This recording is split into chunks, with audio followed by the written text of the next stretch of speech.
Chapter 1 Spending Without Restraint, Enjoying a Perfect Life. Around 8 a.m. on May 15, 2024, my biological clock woke me up from my sleep. Groggily, I got out of bed and headed toward the bathroom, starting my morning routine with half-closed eyes.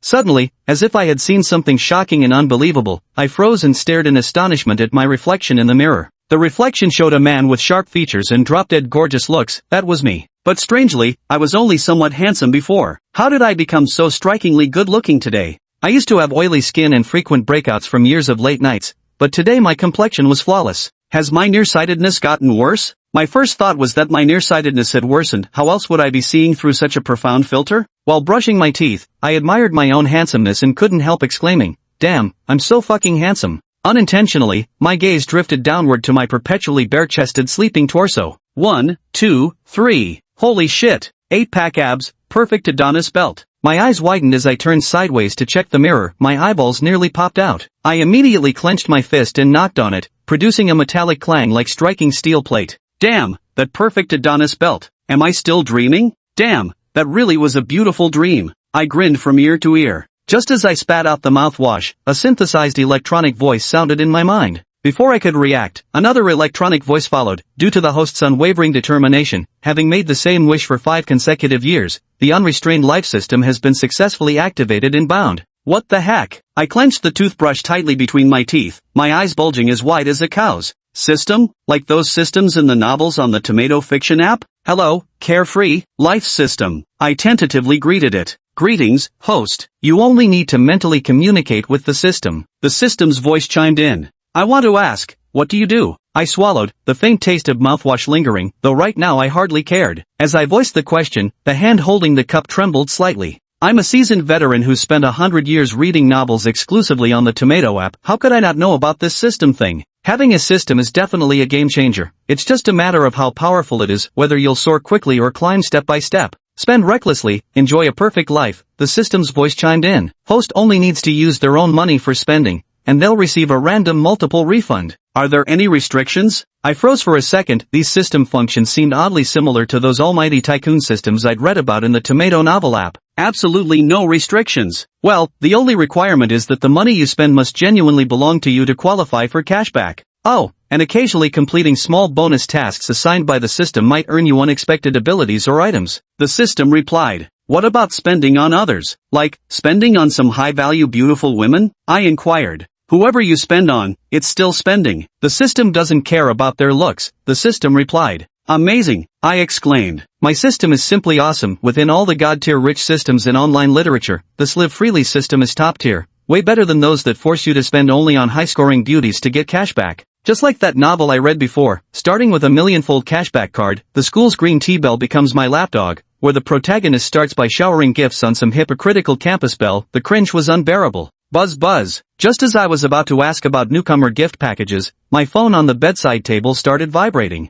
Setting down my cup and toothbrush, I strode out of the bathroom and glanced at my phone. The caller ID showed sweetheart. This sent my thoughts back to 2.5 years ago, to a lonely night when I downloaded a minigame app offering online billiards, gamoku, and Chinese checkers. On that app, I met an online friend named Chocho. We frequently played pool and gamoku together, and over time our connection blossomed into an online romance, one that's lasted 2.5 years now. I, a young guy who had never experienced online romance before, turned into a seasoned veteran with 2.5 years of online dating experience. During that time, I often boasted about myself, claiming to be a tall, handsome, and wealthy second-generation rich kid. After every voice call ended, I'd feel ashamed, but bragging online isn't against the law anyway. Besides, I never considered meeting in real-life. Online relationships seemed too unrealistic. I lived in a river city in the southwest, while she was in the metropolitan Magic City, far too distant. My train of thought halted there as I answered the call. Darling, came a cheerful voice, not overly sweet, fake, or exaggerated, but genuinely pleasant to hear. Here I am, sweetheart, I replied. Today is already May 15th, and in a few days, it'll be the 20th, Chocho's voice continued. What's up?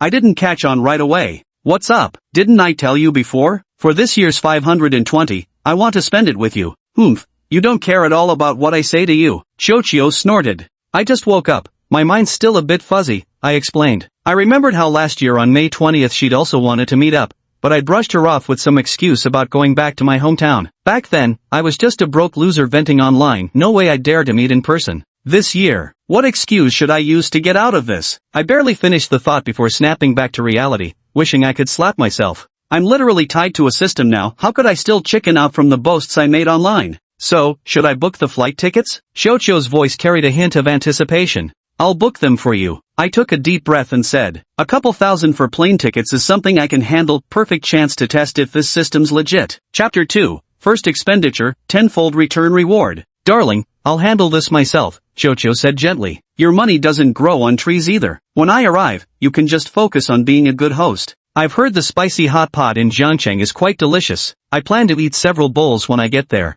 Don't worry about it. Send me your details on WeChat, I'm booking these tickets no matter what. I wasn't about to miss this chance to test things out.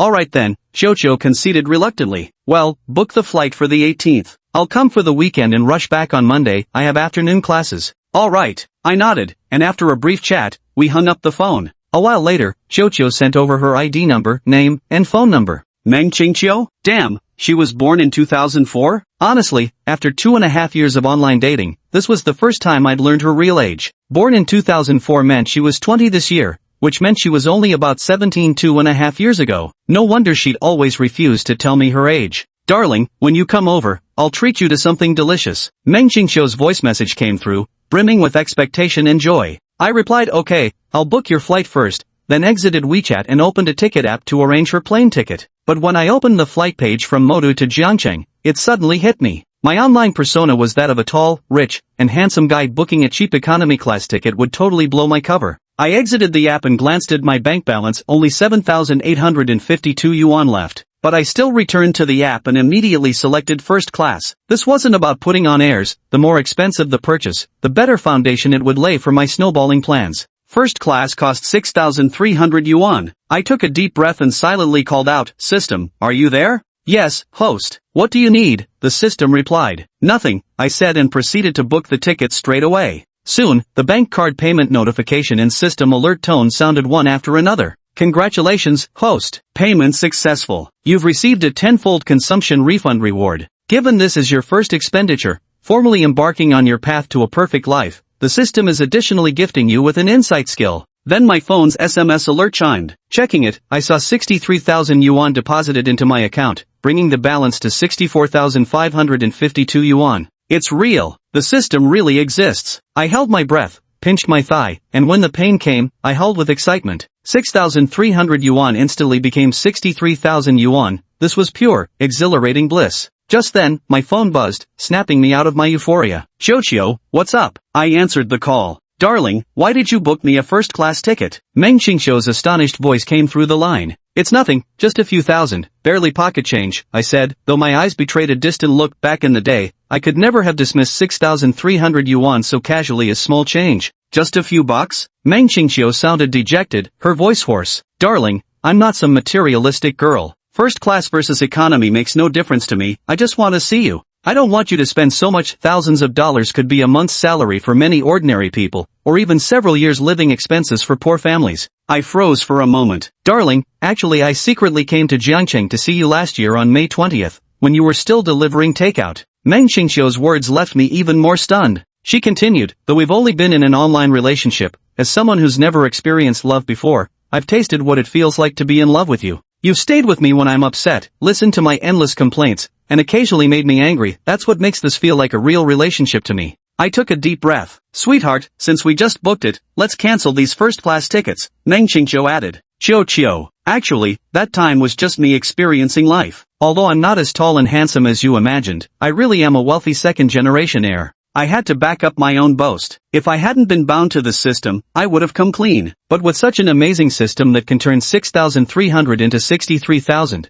and with a few days left, maintaining this wealthy heir persona shouldn't be a problem. Meng Qingqiu was stunned. I'm really not lying to you. I never expected you'd secretly come looking for me last year, I said with a bitter smile. Really? She still didn't believe me. Absolutely true. What car do you like? I'll drive it to pick you up when the time comes, I said with a smile. It's fine, I don't mind these things, she said softly. Qingqiu, time for class, someone called out to her. Okay, coming. Let me just tell my sweetheart first, she responded before saying to me, darling, I won't worry about you then. I'm off to class, we'll chat more later. Go ahead, I nodded. She shyly blew a kiss before hanging up. Looking at my account balance, though it was only 64,552 yuan, I was confident that by the time Mengqingqiu came to Jiangcheng, I'd have at least 6 figures saved up. 7 figures weren't out of the question either. The more money you have, the more money you'll keep getting, I muttered to myself. Right at that moment, a system notification chimed in my mind, detecting the host's strong desire to spend. Distributing a bonus mini-mission, successfully spend 63,000 yuan within half an hour to receive a Mercedes-Benz E300. A Mercedes-Benz E300 worth at least 4 or 500,000. For the wealthy it might be nothing special, but for an ordinary person making 8,000 a month, it would take 5 years of saving every penny just to afford it. For most people, this is a luxury car indeed. Countdown begins. Host is advised to complete the bonus mission as soon as possible. Good luck, the system urged. I was about to head out when, after taking just 2 steps, I paused. This mission had a time limit, and going outside didn't guarantee I'd find a suitable spending target. Just then, my phone chimed with a TikTok notification. The streamer you follow, Xiaoguaibu Guy, has started broadcasting. My eyes lit up. It was the perfect stroke of luck, like being handed a pillow when you're drowsy. I asked the system, does tipping streamers count as spending? Yes, the system replied. This little bonus mission is basically free E300. Grinning, I tapped open the TikTok live stream alert. As soon as I entered the live stream, the host's voice greeted me. Welcome Misty River South to the stream. Welcome to Oba Little Dog Egg to the stream. Welcome. Ha! I was just casually streaming for fun today. Didn't expect so many people to show up this early. Dozens just popped in all at once. Glancing at the screen, I saw it was a strikingly beautiful girl, around 18 years old, pressing her face close to the camera in surprise as she watched the sudden influx of over a dozen viewers. My wife's gonna give me kisses, moi moi moi. The chat was flooded with scrolling comments, everyone raving about Xiaoguai's stunning looks, yet puzzled why she wasn't more popular. Xiaoguai's visuals are seriously top tier, can't figure out why she's still underrated. Without beauty filters, just a raw camera shot, and this face still holds up amazingly well. I'd marry Xiaoguai in a heartbeat, even if it meant riding in luxury cars and living in mansions. These bullet comments were buzzing with excitement. I exited the livestream and started recharging. Soon enough, 630,000 Do diamonds were successfully topped up. I returned to Xiaoguai doesn't obase livestream through my following list, opened the gift panel and scrolled down, stopping my finger on the 30,000 Do diamond gift. I straight up sent out a carnival gift, and the notification Misty Jiangnan has gifted carnival *1 to the host, flashed across the screen. The female host Xiaoguai, who was tying her twin pigtails in front of the camera, widened her eyes at the sight. She hurriedly leaned in closer, staring at the carnival message floating on screen, her face filled with astonishment. Thank you Misty Jiangnan for the carnival gift. Holy crap, am I dreaming? Someone actually sent me a carnival. Her shocked voice echoed through the livestream. Right after, I went on a crazy spree sending out carnival gifts. Blink and I'd already sent 21. Boss is insane. Holy shit, Xiaoguai's really getting up there. 21 Huazi gifts? How much is that? 63,000 yuan. Oh my god, even after splitting the platform's cut, Xiaoguai just made 31,500 yuan in barely any time at all. Big bro, toss out a lucky bag. Not many people here, let me grab one to keep wife Xiaoguai's fan badge lit. The female live streamer and dozens of viewers in the stream erupted in excitement. Right then, a system notification chimed in my mind. Ding. Congratulations, host. Successful expenditure. Obtaining double the amount refunded. Ding. Congratulations, host. Perfectly completed the system-assigned bonus mini-mission, triggering a critical reward, a Porsche Cayenne. Staring at the 126,000 yuan transferred to my phone, and thinking about that Porsche Cayenne worth millions, I was stunned. This system is way too awesome. The feeling of getting something for nothing is absolutely exhilarating. Brother Misty Jiangnan? Brother Misty Jiangnan? Are you still there? The sweet voice of Xiaoguaibu Guy pulled me back from my joy to reality. I turned to the live stream and replied, I'm here, looking at Xiaoguaibu Guy, who had tied her hair in twin tails and wore black-rimmed glasses, exuding full Mo Otaku vibes. Suddenly recalling the insight skill I got from my first purchase, I asked the system, can this insight skill be used on people, right? Yes. Alright, toss an insight spell at this little troublemaker. Soon, a phantom 3D stats panel appeared before my eyes. Name, Lin Manman. Age, 18. Height, 165 centimeters. Weight, 48 kilograms. Appearance, 88 points. Favorability, 20 points. Seeing an 88-point appearance score surprised me. 88 out of 100 is no small feat, equivalent to campus bell level beauty in reality. This insight ability is absolutely insane. With it, I can easily tell whether a girl is genuine or not, and the favorability, affection gauge, lets me see if someone is two-faced. Thank you so much, Brother Jiangnan of Misty Rain, for those 21 carnival gifts. Brother Jiangnan, I need to step out for a bit now. I'll go live again for you later, okay? Xiaogui Bugui's sweet voice echoed through the stream, sending the live stream room audience into a frenzy. I typed go ahead in the bullet chat before exiting the live. Back on the homepage, I saw several private messages. Tuoba little puppy asked me to lend him a few $100 for meals. Young and promising called me daddy begging for spare change to buy pork knuckle rice, while well-behaved rebels wanted my WeChat. Those 21 carnival gifts completely stunned this small-time influencer. Her favorability meter must be maxed out by now. I gave her my WeChat, turned off private messages, exited Douyin, and sat on the living room sofa checking texts. Seeing the 127,552 yuan in my account, I lit a cigarette, took a long drag, and laughed heartily. Suddenly, my WeChat notification went off. It was Xiaogui being naughty. For her profile picture, she had a full-body shot of herself with twin ponytails tied with blue ribbons, dressed in a JK-style outfit. A blue bow adorned the collar, and beneath her white pleated skirt were a pair of perfectly straight, gorgeous legs. The bare leg look was absolutely stunning too. For real, she's the GOAT. Those legs aren't just playworthy for a year. I took a deep breath and stubbed my cigarette out in the ashtray. She sent a voice message saying she was busy and would chat later, but I left her on read. I logged out of WeChat and opened the Tomato novel app instead. I tapped on the urban god tier novel Everyone's Got a Tycoon system now, who still wants to be a simp, and without hesitation, I gifted 10 king of gifts each worth 500 yuan. Ding! Congratulations, host, for completing your purchase and receiving a quadruple cashback reward. Seeing the 20,000 yuan deposited into my account, I was quite satisfied. This was my previous promise to the author, just a gesture of goodwill, no need to stir up trouble. Exiting the novel app, I opened Douyin again. The moment I entered, the algorithm pushed me into a live stream where a masked girl was holding a sign that read, 1 little heart for 1 step on the acupressure board, 1 big beer for 3 steps on the acupressure board. I didn't click in, just glanced at it. I thought the stakes were too low, the highest being just a pair of virtual sunglasses. 99 Do diamonds for sunglasses, which converts to about 9.9 yuan, and the punishment was live streaming for 1 minute while stepping on the acupressure board. I shook my head, thinking to myself, better top up 100,000 first. I logged into my personal page and proceeded to top up my account. Soon, 1,000,000 Do diamonds were credited. Returning to the recommended homepage, I was about to scroll down when I accidentally clicked into a live stream. Welcome, brother Misty Rain over Rivers. Would you like to play a little game, brother? As soon as I entered, the female streamer greeted me cheerfully. I chuckled and shook my head. Since I was already here, I might as well send a small gift. So, I gave the streamer a pair of virtual sunglasses. Thank you, brother Jiangnan, for the big sunglasses. For the next minute, Xiaomei will be live streaming for everyone while standing on acupressure mats. The female streamer thanked the audience while taking off her shoes to step onto the acupressure mat, her brows slightly furrowing on camera. It really isn't that easy. I shook my head and gifted 9 more virtual sunglasses, intending to leave after making it a perfect 10. Thank you so much to brother Jiangnan for the 10 big sunglasses in total. For the next 10 minutes, Xiaomei will be live streaming for everyone on the acupressure mat. Everyone, let's show some love to brother Jiangnan of Misty Rain at the top of the leaderboard, give him a follow and boost his fan count. The female streamer's voice rang out. He's pretty good at offering emotional value, I thought. Originally planning to leave, upon hearing this, I immediately gifted her 100 pairs of sunglasses in a row. A total of 110 sunglasses, which translates to about 1,089 yuan. Without any cut taken by the agency, the streamer would pocket roughly 544 yuan. 544 yuan for 110 minutes of stepping on acupressure mats. That money isn't exactly easy to earn. Holy crap. Thank you brother Jiangnan for another 100 big sunglasses. I've never received so many tips before. I got a screenshot this quick. I'm so touched. Thank you brother Jiangnan. A flurry of screenshot sounds echoed through the livestream as the female host kept bowing and thanking, occasionally wiping the corners of her eyes. Even though I knew she was acting, the emotional payoff was quite satisfying, so I immediately sent another 300 sunglasses. Well dang, another 300 big sunglasses. The moment my 300 sunglass gift went through, the host's eyes instantly widened.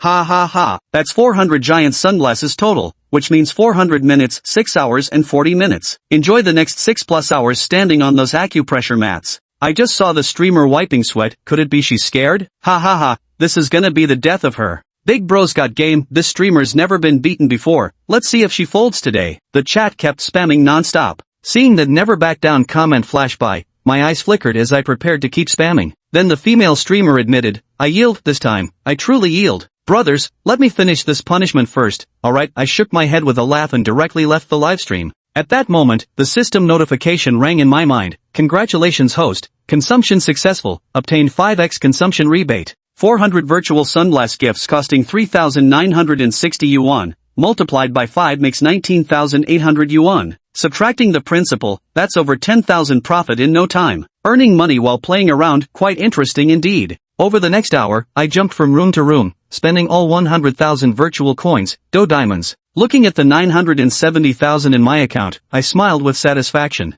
Done. I stretched my fingers, got up from the couch, and glanced at the time. It wasn't even 10 yet. I marveled. This morning I woke up as a broke guy with just a few thousand in savings, and now I'm sitting on nearly 1 million. This system is amazing. Oh right, I suddenly remembered the Porsche Cayenne the system had rewarded me. I mentally asked the system, where's my Porsche Cayenne? Host, look on the coffee table. The system's voice rang out. Following the sound, my eyes lit up. There was a document folder and car keys on the table. Opening the document folder, everything looked perfect. The fully automated system had arranged everything flawlessly for me. Bro system, you're amazing. I gave it a thumbs up. Where else could you find such a hassle-free, worry-saving, effort-minimizing system? If there were a feedback option, I'd definitely give it 5 stars without hesitation. Tossing the car keys in my hand, I briskly walked out the door. After shutting it gently, I headed toward the stairs, only to hear the sharp click-clack of high heels against the floor. I rented an apartment in the old district of River City, where most buildings were 6 stories tall. Living on the 3rd floor made coming and going pretty convenient. Hearing the click of high heels, I instinctively turned toward the sound.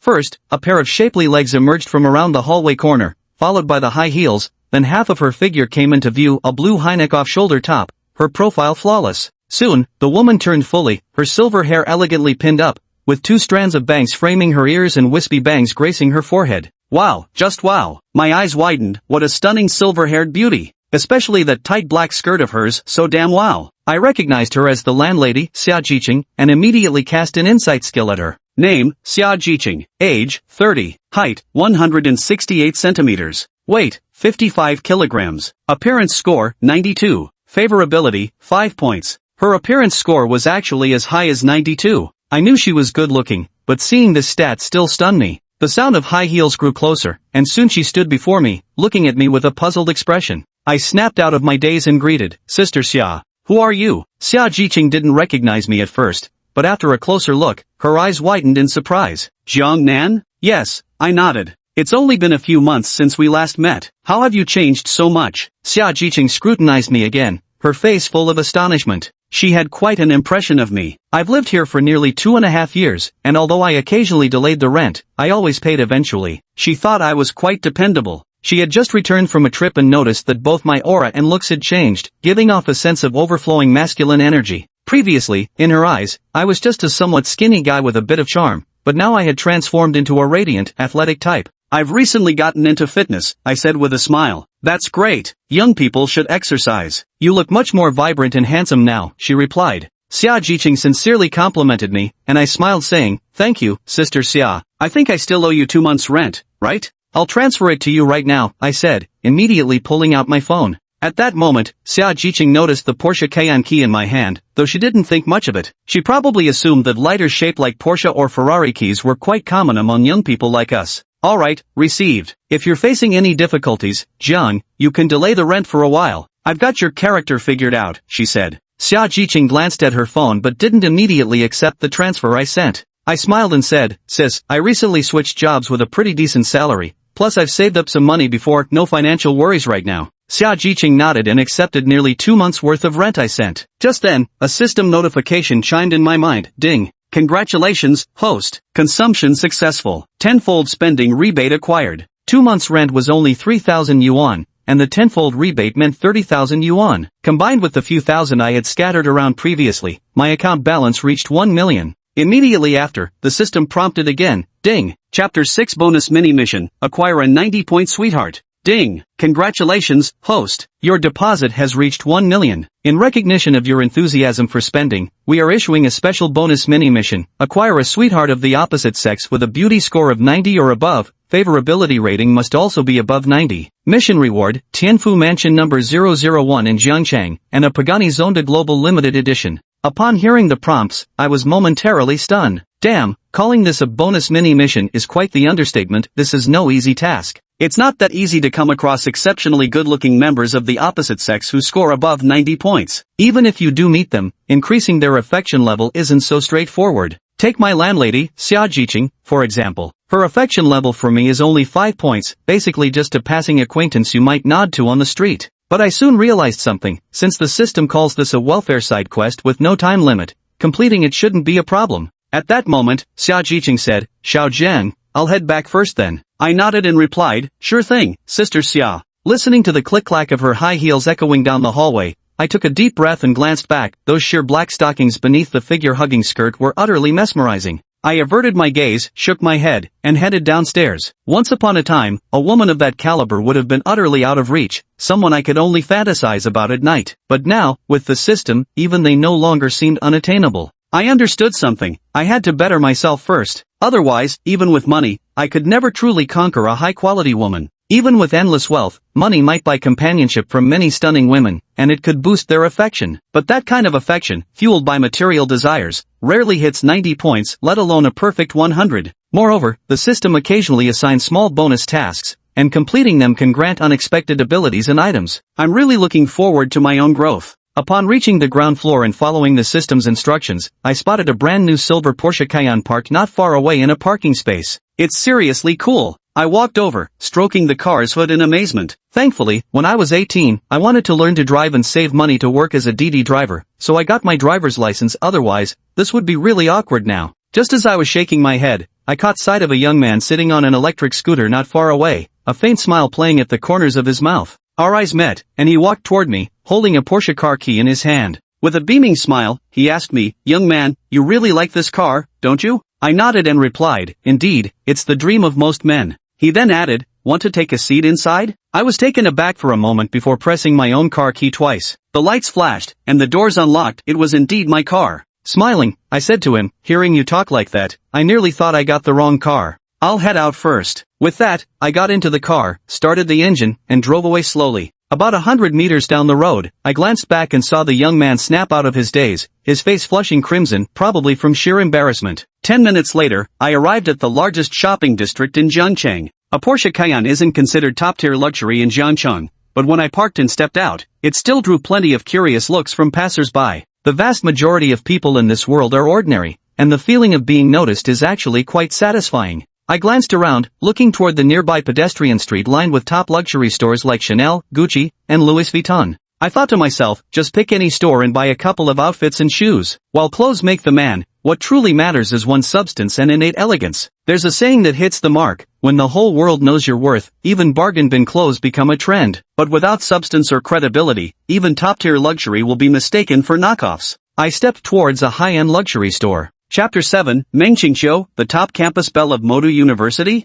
A little over an hour later, by the time Jiang Nan walked out of an Armani boutique, he was already carrying several shopping bags in his hands. At this moment, his cheap outfit could be considered a major upgrade. 2 complete outfits plus casual shoes cost around 30,000 in total. That averages 15,000 per set. Not too expensive, but incredibly comfortable to wear, and the rebate he ultimately received was as much as 300,000. Not only that, during this time he bought a watch, not too expensive, a Rolex Submariner Hulk for 128,000. The cashback for this Hulk wasn't much, just double, but even so, it still boosted his savings to over 1.4 million. Not bad at all. Jiang Nan strolled slowly toward his car, arriving shortly. After placing the items in the back seat, he returned to the driver's seat. Hey, handsome. Just as Jiang Nan was about to start the car, a voice rang out. He tilted his head to look and saw a girl outside the car, decent looking but clearly enhanced with cosmetic technology, smiling as she held up her phone and asked, "Can I add your WeChat?" "Thanks, but no." Jiang Nan shook his head and politely declined. "Are you sure?" After being rejected, the woman with obvious cosmetic surgery frowned in disbelief and blurted out some foreign words pretentiously. To be honest, Jiang Nan wasn't exactly academically accomplished, but he certainly knew the meaning of that simple word. He replied softly, "I don't know you, miss." "Are you sure?" Hearing Jiang Nan's reply, the girl's tone grew more emphatic. She stared at him with wide eyes and asked again in disbelief. "Sorry, I have something to do now, I have to go." Jiang Nan smiled politely, then started the car. "Sure." The response he received was yet another sure, this time in an extremely peculiar tone. Jiang Nan's face instantly darkened, and he could no longer hold back. He said coolly, "I'm absolutely, positively, and undeniably sure. Please be careful not to scratch my car, I'm afraid you can't afford the damages." Even the most patient person would lose their temper after dealing with this Miss Sure and her antics. Vroom. The car started and drove straight out of the parking spot. In the car, Jiangnan kept shaking his head vigorously. He'd finally witnessed how terrifying a gold digger could be. What mattered most was that Ms. Sure earlier had been way too full of herself. Buzz, buzz, buzz. Just then, the phone he'd tossed aside suddenly started vibrating. Darling, it's almost noon. Don't forget to eat lunch. It was Meng Qingqiu calling. I was just about to see what to eat. Are you done with class? Jiangnan drove with one hand. Though he'd gotten his license at 18, he occasionally took the wheel during the following years, so he was no stranger to driving. Yep, heading to the cafeteria with my roommate now. What about you? What are you up to? Meng Qingqiu inquired. I'm driving, Jiangnan replied, then turned on the speakerphone. Immediately after, he snapped a photo on WeChat and said with a laugh, how about I pick you up in this car later? Which car? Meng Qingqiu opened WeChat and glanced at it, then exclaimed in surprise, a Cayenne? Shouldn't girls generally have little interest in cars? Yet you recognized it instantly. Jiangnan was somewhat surprised. Yeah, pretty much. Meng Qingqiu's voice carried a slightly drawn-out tone as she hastily changed the subject. Speaking of which, since we're about to meet in person, darling, aren't you feeling nervous or curious? I am a bit nervous, but what would I be curious about?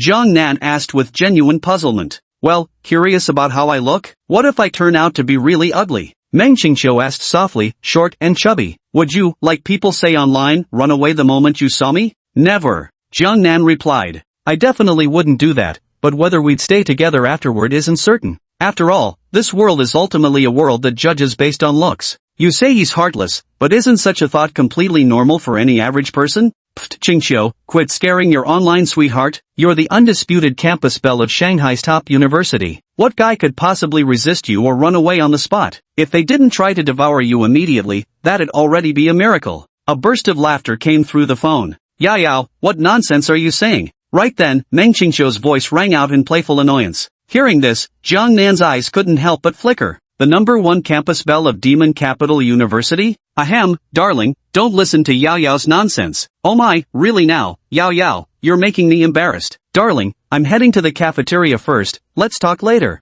Beep beep beep. With that, Meng Qingqiu hung up the phone. The #1 campus belle of Magic City. Jiangnan didn't put down his phone. While focusing on driving, he opened Douyin and began searching. These days, there's basically no piece of information that can't be found with a Douyin search. Meng Qingqiu. Jiangnan immediately searched for the name of his online romantic interest. In an instant, the keyword bar instantly populated with numerous related search terms. The top campus belle of Magic City University. Come see the barefaced photos of Magic City University's leading beauty. Is Meng Qingqiu Magic City University's #1 campus belle? Immersive Translate. Randomly clicking on one of the search results, I entered the page. Instantly, a video popped up right away. In the video, a beautiful girl with a high ponytail, wearing a brown sleeveless turtleneck sweater, sat on a bench holding a book. Her outfit, paired with a short black leather skirt and a pair of long legs clad in black stockings, was undeniably eye-catching. Is this Meng Qingqiu? Jiangnan opened the comments section and glanced through, filled with nothing but praise.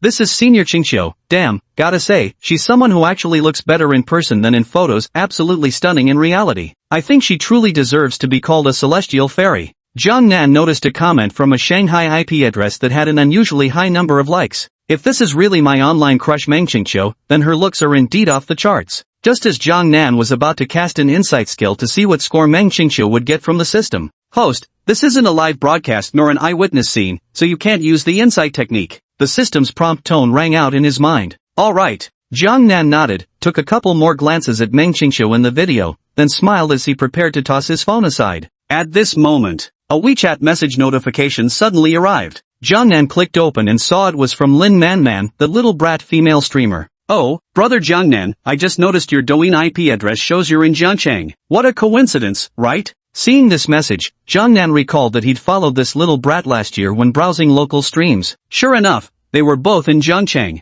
Yes. Jiangnan held his phone and responded succinctly with a voice message. Chapter 8 First Meeting with Lin Manman. At the same time, at the gate of a university in Jiangchang, a youthful and beautiful JK girl listened to the remarkably young voice in the audio message, her face revealing a trace of hesitation. It wasn't that she wanted to throw herself at Jiangnan, rather, she found it somewhat unbelievable that she had inexplicably earned over 30,000 yuan. So, after much deliberation, she considered whether she should take advantage of the daylight to personally thank this brother Jiangnan who had spent tens of thousands in her livestream. Brother Jiangnan, thank you so much for sending me those 21 carnivals today. I was thinking since you're also in River City, maybe you could do me the honor and let me treat you to lunch at noon? After hesitating briefly, Lin Manman sent a voice message. Once it was sent, her pretty face flushed scarlet. Despite her usually carefree demeanor, she was actually a girl who embarrassed easily. Otherwise, with her looks, if she were truly open and outgoing, she might not necessarily become an influencer with a million fans, but after a year of streaming, she could surely have built a small following of several tens of thousands. Not to mention meeting the top contributor like this, it made her extremely bashful. Good. Soon, Lin Manman received the message and responded simply as before. Send me your location. I'll pick you up. Immediately afterward, another voice message came through. A pretty young voice. I do vaguely remember this ID Misty Rain south of the river. Though they rarely speak in the livestream chat, this ID is always present for every broadcast. Surely it can't be anything serious. Lin Manman scratched her head and muttered something under her breath before reluctantly handing over her seat to him. Immersive translate. What's Lin Manman up to? Surely she wouldn't throw herself into someone's arms just for a few $1,000? At this moment, in the south of the Yangtze River, he navigated toward Lin Manman's location. It's the university town of Zhengcheng. It would take him some time to get there, at most half an hour, at least 10 to 20 minutes. You might have to wait about half an hour for me. It'll take me some time to get there. Jiang Nan thought for a moment and decided to give her a heads up. Don't let this woman get impatient and run off, otherwise he'd really have made this trip for nothing. It's fine, I needed to stop by the dorm anyway. Lin Manman replied instantly. Getting all dressed up for the occasion? Jiang Nan shook his head and smiled. To be honest, when it came to Lin Manman, whose beauty score was as high as 88 even though he had Meng Qingxiu as an online girlfriend, claiming he wasn't interested would be a blatant lie. What man hasn't fantasized about coveting the pot while eating from his own bowl? Jiang Nan was naturally no exception. 20-some minutes later, at the university town gate, a Porsche Cayenne slowly came to a stop. Porsche. What model is this? Looks pretty sleek. It's a Cayenne, a luxury car that starts at over $1 million. Which rich kid drove this here to pick up girls? As the Porsche Cayenne came to a stop at a university gate, murmurs immediately arose. Several attractive, long-legged girls paused their steps and turned to look in its direction. A car with a starting price in the millions is undoubtedly a top-tier luxury vehicle for 99% of the world's population. At the very least, being able to afford a car of this caliber, even if only one in 1,000 could, would be considered incredibly impressive. Now, at the school gate, a pretty girl wearing long denim jeans, a white short-sleeved shirt, and her hair tied up in a bun was also eyeing the Porsche Cayenne. At that moment, her phone vibrated in her hand. Lin Manman hurriedly shifted her gaze from the car to her phone. I'm here. It's a message from Jiangnan. Why didn't I see you? Lin Manman had just sent a voice message on her phone when she saw a handsome guy step out of that Porsche Cayenne. Thump thump. Her heart was racing wildly at this moment. Would it really be him? Lin Manman's eyes widened in astonishment. Over here. Until Jiangnan waved at her, Lin Manman finally confirmed this was indeed Misty Jiangnan who had gifted her 21 carnivals earlier that morning. Holy shit, so handsome. What woman doesn't love a handsome man? Lin Manman's eyes instantly sparkled with delight. Lin Manman's favorability +5. A system prompt echoed in Jiangnan's mind, making him pause momentarily. Do approval ratings really need to be announced when they fluctuate like this? To be honest, this feature is truly impressive. When interacting with girls, it instantly clues him in when he says something wrong or right, even letting him know during those coy no but yes moments whether he should make the next move. Overall, it's quite nice. So handsome. Which rich second generation is this? Who is that girl? Such incredible luck to land a handsome and wealthy second generation heir. Damn it, I'm not bad looking either. Why can't I land a high quality rich, handsome guy like this? Immersive translate. When I met Lin Manman in Jiangnan, whispers of discussion immediately arose around us. You are, brother Misty Jiangnan? Lin Manman asked softly, still somewhat unwilling to believe it. Strangely, she felt it was like meeting an online friend she had known for a year in person, an incredibly surreal sensation. Yes. Jiangnan nodded. Lin Manman had never used beauty filters during her live streams, so there wasn't much difference between her online and offline appearance. In fact, Jiangnan felt that Lin Manman looked even more pure and fresh in person. I never expected you to be this young, and so handsome too. Lin Manman stole a glance at Jiangnan. Standing at 165 centimeters tall, she couldn't help but notice his perfect jawline from this angle and thought to herself, he must be at least 185 centimeters wearing shoes. While what the hell, such a perfect guy has been hiding in my livestream for nearly a year without posting any content. Lin Manman's favorability +2. Thank you. Jiangnan smiled and uttered a word of thanks. Then, the two of them got into the car. Under the gaze of numerous nameless passers-by, the vehicle slowly drove off into the distance. What would you like to eat? In the car, Jiangnan inquired. Let me treat you, shouldn't it be about what you'd like to eat? Lin Manman pursed her lips, her peripheral gaze ceaselessly scanning the car's interior. Damn. So this is what the interior of a luxury car worth millions looks like? To be honest, it's actually quite comfortable to sit in. How about hot pot? I remember there's a pretty good hot pot place nearby. Jiangnan pondered for a moment before replying. The hot pot place you mentioned nearby is indeed good, but let me take you to a better alley hot pot spot. Lin Manman immediately added, it's economical and offers a wide variety of dishes. As she spoke, she suddenly remembered she was treating today and paused, glancing somewhat awkwardly at Jiangnan before whispering, actually, we could go to the one you suggested if you prefer. No problem, let's go to that alley hot pot place you mentioned. Jiangnan smiled nonchalantly.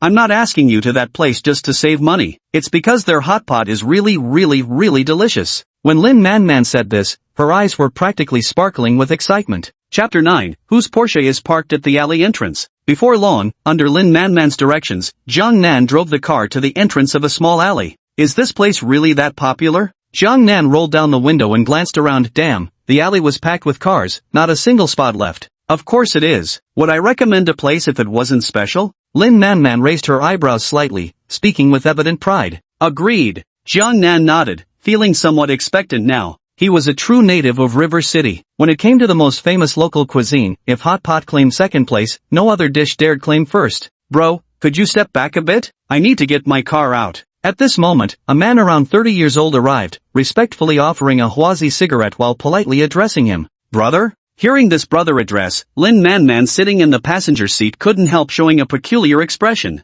This guy was clearly much older than Jiangnan's age, yet he still called him brother? Truly in this materialistic world, money is indeed the symbol of status. Don't mention it, just wait a moment. Jiangnan took the cigarette with a smile and a nod, then began reversing the car. His skills weren't bad, a smooth reverse maneuver perfectly cleared a parking spot. Thanks a lot. Before long, a blue BMW 5 Series drove past. Nothing. After the BMW had passed, Jiangnan also arrived at his previous parking spot. Pretty good luck. Getting out of the car, Jiangnan praised. By the way, I still don't know your name, big brother. Lin Manman led Jiangnan into the narrow alley while introducing herself. My real name is Lin Manman. Jiangnan. Jiangnan replied. Looks like you're doing real name registration for your online activities. Lin Manman chuckled softly. Indeed. As they chatted, the two arrived at an open-air courtyard where every single table was fully occupied. Damn, this place is seriously packed. Seeing this, Jiangnan couldn't help but exclaim. Right? Lin Manman raised her eyebrows playfully and said with a grin.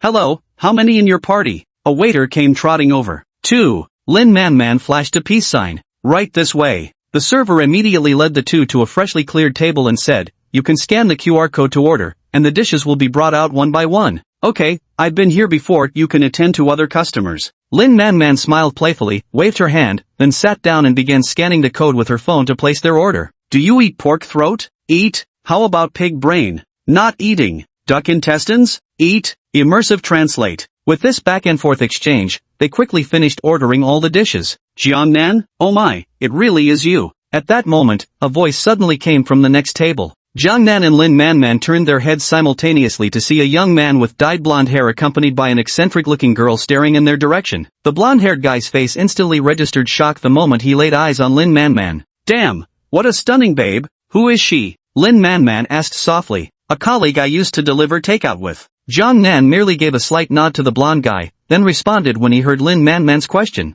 Deliver takeout? Hearing this, Lin Manman froze for a moment, then scratched her head and said, seems like you rich second-generation types all enjoy going down to the grassroots to toughen yourselves up and experience life. I saw a video online before about a delivery guy who, while out delivering orders, bought some luxury watch worth hundreds of thousands without batting an eye. Good grief. Jiangnan simply smiled in response without saying a word. If he hadn't been bound to the system, he'd probably still be at home eating instant noodles, trying to figure out how to deal with Meng Qingqiu's request for a real-life meetup. Hubby, seems like your friend isn't all that interested in giving you the time of day. Next to him, the blonde-haired young man's girlfriend stirred the pot by adding fuel to the fire. Ha! Hearing this, the blonde-haired youth let out a mocking laugh and immediately stood up. Excuse me, whose Porsche Cayenne is parked outside the alley? Just as the blonde-haired youth rose to his feet, a voice suddenly rang out across the scene. Swish, swish, swish. In an instant, all eyes turned to him. Yours? When the blonde-haired young man stepped forward, a waiter hastily scurried over and politely said, hey man, a customer can't get their car out outside, would you mind moving yours? What's mine? The bleached-hair youth froze for a second, his little e-bike could be moved anytime, couldn't it? That Porsche Cayenne parked outside the alley. The waiter said politely. Do I look like someone who could afford that kind of luxury car to you? The blonde-haired young man was momentarily speechless. Just as he was about to walk toward Jiang Nan's table, he saw Jiang Nan stand up. Under the blonde's stunned gaze, Jiang Nan declared, "Mine."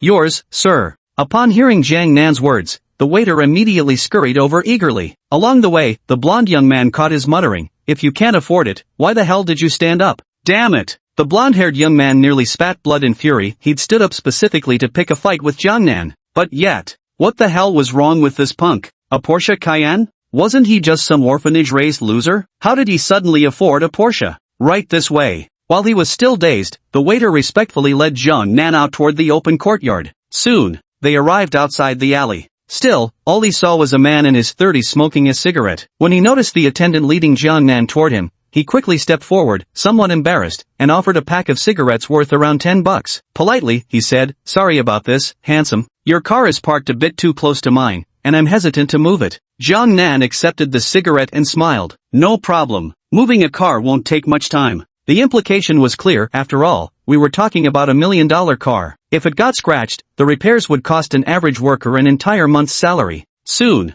as Jiang Nan walked up to his car and took a glance, he couldn't help but chuckle in silent amusement. To be honest, this car distance is really quite substantial. However, he glanced at the car next to him, a second-hand BYD model, and thought that if it were him, he'd probably feel a bit nervous too. Don't assume that everyone in Jiangcheng, a new first-tier city, is either wealthy or privileged. Forget Jiangcheng. Even in the capital, beneath the shadow of the ancient imperial palace, the wealth gap is still shockingly vast. Soon, Jiang Nan also moved his car wide aside, leaving a big gap. "Thank you, handsome." The guy expressed his gratitude and drove off. Jiang Nan smiled and nodded. After getting out of the car, just as he was about to head into the alleyway, a striking sight caught his eye. Ding! Chapter 10, the bonus side quest arrives. At the same time, a prompt sounded in Jiang Nan's mind. Ding! Detection of a nearby heterosexual individual with attractiveness exceeding 90 points. System dispatching a bonus mission. Successfully obtained Jiang Nan's WeChat contact. Mission reward, 1 million yuan, master level piano proficiency. Immersive translate. Ha! Hearing these successive prompts, an expression of astonishment appeared on Jiang Nan's face. 1 million yuan aside, that's pretty nice. But the master level piano proficiency skill is even more freaking awesome. Even as a complete layman, he knew piano skills were officially graded up to level 10, beyond which there wasn't any standardized classification. To be honest, with this master-level piano mastery, if we're not talking about the absolute pinnacle of perfection, hitting minor world-class standards shouldn't be a problem, right? Jiang Nan's gaze turned toward that attractive sight. Soon, the two girls approached arm in arm, laughing merrily. His eyes settled on one of the girls with shoulder-length hair. Her light makeup gave her a pure yet alluring appearance, while her sweet smile radiated boundless charm. Name, Jiang Yan. Age, 19 years old.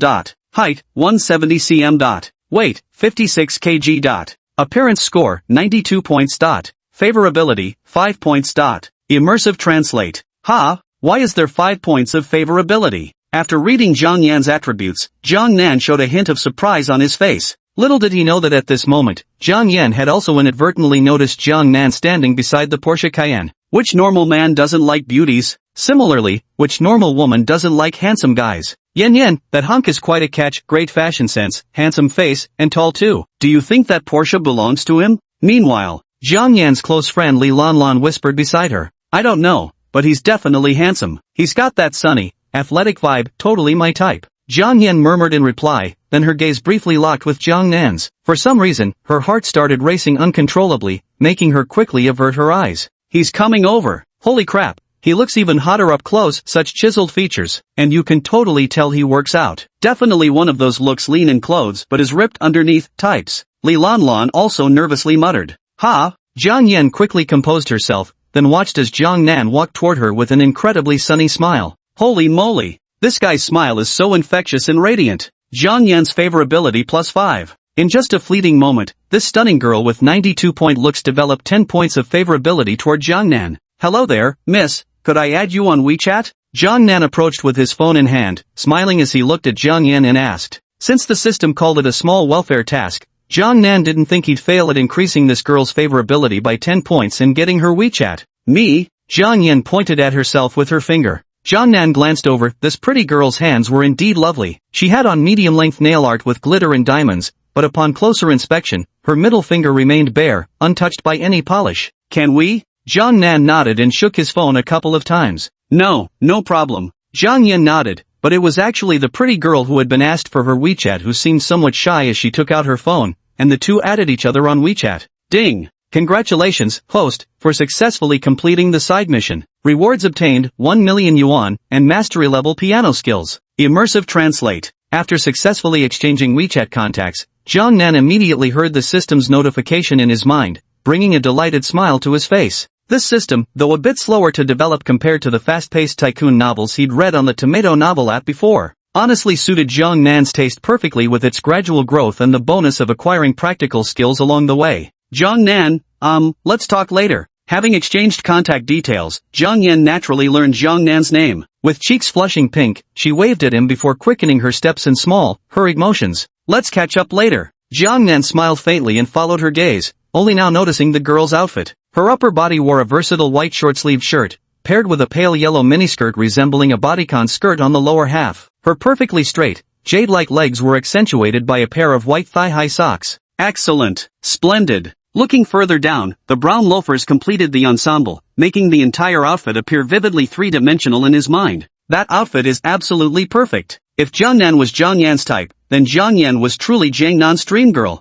The two girls walked through the alley, apparently just college students out for a casual stroll. Jiang Nan also returned to the narrow lane. Hurry up, today's dishes arrived so quickly. As soon as she sat down, Lin Manman's impatient voice rang out. Beef tripe, 7 ups and 8 downs, guaranteed crisp. Jiang Nan glanced at her, shook his head with a smile, then took out the bowls and chopsticks, ready to indulge in this alleyway hot pot experience. To be honest, the flavor was genuinely excellent. Having tried numerous hot pot restaurants, he firmly believed this one ranked easily within his top 3. Immersive translate. An hour later. Bliss. Lin Manman put down her chopsticks and cheered with unrestrained delight. It's really delicious. Jiang Nan nodded in agreement. Of course it is. Any hot pot that catches my attention has to be absolutely delicious. Lin Manman giggled as she took off her apron, then sniffed the faint scent of hot pot lingering on her clothes. The smell is too strong, she said. Maybe I should just take a cab back to school later. No worries, I smell just as much. Jiang Nan, who hadn't worn an apron, stood up and said, Come on, I'll walk you back. Jiang Nan. At that moment, a voice sounded nearby. Then, the blonde-haired youth from earlier arrived with his girlfriend, grinning as he handed over a Hua cigarette and said, So where are you working these days? Looks like you're doing pretty well for yourself now. Quit. Jiang Nan didn't accept the cigarette and replied coolly, currently unemployed. With that, he gave Lin Manman a meaningful look, and the two walked away side by side. Damn, what a show-off. The blonde-haired youth stared at Jiang Nan's retreating figure and scoffed. That loser probably rented the whole outfit in the car just to pick up girls. After exiting the alley and getting into the car, Jiang Nan didn't bother suggesting they go shopping or spend money to win Lin Manman's affection as a shortcut to escaping his self-sufficient lifestyle. He wasn't in a hurry. There was simply no need to hurry. Jiang Nan, I really appreciate you gifting me so many carnival gifts today. On the way back to school, Lin Manman initiated the conversation. Percent. Bonus update. Chapter 11, Goodbye, Landlady. Jiang Nan's vision. I've been watching your live streams for a year now. Even though you stream whenever you feel like it, it's still pretty entertaining. Jiang Nan chuckled lightly. It wasn't just a spur-of-the-moment decision,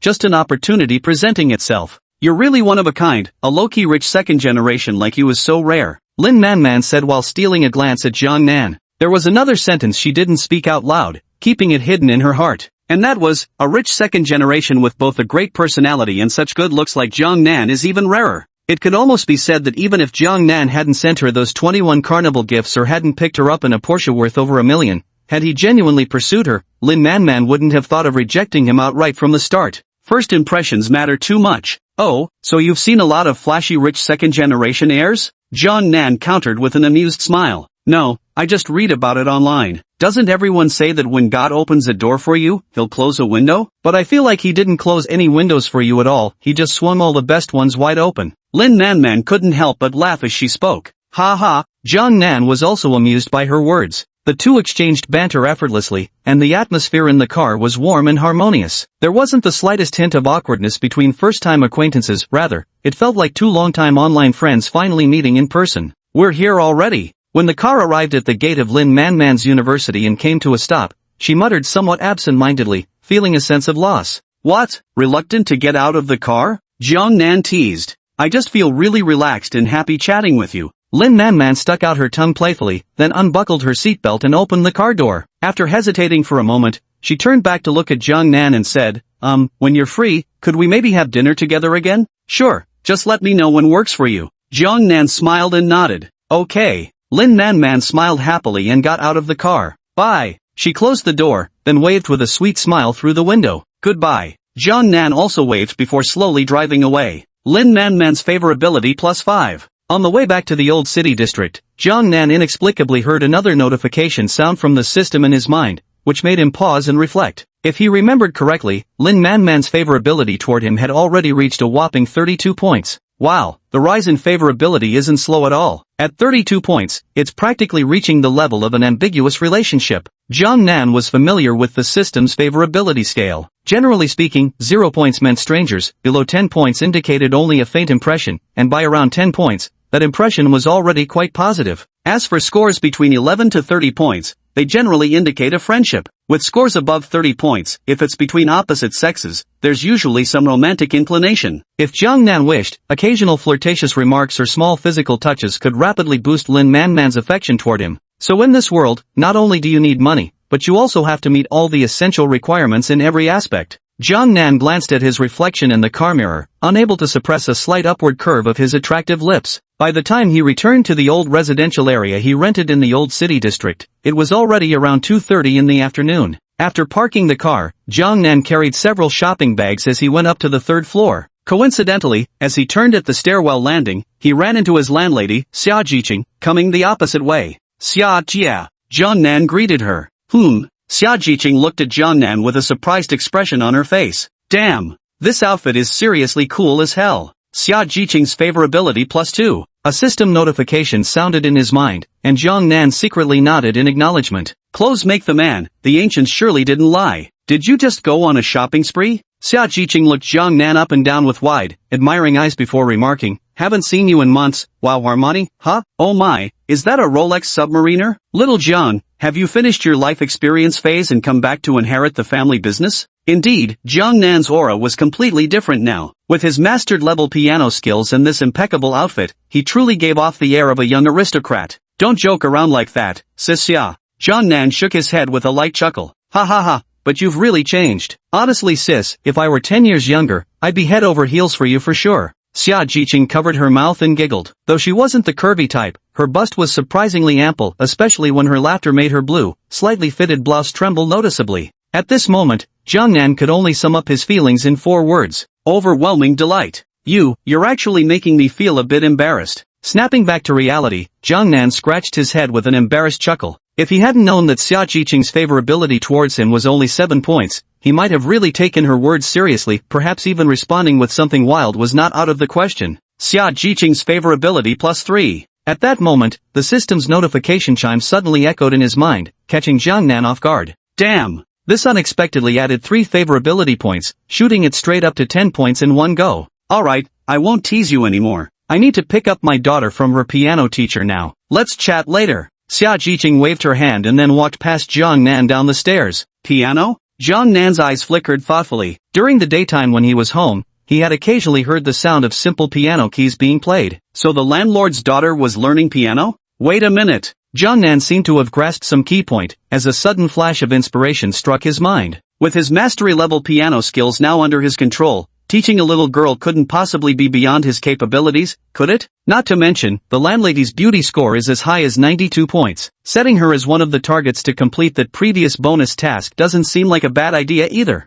Jiang Nan's eyes couldn't help but flicker with thought. The value of that little welfare task could be said to be extraordinarily generous. Villa number 001, Jiangcheng Tianfu, the globally limited edition Pagani Zonda. He had taken the time to search for it. Jiangcheng Tianfu's property prices in Jiangcheng are quite high, featuring sea-view apartments, spacious luxury flats, and the 9 most coveted limited edition villas. According to online rumors, this villa number 001 is priced at a minimum of 300 million, potentially reaching 500 million. Moreover, a residence designated as number 001 isn't something one can simply purchase with money alone. Hence, Jiang Nan found himself utterly captivated by this number 001 villa of Jiangcheng Tianfu. Not to mention, there's a globally limited edition luxury hypercar, the Pagani Zonda. This car starts at tens of millions. Even a Porsche Cayenne starting at just $1 million makes quite the statement when driven out. Imagine the scene if you rolled out in a Pagani Zonda, a hypercar worth tens of millions from the get-go. It wouldn't just turn heads, it'd practically blow up the streets, drawing every eye in the vicinity. Excellent. Suddenly, I have a more motivating mini-goal. For my number 001 Mega Mansion, for my luxury Pagani Zonda hypercar, I must complete this slightly challenging bonus task as soon as possible. Chapter 12, Minigame Livestream, Wineglass Legs.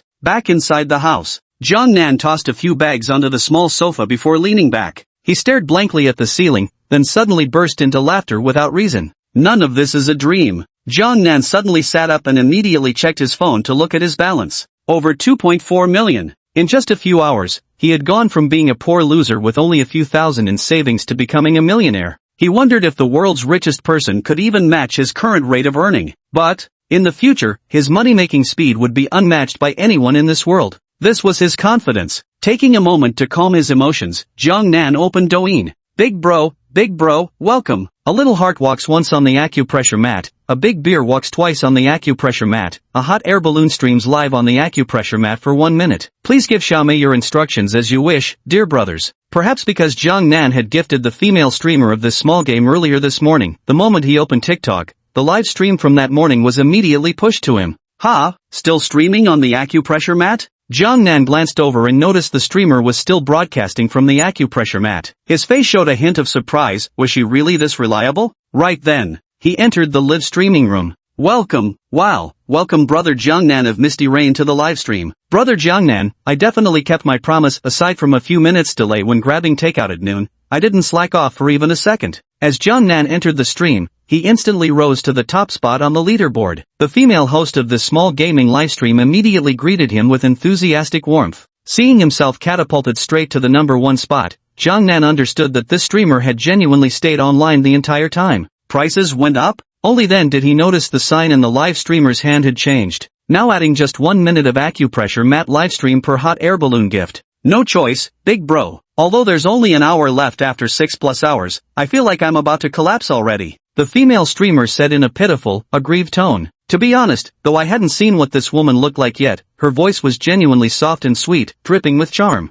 But let's be real, her legs were truly exceptional. Not stick-thin, not runway model proportions, nor those impossibly slender manga-style legs. But, they were, instead, like graceful champagne flutes, tapering elegantly like fine crystal. This leg shape, as the name suggests, resembles a wine glass, wide at the top and narrow at the bottom. Though the thighs may appear somewhat muscular, the calves remain exceptionally slender. To Nan, who has a bit of a leg fetish, this was undeniably captivating for years to come. In fact, Nan even considered using an insight skill on the petite game streamer called Little Beauty Susu to see what her actual beauty score was. Never mind, there's no need. I just came here for some casual emotional comfort, finding it amusing, that's all. Nan shook his head and dismissed the thought. If he had initially come with looks in mind, he would have already used his insight skill on her. But he hadn't. He simply found this little game amusing, and on top of that, Susu provided just the right emotional validation he needed. Now, she's even more true to her word, standing on acupressure mats in the livestream for nearly 6 hours. To be honest, Nan really admires her. If I lose the insight skill and things don't go well, I probably won't have much interest anymore. Nan shook his head. Surfing the web is just for fun anyway. Want to see pretty girls? There's always a bunch on Douyin at any time. Can you still hold on?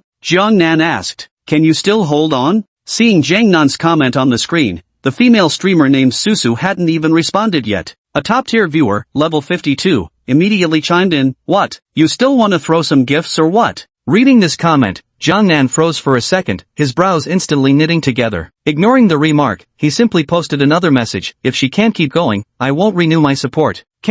Of course she can keep going. Seeing Nan's barrage comment, the female streamer named Susu hastily responded, "Brother Nan, I can still hold on. Alright, I'll go top up." After sending this message, Nan exited to begin recharging his account. He didn't deposit much, just the spare 400,000 left over in his account. Soon, 4 million Do coins have been credited. Nan returned to the live stream. At this moment, Nan glanced over that level 52 big spender was frantically sending hot air balloon gifts like crazy. In the brief time he'd stepped away and returned, the guy had already splurged on over 100 of them. Each hot air balloon costs 52 yuan, so 100 of them amounts to 5,200 yuan. This round directly surpassed Jiang Nan's previous record of 400 big sunglasses. Since you say you can hold on, then I'll let you hold on longer, keep going. The arrogant level 52 big boss sent a bullet screen comment. Oh. Although this big boss had gifted her 100 hot air balloons worth 5,200 yuan, at this moment, Susu cracked a wry smile in the livestream. 100 hot air balloons mean 100 minutes, which is another 1 hour and 40 minutes. Add to that the 1 hour she still owes, making it a total of 2 hours and 40 minutes. Exhausting. Exhausting. Thank you to Xia Yue for the 100 hot air balloons. Now I still have to livestream on the acupressure mat for 2 hours and 40 minutes. Susu's weary voice rang out. But she soon perked up and continued, any bosses want to add more time? Hearing this, a glint flickered in Jiang Nan's eyes. He chuckled softly and shook his head while typing, if there's addition, there should be subtraction too. How about reducing 1 minute for every equivalent gift you receive, streamer? Seeing Jiang Nan's bullet comment, Susu was momentarily stunned before replying, can it really work? Sure, why not? Jiang Nan burst into laughter. Level 52 big bro? Oh, you mean you want to fight me? Give it a try. Jiang Nan smiled faintly and then began searching for a gift of equivalent value to the hot air balloon. New readers, are you watching? Broskies, drop a 1 here to claim the perfect life system. 111, I'll start first.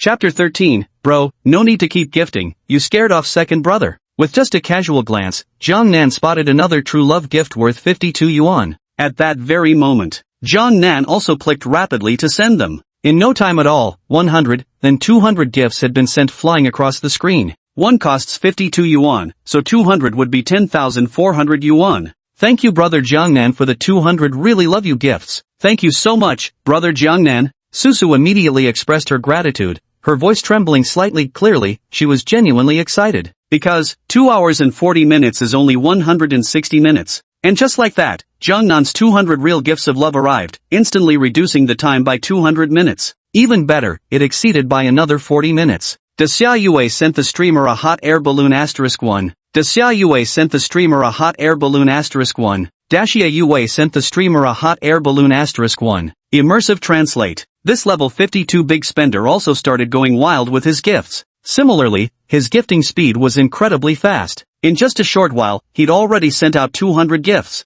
Holy shit, 2 bosses are going at it. Susu's got such great luck. This is insane. Damn it, I wish I had that kind of power to throw money around like this. Who would have thought a small gaming livestream would see 2 big spenders battling it out? This is rare. Hey bosses, tired of gifting? If you're worn out, just top up your doju coins and hand your accounts to me. I'll do the gifting for you, no service charge, promise. Immersive translate. Bullet comments began scrolling rapidly across the live stream screen. The live stream, which initially had just over 100 viewers, started gaining traction, likely because of the excessive gift donations. The viewership soon swelled to over 400 people. Thank you both so much for your support. Susu's voice trembled even more noticeably. As a small gaming streamer with merely a few thousand followers, she had never witnessed anything like this before. At this moment, her heart was flooded with indescribably complicated emotions. Jiang Nan remained silent while his fingers kept clicking incessantly. Only after he had gifted a total of 1,000 presents worth 52 yuan each did he finally stop, not because he intended to quit, but because his hand was utterly exhausted. 52,000 yuan. At that moment, seeing the barrage of 1,000 declarations of truly love you floating across the screen, the live-streaming hostess Susu stared with widened eyes, her face full of disbelief. This gift is too tiring. Jiang Nan sent out a barrage comment, then immediately clicked on the carnival gift, a flashy present worth 3,000 yuan that oozed prestige. Swish! Yenyu Jiangnan has gifted the streamer a carnival *1. Rainy Jiangnan sent carnival *1 to the streamer. Yenyu Jiangnan sent the anchor a carnival *1. Immersive translate. Gifts once again flooded the screen. This time, it was still a carnival worth 3,000 yuan. His account still had 3,480,000 do diamonds left. Each carnival cost 30,000 do diamonds. Jiangnan wasted no time with words, immediately sending out 100 virtual carnival gifts. 3 million do diamonds, equivalent to 300,000 yuan, were spent in a remarkably short amount of time. Holy shit, this big bro is the real deal. Damn, he's throwing carnivals like I'm casually tapping those little heart emojis. What do you mean more open than your little hearts? That big brother lighting up Hua Z cigarettes is no different from us giving likes, okay? Big bro, stop spamming. That level 52 runner-up got scared off by you. Immersive translate. With these 100 carnival gifts, Jiangnan instantly set the entire livestream room boiling. Thank you brother Misty Jiangnan for the 100 carnivals. Oh my god, I've never received carnivals before. Your 100 gifts just opened a whole new world for me. Thank you so much, thank you. The female streamer Susu immediately clasped her hands together and repeatedly bowed toward the camera. Ran away? That's so lame. Jiang Nan shook his head unconsciously as he read the barrage of comments in the livestream. Then he got to work again, sending out the remaining 480,000 Do diamonds, totaling 48,000 yuan, all at once. Ding! Congratulations, host! Your spending is complete, earning a 5-fold spending rebate. Immersive translate. Ding! His phone chimed again with a new text message. A 400,000 yuan rebate multiplied by 5 meant 2 million yuan. Added to his previous 2 million, his current savings had now reached a staggering 4 million yuan. Perfect shot! Jiang Nan snapped his fingers, his face lighting up with admiration. Brother Jiang Nan, I'll end the livestream now. Please check your private messages later. At this moment, the female streamer's voice rang out in the livestream room. Hearing the voice, Jiang Nan snapped out of his reverie and proceeded to click the follow button for the streamer. Soon, the live stream ended. Jiang Nan returned to his homepage when a private message popped up. Thank you so much for the gifts, Brother Jiang Nan, could I add you on WeChat? Susu sent the message. Seeing this, Jiang Nan hesitated for a moment, but soon shook his head. Adding WeChat couldn't hurt if this female streamer only had decent legs but an unattractive face, he could just delete her later. If she's passable, keeping her contact wouldn't be a big deal. Honestly, Jiang Nan rather admired this kind of female streamer who earned honest money through hard work and kept her promises. At that very moment, he gave his WeChat ID to the Susu. Soon, it happened in just a few seconds, a friend request notification chimed from his WeChat background. Susu requests to add you as a friend. Jiang Nan tapped in and accepted the request. Then, almost reflexively, he opened Susu's moments to browse through them. The first thing that caught his eye was the background picture on the social feed, a photo of a woman in her 20s holding hands with a 5 or 6-year-old little girl. In the photo, the woman appeared gentle, virtuous, and refined, a delicate beauty whose charm didn't strike you as dazzling at first glance. But the longer you looked, the more pleasantly surprised you felt. She was the type who grew more beautiful the more you observed her. Moreover, judging by her attire, she was undoubtedly an exemplary, wholesome homemaker. She has a child? Jiang Nan was quite surprised to see that the woman in the photo looked no more than 27 or 28 years old, yet she already had a 5 or 6-year-old child. Wait a minute, being 27 or 28 isn't actually that young anymore. Having a 5 or 6-year-old child seems perfectly normal at that age. Shaking his head with a smile, Jiang Nan skimmed through the rest of the social media updates, most of which were just snippets of daily life, before exiting the app. Hello, Brother Jiang Nan, I'm Susu, the streamer from earlier. A voice message came through. Thank you so much for earlier. I know sometimes gift giving can get a bit addictive. How about this? I don't have much cash on hand right now, but when my gift revenue share comes through, I'll refund you half of what you gifted today, okay? Just as Jiang Nan was about to reply, another voice message arrived. After listening, he cracked a smile. This female streamer seemed rather amusing. No need. Jiang Nan replied, for me, a few 100,000 is just pocket change. The money spent is like water under the bridge, just accept it with peace of mind. Contract signed. Seeking some free Powered by Love support, you can get 3 just by watching ads. Please take a little time to show your support. Won't take more than a moment, thanks. Chapter 14, Landlady, Xiao Jiang, are you there? At the same time, in a small apartment in Jiangcheng, a woman in a floral sundress, with shoulder-length hair and her face obscured by a mask, sat on the living room sofa. Tears welled up in her eyes as she read the message from her big brother on WeChat. Thank you, Brother Jiangnan. The woman typed the message, then slowly removed her mask. Without any makeup, in her natural state, her beauty was still exceptionally high. Moreover, with her slightly reddened eyes at this moment, she exuded a fragile vulnerability that evoked pity, making one instinctively want to embrace and cherish her. It's fine, I'll get going for now, talk later. A message came through, prompting the woman to wipe the corners of her eyes before obediently replying with a simple okay. Then, she slumped onto the sofa, letting out a long sigh. Relaxing after standing on the acupressure mat for so long during her livestream, she suddenly felt a wave of pain in her legs and feet. Without thinking, she pulled her legs onto the sofa, tilted slightly to the side, and began massaging her stocking-clad calves and delicate feet. Today's earnings totaled over 200,000 yuan. Looks like I can afford to spoil my little darling with better meals now. The woman's voice piped up.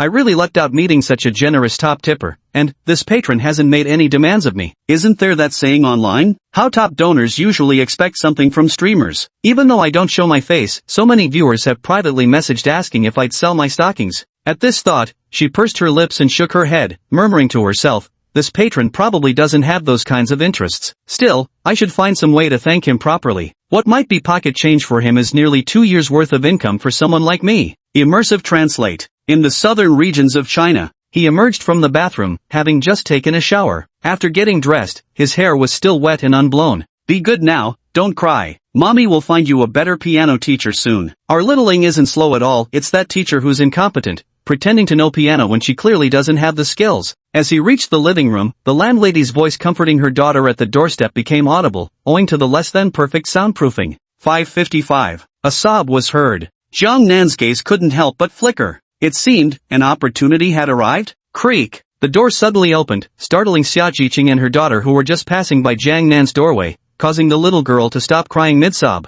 Oh, sis Xia, little Ling, hello there. Jiang Nan, holding a black trash bag in his hand, looked at the mother and daughter in surprise. He placed the bag by the door and turned his gaze to the little girl, asking curiously, why are you crying? Are you, brother Jiang Nan? The little girl was about 5 or 6 years old. Living on the same floor, the two, one tall and one small, had run into each other from time to time. There was even a day last year when he had helped chase away a few older, mean kids for her. Because of this, she had a very strong impression of Jiang Nan. Of course I remember. Don't you recognize your big brother anymore? Jiang Nan crouched down with a warm smile. After glancing at Xia Jiqing and seeing no sign of disapproval, he couldn't resist reaching out to ruffle the little girl's hair. It's just that big brother suddenly became even more handsome. I didn't recognize him right away. Mommy, I want big brother to teach me piano. The little girl reveled in Jiang Nan stroking her small head, then suddenly hugged him tightly. Turning to look at her mother, she declared earnestly, Big brother is teaching me to play piano. I'm definitely going to learn it. You? Xia Jiqing was stunned by her daughter's words, then smiled wryly and shook her head. Be good, Xiaoying. The big brother isn't a teacher, and he wouldn't know how to play the piano either. Yes, big brother knows how. The little girl started throwing a tantrum. You little imp. Xia Jiqing furrowed her brows, her face full of helplessness, especially when she saw her daughter clinging tightly to Jiang Nan. She instinctively knelt down. At that moment, the angle at which she crouched made her lock eyes perfectly with Jiang Nan, who was also kneeling. Instantly, as if sensing something, Xia Jiqing's face immediately flushed red. Just as she was about to stand up, she noticed out of the corner of her eye that Jiang Nan quickly averted his gaze. This made her secretly relieved, and she stood up again without any noticeable change in demeanor. Xia Jiqing's favorability +5. Ha! Just a gentlemanly act earned him 5 favorability points? Jiang Nan was slightly surprised. Big brother, you definitely know how to play the piano, right? At this moment, the little girl's milky voice rang out. Yes. Jiang Nan smiled and nodded. Upon hearing Jiang Nan's words, Xia Jiqing was momentarily taken aback, but quickly realized he was simply following her daughter's lead. With a radiant smile, she nodded and said, Big brother is busy right now. How about we ask him to teach you piano when he's free? Great, great. The little girl immediately beamed with joy. Jiang Nan stood up as well. He didn't explicitly state just how incredible his piano skills were. When the time came for him to step up, all he needed to do was win Xia Jiqing's favor, simple as that. So, he didn't even bother to rush into showing off. That's just a low-level tactic. True masters all play dumb to eat the tiger, delivering unexpected shock at critical moments. Goodbye, big brother. The little girl was led away by Xia Jiqing. Goodbye. Jiang Nan also waved with a smile. The landlady glanced at Jiang Nan and gave him a faint smile. Watching the two figures, one tall, one short, walk away, Jiang Nan finally tore his gaze from the landlady's alluring figure. Bang! The door closed, and Jiang Nan didn't continue spending on Douyin but went straight back to his room to sleep. Immersive translate. Bang bang bang. He had no idea how long he slept, but in his drowsy state, the sound of knocking pulled him back to reality from his dreams. Opening his eyes, Jiang Nan saw the gloomy weather outside the window and got up from the bed, feeling somewhat lost. It's already 6 o'clock. Jiang Nan glanced at the time. It was 6 in the afternoon. He had slept for an unusually long time. Bang bang bang. Just then, there was another knock at the door. Xiaojiang, are you there? The landlady's voice rang out. Creak. Soon. Jiang Nan got up and opened the door, only to see the landlady looking greatly relieved. Sister Xia, what's wrong? Jiang Nan yawned and asked. Just woke up? Xia Jiqing couldn't help but smile as she noticed Jiang Nan's drowsy expression. I just made some home-style dishes and wanted to ask if you've eaten yet. Chapter 15. A wife straight out of a comic book. Not yet. Jiang Nan shook his head. Alright, pack your things and come over later. The landlady nodded with a smile. Got it. Jiang Nan finally snapped out of his daze at this moment. After returning home and freshening up, he went out again. The landlady's place wasn't far from his an old-style residential building where each floor housed 4 or 5 tenants, with the landlady living in the innermost unit on the 3rd floor. Jiang Nan arrived quickly. Finding the main door unlocked, he walked right in. As he closed the door behind him, the landlady's gentle voice called out, Xiaojiang, I've left slippers for you by the entrance. Got it, Jiang Nan responded, then glanced down at a pair of pink women's slippers. They weren't too small, at least he could fit into them. At this moment, he also noticed several pairs of high heels on the nearby shoe cabinet. Among them, a pair of Valentino heels studded with crystals made him pause for an extra look. The landlady must be a real high heel enthusiast, he mused. Jiang Nan averted his gaze. Without exaggeration, if this shoe cabinet were left outside, half the pairs would likely disappear by morning. There might even be some sticky substances left behind. There are so many cases like this reported online that they're practically commonplace. Big brother. As Jiang Nan passed through the gate, the little girl immediately came bouncing over happily before throwing herself into his arms as he crouched down. Xia Jiqing's favorability +1. As he picked up the little girl, the system notification sounded in his mind, making him instinctively look ahead. There stood the landlady wearing a small apron, her stunning face showing traces of dazed expression. Xia Jia. Jiang Nan greeted softly. Come on, time to eat. Xia Jiqing snapped out of her thoughts and said with a smile. Time to eat. The little girl cheered happily. After eating, Big Brother will teach Xiaoying how to play the piano. Xiaoying. Xia Jiqing's tone became slightly firmer. Didn't Mom tell you? Big Brother is usually very busy and may not have time to teach you piano. Never mind that, won't you handsome be free right after dinner? The little girl was throwing a tantrum, pouting with a sullen face. Alright, I'll teach you in a bit. Jiang Nan knew the setup was sufficient. Smiling, he reached out to ruffle the little girl's hair and began to speak. Xiao Jiang. Xia Jiqing looked at Jiang Nan in surprise. Nothing. Jiang Nan gave the landlady a meaningful glance. The confidence in his gaze made Xia Jiqing pause for a moment before she shook her head and said, let's not talk about that now. Come, sit down and eat. As she spoke, she also took off her apron, and a pair of big melons immediately entered Jiang Nan's line of sight. Damn, this figure is truly top tier, absolutely wow. Jiang Nan quickly averted his gaze, not daring to look for too long. What's more, this landlady had silver hair. Combined with her stunning figure, she genuinely looked like a striking anime MILF straight out of a manga. He quickly took his seat. The landlady also took the little girl back, feeding her while holding her in her arms. However, the little girl's face was clearly filled with displeasure. She obviously wanted to eat in Jiang Nan's embrace. You little thing, liking handsome guys at such a young age, don't you want your mom anymore? The landlady noticed her daughter staring at Jiang Nan and couldn't help making a teasing, slightly envious remark. But brother Jiang Nan is really so handsome. At 5 or 6 years old, children nowadays aren't as clueless as kids from previous generations. This outburst made both Xia Jiqing and Jiang Nan burst out laughing. Eat up, eat up. Xia Jiqing quickly responded, then turned to Jiang Nan with a gentle smile. How is it, Xiao Jiang? Does my cooking suit your taste? Delicious. I love Sichuan cuisine, the spicier the better. Jiang Nan nodded in praise. It wasn't just empty flattery to boost her favorability. Landlady Xia Jiqing's culinary skills were genuinely outstanding. Glad it suits your taste. Xia Jiqing smiled faintly with pursed lips. Xia Jiqing's favorability +1. Although it only increased a tiny bit of favorability, something is better than nothing. Any gain is far better than no gain at all. Besides, if his memory served him right, the landlady's affection toward him wasn't exactly low at this point. 5 p.m. This level of favorability is already considered extremely rapid progress. Just give him a little more time together, and completing that bonus mission will be within reach. The meal lasted about half an hour. Jiang Nan finally set down his chopsticks. Shall I get you another bowl? The landlady said cheerfully. I can't eat anymore, I'm too full. Jiang Nan patted his belly and shook his head, saying, honestly, it's been ages since I've had home-cooked meals like these. As long as it suits your taste. From now on, if there's any dish you'd like to eat, just let your sister know, she replied. After the meal, the landlady's favorability towards Jiang Nan increased by another 3 points, bringing it up to 20, and the effect of hitting 20 favorability points became immediately apparent. Hearing this, Jiang Nan scratched his head and chuckled sheepishly. I've eaten quite a bit. You can eat as much as you want, there's plenty, the landlady said cheerfully. Jiang Nan hadn't tasted home-cooked meals in such a long time, and likewise, it had been ages since anyone had eaten the home-style dishes she prepared. Moreover, seeing nearly every dish on the table cleaned out was the highest silent compliment one could give to a home cook. I'll clean up. You keep Xiaoying company, just relax. When the landlady noticed Jiang Nan starting to clear the dishes, she immediately picked up the little girl and said, Xiaoying, go watch TV with your brother. Mommy will join you in a bit, okay? Okay. The little girl instantly trotted over to Jiang Nan and leaned against him with a giggle. Sister Xia. Jiang Nan glanced at the table. Nothing. Xia Jiqing gave a gentle smile and waved her hand. All right. Jiang Nan didn't waste any more time on this issue. Instead, he picked up the little girl and held her in his arms, slowly making his way to the living room. Handsome brother, the piano room isn't in the living room, it's over there. The little girl's milky voice rang out. Got it. Jiang Nan followed the direction of the little girl's pointing finger toward a small room. Hearing the exchange between the big and little ones, the landlady in the dining room couldn't help but shake her head with a smile and mutter to herself,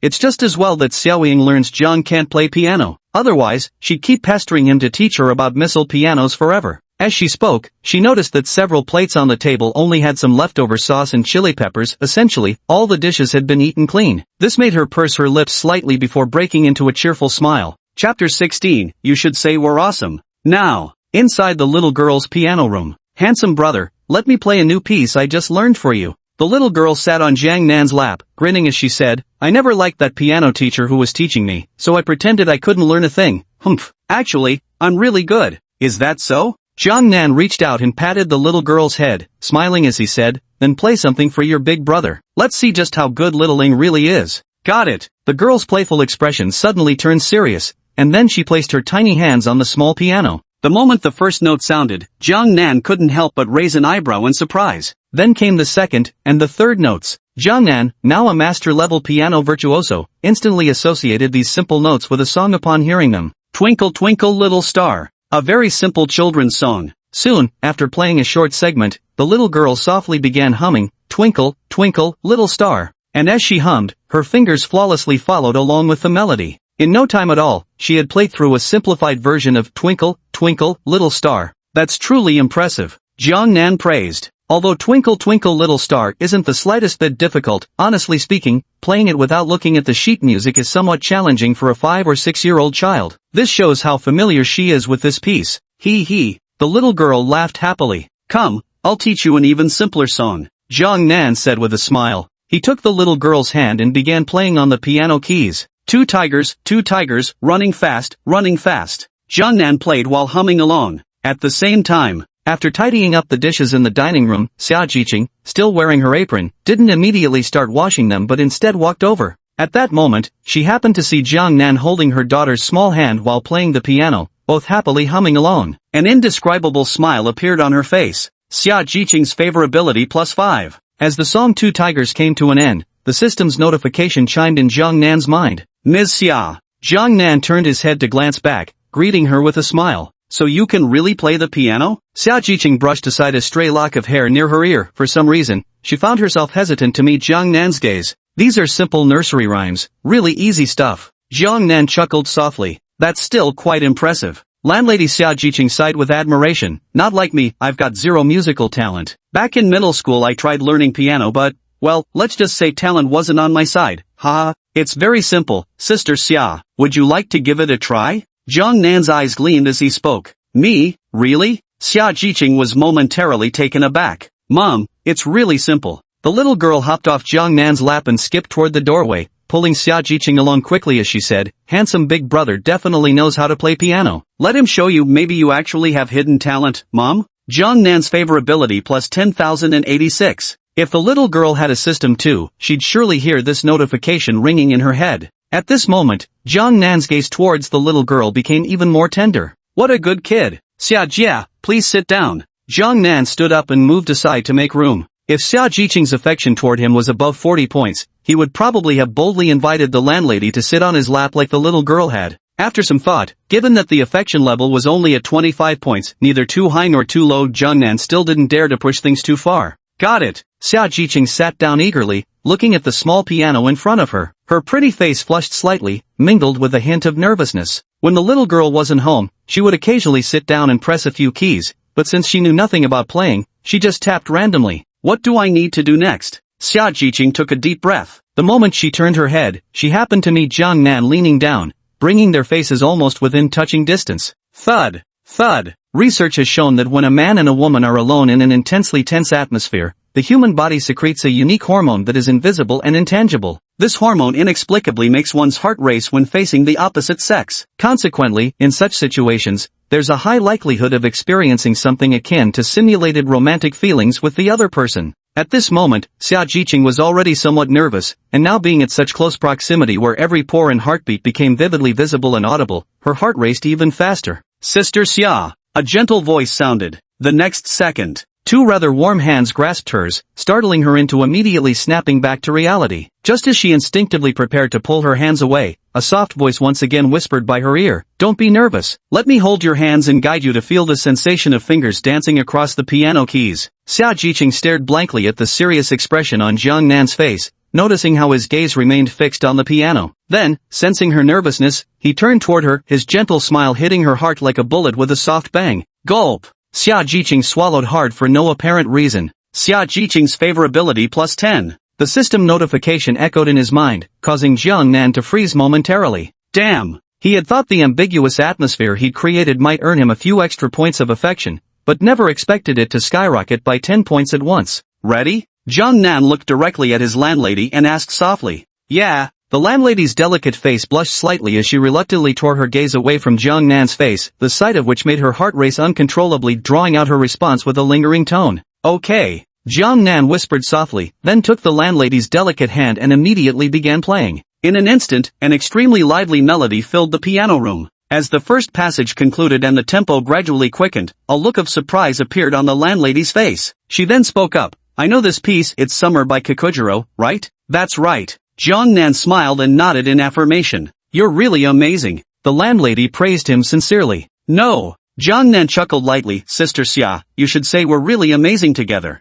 Xia Jiqing's favorability plus 5. Jiang Nan's emotional support was so overwhelming that the landlady couldn't handle it. Chapter 17. Sis, let me tell you something from the bottom of my heart. A beautiful landlady like her, owning several buildings collecting rent in a prosperous new first-tier city like Jiangcheng, even if it's in the old district, makes her undeniably wealthy by any standard when you look at the monthly figures. Moreover, Jiang Nan had heard rumors that this landlady might not just be collecting rent from a few buildings in this old neighborhood alone. A wealthy widow who has been bereaved for several years and hasn't engaged in casual affairs would be experiencing profound inner loneliness. Once someone forcefully breaks into her heart, there's no need for the other party to take the initiative anymore. Xiaojiang, I'm truly grateful to you. The landlady's gaze toward Jiang Nan carried threads of unspoken longing. How do you feel, Sister Xia? The piano isn't really that hard, is it? Jiang Nan smiled. With you here, it's not difficult. The landlady whispered softly, her fair cheeks slightly flushed. The power of 40 favorability points was truly remarkable. The landlady's slightly coquettish expression packed quite a lethal charm.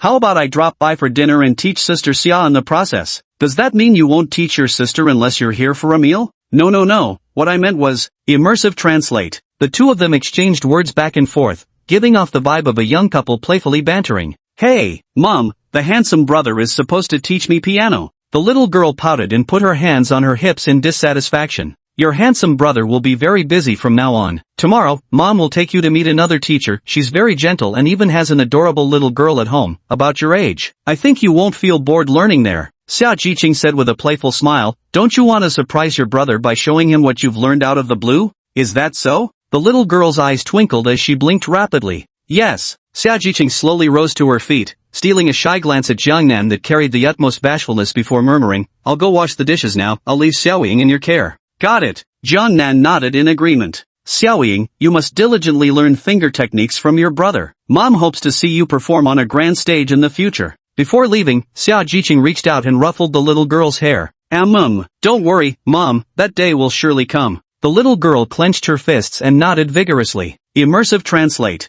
Thank you so much today, Xiaojiang. It's been a long time since I've seen Xiaoying smile so much, and, the same goes for me. Around 8:30 in the evening, standing at the landlady's doorstep, she gazed softly at Jiang Nan and whispered her thanks. Sister Xia, no need to be so formal with me. Currently, Xia Jiqing's favorability toward him had reached 40 points. Although it hadn't increased further, Jiang Nan actually felt it had already peaked. At the very least, without increasing the attack intensity too much, it won't grow much further. But he wasn't in a hurry. Fine wine is meant to be savored slowly. Swallowing it all at once wouldn't be any different from Jubeiji eating ginseng fruit, now would it? Alright, my dear sister, you're being too formal with me. The landlady took a deep breath, then looked at Jiang Nan with tender affection. The dim corridor light in the evening cast a somewhat dusky glow, yet it was precisely this atmosphere that created a peculiar, indescribable feeling. At the very least, the landlady's heart began beating inexplicably faster at this moment. Well, Sister Xia, I'll head back first. If there's anything, just message me on WeChat.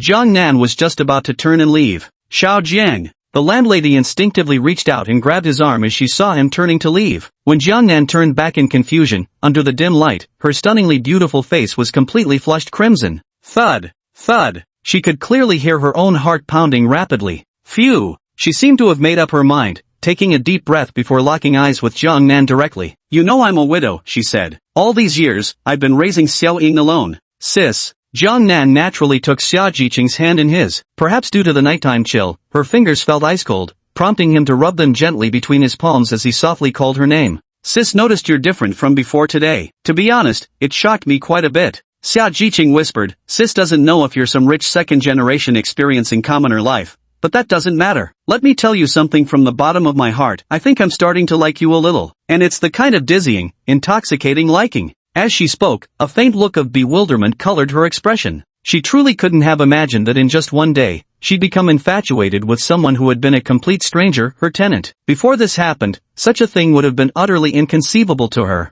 Big sis, you. Jiangnan looked at Xia Jiqing with shocked eyes, calling out but choosing not to respond further at this moment. Ah, what am I even saying? Seeing Jiangnan hadn't given any response, Xia Jiqing's impulsive emotions gradually subsided. Suddenly realizing her boldness, she turned away in embarrassment and hurried back inside, calling out, Little Jiang, your sister here isn't some hooligan. Those really were my heartfelt words just now. I'm the type who can't keep things bottled up, say what I mean plainly. If you're unwilling, I won't bring this up again. Bang! The door closed. Now, inside the house. Landlady Xia Jiqing's chest rose and fell rapidly. Her pearly white teeth lightly bit her lower lip as she leaned against the door, breathing heavily. Listening to the fading footsteps outside, her heartbeat accelerated wildly. Covering her burning face, she let out an embarrassed hiss and murmured to herself, Xia Jiqing, oh Xia Jiqing, you've truly been alone too many years. You can't even hold yourself together when encountering such an outstanding and handsome young man like Xiao Jiang. Buzz, buzz, buzz. On the coffee table,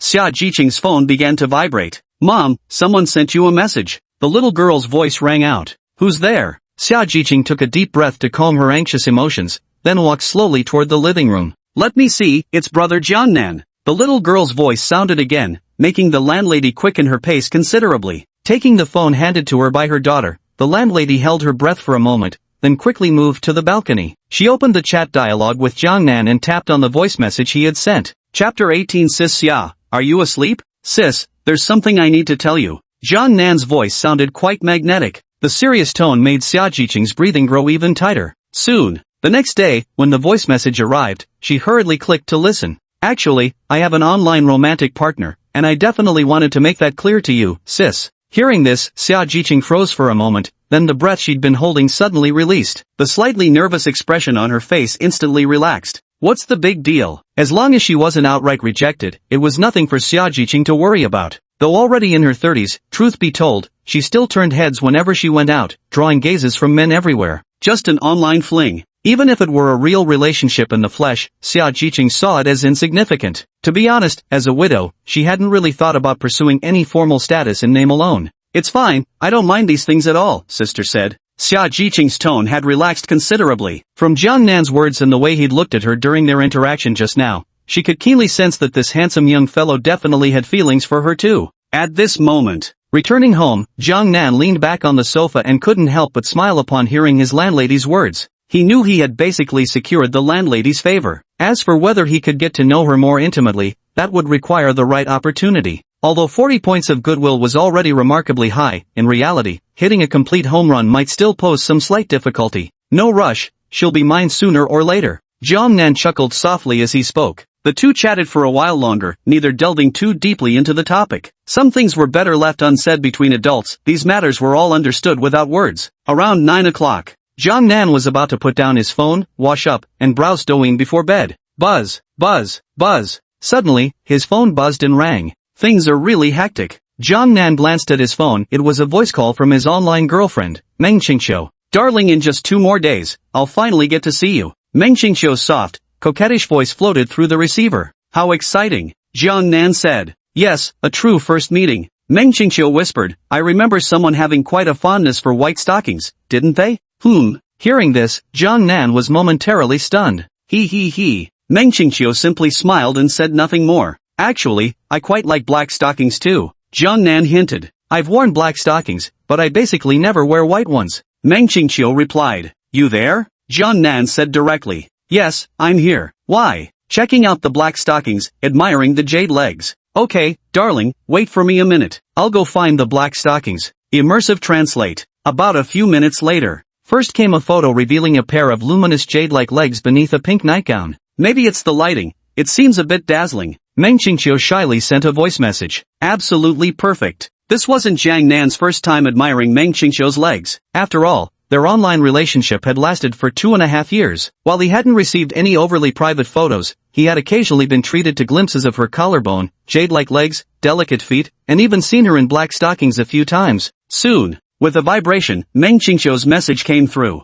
Jiang Nan began examining it. This time, it wasn't just photos. It was a short video lasting about 10 seconds. In the video, Meng Qingqiu pointed the camera at her delicate feet as she slowly slid on black stockings. The mysterious black fabric gradually enveloped her flawless legs, creating an even more visually striking effect. Heh, so what do you think? Does it look good? Meng Qingqiu's playful voice message came through with a chuckle. Absolute fire. Jiang Nan immediately fired back with a meme in response. The two chatted idly after that, with Meng Qingqiu occasionally sending over a few photos of her black stockings and delicate feet. At Jiang Nan's insistent request, she even changed one leg into white calf socks, creating a striking contrast between the black and white. Immersive translate. Before they knew it, the conversation had carried on until 10 o'clock. During this time, Jiang Nan briefly considered asking Meng Qingqiu to start a video call. But then it occurred to him that he'd be seeing her in person in just 2 days anyway, so he decided against mentioning it. After hanging up, Jiang Nan headed to the bathroom to wash up. Just as he returned to his bedroom, a message from the landlady arrived. An image.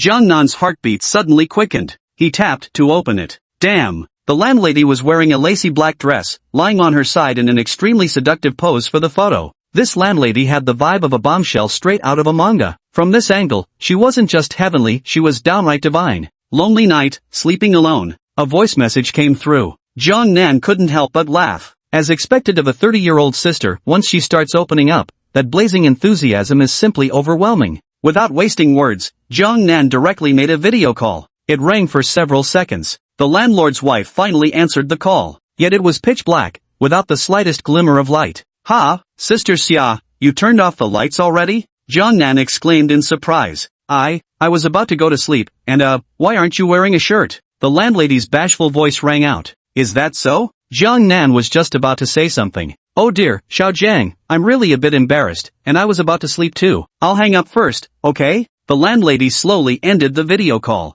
Xia Jiqing's favorability +5. After the call disconnected, Jiang Nan's mind buzzed with the system notification. The unexpected 5-point favorability increase left him utterly baffled. Immersive translate. About 10 minutes later, while browsing Douyin, Jiang Nan's mind suddenly echoed with another system alert. Xia Jiqing's affection +5. Another 5 points increase? Doesn't that mean with a maximum of 100 affection points, the landlady is already more than halfway there for him? 40 points of affection already showed fiery enthusiasm. With 50 points, surely he could get away with pretty much anything, right? Thinking of this, Jiang Nan couldn't help exiting Douyin and opening WeChat. After some hesitation, he sent a message to his landlady. Xiajie, are you asleep yet? Chapter 19, Confession. Clink clatter. At this moment, the sound of running water came from the bathroom in the landlady's bedroom. A few minutes later, she walked out wrapped in a towel. That was absolutely insane. The landlady swallowed nervously, her pretty face slightly flushed as she climbed back into bed.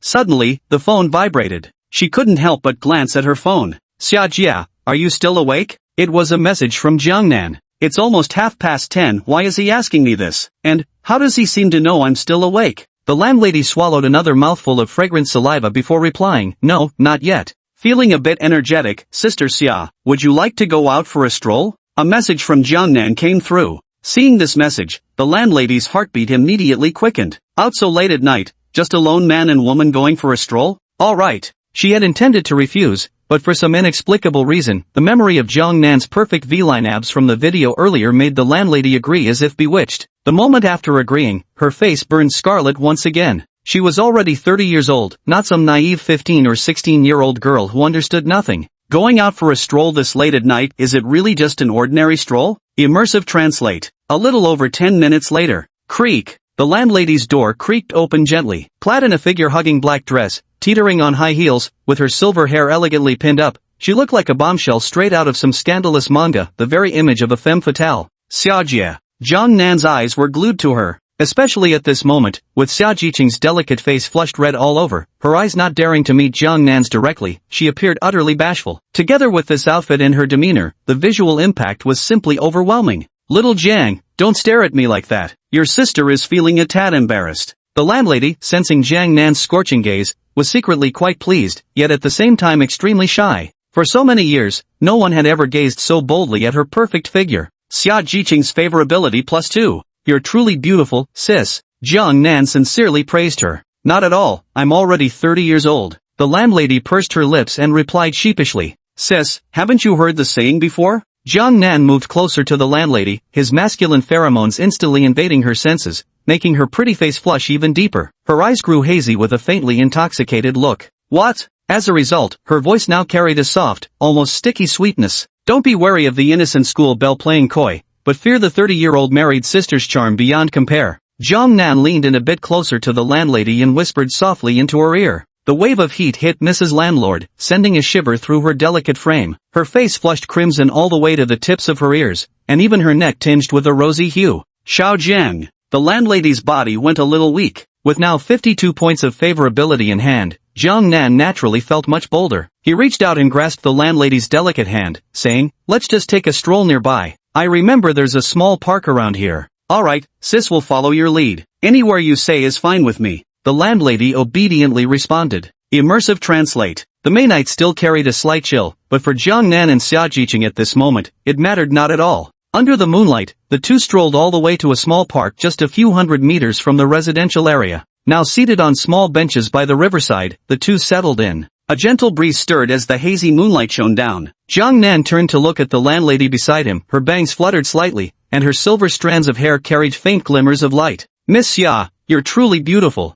Jiang Nan couldn't help but exclaim again. Ah, that mouth of yours is as sweet as can be, you're far too good at flattery. The landlady glanced at Jiang Nan with a coquettish look, then shifted slightly closer to him and whispered, you know, the breeze by the river still carries a faint chill. Hearing this, Jiang Nan immediately understood and reached out to pull the landlady into his embrace. Thump thump. In that moment, both Jiang Nan and the landlady inexplicably felt their hearts racing faster. Jiang Nan. Then, the landlady softly called out Jiang Nan's name. Jiang Nan turned to look at her, meeting the landlady's expectant gaze before slowly lowering his head. Dozens of seconds later, Xia Jiqing's favorability +3. Jiang Nan, you. At this moment, the landlady's shy voice sounded. Oh, sorry about that, Sister Xia. Jiang Nan came to his senses. Whether it was intentional or out of guilt, after withdrawing his hand, he rubbed his nose. And nothing. The landlady took a deep breath, then rested her head on Jiang Nan's shoulder and whispered softly, it seems things between us are moving a bit too fast. Sis.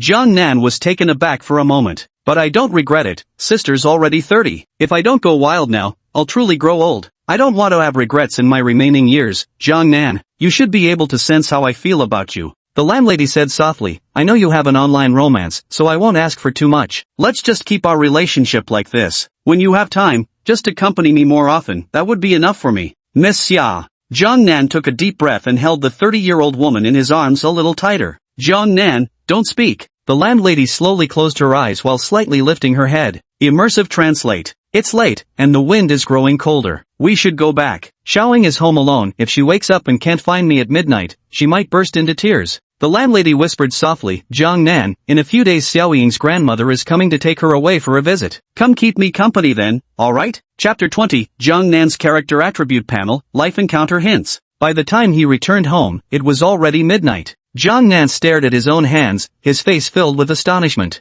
Big. So big indeed. Although the naked eye could already tell just how sizable the landlady's proportions were, only when actually measured by hand did one truly understand how enormous they really were. Returning to his room, Jiang Nan changed into a set of pajamas and lay down on the bed. Suddenly, he thought of something and glanced sideways at the bedside table beside him, then rolled over and opened the drawer, his brows immediately furrowing tightly. It had been nearly a day since he obtained the system, yet only now did he remember the diary he had kept for 5 years. Gone. The diary that should have been in the drawer had vanished, and Jiang Nan's eyes flickered with a strange glow. His memories also returned to 5 years ago. On his 17th birthday, while passing under a pedestrian bridge, he saw an elderly white-haired woman squatting by her street stall. Moved by her pitiful state, Jiang Nan casually bought a few things from her. In return, the old woman gave him a diary and told him, if you keep making wishes for 5 full years, one day they'll all come true. From beginning to end, although he treated it as a joke and continued writing in it, he never actually stopped making entries. Now that he'd obtained the system, it suddenly dawned on him that diary wasn't particularly thick, yet after 5 years of entries, he'd seemingly never needed to replace it. What a scatterbrain I am!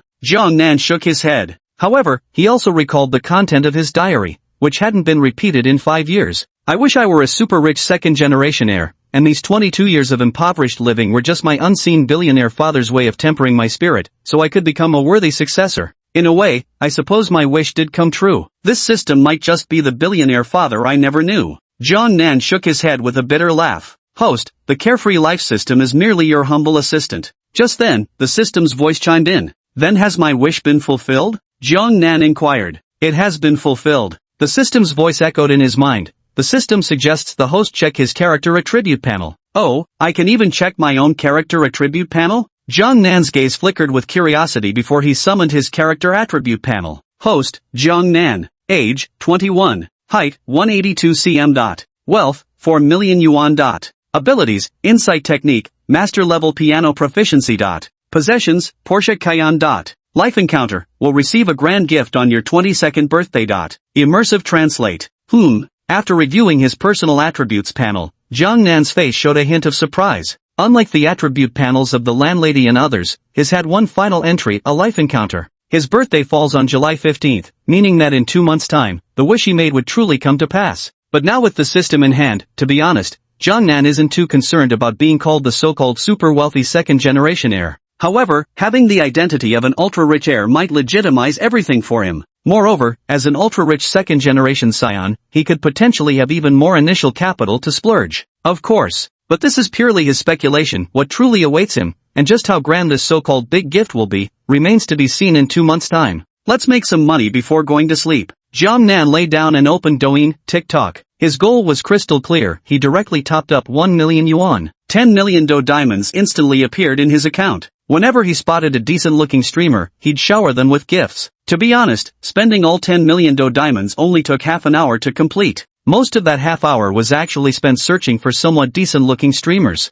Ding! Congratulations, host. Consumption completed. Received a triple spending rebate. Immersive Translate. 1 million turned into 3 million after deducting the principal. A staggering 2 million was made in just half an hour. Percent. Who else can make money this fast? Time to sleep. Jiang Nan had plenty of time to spend and get rebates, so pulling all-nighters was completely unnecessary. A night without dreams. The next morning, his reliable biological clock woke Jiang Nan around 8 o'clock. The moment he opened his eyes, his first action was to silently call out system in his mind. The extravagant life system is at your service. How may I assist you today? The system instantly replied. No need. I just wanted to confirm whether I was dreaming yesterday. Jiang Nan took out his phone again to check his account balance, 6 million yuan. This brought a satisfied smile to his face in an instant. In just one day, he'd gone from being a nobody with a few $1,000 in savings to a young millionaire with 6 million in the bank, experiencing countless wonderful things he'd never encountered before along the way. Bliss. Jiang Nan did a carp sleep, springing straight up from the bed. My physical condition seems absolutely terrific now. I wonder if I'll get a chance to show off when Meng Qingqiu arrives in Jiangqing on the 18th. Jiang Nan changed into an Armani casual outfit. In May, the weather wasn't particularly cold, nor was it too hot. A simple short-sleeve or long-sleeved shirt would usually suffice for going out. Standing in front of the bathroom sink, Jiang Nan stared at his reflection in the mirror and couldn't help muttering to himself. If his online crush was really Meng Qingqiu, the reigning campus belle of Shanghai's top university, then her looks, figure, and charm would undoubtedly be in a league of their own. Honestly, Jiang Nan felt it'd be a damn shame not to make a move after she traveled all this way to meet him in person. At the same time, Jiang Nan was quite curious after 2.5 years of online dating, just how high was Meng Qingqiu's affection level for him? Judging by her usual attitude, it shouldn't be less than 40 points, right? Jiang Nan began to speculate. She had traveled a long distance to meet him in person, and as early as last year, Meng Qingqiu had secretly seen him before, even initiating this second official meeting.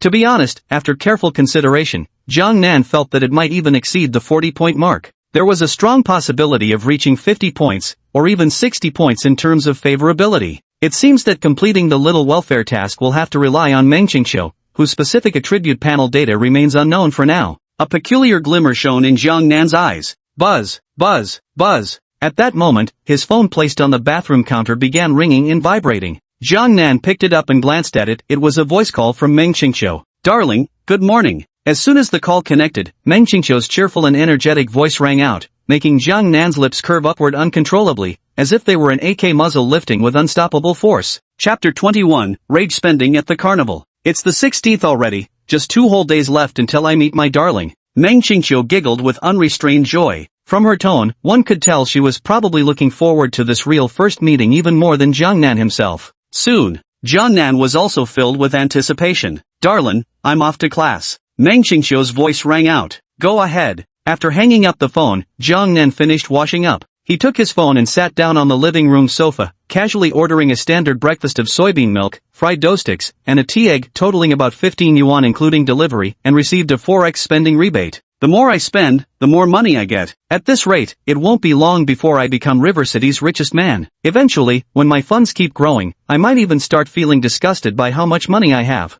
Jiang Nan understood perfectly well that while spending might bring momentary pleasure, if that pleasure continued endlessly, there would inevitably come a day when it would become tedious. At this thought, he recalled the small bonus tasks assigned by the system. Perhaps this could serve as a counterbalance against becoming numb to money in the future. Would he develop any special abilities in the future? I think the first thing I should get is an indestructible kidney. Jiang Nan thought long-term, but he didn't obsess over distant matters to the point of getting stuck. Currently, several stunning women had already gathered around him, take Lin Manman, the landlady, and his soon-to-arrive online romance Meng Qingqiu as examples. These 3 absolute top-tier beauties couldn't possibly be satisfied with just once a day, could they? Thus, the need for an indestructible diamond-like kidney was absolutely essential. System, I hope you've got my back. Jiang Nan silently noted to himself. Open WeChat. Jiang Nan glanced at his phone. Several message notifications had piled up. There was one from his landlady, another from Lin Manman, and one from Su, the female streamer hosting the minigame live broadcast. Landlady, good morning, sis, that dangerously charming young man who could kill with a glance. Lin Manman, Jiang Nan, wanna grab lunch this afternoon? I know this amazing Sichuan restaurant, let me treat you. Su, brother Jiang Nan, are you in Jiangcheng too? Replied to each one. As for Lin Manman's message, Jiang Nan pondered for a moment but didn't immediately agree, only replying that he'd see when the time comes. But when it came to Susu's message, Jiang Nan was stunned. This woman was also from Jiang City? Yes. Jiang Nan replied with a single sentence. After replying, Jiang Nan leaned back on the sofa, exited WeChat, and opened Douyin. Welcome, brothers, to the live stream. This is a mini-game live stream. I'm Anchor Xiaomei. One little heart means stepping on the acupressure board once, one big beer means stepping on it 3 times, and a hot air balloon means staying on the acupressure board for a minute during the live stream. The familiar voice made Jiang Nan's mouth drop open slightly. Holy crap! Is this female streamer called Xiaomaisu really this diligent? She treats streaming like a normal 9-to-5 job, starting around 8 in the morning. After some consideration, Jiang Nan decided to top up $1 million first. 10 million Do diamonds arrived in his account instantly. He immediately clicked to enter the live stream. Welcome brother Jiang Nan to the stream. Good morning, brother Jiang Nan. Have you had breakfast yet? Upon seeing Jiang Nan enter the stream, Susu immediately greeted him warmly. Just ordered takeout, popped in to check and saw you were live. Jiang Nan sent a barrage comment first, then directly gifted 20 carnival presents. Each carnival costs 3,000 yuan, so 20 would be 60,000 yuan. Wow! Thank you brother Jiang Nan for the 20 carnivals. Big brother, there's currently no small penalty for gifting carnivals. Would you like to customize a small penalty? Susu's excited voice rang out through the livestream. It was still early in the morning, and there were only 5 or 6 people in her livestream. Though the chat had been quiet, these few viewers suddenly started spamming messages en masse. Big boss, make her change her stockings. Yeah. Big boss, make Susu swap those nude stockings for black or white ones. Big boss, 10,000 signatures beg you to make Susu switch out those sheer stockings for something else. Immersive translate. Jiang Nan glanced at the barrage of comments, pondered for a moment, then typed, put on the outfit you think looks best on you, just stockings, none of those other kinds. Having grown accustomed to black stockings, white stockings, and even stockings of every color imaginable, Jiang Nan unexpectedly found himself utterly captivated by this pair of sheer nude stockings. He simply couldn't get enough. Moreover, the sheer stockings on Susu's legs were of an incredibly lightweight variety, practically clinging to her jade-like skin. The simple floral maxi dress she wore revealed only her slender calves and those delicate, stocking-clad feet. So, to Jiang Nan, this still fell a bit short. It lacked an outfit that could reveal her legs, something that would perfectly showcase the delicate beauty of her jade-like thighs in all their glory. Okay, brother Jiang Nan, please wait a moment. Susu saw Jiang Nan's comment on the livestream and immediately covered her chest with the sign in her hand, bowed to the camera, then dashed out of the frame. Jiang Nan wasn't in a hurry either. While waiting, he started sending out carnival gifts. In just a short while, along with the previous 20, he had already blasted 100 carnival gifts. 100 carnival gifts are worth 300,000 yuan, equivalent to over a year's salary for an ordinary office worker. Yet here by the Jiangnan region, it's merely a few minutes worth of spending. Ding! Congratulations, host. Spending completed. Reward obtained, tenfold spending rebate, 3 million yuan. Immersive translate. The system's prompt echoed in his mind, and the staggering 10x spending multiplier instantly painted a look of astonishment across his face. Holy smokes! A tenfold return on spending. This was the first time he'd ever received such a high spending multiplier. Bliss! Jiang Nan was overjoyed, and in his excitement, he gave Susu another 100 carnival gifts in rapid succession. This time, his luck wasn't as good as before, he only received a twofold spending rebate, netting him 600,000 yuan. As Jiang Nan stared at the remaining 4 million diamonds in his account, contemplating whether to spend it all in one go, the crisp sound of high heels clicking against the floor suddenly echoed through the livestream. Sorry to keep you waiting, brother Jiang Nan, I'm here. Susu's voice followed closely, immediately drawing Jiang Nan's attention. The first thing that caught his eye was a pair of jade-like legs clad in semi-sheer qipao stockings entering the frame. Soon, Susu's entire figure came fully into view on screen. Her figure is absolutely unbeatable. Jiang Nan's eyes widened. In the livestream, Susu was holding a small round fan, though her face was obscured by a mask, making it impossible to discern her true features. But, in the face of her curvaceous and voluptuous figure, it's no exaggeration to say that no matter how stunning one's facial features may be, the allure they bring can never compare to that of such an exceptional figure. This slightly sheer qipao perfectly showcases the beauty of those stocking-clad jade legs just as I imagined. Not just playable for years, but far beyond. She's truly a contemporary born with stocking saint physique. Jiang Nan admitted that just this phenomenal figure alone was enough to drive countless online admirers wild. Holy mother of mine, this is just too nice. Typing with my tongue to prove my innocence. Damn, this streamer's figure absolutely embodies the pinnacle of charm when pairing sheer stockings with a qipao. She's reached the ceiling of this fashion style. Despite the traffic boost from Jiang Nan's 200 carnival gifts, the real explosion in this small gaming livestream happened the moment Susu made her stunning appearance in that slightly sheer thigh-high qipao outfit with stockings, instantly sending the entire livestream room's excitement levels soaring to their peak. At this moment, Jiang Nan also took a deep breath and couldn't hold back any longer, casting an insight skill towards the Susu. Chapter 22, Savings reach tens of millions, small reward mission upgrades. Name, Su Yun. Age, 28 years old. Height, 167 cm. Weight, 55 kg. Charge, 1. Appearance, 90 points. Favorability, 30 points. A beauty score of 90? The moment Su Yun's attribute panel popped up, his gaze immediately locked onto her beauty rating. Seeing that it reached a full 90 points, his face instantly lit up with delight. He had seen Su Yun's photos and knew this woman was quite attractive, the kind who grew more beautiful the longer you looked at her. But he never expected her to score a full 90 points. What surprised Jiang Nan even more was that her initial favorability toward him was as high as 30 points. He thought it completely normal that spending hundreds of thousands, nearly 1 million yuan, had only earned him 30 points of favorability. When it came to online money showering, favorability had its limits. Unless you encountered some gold-digging extremist, the increase in favorability would never be absurdly high. As for this Su Yun, from head to toe, quite frankly, Jiang Nan thought she was an absolute gem of a respectable woman. Having 30 favorability points already was incredibly good. Hanging out offline is definitely the fastest way to boost favorability. Jiang Nan's eyes couldn't help but flicker subtly. Ha, you sent 200 carnivals in total? At this moment, Su Yun's astonished and excited voice rang out in the livestream. Brother Jiang Nan, with these 200 carnivals you just sent, how many outfits do you want me to change into? I don't even have that many.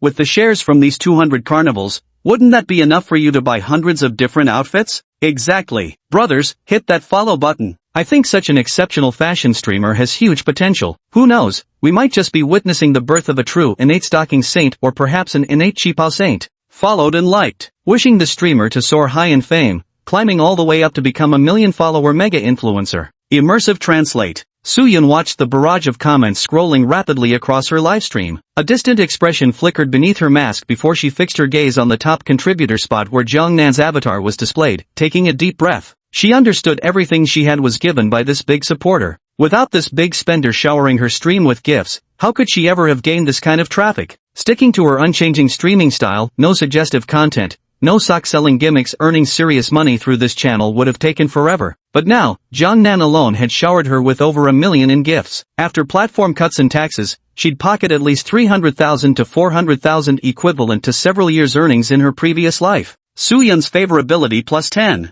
As the system notification chimed in his mind, Jiangnan topped up another 200,000 yuan. Combined with the remaining 400,000 from earlier, he sent Suyun 200 more carnival gift sets in one go. At this moment, another system notification sounded in his mind. Ding! Congratulations, host. Purchase completed. Obtained 5-fold spending rebate, 3 million yuan. Another 5-fold spending rebate came in, with 3 million credited to his account. Jiangnan's face immediately broke into a satisfied smile. His savings had now reached an 8-digit figure that ordinary people could hardly touch in their lifetime, 11.6 million yuan. Ding! Congratulations, host. Your savings have reached 10 million yuan. Given your strong enthusiasm for spending, we are upgrading your current small welfare mission to have a close confidant of the opposite sex with a beauty score of 90 or above, favorability level above 90. Mission reward, Jiangqing Tianfu Villa number 001, globally limited edition luxury hypercar Pagani Zonda, and indestructible kidneys. And the moment Jiangnan's savings surpassed 10 million, the system's notification rang in his mind for the third time.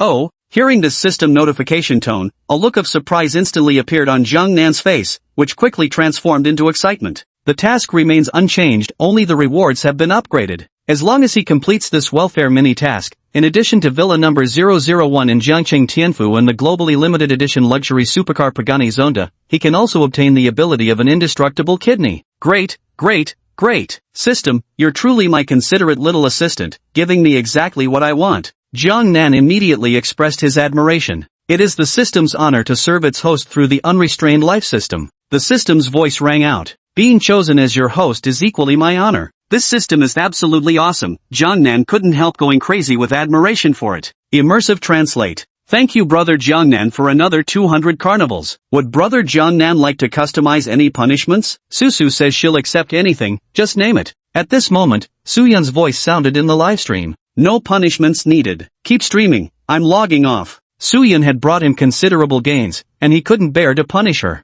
Moreover, even if he were to decide on a punishment, it certainly wouldn't be done online. With a beauty score of 90 and a favorability rating that had already reached 40 points before even meeting, it wasn't hard to imagine the immense impact his looks, charm, physique, and his youthfulness coupled with wealth would have on this exquisite woman when they finally met face to face. Just as Jiangnan left the livestream, Suyun abruptly ended her broadcast when the viewer count neared 3,000. At this moment, just about to browse Douyin to see if there were any beautiful live streamers, several notification sounds chimed from his WeChat in the background. Clicking in to check, he saw messages from Suyun. Suyun, brother Jiangnan, what a coincidence, I'm from Jiangqing too. Suyun, you've given me so many gifts, I really don't know how to thank you. Suyun, I was wondering if I could treat you to casual meal? Reading these messages, Jiangnan's eyes couldn't help but sparkle, a very satisfied smile appearing on his face as he replied, sure. This time, he didn't type but sent a voice message. At this moment, Jiangcheng, Old City District. Inside an old-fashioned small apartment, a woman wearing a slightly sheer cheongsam, her perfect jade-like legs adorned with nude stockings, removed her mask and pressed the phone to her ear. Alright, when will you be free? Hearing this voice message, Suyun's eyes widened instantly. Wow, such a youthful voice. Jiangnan's Douyin profile had no photos, no age listed, just a Jiangqing IP location. To be honest, Suyun never imagined that the brother Jiangnan who tipped her over 1 million yuan would actually be a young man. In her mind, only middle-aged businessmen would normally be so generous with their gifts. Moreover, Jiangnan's style of showering gifts without making any demands seemed completely unlike typical youthful behavior, it was almost unsettlingly mature. As a result, Suyun had always assumed this top tipper would be a middle-aged man. But judging by the voice now, it doesn't seem to be the case. This inexplicably sent a flutter of pleasant surprise through her heart. Chapter 23, Brother Jiangnan, it's about time, you can come over to my place now. Brother Jiangnan, I'm free this afternoon. Suyun replied. Send me your location, I'll come find you in a bit. Jiangnan's voice sounded again. Understood. Suyun hurriedly responded, then hesitated for a moment. Glancing at her small apartment, she couldn't help but purse her lips and mutter, it may be a bit cramped, but at least it's clean. Surely this big brother won't look down on it, right? Muttering to herself, she sent her location to Jiangnan and then took a deep breath before heading back to her bedroom to change clothes. Hearing Jiangnan say he would come to see her later, she naturally assumed he intended to have a simple meal at her place, so she began preparing to go out and buy some groceries. Perfect timing, Xiaonannan is at kindergarten at noon anyway, so it won't feel awkward. Soo-yoon swallowed nervously. Truth be told, she was a little worried about bringing her top sponsor home, but for some reason, she couldn't help feeling inexplicably excited. I wonder what this top donor looks like. Soo-yoon currently had 40 points of goodwill toward Jungnan. Basically, as long as this top donor wasn't missing limbs or blind or something when they met, those 40 points of goodwill would definitely be enough for her to engage in some indescribable activities with Jungnan. Soo-yoon wasn't a fool. Jungnan had spent over $1 million on her. Did he really want nothing in return? She didn't believe that for a second. A woman raising a daughter alone for so many years. I really had no choice. If I can truly find someone to rely on, wouldn't that be a good thing, a chance to finally free myself? If Soo-yoon had never encountered a big spender like Jungnan showering her with gifts, she might have endured life's hardships indefinitely. But now, with someone like Jungnan in her life, claiming she doesn't desire a pillar of support would be utterly disingenuous. Let's wait and see. Although I have a child, when it comes to looks and figure, few young girls can compare to me. Not to mention, I've only done it once. Who knows, some young girls today might not even have as much experience as I do. As she spoke, Soo-yoon, who had just slipped out of her semi-transparent cheapao, glanced down at her ample bosom, a faint flush of pride coloring her cheeks. Though she was nearing 30, she still retained a girlish charm. God bless, God bless. This top donor must be a man worth entrusting my life to. Even if it's just being his lover, I'd be willing as long as he treats me well. Having raised her daughter alone for so many years, she understood better than anyone how difficult life could be for a single mother and her child. Right now, her little girl was still young, just in kindergarten, and they could scrape by. But when it came time for elementary school, middle school, high school, and even university, how much money would that require? She was just an amateur piano teacher. When acquaintances asked her to tutor a student or two, combined with her meager earnings from live streaming, she could barely make over 10,000 yuan a month. But it's impossible to be this stable every single month. Lost in thought, she changed into an ordinary floral maxi dress and glanced at herself in the full-length mirror. For some reason, a faint blush crept onto her face as if recalling something. Immersive translate. Soo-yoon's affection level +2. Down in Jungnan region, just as Jungnan saved Soo-yoon's shared location on his phone, the system's notification suddenly echoed in his mind, causing his eyebrows to twitch involuntarily. Just over $1 million yuan is enough to sway even a virtuous woman's heart. It seems money truly gives you the power to do anything you want. In a way, Jungnan felt some sort of fate with this Soo-yoon. The algorithm kept pushing her videos to his homepage. The moment he opened Douyin, there she was again. What else could this be if not destiny?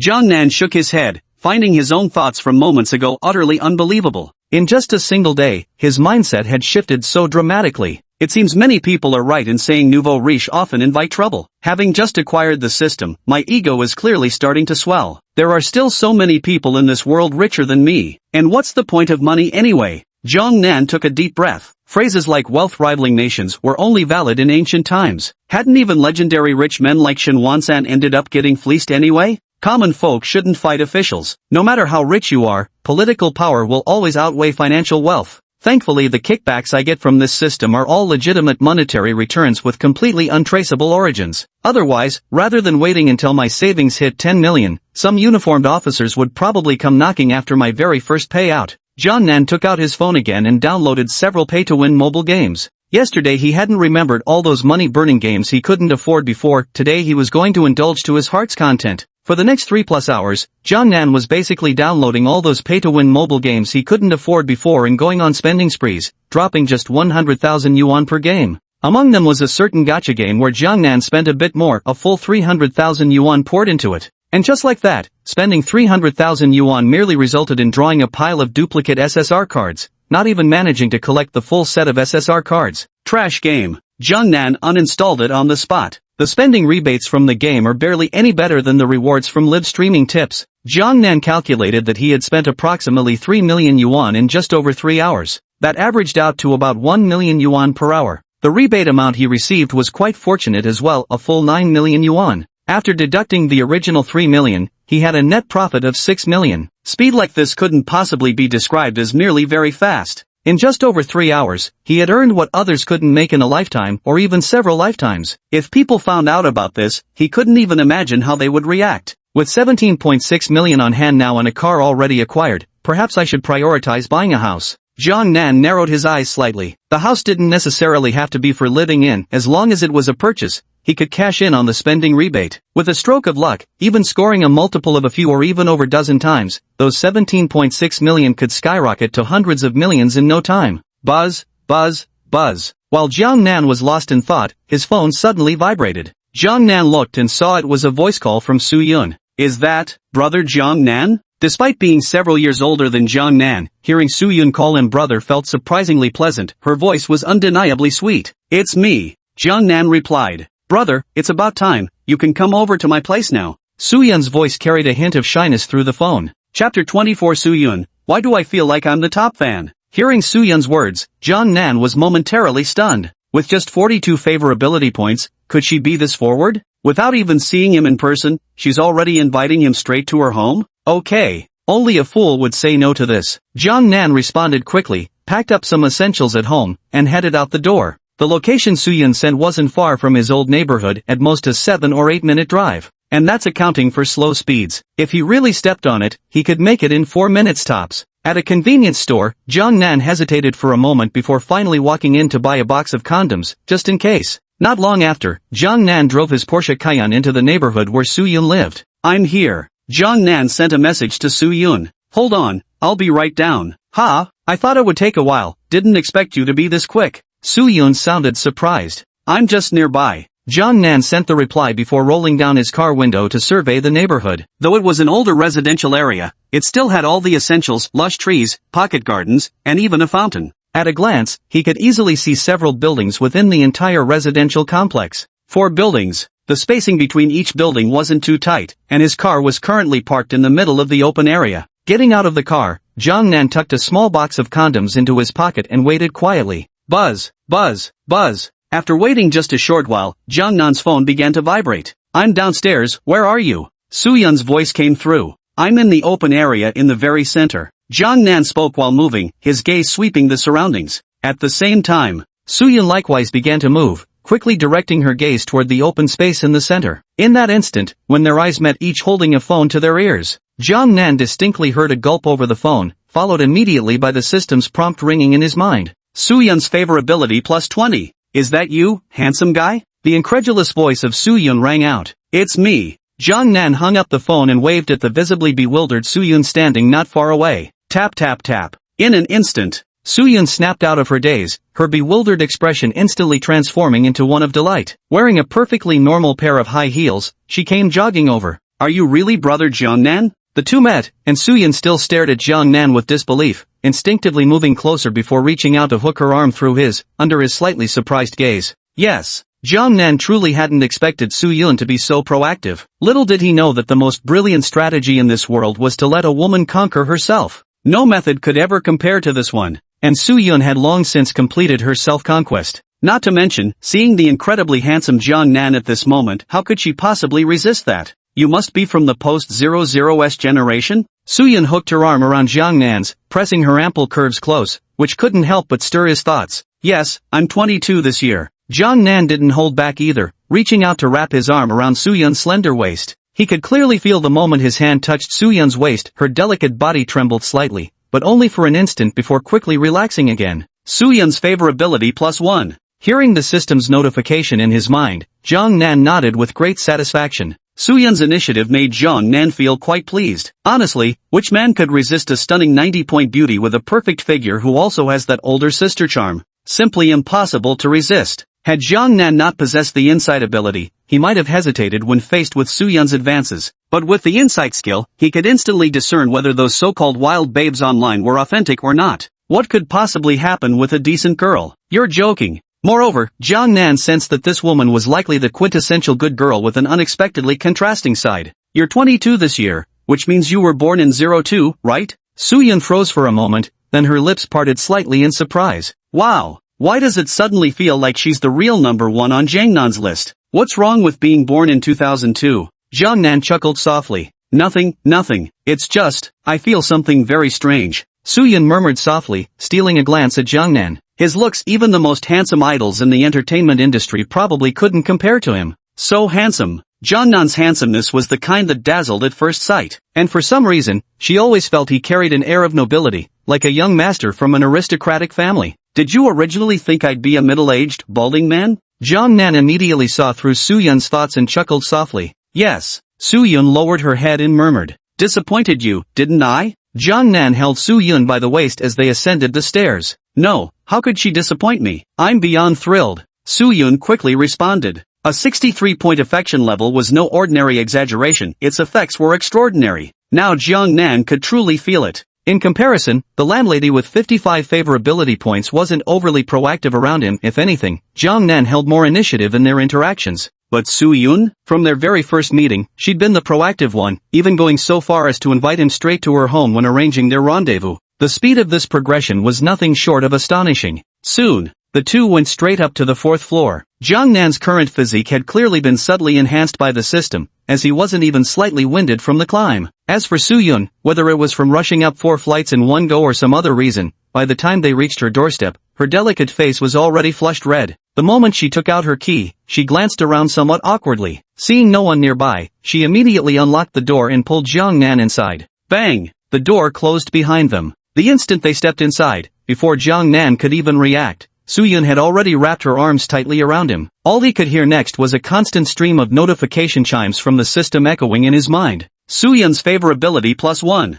Su Yun's favorability +2. Su Yun's favorability +3. Immersive translate. In just a matter of seconds, Su Yun's favorability towards Jiang Nan soared by another 10 points. A few minutes later, I'm really sorry, I don't know what happened. As she spoke, she nervously twisted the hem of her floral dress between her fingers, appearing quite flustered. Though she was already a woman nearing 30 with a daughter by her side, her current posture gave off the distinct impression of a little girl standing in the corner after being scolded for misbehaving. Chapter 25, Preparing to buy a house, time to grow that snowball. Jiang Nan looked at Su Yun, who was behaving like a love-struck schoolgirl. He lifted her chin with his fingers, raising her face until their eyes met. With her pearly white teeth gently biting her lower lip and that utterly captivating expression, Su Yun was simply irresistible. About this. Taking a deep breath, he asked, "What smells so good? Did you cook something at home?" "Yes." Changing the subject made Su Yun shy. She nodded in response. "Perfect timing, I'm feeling hungry too." Jiang Nan put his hand down and instead pulled Su Yun into his embrace. Currently, the woman's affection toward him had reached a staggering 73 points, a frankly exaggerated level of devotion. Hadn't they all witnessed just how proactive Su Yun became whenever she faced him?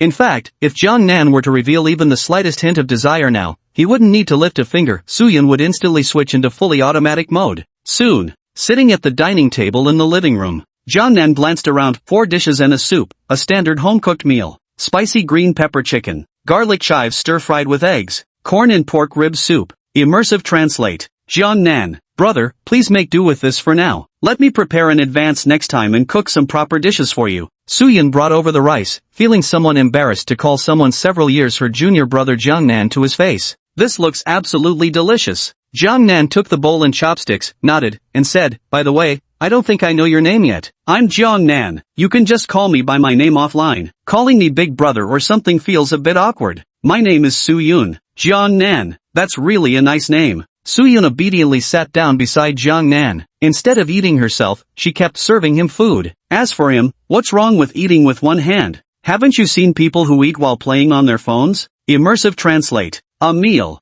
Jiang Nan savored every bite with relish. Su Yun, on the other hand, just dutifully sipped some soup and didn't touch anything else throughout the meal. "You seem a bit distant," he remarked. After finishing dinner, Jiang Nan leaned back in his chair, gazing at Su Yun with a faint smile. "Yeah, Su Yun nodded and responded in a soft voice. "Don't worry, there'll be plenty of chances to drink more later." Jiang Nan smiled and said, "Yes." The meal went smoothly. Su Yun's favorability toward Jiang Nan had successfully broken through to 80 points. The speed of this progress was so fast that even Jiang Nan found it somewhat unbelievable. "Let me clean up a bit." "Jiang Nan, why don't you wait in the living room?" Su Yun stood up and began to clear the dishes. "It's okay, I'll help you." Jiang Nan grabbed Su Yun's hand. As their eyes met, it was as if an electric current crackled through the space between their gazes. "Sister Yun, it looks like you haven't eaten much at all. How about having some food now? You don't want to feel sluggish for the rest of the day." Jiang Nan said softly, "Then let's have a bite to eat." Su Yun nodded shyly, then made to put down the bowl and chopsticks in her hands.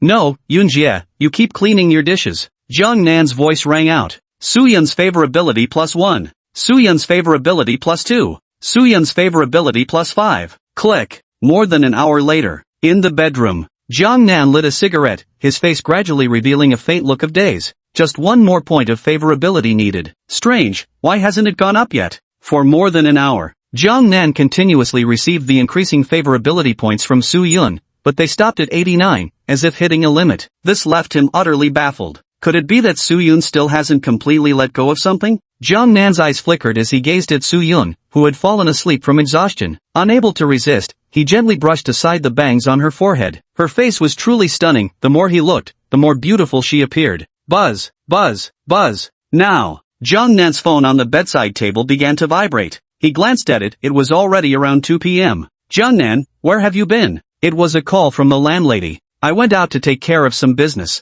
Jiang Nan glanced at Su Yun beside him and asked, "What's up, Sister Xia?" "Nothing much. I was just thinking, cough cough, to ask you for some advice on piano fingering techniques." When the landlady mentioned fingering techniques, her voice became slightly softer, sounding quite shy. "Let's do it tonight, Sister Xia. I still have some work to finish first." Jiang Nan replied, "Let me know when you're free tonight." Immersive translate. The call ended. Jiang Nan finished his cigarette. Getting out of bed, he glanced at the pair of flesh-colored stockings on the floor and couldn't help shaking his head with a light chuckle. In youth, one fails to appreciate the virtues of nude stockings, mistakenly idolizing black and white ones as treasures. Once upon a time, he believed black and white stockings were the eternal godsend, but now he's come to realize they're all stockings, none more precious than the other, all equally divine. The notion that nude stockings pale in comparison to black or white ones? Utter nonsense. After a refreshing shower in the small bathroom of his room, Jiang Nan stepped out feeling invigorated, struck by a poignant realization. At last, he was no longer the lone condor hero fending for himself on solitary nights. After dressing, Jiang Nan gazed at Su Yun still fast asleep on the bed. He bent down to kiss her forehead before quietly leaving.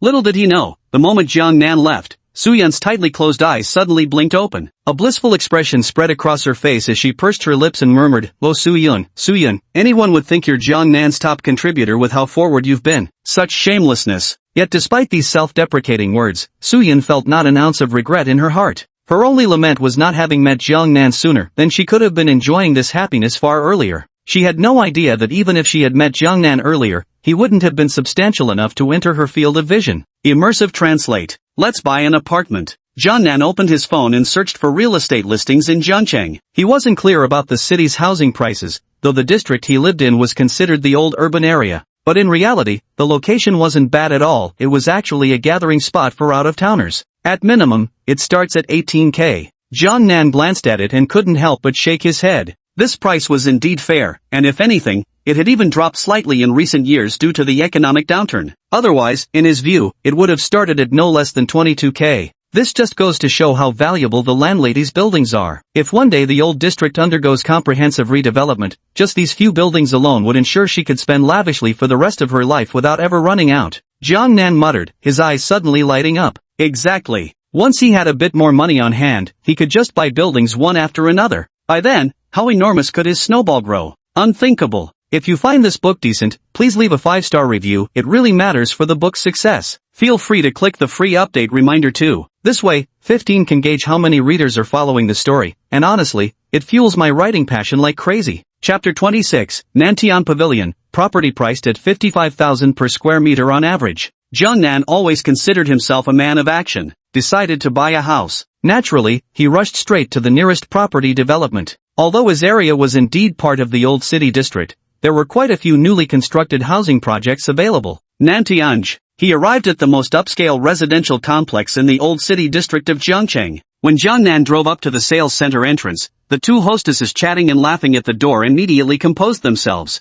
"Hello, I'm here to view properties. Can I park here?" Jiang Nan rolled down his car window and asked with a smile. Sure.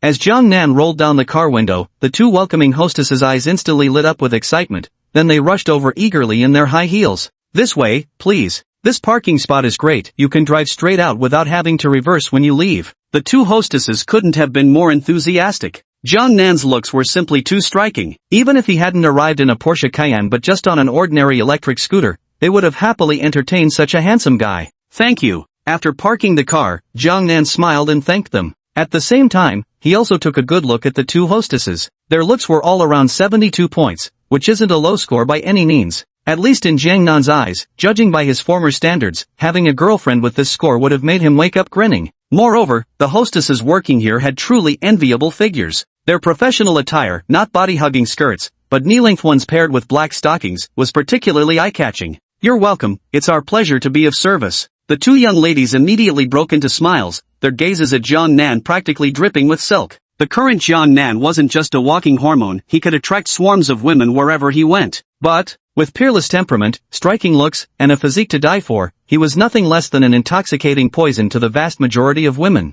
Soon enough, two receptionist ladies escorted Jiang Nan into the grand lobby of Nantian Pavilion Sales Center, where staff immediately came forward to greet him. Yet another stunning long-legged beauty in black stockings, appearing around 25 years old with looks that could easily score a 78 out of 100. Truth be told, without exaggeration, that rating would place her at the absolute pinnacle among ordinary girls. Upon seeing Jiang Nan, the young woman's face instantly blossomed into an enthusiastic smile, her gaze tinged with an unmistakable come-hither glow. Nothing else, Jiang Nan is just too handsome. In this fast-paced era, as a man, you can be penniless, but you absolutely cannot lack good looks. Even lowering the standard a bit, among tall, rich, and handsome men, you must at least have the tall part covered. No matter how impressive you are, without the boost of status, how can the fairy ladies ever know how impressive you are? Right this way. My name is Zhang Lan. May I ask your surname, sir? Zhang Lan led Jiang Nan to sit on a small sofa. Salesgirls kept glancing their way. Having such a handsome man come to view properties was clearly making it hard for them to look away. Absolutely irresistible. My surname is Jiang. Jiang Nan replied. Mr. Jiang, hello, welcome to our Nantian Pavilion. Please believe me, our properties here will never disappoint you. After waving to someone not far away, Zhang Lan took a seat opposite Jiang Nan. Despite wearing a professional curve-hugging skirt suit, she merely smoothed her skirt without crossing her legs, the mysterious black beneath faintly visible. Sir, please have some water. At that moment, another salesgirl in black stockings arrived with 2 bottles of mineral water. Thank you. Jiang Nan took them, accidentally brushing the palm of the salesgirl's hand in the process. An instant, he noticed the black stockinged salesgirl's entire body tense up, her face instantly flushing bright red. Unfazed by this, Jiang Nan simply smiled and turned to Zhang Lan sitting across from him. I've come today intending to purchase a ready-to-move-in apartment, he stated. Yes. Zhang Lan immediately responded. Are there any that are already furnished? Jiang Nan pondered for a moment before asking. Meng Qingqiu was arriving in Jiangqing on the 18th, and while his previous place wasn't bad by any means, it didn't quite match the wealthy second-generation persona he'd been projecting. Therefore, buying a fully furnished and ready-to-move-in property would be the best option. Yes. Zhang Lan nodded and then retrieved a document folder from behind her. She pulled out a small photo album and immediately stepped down from her seat, squatting on the floor. Her squat was quite deliberate, her collar slightly open, revealing black lace edges that instantly caught Jiang Nan's attention, along with a somewhat alluring glimpse. Mr. Jiang, what do you think of this apartment layout? Zhang Lan glanced at Jiang Nan unintentionally, noticing his gaze lingering on her for a few seconds, and couldn't help but curl the corners of her lips slightly as she pointed at a photo on the table and asked. Jiang Nan looked at the photo on the table. It was a small apartment, clearly labeled as only around 80 square meters. Moreover, the interior design wasn't the minimalist style he preferred. Although it wasn't overly flashy, staring at it for too long might still cause visual fatigue. This set is a bit too small. Jiang Nan shook his head and said directly, my budget is around 17 million for a fully furnished, move-in ready property. Show me a few options that meet this standard, and I'll choose from them. With an average price of 55,000 per square meter, Nantian Pavilion is the most premium development in Jiangqing's Old Town. At this price point, it's not just one of the top properties in the Old Town, it ranks among the most prestigious developments in all of Jiangqing. The average price is 55,000 per square meter, so even a modest 80 square meter apartment would cost 4.4 million yuan. This price isn't just the ceiling for ordinary people. Even those elite earning $1 million annually would need to save for about 4.5 years without spending a cent. Thus, anyone who can afford a home in Nantian Pavilion can truly claim to have stepped into the wealthy class. 17 million? Hearing Jiang Nan's words, Zhang Lan was momentarily stunned, then her eyes widened slightly. Coming to her senses quickly, she immediately swallowed hard, hastily tucking the small photo album back into the document folder before leaning in closer to the wealthy handsome man with a practiced smile. How about this, she said, let me take you to see for yourself. I think having a first-hand impression would be much better. All right. Jiang Nan nodded, but this time he felt little interest in the deliberately displayed scenery the woman was presenting. Who cared about cleavage forcibly padded and squeezed into existence? It wasn't worth a glance. Nowadays, he wasn't interested in just any girl anymore. Not that everyone needed to be above a score of 90, but scoring above 85 points should at least be the baseline, right? In fact, Jiang Nan could even accept some exquisite 80-point beauties with bonus buff attributes. This Zhang Lan still fell a bit short of the mark. Immersive Translate. Chapter 27, a $1.5 million villa? Swipe the card without hesitation. Nantian Pavilion Residential Area. Now, in the front yard of a standalone villa, This is one of the villas in Nantian Pavilion, currently priced at 15 million with a total area of 200 square meters, including an incredible 120 square meters of bonus space. Zhang Lan stood beside Zhang Nan and introduced with a smile. Oh, hearing this, Zhang Nan couldn't help raising his eyebrows slightly. The total price is 15 million, 200 plus 120 makes it 320 square meters in total. Calculating it out, it actually works out to nearly 47,000 per square meter. This small villa has 3 floors in total, with the basement level being particularly remarkable. Not only does it have an underground garage, but also a private cinema, and even a gym with a lounge area. Zhang Lan continued her introduction. The small villa has just been fully prepared and is about to officially go on sale. About to officially go on sale? Zhang Nan frowned. While that's true, if Mr. Zhang takes a liking to it, you can proceed with the purchase immediately. Zhang Lan hurriedly said. Let's go inside and take a look. Zhang Nan stepped forward toward the first floor of the small villa. The first floor's decoration style leans toward European design. While not extremely minimalist overall, it carries an undeniable grandeur. Please observe this first floor reception hall. Zhang Lan began her introduction. Zhang Nan gave it a quick glance and nodded approvingly to himself. The reception hall was indeed spacious, with a grand and tasteful style, clearly a place with some cachet. Can the purchase be settled immediately? Zhang Nan was simply looking for a property at the right price. And this small villa wasn't bad at all. It would make a suitable temporary residence. Instant settlement? Zhang Lan was momentarily stunned, not immediately comprehending. I'll take it straight away. Zhang Nan had never been one to beat around the bush. He said plainly, no need for all those flashy formalities. Are you saying you'll pay directly without looking? Zhang Lan widened her eyes, her face immediately lighting up with excitement. Yes. Zhang Nan nodded. Well actually, the price could still be lowered a bit more. Zhang Lan hurriedly said. No deductions needed, let's just round it to 15 million for easier calculation. For a small villa at this price range, how much could possibly be deducted anyway? Besides, every yuan deducted would essentially count as his personal loss. If the spending reward multiplier turns out to be very high at that time, he would be losing out big time. Gulp! Hearing Zhang Nan's words, Zhang Lan swallowed hard. Good heavens, this was a genuine super rich second generation. A 15 million villa, bought just like that, without even haggling over the price. Are you planning to pay in full or? Before Zhang Lan could finish her question, Zhang Nan cut her off with, right now, full payment. Immediately. Please come this way, I'll take you back to the sales center to sign the contract. Zhang Lan immediately hunched over like a humble maid, leading the way with utmost deference. It comes quickly and goes just as fast. Before long, in the financial office of Nantian Pavilion Sales Center.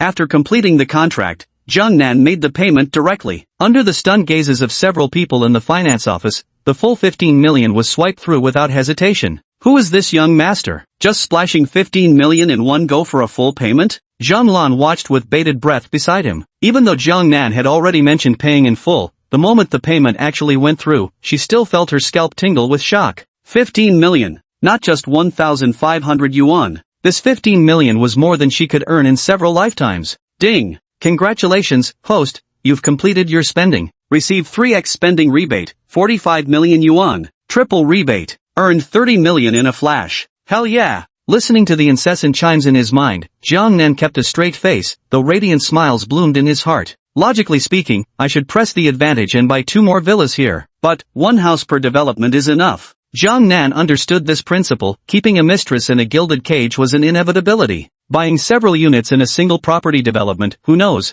there might come a day when he allocates them to his other romantic interests and finds himself caught in a storm of jealousy. Better safe than sorry. It's always wise to leave room for maneuver in the future. Zhang Nan's eyes gleamed with a flicker of ambition. With 47.6 million already at his disposal, buying an ordinary villa no longer held any appeal. If he was going to purchase one, it had to be better, more luxurious, more extravagant. Step by step, he intended to climb higher. With the payment settled, handling the rest became much easier. This large-scale development, especially a villa worth 15 million yuan, had all its certificates prepared long ago. The procedures progressed extremely quickly, and soon Zhang Lan respectfully presented a document folder to Zhang Nan with both hands. Take care, Mr. Jiang. If there's anything, feel free to contact me via WeChat. At the main entrance of the sales center, Zhang Lan had originally intended to see Zhang Nan off, but he simply waved his hand, took the document bag, and walked straight out. That's incredibly efficient. Standing at the entrance, Zhang Lan watched the departing Porsche Cayenne and couldn't help but shake her head with a wry smile.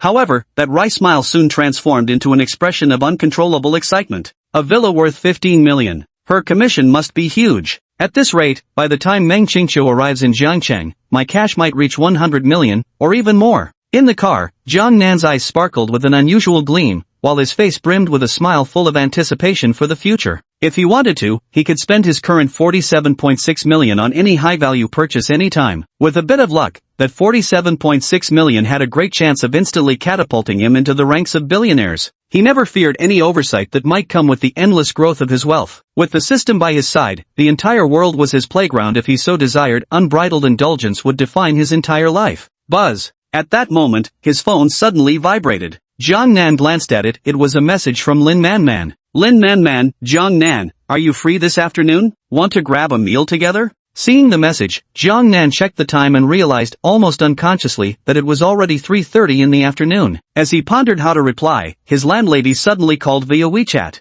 Jiang Nan, are you free this afternoon? The landlady spoke in an exceptionally gentle tone. Yes. Jiang Nan responded immediately. Would you accompany me for lunch this afternoon? The landlady said with a smile. Alright, just the two of us? Jiang Nan inquired. A good friend from high school just returned to Jiangcheng and asked if I was free to have a meal together. The landlady said softly. Alright, Sister Xia, where are you now? Jiang Nan asked. I'm at home, putting on makeup right now. The landlady spoke up. Would you like to come see me first? Or, I'm here. Jiang Nan immediately hung up the phone, then hastily made an excuse to Lin Manman before rushing back without delay. Chapter 28, The Landlady, You'll get what's coming to you in a few days. Knock knock knock. At the doorstep of landlady Xia Jiqing's home, Jiang Nan gently knocked on the door. Click clack. After waiting a few seconds, light footsteps could be heard approaching. Creak. The door opened. Jiang Nan looked at the landlady standing in the doorway, and his face instantly flashed with an expression of shock. Today's landlady looked particularly different, not just in her outfit choices but also in her makeup.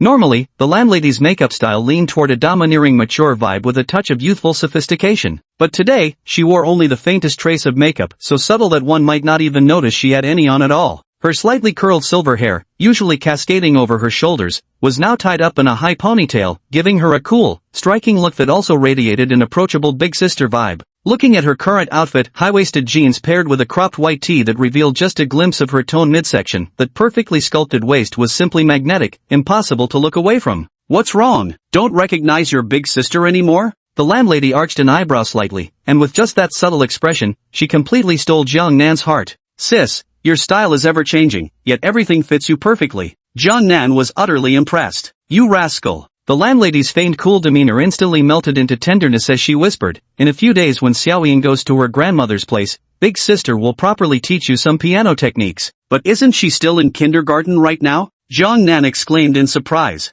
It's true, but I have unspeakable difficulties now. The landlady in his arms shyly replied, while inwardly marveling at Jiang Nan's maximum boyfriend energy. He had lifted her so effortlessly. Jiang Nan whispered softly in her ear. Immersive translate. Immersive translate. More than half an hour later. What a cheeky brat. The landlady scolded him with a chuckle. In that span of over half an hour, the landlady's favorability toward him had already reached 65 points. Buzz, buzz, buzz. At that moment, a phone on the living room coffee table began vibrating. Jiang Nan glanced over and saw the contact name Lin Lin, presumably the good high school friend the landlady had mentioned. He shook his head without answering the call, only then noticing the time. It's already 4 o'clock, time really flies. Jiang Nan leaned back on the sofa, slightly closing his eyes as his mind began to wander. A few minutes passed in the blink of an eye. Hearing footsteps, he finally opened his eyes again. Xia Jia, someone just called you. Jiang Nan reminded her. Okay. The landlady glanced at her phone and said, why didn't you answer it? Wasn't quite appropriate.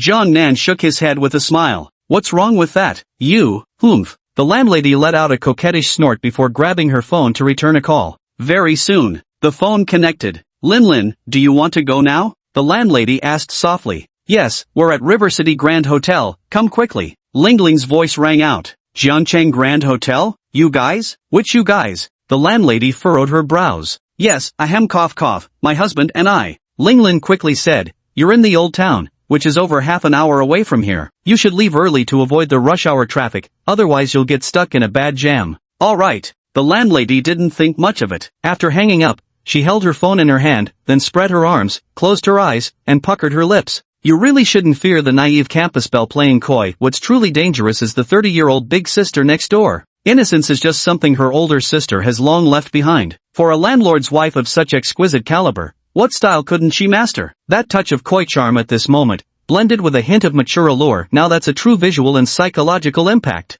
Jiang Nan stood up. Several minutes later. You'll get what's coming to you in a few days. The landlady narrowed her eyes and smiled. Only then did Jiang Nan notice the woman had two shallow dimples at the corners of her mouth, giving her a uniquely charming beauty. Sister Xia, shouldn't I be the one saying that to you? Jiang Nan laughed. Humph, I don't care. The 30-year-old elder sister now looked like a youthful girl freshly in love, radiant and captivating. Immersive translate. Some 10 minutes later, Jiang Nan, with his arm around the landlady's slender waist, stepped out the door. Jiang Nan, can you drive? The landlady hooked her arm around Jiang Nan's, nestled against his shoulder, and asked. Yes. Jiang Nan nodded. I'm practically a pro. Back in the day, I nearly drove a yellow Ferrari. You know what that means? Only the best drivers get to handle those yellow Ferraris. TSK tisk, I'm being serious here. You rascal, always fooling around. The landlady reached out and gave Jiang Nan a gentle pinch on the waist. Ouch, that hurts. Have mercy, sister. Jiang Nan immediately howled in surrender. Humph, that'll teach you to be improper. The landlady snorted lightly again, then pulled out a key from her Chanel bag. Mind you, it was a single key, meaning a whole set of keys, not just one. Jiang Nan looked over and, holy moly, a BMW, Mercedes-Benz, Audi, Porsche. Immersive translate. The lowest tier is still the German luxury trio, BBA. Even Jiang Nan spotted a Lamborghini key among them. Damn, this is truly a textbook example of a wealthy older sister. Which one do you want to drive? The landlady smiled warmly as she pushed a pile of car keys toward him. Where's the car? Jiang Nan inquired. It's in the underground garage of the complex. The landlady replied. Forget it, the underground garage is a bit of a walk. Let's just take my car. Jiang Nan shook his head, then pulled out his car keys and pressed them twice towards a Porsche Cayenne parked in an empty space nearby. Beep, beep. The landlady looked over to see a brand new Porsche Cayenne come into view. So this car is yours? The landlady was slightly surprised. She had seen this car the day before but never imagined it belonged to Jiang Nan. Yes. Jiang Nan nodded in agreement. Seems like you're quite the wealthy young man. I was thinking of offering to support you, but alas, it looks like I won't get to be the sugar mama after all. The landlady pouted pitifully. I was still thinking of trying that internet-famous gold digger steel wool trick. Hee. Let me tell you, sis, you should just comfortably be your delicate little woman. The strong, dominant style doesn't suit you. Jiang Nan whispered these words softly by her ear. Chapter 29, Want to woo a sugar mama? Do you even know how? Departing a little after 4 o'clock. Though River City was notorious for terrible traffic, luckily it wasn't rush hour yet, so the trip to the River City Grand Hotel took just slightly over the usual 30-some minutes. Now, a Porsche Cayenne slowly came to a stop at the hotel's entrance. Instantly, a valet in his 20s came forward with a beaming smile. The moment the passenger window rolled down, the valet was immediately dumbstruck. So beautiful. Please make way. While the landlady spoke gently and warmly before Jiang Nan, she maintained an utterly aloof demeanor in front of others. Despite her current outfit exuding the gentle charm of a girl next door, her tone was ice cold. Sorry. The sheer aura made the valet immediately take a step back. Soon, Jiang Nan and the landlady got out of the car, only to see the valet immediately approach Jiang Nan. Respectfully, he said, Sir, good day. I am the valet at Jiangcheng Grand Hotel. Please ensure all valuables in your vehicle are secured. I will find a parking spot for you. Here is the claim ticket. Kindly present it to me upon your departure. Alright, I appreciate it. Jiang Nan smiled and nodded, handing over the car keys before taking the token he offered in return. Much obliged. The landlady linked arms with Jiang Nan, drew out an LV wallet from her Chanel flat bag, and pulled out 500 or 600 yuan bills before handing them to the valet. Thank you, ma'am. Thank you, sir. The valet accepted the 500 or 600 yuan bills with both hands, his face filled with gratitude. This tip was far from small. Not even many bosses would give them tips. After all, it was part of their job, and the hotel would pay their wages. Jiang Nan and the landlady walked hand in hand into the hotel. Jiqing. As soon as he stepped into the hotel, an excited shout immediately rang out nearby.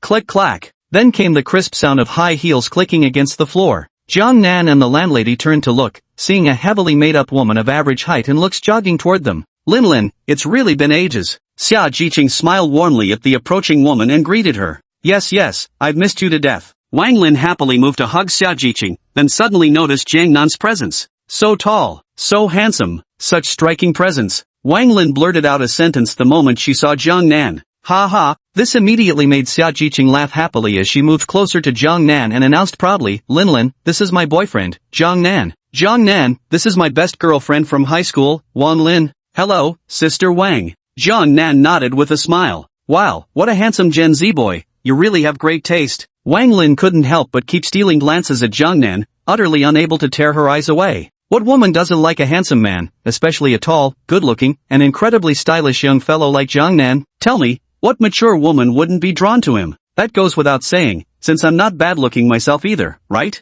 The landlady raised her head with visible confidence. Come on, let's go up. Wang Lin hastily added, actually, there's something I need to tell you. What? The truth was the landlady had already guessed part of it. This time I actually wanted to ask you out alone, but Li Fei found out about it and begged me to organize a class reunion instead. As she spoke, her face flushed with embarrassment, and she whispered, Jiqing, I'm sorry. I didn't know you had a boyfriend, I thought. Nothing. The landlady didn't mind either. Perhaps it was for the best that things came out in the open today. Your sis here is taken. Stop thinking about my sister. From now on, it's best not to invite her to these parties thrown in her honor. After this, I doubt anyone would shamelessly invite you to such gatherings again, maybe it's for the better. Wang Lin whispered. Exactly. A bunch of misfits, compared to my man, they just dragged down my little man's standard. The landlady tightened her grip on Jiangnan's arm and said proudly. Her heart was now completely filled with Jiangnan. She had never been interested in other men before, except Jiangnan, and now she truly had not the slightest bit of interest in any other man. Yes. Wang Lin nodded in deep agreement, stealing another couple of glances at Jiangnan, her face flushing slightly. She couldn't help but sigh inwardly. Having money is truly wonderful, being able to find such a high-quality young man. Soon, the three entered the elevator and went straight up to the 15th floor. Ding! After just a short while, the elevator doors opened, and the three stepped out. At that moment, several people were chatting and laughing outside the elevator, but upon hearing the doors open, they immediately glanced over. Jiqing, the man leading the group, around 30 years old, was dressed in a suit and wore gold-rimmed glasses, giving off a scholarly air. However, when he saw the landlady linking arms with a young man, appearing extremely intimate, his brow immediately furrowed, and a shadow of gloom flickered in his eyes. Monitor! The landlady called out coolly. Oh my, I've been longing to hear that title for so many years. Finally, you've called me Monitor again. You've refused all our gatherings these past few years. It's truly heartbreaking. Li Fei laughed and then said, come on, hurry in. Your classmates miss you dearly. You were the stunning campus belle who dazzled them throughout high school. In fact, he didn't even glance at Jiangnan, completely and blatantly ignoring him. No, I only came this time to catch up with Lin. Since she mentioned you'd all be here, I figured I'd let you know. Class president, please don't invite me to these gatherings anymore. In fact, don't even message me. I wouldn't want my husband to get upset.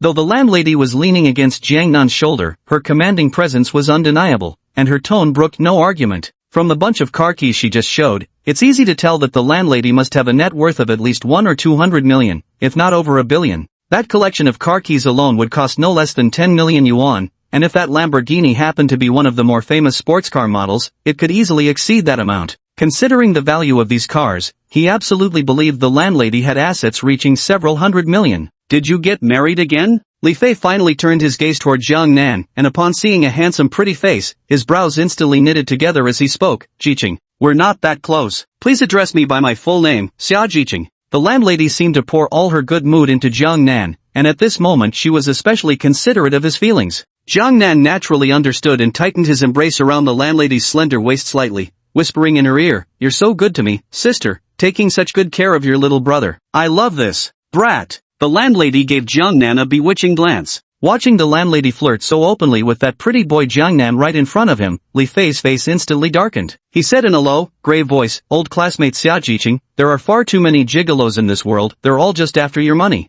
Can any of you be half as handsome and charismatic as my husband? The landlady gave Li Fei a disdainful glance and said coolly, let me be blunt, you think I don't know what you're up to, always insisting on these class reunions? You're just after my money. And, seriously, inviting someone to a basic 15th floor joint like this? You want to cozy up to a wealthy woman but won't even splurge. Do you even know how gold digging works? Listen, cut the crap from now on. Wang Lin, you decide, are you coming with me or staying here? With that, the landlady took Jiangnan by the hand and turned toward the elevator. Wait for me, Jiqing. Wang Lin immediately dragged her clueless husband along as she followed. Li Fei was left standing there grinding his teeth in frustration, his face turning crimson with humiliation, clearly on the verge of losing his composure. Chapter 30 Money is trivial, the real prize lies in the reward's abilities. Now, in the elevator, Jiangnan gave a thumbs up and sincerely praised, sis, you were so badass just now. Damn right. There's only one you in this world. Did they really think any man deserves my tenderness? The landlady proudly arched an eyebrow.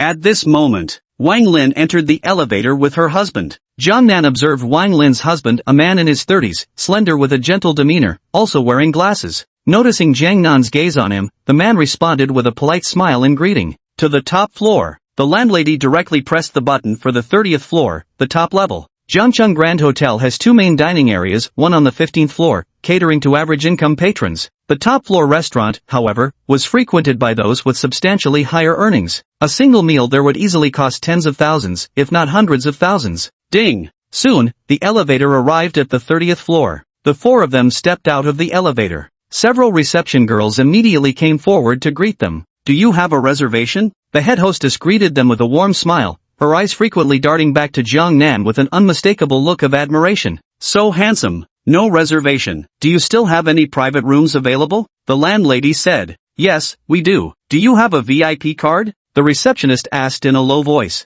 Yes. The landlady nodded, then took out a black gold card from her small designer bag. When the hostess saw this black gold card, her expression immediately turned respectful. She bowed deeply and remained slightly hunched as she led the way. Watching this, Wang Lin and her husband exchanged glances, their faces filled with astonishment. This was simply too prestigious. In stark contrast to the couple's shock, Jiang Nan remained completely composed. After all, he was no longer the man he used to be. Soon, the hostess led the group to a private dining room. There's a tablet on the table, you can use it to place your order, and the kitchen will receive it instantly. Just call me if you need anything. The hostess didn't enter the room but stood at the doorway, giving a respectful bow as she spoke softly. Okay. The landlady nodded, then entered the private room with Jiang Nan. Wang Lin and her husband followed closely behind, stepping into the extravagantly lavish private dining room, their faces once again displaying looks of astonishment. Jiqing, this private room must have a minimum spending requirement, right? Wang Lin couldn't help but exclaim in admiration. Just tens of thousands, nothing much. The landlady smiled.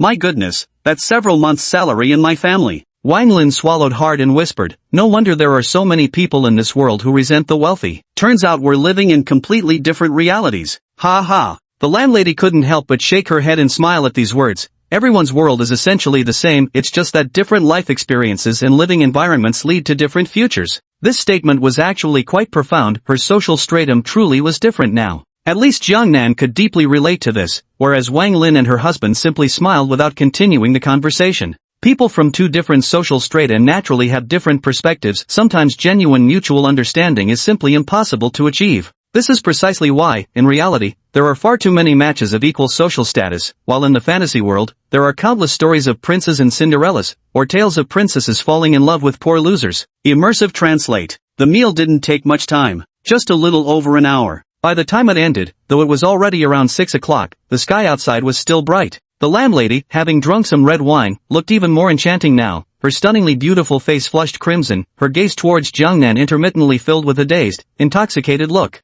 Ding! Congratulations, host, spending completed. Received a tenfold spending rebate, 500,000 yuan. Immersive translate. A few minutes later. Front desk. Jiang Nan scanned the QR code to complete the payment via WeChat. Damn, 50 grand. Upon hearing the payment notification, Wang Lin and her husband exchanged glances, then swallowed hard. A single meal cost nearly 4 months of their salaries, utterly unbelievable. Let's go. The landlady seemed slightly tipsy by now, so Jiang Nan naturally assumed the role of host, nodding with a smile at Wang Lin and her husband. Right now, that 500,000 yuan rebate meant as little to Jiang Nan as 50 yuan would to an ordinary person, just pocket change, not stirring the slightest emotional reaction. Straight down to the first floor. Arriving at the hotel entrance. Jiqing seems a little tipsy, so we'll head back first. Let's meet up again when we have time. Jiang Nan handed the valet ticket to the same parking attendant from before, and soon his car pulled up. With a cheerful smile, he waved at Wang Lin and her husband, then helped the landlady into the passenger seat. Soon, the car gradually drove away into the distance. Wang Lin and her husband stood rooted to the spot for quite some time before finally exchanging glances, letting out a long sigh, and shaking their heads with wry smiles. Frankly speaking, Jiqing's boyfriend is no ordinary guy. His demeanor and bearing, if you say he's just a pretty boy, I'd never believe it in a million years. Wang Lin said softly, that 50,000 yuan payment just now wasn't covered by your old classmate, it came from his own pocket. And the way he did it was no different from us buying a pancake from a street vendor, completely casual. Wang Lin's husband nodded in emphatic agreement. Immersive translate. In the car, the landlord lady, who had seemed slightly tipsy, suddenly sat up straight. Were you pretending to be drunk? Jiang Nan glanced at her and chuckled softly. Cut it out, this tiny bit of alcohol isn't enough to get me drunk. I could drink for you, even drink for 2 more of you without a problem. But I am a bit tired now. Xiao Ying's been picked up by her grandmother. How about you keep me company tonight? The landlady leaned in closer, her pretty face flushed pink, her pouty plea looking utterly adorable. All right. Jiangnan reached out and patted her head, prompting her to immediately narrow her eyes with a blissful smile. No matter how old a woman is, there will always be a soft spot in her heart. Or perhaps it's better said, even the strongest woman will become a delicate girl in front of someone she considers her support. The drive was slow. Traffic was quite heavy at this hour. By the time they returned to the residential compound, it was already past 7 o'clock. After parking the car, Jiangnan and Xia Jiqing went back home. Immersive translate. Xia Jiqing's favorability +1. Xia Jiqing's favorability +2. Xia Jiqing's favorability +1. Immersive translate. Around 8 o'clock. The living room. Jiangnan lit a cigarette and began puffing away. 80 favorability points. Jiangnan exhaled a long plume of smoke, his face breaking into an enigmatic smile. Almost there, reaching 90 favorability with Sister Xia is almost within reach. I wonder if having multiple women with appearance over 90 points reach 90 favorability together would count as exceeding the bonus tasks requirements, and whether there would be additional rewards. To be honest, Jiangnan's current interest in money is far less than his interest in the rewards abilities. Some abilities simply can't be bought with money. Chapter 31, Meng Qingqiu's video call, mutual shock. About 10 minutes later, Xia Jiqing came out with a visibly frustrated expression on her face. What's wrong, sis? You look like that. Jiangnan noticed her unusual expression and immediately asked. The landlady shook her head with a wry smile and sat down beside Jiangnan. She studied him carefully, her breathtakingly beautiful face showing a hint of amazement as she whispered, "How come I never noticed before just how extraordinary you are?" "Nothing extraordinary about me." Jiangnan smiled playfully while looking at the landlady. "Making me fall so deeply for you in less than 2 days, if that's not extraordinary, then what is?" The landlady's face showed that peculiar expression again. Over all these years, countless outstanding men had tried to win her heart. Utterly meaningless, total annihilation. She hadn't even considered finding another man. Who knows how much time had passed, and Jiangnan had completely conquered her heart. How could this not strike her as strange? Perhaps you just didn't know me well enough before? Or maybe we simply didn't have this kind of fate back then. Jiangnan pulled her into his embrace and whispered softly, "No one can predict matters of fate." Indeed, the landlady had no regrets as she gently leaned on Jiangnan's shoulder. This tender moment brought a blissful smile to her face. Buzz, buzz, buzz. The tenderness lasted only a dozen seconds before Jiangnan's phone vibrated in his pocket. He pulled it out for a glance and immediately sat up straight. "Is that your online fling calling to check up on you?" Noticing Jiangnan's odd expression, the landlady couldn't help but flash a knowing smile. "The video call is coming," Jiangnan said. "Then I'd better hide." The landlady slid down and lay on Jiangnan's lap, disappearing from view. With a faint smile, Jiangnan answered Meng Qingqiu's video call. "Darling." As soon as the call connected, Meng Qingqiu's energetic voice immediately rang out. "Good evening, Xiuxiu, good evening." The woman didn't show her face, only a pair of porcelain-white legs glowing in the frame. Even though the landlady was lying beside him, Jiangnan remained completely unfazed as he returned the greeting. "Today will be the 17th once it passes, and after tomorrow on the 18th, I can finally see you." Meng Qingqiu laughed happily, but suddenly realized something and exclaimed loudly, "Oh my god, it's a video call." Her voice rose several decibels in shock. Immediately after, she noticed Jiangnan on the screen, whose eye was just barely visible as it pressed close to the camera. She gasped again, "Oh my god, this. Darling, are you using a beauty filter? Video calls on WeChat don't have filters." Jiangnan shook his head and said, "Your eyes are already showing, why not reveal your entire face?" I'm shy," Meng Qingqiu whispered, though her eyes remained pressed against the camera, filled with astonishment. A year ago, she hadn't been completely unfamiliar with Jiangnan from a distance. At that time, Jiangnan wasn't unattractive, but he was far from being as stunningly handsome as he appeared in the video. Meng Qingqiu had seen plenty of handsome men at top-tier universities like Moda University were practically overflowing with good-looking guys. But the only one who could truly take her breath away was the Jiangnan in this video. "Then I'll turn off the video too." Jiangnan pretended to prepare to switch to a voice call. "Stop." Meng Qingqiu's anxious voice suddenly rang out, and soon, a visage so stunning it seemed otherworldly appeared on the screen, one that truly captured the heart. Hiss. Though Jiangnan had mentally prepared himself and had even seen Meng Qingqiu's videos on Douyin before, he couldn't help but inwardly gasp in amazement upon seeing her, his face revealing a look of sheer admiration.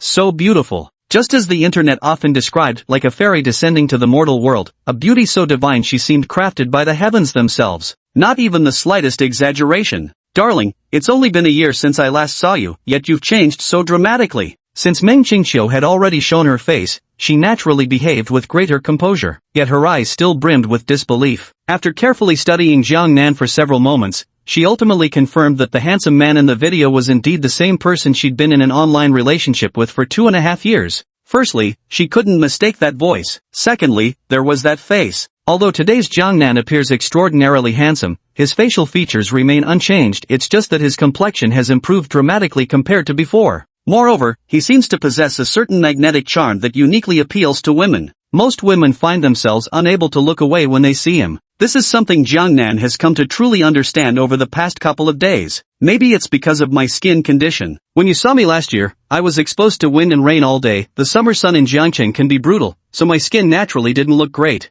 Jiang Nan chuckled softly. Right, Jiangcheng is one of those furnace cities where summers can roast you alive. Meng Qingqiu abruptly turned his head, suddenly leaning close to the camera and planting a few exaggerated smooches before breaking into a mischievous grin. Who'd have thought an accidental video call would lead to such a delightful surprise, getting to see my darling's face for real, he quipped. To be honest, she wasn't really obsessed with good looks. Otherwise, she wouldn't have still wanted to meet Jiang Nan in person the following year after seeing him just once last year. For someone as beautiful as her, after seeing too many handsome guys around, it was highly likely she'd even become indifferent to good-looking men. Not that she had some kind of attraction to ugliness or anything, she just cared more about chemistry. At this moment, Jiang Nan caught a glimpse of the landlady's expression out of the corner of his eye. She was smiling like an affectionate aunt the whole time, showing no trace of jealousy at all, which rather surprised him. This landlady is being far too generous. What's wrong, darling? Meng Qingqiu noticed something was off with Jiang Nan's expression and immediately returned in front of the camera to ask with concern.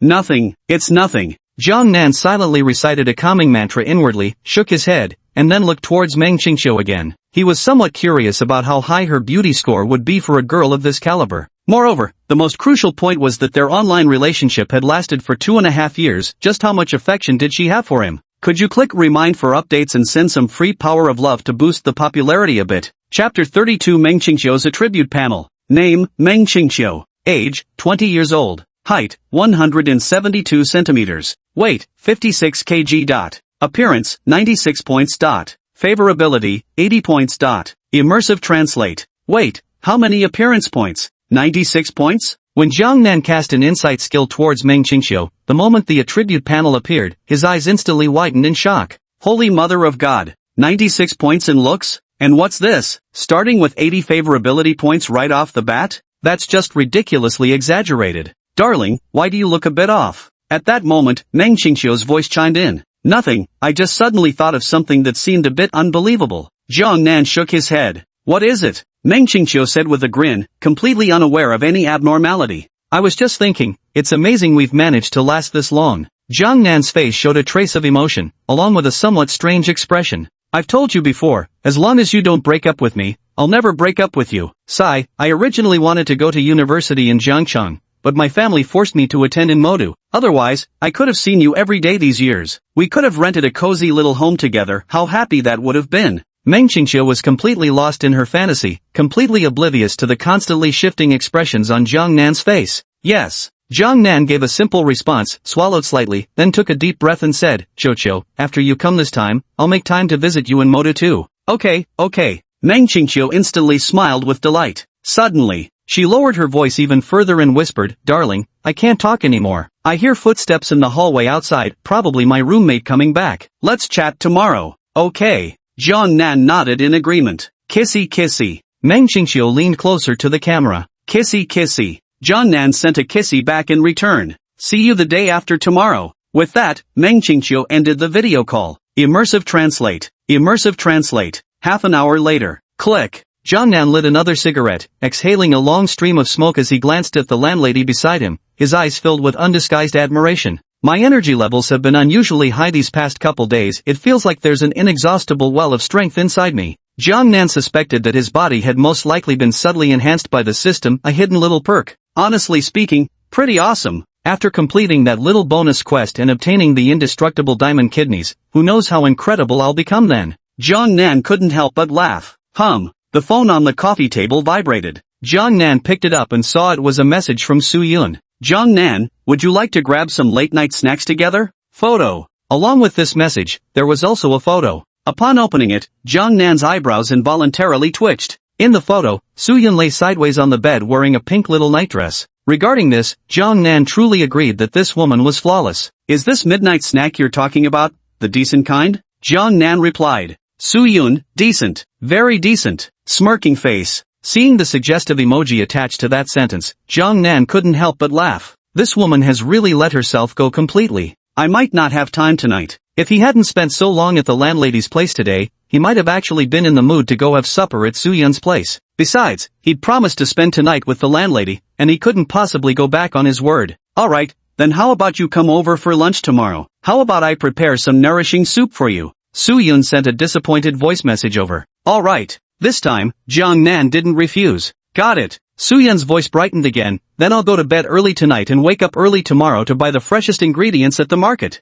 No problem. Jiang Nan replied. At this moment, the landlady, who had just rinsed her mouth, returned to the living room and noticed Jiang Nan chatting on his phone. Unable to suppress her curiosity, she bluntly asked, You couldn't possibly have another woman, could you? Cough, cough, cough. Jiang Nan coughed twice in response to her direct question, clearly taken aback. You actually have one? Hearing his somewhat awkward coughing, the landlady seemed slightly surprised before sitting down beside him and glancing at his phone screen. Ha! Before Jiang Nan could say anything, her face instantly showed shock, and she exclaimed in disbelief, Isn't that Teacher Soo-Yun's profile picture? Professor Soo? Hearing this address, Jiang Nan froze for a moment. Wow, who knew Teacher Soo could be so wild in private? The messages arrived in quick succession, so the landlady also saw the alluring photo Soo-Yun had sent, her face instantly registering shock. Is she the little girl's teacher? Jiang Nan was also taken aback. Yes, but not as a kindergarten teacher. She's actually a piano instructor I recently arranged for my daughter to study with. The landlady spoke up.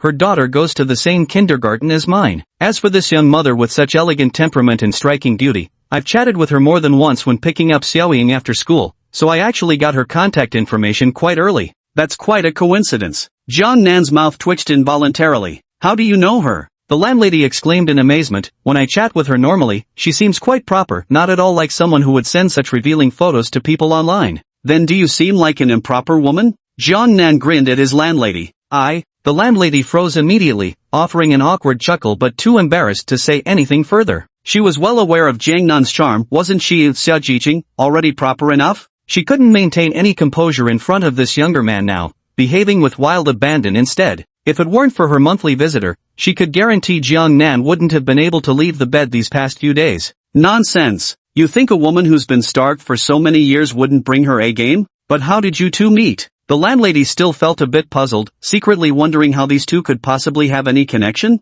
Could it be, maybe when he was delivering takeout as part of his Jiang Nan life experience, he happened to deliver to Soo-Yun's place, and that's how they started talking? Thinking about it this way, that actually seems quite plausible. One has to admit, women's imaginative abilities are truly formidable. If Jiang Nan knew what the landlady was thinking at this moment, he would probably be left speechless with amusement and couldn't help but quip. Really? Did she think this was some trashy plot straight out of those shady island-produced adult films? Thanks to Brother Tomatoes and C.S for the generous gift. Boss is too kind. Chapter 33, the timing can only be later, not earlier. I met her on Douyin. Jiang Nan said with a smile. A couple days ago while scrolling through Douyin, I came across a live stream of this minigame show. For every little heart gift she received, she had to step on an acupressure mat once. He began explaining. When he finished, the landlady's face immediately showed surprise, and she remarked, I never expected Teacher Soo to push herself so hard. For several hours straight, aside from grabbing takeout, she even ate her meals standing on that acupressure mat.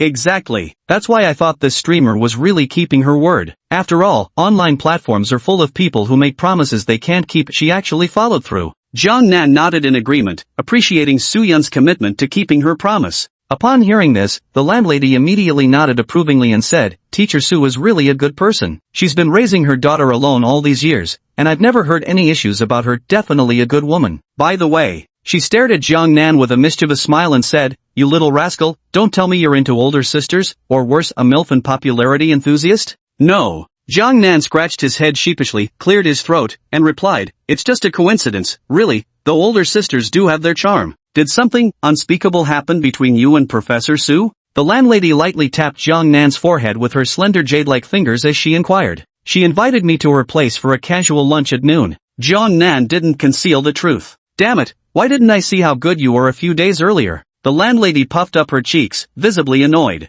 It's alright, same as before. Jiang Nan chuckled. He understood in his heart that just a few days earlier, he truly wouldn't have been able to catch this elder sister's eye. It was all predestined fate. He happened to obtain the system, happened to complete his 5-year-long wish journal, and thus achieved such tremendous transformation. Therefore, it could only be late, never early. Immersive translate. Immersive translate. Happy times always pass by quickly. The night passed. Around 8 a.m., Jiang Nan woke up. The landlady was no longer by his side. He picked up his phone and glanced at it. May 17th. At this same time tomorrow, Meng Qingqiu will be boarding a plane headed for Jiangcheng. If something indescribable were to happen tomorrow with Meng Qingqiu, I reckon that task of mine would be completely accomplished. Jiang Nan's eyes flickered with contemplation. Moreover, let's not forget, Su Yun's affection level toward him wasn't bad either, reaching an astonishing 89 points. As for that final elusive point, how to boost it remained unclear, but he wouldn't obsess overthinking it either. Everything will take its natural course. Landlady, I've prepared the toiletries for you, they're in the bathroom attached to the bedroom. Landlady, I need to go take care of something. See you tonight, my little man. Landlady, image. Immersive translate. Jiang Nan woke up and checked WeChat, only to find a message from his landlady. Accompanying it was a close-up selfie of her face, and wow, she was camera-ready even with no filters, her look seriously standing up to the harsh test of raw phone photography. After sending a quick reply, he glanced at his other messages. Su Yun, Jiang Nan. I went to the market and bought lots of nourishing ingredients for you. /shy. Su Yun, when are you coming over? I've already dropped Xianan off at kindergarten. The house will be empty later, and I don't feel like live streaming either. Su Yun, picture. Su Yun, video. Immersive translate. Jiang Nan glanced at Su Yun's message, and just after viewing the first photo, his throat visibly moved several times. By the time he finished watching that short video, he was utterly amazed. Jiang Nan took a deep breath before replying that he'd be there soon. He then hastily responded to Lin Manman and made sure to give Meng Qingqiu a thorough reply before starting his morning routine.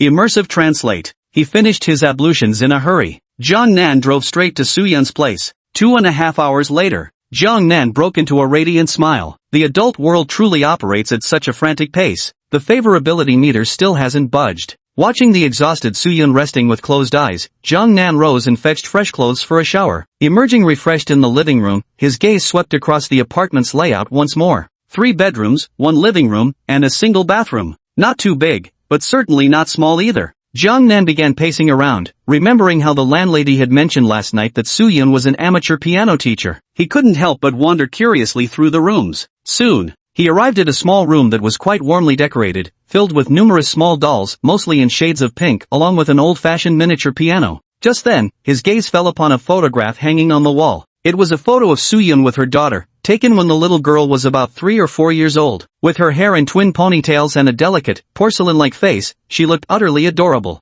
Next time you come, buy a piano. Standing before this old, small piano, Jiang Nan's gaze flickered slightly. He gently pressed a few keys, and with his level of skill, he could immediately tell that this little piano had definitely seen better days. Its sound quality had deteriorated significantly. Jiang Nan. At this moment, Su Yun's voice sounded at the door. Jiang Nan turned his head and saw Su Yun standing at the doorway, dressed in a pink nightgown with slightly tousled hair. This piano has seen better days. I'll get you a better one when the time comes. Jiang Nan chuckled lightly at Su Yun, then sat down on the bench and turned to extend his hand in invitation. Care for a duet? Can you play the piano? Hearing Jiang Nan's invitation, Su Yun stared at the man before her with immense surprise, her eyes filled with delight. Of course. Jiang Nan smiled faintly. With eager anticipation, Su Yun walked over and took a seat beside Jiang Nan. Jiang Nan glanced at the sheet music and noticed they were all children's tunes. Here's one piece of sheet music. Su Yun got up to fetch a score, then sat back down. Flower dance? Jiang Nan swept a glance and couldn't help but flash a gleam in his eyes.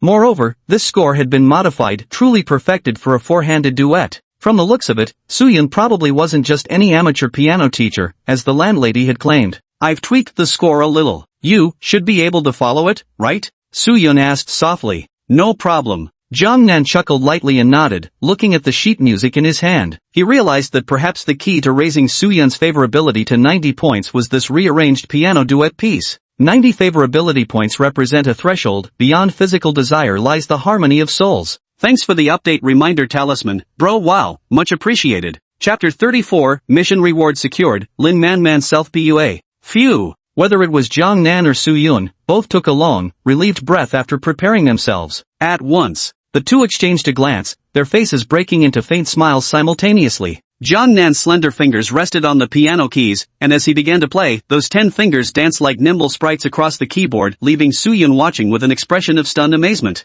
A true expert reveals their mastery with their first move. Soo-yun was indeed no amateur pianist. While not quite at virtuoso level, she absolutely possessed first-rate domestic piano skills. Having begun piano studies at the tender age of 3, now 28, she'd been immersed in piano for a full quarter century. Even someone with mediocre talent would develop considerable skill after 25 years of dedicated practice. The moment Jiang Nan played just the opening measures, Soo-yun realized with shocking clarity that the seemingly perfect man she'd admired was likely only revealing the tip of the iceberg of his true mastery. For a moment, his fingers danced across the keys as if performing ballet, with Jiang Nan completely absorbed and Soo-yun equally immersed. At one point during Soo-yun's tempo, she nearly fell out of rhythm. Soon, it was no longer just a solo passage, for hands now leaped across the piano keys as Soo-yun's slightly modified arrangement of Flower Dance carried extraordinary lightness and an enthusiastic sense of infinite possibility for the future. Several minutes later, the four-hand duet came to an end. Jiang Nan and Soo-yun exchanged glances, and he could clearly see limitless love and admiration shining in her eyes. Soo-yun's affection points +1. This moment, a perfect harmony of souls and bodies had been achieved. Soo-yun's favorability finally reached 90 points. Ding! Congratulations, host, for successfully completing the side quest, having a close confidant of the opposite sex with a beauty score above 90. Rewards obtained, Villa number 001 in Jiangcheng Tianfu, a limited edition Pagani Zonda supercar, and an indestructible kidney. Immersive translate. At the same time, a series of system notifications echoed through Jiang Nan's mind. But at this moment, he had no time to pay attention to those consecutive notification sounds from the system. After achieving a soul-deep harmony with Soo-yun and raising her favorability to 90 points, Jiang Nan, who had received his reward, finally let out a long sigh of relief. Immersive translate. Immersive translate. An hour later, in Soo-yun's living room, Jiang Nan took out his phone while sitting on the sofa. That woman actually started streaming now. Just as Jiang Nan was about to ask the system whether there would be any follow-up to that bonus side quest, he suddenly saw a notification pop up on his Douyin account. Without thinking, he tapped on it. Welcome brother Jiang Nan missed. Holy crap, level 62 already? How much more have you been spending, Appa? The moment Jiang Nan entered the livestream, Lin Manman's astonished voice immediately rang out. However, she soon noticed Jiang Nan instantly exiting the livestream, which made her mouth slightly drop open. Memories of her entire behavior during their first meeting immediately flooded her mind, and her brows instantly furrowed tightly. Over the past 2 days, Jiang Nan had indeed been somewhat distant toward her, responding half-heartedly or ignoring her altogether. Even when she tried to arrange more meetings afterward, he never replied. Could it be because I took him to Hot Pot? Or was it because I didn't keep hanging out with him afterward? If this were just any regular top-tier fan, Lin Manman probably wouldn't have cared in the slightest. But this top donor is Jiang Nan, an exceptionally handsome and wealthy elite. Though she's not a gold digger, she still finds herself irresistibly drawn to him, yearning for a passionate romance with him. Just as Lin Manman was lost in her thoughts, Jiang Nan entered the room again. Misty Jiang Nan has sent the streamer a carnival *1 gift. Misty Jiang Nan has sent the streamer a carnival *1 gift. Jiang Nan and the Misty Rain sent the streamer a carnival *1. Immersive translate. In just over 10 seconds, with fingers almost as fast as the legendary Tendo Hawks, Jiang Nan clicked with such speed that phantom afterimages seemed to appear, angrily blasting out a full 100 of them. Holy crap! Thank you brother Jiang Nan for the 100 carnivals. At this moment, still lost in her own thoughts, Lin Manman caught a glimpse of Jiang Nan's carnival spree out of the corner of her eye. Her face instantly lit up with delight, and she practically launched herself out of her seat in excitement. Big bro, this is the real deal. There were only about 20 or so viewers in the live stream, but as Jiang Nan's 100 carnival gifts flashed across the screen, the chat messages instantly started flooding in. Jiang Nan glanced at the barrage of comments, chuckling as he sent out a 30,000 Do Diamond red packet. Holy shit, this ain't my real bro, this is my goddamn sugar daddy. 30,000 Dozu coins red packet? Holy mother of. Daddy Jiang Nan missed, I'm following you right now. If any blind fool dares talk shit about you online, your loyal son will roast them to oblivion. Daddy, drop more red packets please.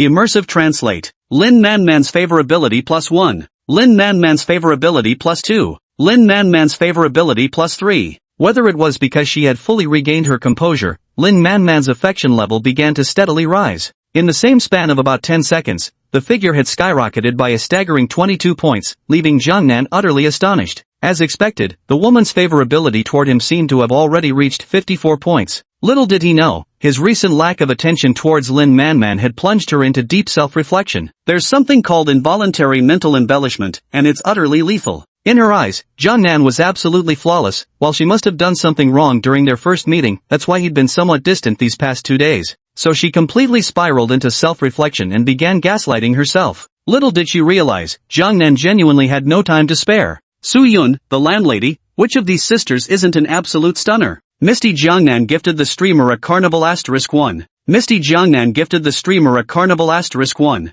Misty Jiangnan gifted the streamer a carnival *1. Immersive translate. Jiangnan sent another 99 virtual carnivals, emptying out all his diamonds. Ding! Congratulations, host, spending complete. Obtain 8x spending multiplier rebate, 4.8 million yuan. Immersive translate. Earning another 4.2 million yuan, Jiangnan was naturally extremely satisfied. How long has it been? Raking in 4.2 million yuan just like that, what kind of legal business could be this outrageous? I'm signing off, gotta go eat soon. After sending one last bullet comment, Jiangnan exited Douyin as well. The moment he closed the app, a voice message immediately popped up on WeChat. Brother Jiangnan, are you free this afternoon? I really want to take you to try that Sichuan restaurant. Trust me, it's seriously delicious. And in the evening, since we don't have anything else going on, I can show you around the area. Maybe catch a movie or grab some late-night snacks. After listening to Lin Manman's voice message, Jiangnan saw her send several cute pleading emojis. This couldn't help but remind him of the JK outfit she wore before, and almost unconsciously, he replied,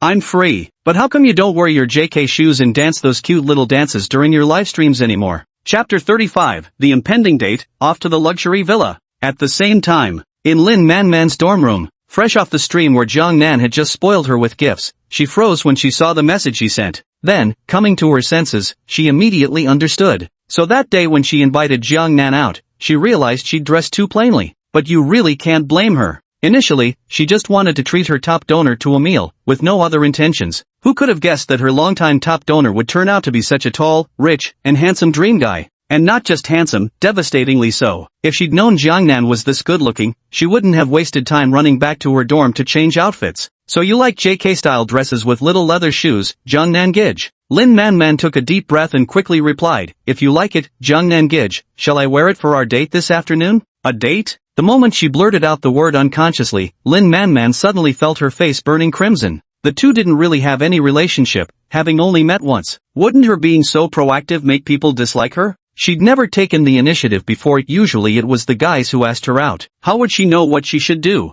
V-room. Just then, Jiangnan's message came through. It was just a simple okay, but it made her so happy she jumped up from her seat. Good thing I had a streaming session with no classes today, otherwise I would have totally missed my date with brother Jiangnan. Lin Manman's eyes crinkled into happy crescents as she cheerfully headed to her wardrobe to pick out an outfit. This white blouse with the blue mini skirt looks a bit too loose. The red and blue set is nice, though it's a bit tight in the chest. I wonder if brother Jiangnan would like it. Immersive translate. This soup is delicious. At Su-yun's home. At the dining table, Jiangnan held a spoon, savoring the soup with evident admiration on his face. I'm glad you like it. Su-yun narrowed her eyes with a smile, her face filled with tenderness. Watching Jiangnan finish one bowl, she quickly took the bowl and served him another. Have some more, take good care of your health. Jiangnan wasn't old, but the frequency and duration over the past 2 days had been unusually high and long, so it was necessary to properly replenish what was lost. Jiangnan didn't refuse. Su-yun indeed had great skills. Not only was she first-rate at cooking,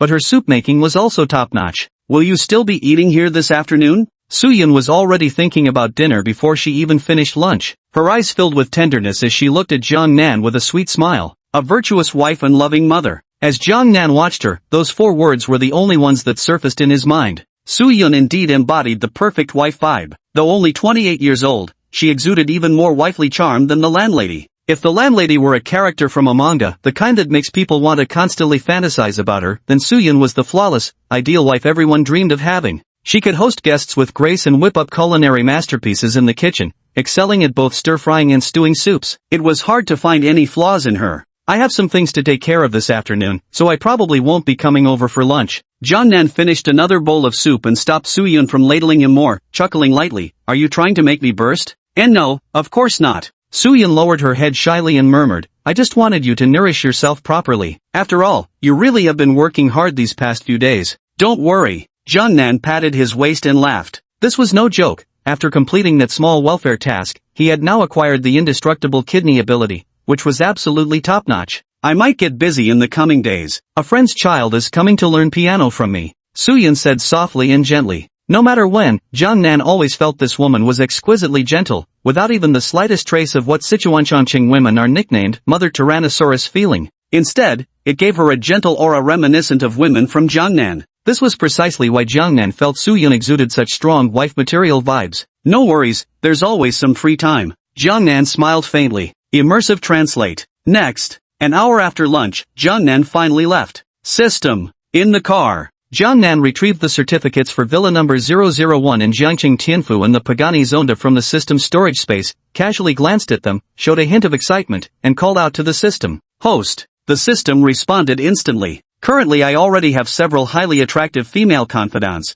though I haven't reached the 90-point affinity level yet. Can I upgrade that previous small bonus mission? Jiangnan wasn't in a hurry to start the car, silently communicating with the system in his mind. Answering host, once a mission is completed, it is finished. Upgrades are no longer possible. The system responded, however, once the host's savings reach the next threshold, new bonus missions will inevitably appear. Understood. The next threshold should be when my cash deposits exceed 100 million yuan. Jiangnan's eyes immediately sparkled with an unusual brilliance. In the past, he wouldn't have dared to dream of achieving even a modest goal like this. Even saving 1 million, even 100,000 seemed impossible to him. In this era, young people like him who had achieved nothing couldn't even dream of saving 100,000 yuan. Even scraping together a simple few thousand would be absolutely out of reach. These days, everything costs money, and young people who can afford to buy cars and houses on their own are few and far between. Unless you're some kind of born prodigy in your field, you're pretty much destined to live an ordinary life. A small goal? Not much. 10 small goals? Still not much. Even 100, 1,000, as my cash keeps piling up, they really just become numbers. Jiangnan chuckled and shook his head. Just as he was about to start the car, his phone vibrated on the seat beside him. He picked it up and glanced at the screen. It was Lin Manman calling. Brother Jiangnan, how about we go catch a movie later? There's one that seems pretty good. Lin Manman's voice rang out eagerly. What genre is it? Jiangnan asked. Horror genre. Lin Manman's implication was dripping with meaning. Alright, are you at school? I'll come pick you up now. Jiangnan's eyes flickered as he spoke. If he couldn't understand such obvious hints, he'd have to be a complete idiot. Besides, wasn't this girl wanting to watch a horror movie? Coincidentally, the newly acquired Villa number 001 at Jiangcheng Tianfu Estate must surely have a private home theater, right? Moreover, Jiangcheng Tianfu, one of the most luxurious properties in Jiangcheng, is located in a district near the university town, no more than a dozen minutes drive away. Let's see just how luxurious this mansion worth several small fortunes can be. Jiangnan was genuinely excited and looking forward to it. Chapter 36, now that's what you call maxing out the emotional value. Around 2:30 in the afternoon, a Porsche Cayenne slowly came to a stop at the entrance of a university. Jiangnan rolled down the window and looked toward the school gate. His gaze fell upon a twin-tail JK-style girl. As she walked, the hem of her skirt swayed slightly, drawing the attention of passers-by who couldn't help but glance her way. That JK outfit paired with white calf socks and brown leather shoes is truly the go-to fashion combos. In Jiangnan's eyes, he believed this outfit alone, combined with Lin Manman's twin tails at that moment, could easily elevate her attractiveness score from an 88 to at least a 90. Brother Jiangnan. Lin Manman got into the car, immediately putting on a sweet smile and pitching her voice slightly higher, calling out Brother Jiangnan in a sugary girlish tone. Truth be told, it was downright irresistible. Jiangnan couldn't help marveling inwardly, his gaze shifting upward to meet Lin Manman's somewhat bashful eyes before taking in her twin ponytails, which only amplified his admiration. Nice twin tails. It seems Jiangnan brother likes the sweet style, or should I say, the soft girl style. Seeing Jiangnan staring at her unable to look away, Lin Manman secretly felt delighted, while also firmly deciding on her future wardrobe style.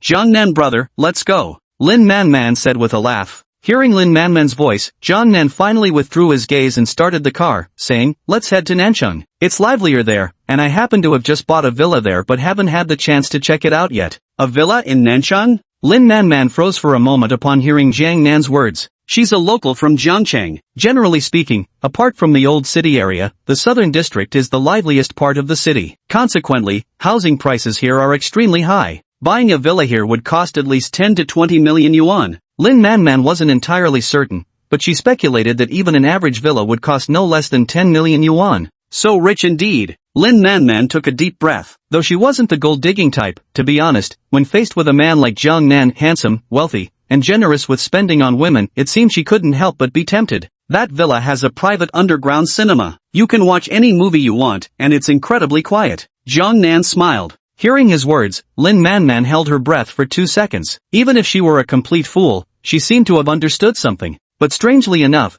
she didn't feel the slightest bit of resentment in her heart, rather, she was filled with immense anticipation. This made her feel both puzzled and yet completely normal, because she truly understood that she seemed somewhat unable to resist Jiang Nan. It wasn't just that he was wealthy, nor that he was generous with gifts, what mattered even more was that he was handsome. If there really were such a handsome, wealthy boyfriend, wouldn't I just have to pamper him properly to live the rest of my life in pure luxury? Lin Manman's favorability +5. Okay. Lin Manman shyly lowered her head and whispered in response, Brother Jiangnan, let's buy some ice-cold colas and chips when we watch the movie later. It feels like one of life's greatest pleasures. Don't worry, we'll have everything. Another 5 points of favorability gained. Jiangnan nodded in satisfaction. He had read the entire introduction to Villa number 001 in Jiangqing Tianfu. Everything inside was updated daily by the butler. It was no exaggeration to say the place truly had everything one could possibly need. Worth 5 small targets, this villa wasn't something just anyone with money could buy. Moreover, being designated as number 001,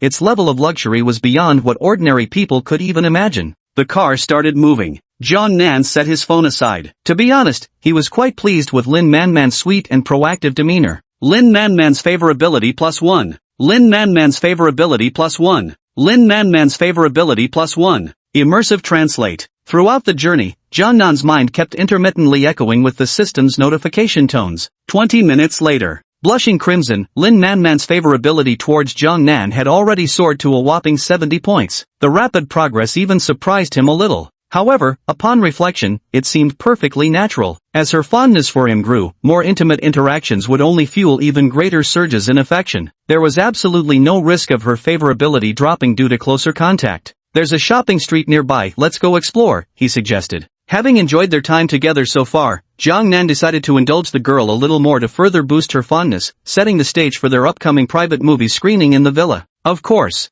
even without an increase in favorability points, Jiang Nan felt that with the current 70 points, something indescribable happening between them wasn't entirely impossible. Reaping a wave of favorability while spending a little to make some money, being able to show off while growing his wealth, why wouldn't he go for it? I'll listen to Brother Jiang Nan. Lin Manman didn't refuse. With a docile blush, she nodded obediently. Lin Manman's favorability +1. Even without spending yet, her favorability had increased another point. At this moment, Jiang Nan found himself growing more and more drawn to Lin Manman. Though accumulated favorability points didn't bring Jiang Nan any tangible benefits, the true value lay in the emotional fulfillment it provided. At least it's better than spending on her endlessly without seeing any increase in affection that would make you nothing but a complete fool. Soon, he randomly found a parking space. Jiang Nan and Lin Manman got out of the car. As soon as they stepped out, Lin Manman immediately dashed over and hooked her arm through Jiang Nan's. She stood at 165 centimeters, which was quite perfect for Jiang Nan's 182 centimeters frame, creating a very pleasing height difference between them. Seeing Lin Manman take the initiative, Jiang Nan silently nodded in approval. After just a few steps, he turned to look at Lin Manman leaning against him in surprise. Damn! This level of emotional support was truly spot on. Brother Jiangnan, you seem to really like JK outfits, don't you? Lin Manman asked softly. Most men do. Jiangnan chuckled lightly. Then, I'll wear a different JK outfit every time we meet from now on, Lin Manman said with a beaming smile. To be honest, this girl really knew how to deliver maximum emotional gratification. Chapter 37, Shop till you drop, get cash back. Soon, the two arrived together on this commercial street. Jiangnan's gaze settled on a storefront. Chanel. Glancing at Lin Manman's unbranded imitation quilted bag, he immediately took her to the nearest Chanel boutique. Welcome. As they entered the Chanel store, a sales associate, a 70-point beauty in uniform with hugging skirt, black stockings, and high heels, approached them with a warm smile. The familiar heated gaze from the opposite sex made Jiang Nan shake his head with a wry smile.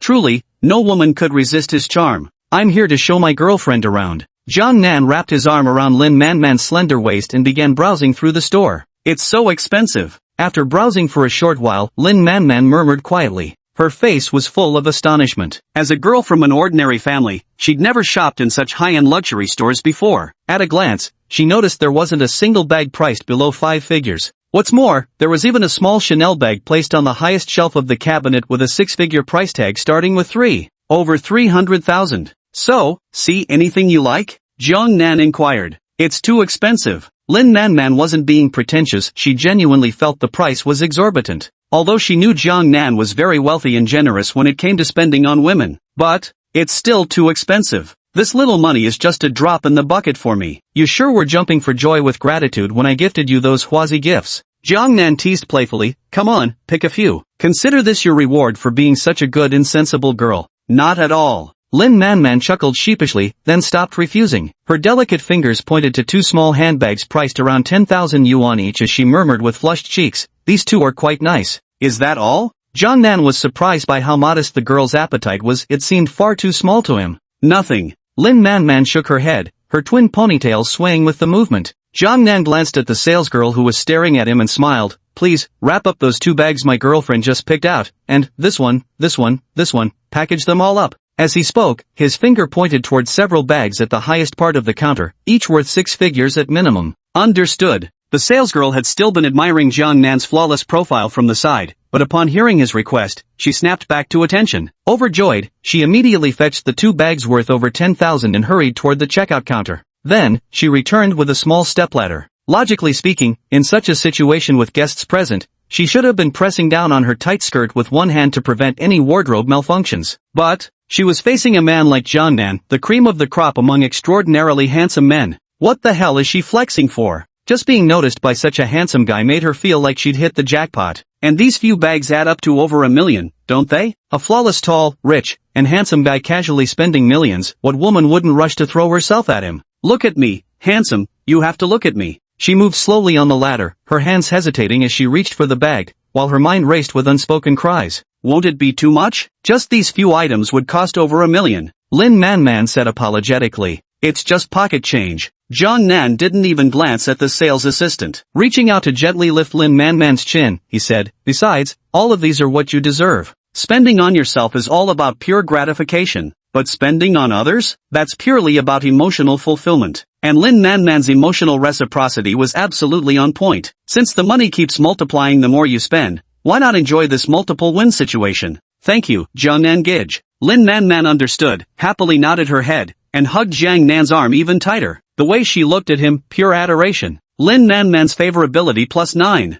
See, that's how you deliver emotional value right there. Soon, the black stocking-clad saleswoman took down the 4 handbags from the top shelf. Do you see anything else you like? Jiang Nan asked softly. At the same time, he couldn't help but sigh inwardly. Women's money truly is easy to earn. A few designer bags easily cost over $1 million, which explains why so many socialites are desperate to claw their way into genuinely elite circles. Just ask any ordinary man who could possibly satisfy their material demands. That's enough, that's enough. Lin Manman truly felt it was enough. Including the 2 bags from earlier that cost over 10,000 each, plus these 4, that made a total of 6 designer bags. Even if each bag only lasted half a year before wearing out, they'd still keep her going for 3 whole years. Okay. Jiang Nan smiled slightly and nodded, then looked at the black-stocking salesgirl whose eyes were practically dripping with admiration as she stared at him. Let's swipe the card, he said. Please, right this way. The black-stocking salesgirl said respectfully. Ding. Congratulations, host. Consumption completed.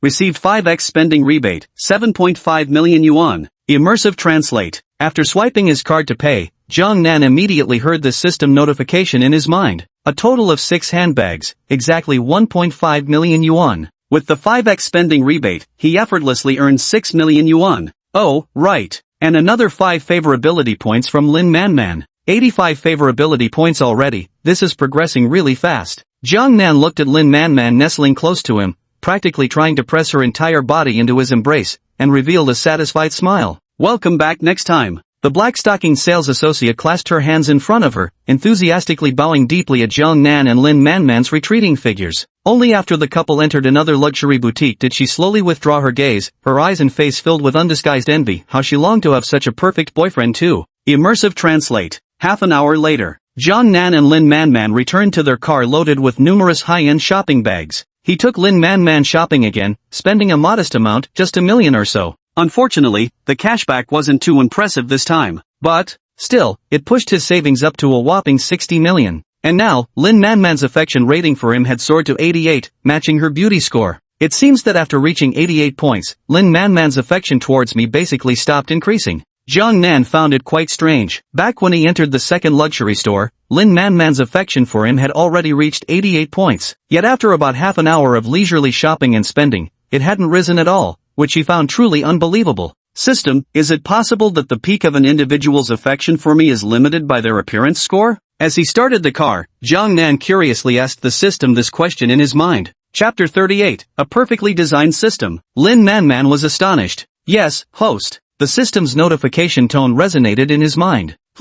Hearing the system's reply, Jiang Nan frowned slightly. When the opposite sex's favorable impression of the host reaches their current appearance score, further increase in favorability will temporarily pause. Subsequently, each additional point of favorability gained will correspondingly increase that individual's appearance score by 1 point as well. The system's voice continued to echo in Jiang Nan's mind. Upon hearing this particular system setting, Jiang Nan immediately grew intrigued, his face revealing a look of astonishment. Having read thousands of urban wish fulfillment novels on the Tomato Novels app, this was genuinely the first time he'd encountered such a novel game mechanic. Now that's interesting. The system's capabilities are boundless. If he can imagine it, the system can make it happen. His current charm is entirely derived from the system, elevating his appearance by more than just a few notches. With this feature now in place, every woman around him is destined to become an absolute perfect 10. For every point by which the host increases an opposite gender individual's appearance score, he immediately earns 1 lottery draw. The system's voice continued to sound. What can this lottery win? Jiang Nan's eyes shimmered with a peculiar light. Absolutely anything. The system simply responded with 4 words, making Jiang Nan instantly understand. There was truly nothing beyond this lottery's reach, only things he couldn't imagine. Wait, does this mean I can find girls with lower attractiveness scores and crazily boost their affection, then use that to improve their looks and win multiple lottery chances? Suddenly, Jiang Nan's eyes lit up with realization. Host, for low attractiveness individuals of the opposite sex, every single point increase in affection after reaching their corresponding look score requires infinitely more effort than for high attractiveness individuals. The system replied. Hearing this response, Jiang Nan couldn't help but shake his head. The explanation was straightforward. The more attractive a woman was, the easier it became to further increase affection points once her look score and affection level matched. But upon closer consideration, it actually makes perfect sense. Without such constraints letting him exploit loopholes, he would likely degenerate into nothing more than a walking stud service rather than a walking hormone factory. What if it's a member of the opposite sex with a perfect 100-point score? Jiang Nan suddenly thought of another question. He couldn't believe that in this vast world, there wouldn't be a single woman with perfect appearance scores. For a perfect 100-point member of the opposite sex, once 90 favorability points are reached, every additional point gained will grant 1 lottery draw. The system replied instantly. I understand. Jiang Nan truly understood now. This could be considered a hidden benefit of a minor task. The ultimate goal, after all, was to make him spend. Yes, if he didn't spend on women, how could he attract so many high-caliber beauties? As if every woman were a wealthy landlady like his landlord. Immersive translate. Although Jiang Nan had been communicating with the system for what seemed like a long time, in reality, it was just a fleeting thought, over in an instant. To Lin Manman sitting in the passenger seat, it was just the time it took to put the bag in the back seat and fasten her seatbelt. The car started moving. Once again, he was driving one-handed. After glancing at the navigation, he headed straight for Jiangcheng Tianfu, a journey of just over 10 minutes by car. The vehicle gradually slowed down. We're here. Jiang Nan stopped at the entrance of an extremely luxurious residential complex. Through the windshield, 2 golden stone dragons could be seen soaring into the sky above the gates. Just from his vantage point, even the entrance area alone exuded an overwhelming sense of prestige and sophistication. Ding ding! Jiang Nan arrived at the barrier gate of the residential area and lightly honked his horn twice. Hello? Immediately, a middle-aged man in his 40s emerged from the security booth. Jiang Nan rolled down the car window as the man respectfully greeted him. Hello, could you please raise the barrier? Jiang Nan picked up the document folder beside him and took out the property deed. Yes, welcome home, property owner. Upon seeing the owner's information, the security guard immediately saluted, then hurried towards the guard booth. Quickly, the barrier arm was raised. The car drove slowly forward. The middle-aged security guard, looking to be in his 40s, once again respectfully saluted the slowly moving car as it entered the residential area. Brother Jiang Nan, the villa you mentioned, is it from Jiangcheng Tianfu? At this moment, Lin Manman, who had just regained her composure from the shock, finally spoke up. The way she looked at Jiang Nan was completely different now. Even if she were an out-of-towner, she would probably know how extraordinary Jiangcheng Tianfu was, let alone her being a bona fide local of Jiangcheng. Yes. Jiang Nan smiled and nodded slightly. Hiss. Lin Manman couldn't help but gasp, her face filled with disbelief. She had previously thought that Jiang Nan's villa would probably cost around 10 to 20 million yuan, but now it seemed that with the name Jiangcheng Tianfu attached, tens of millions might not actually be enough to secure it. She had indeed heard of Tianfu Jiangcheng. This residential complex was absolutely among the top tier, T1 or even T0, real estate in Jiang City. The development predominantly featured townhouses and luxury flat apartments. A single unit would cost at least 50 million yuan at minimum. As for the villas, they were exceptionally scarce and valuable. There are only 9 villas in total. They are ranked from number 1 to number 9. Rumors say that the number 001 villa in Jiangcheng Tianfu has never been occupied since it was built. It remains brand new. At this level, owning such a villa isn't just about having money to purchase it. As for the subsequent villas, money alone might secure a deal, but the actual transaction prices far exceed their market value. For example, she had once come across a viral news story about villa number 9 in Jiangcheng Tianfu. The final transaction price was over 300 million yuan. This shows that, higher up the hierarchy, villas number 8, number 7, and number 6. And even more astonishing, what astronomical figure might villa number 001, the crown jewel, have commanded in its final sale? Unbelievable. Brother Jiangnan, could it be that the person who bought villa number 9 in Jiangcheng Tianfu for over 300 million in that news I stumbled upon last time, was actually you? Gulp. After saying this, Lin Manman couldn't help but swallow nervously. At this moment, her entire face was flushed red, and her poor little heart was beating uncontrollably fast. Over 300 million yuan. How many people would need several lifetimes? No. Or rather, more than a dozen, even several dozen lifetimes to earn such money. But for Jiangnan, it was just the cost of one apartment. How rich is he? Billions? Hundreds of billions? At this moment, Lin Manman's thoughts soared, and her flushed, lovely face gradually revealed a look of bewilderment. By now, she finally understood why Jiangnan had spent 2 or 3 million on her without even blinking or showing any sign of pain. He was genuinely rich and truly didn't care. A few million for a super rich, handsome guy who could casually spend 300 million on a small goal. Wasn't that just like Lin Manman buying a little dress for a few hundred yuan? Well, maybe it wasn't quite the same, because even buying a small dress costing a few hundred yuan still made her feel a little heartache. She had to grit her teeth and psych herself up for a while before she could bring herself to make the purchase. But Jiangnan? He wasn't spending on himself. Spending a few million for others was as effortless and casual as he had described, like splashing water. What kind of treasure-rich, tall, and handsome Prince Charming have I encountered? This moment. Lin Manman gazed at Jiangnan with intoxicated adoration in her eyes. 3 small goals? That's not me. Here's a document folder, check it yourself to see which villa it is. Jiangnan smiled faintly and focused on driving according to the roadside signs. I pondered this setting in the story for a long time and ultimately decided to write according to my own ideas. Dear readers, how does it seem? Acceptable, not too toxic, right? Chapter 39 Villa number 001 A scale comparable to a miniature manor. Hearing Jiangnan's words, Lin Manman took a deep breath and then picked up the file bag beside her to start examining its contents. Since the folder contained numerous items, she randomly pulled out one certificate and glanced at it. Pagani Zonda? When she came across a contract document, she froze momentarily, unable to immediately comprehend what it was. But very soon, yet her eyes caught sight of a long string of numbers. 10, 100, 1,000, 10,000, 100,000, million, 10 million, 60 million? Lin Manman counted carefully and suddenly felt something was off. What on earth costs 60 million? Holy shit! Suddenly, when she saw what it was, she let out a startled scream. What's wrong? Jiangnan turned to look at her. Is that the Pagani Zonda, the luxury supercar I saw streaming on Douyin? Lin Manman was practically certain now, yet still found herself stunned to her core. Unless something's gone wrong, that's the one. Jiangnan chuckled lightly and nodded. My goodness gracious, a luxury supercar worth 60 million, and a limited edition global model at that. Lin Manman felt her throat go dry at that moment, her voice turning slightly hoarse as she spoke. Not bad. Jiangnan simply smiled. It was just a 60 million yuan luxury supercar, not some 600 million yuan dream machine. Nowadays, this amount is nothing to him. Just okay? Brother Jiangnan, you're really being too humble-braggy. Lin Manman shook her head with a bitter smile, then carefully placed the contract into the document folder before taking out another contract to review. Villa number 001 in Jiangcheng Tianfu. Just a single line of text instantly caught Lin Manman's eye. At this moment, not only did her hands tremble, her entire delicate body began to shake uncontrollably. THTH this. Jiangcheng Tianfu Villa number 001?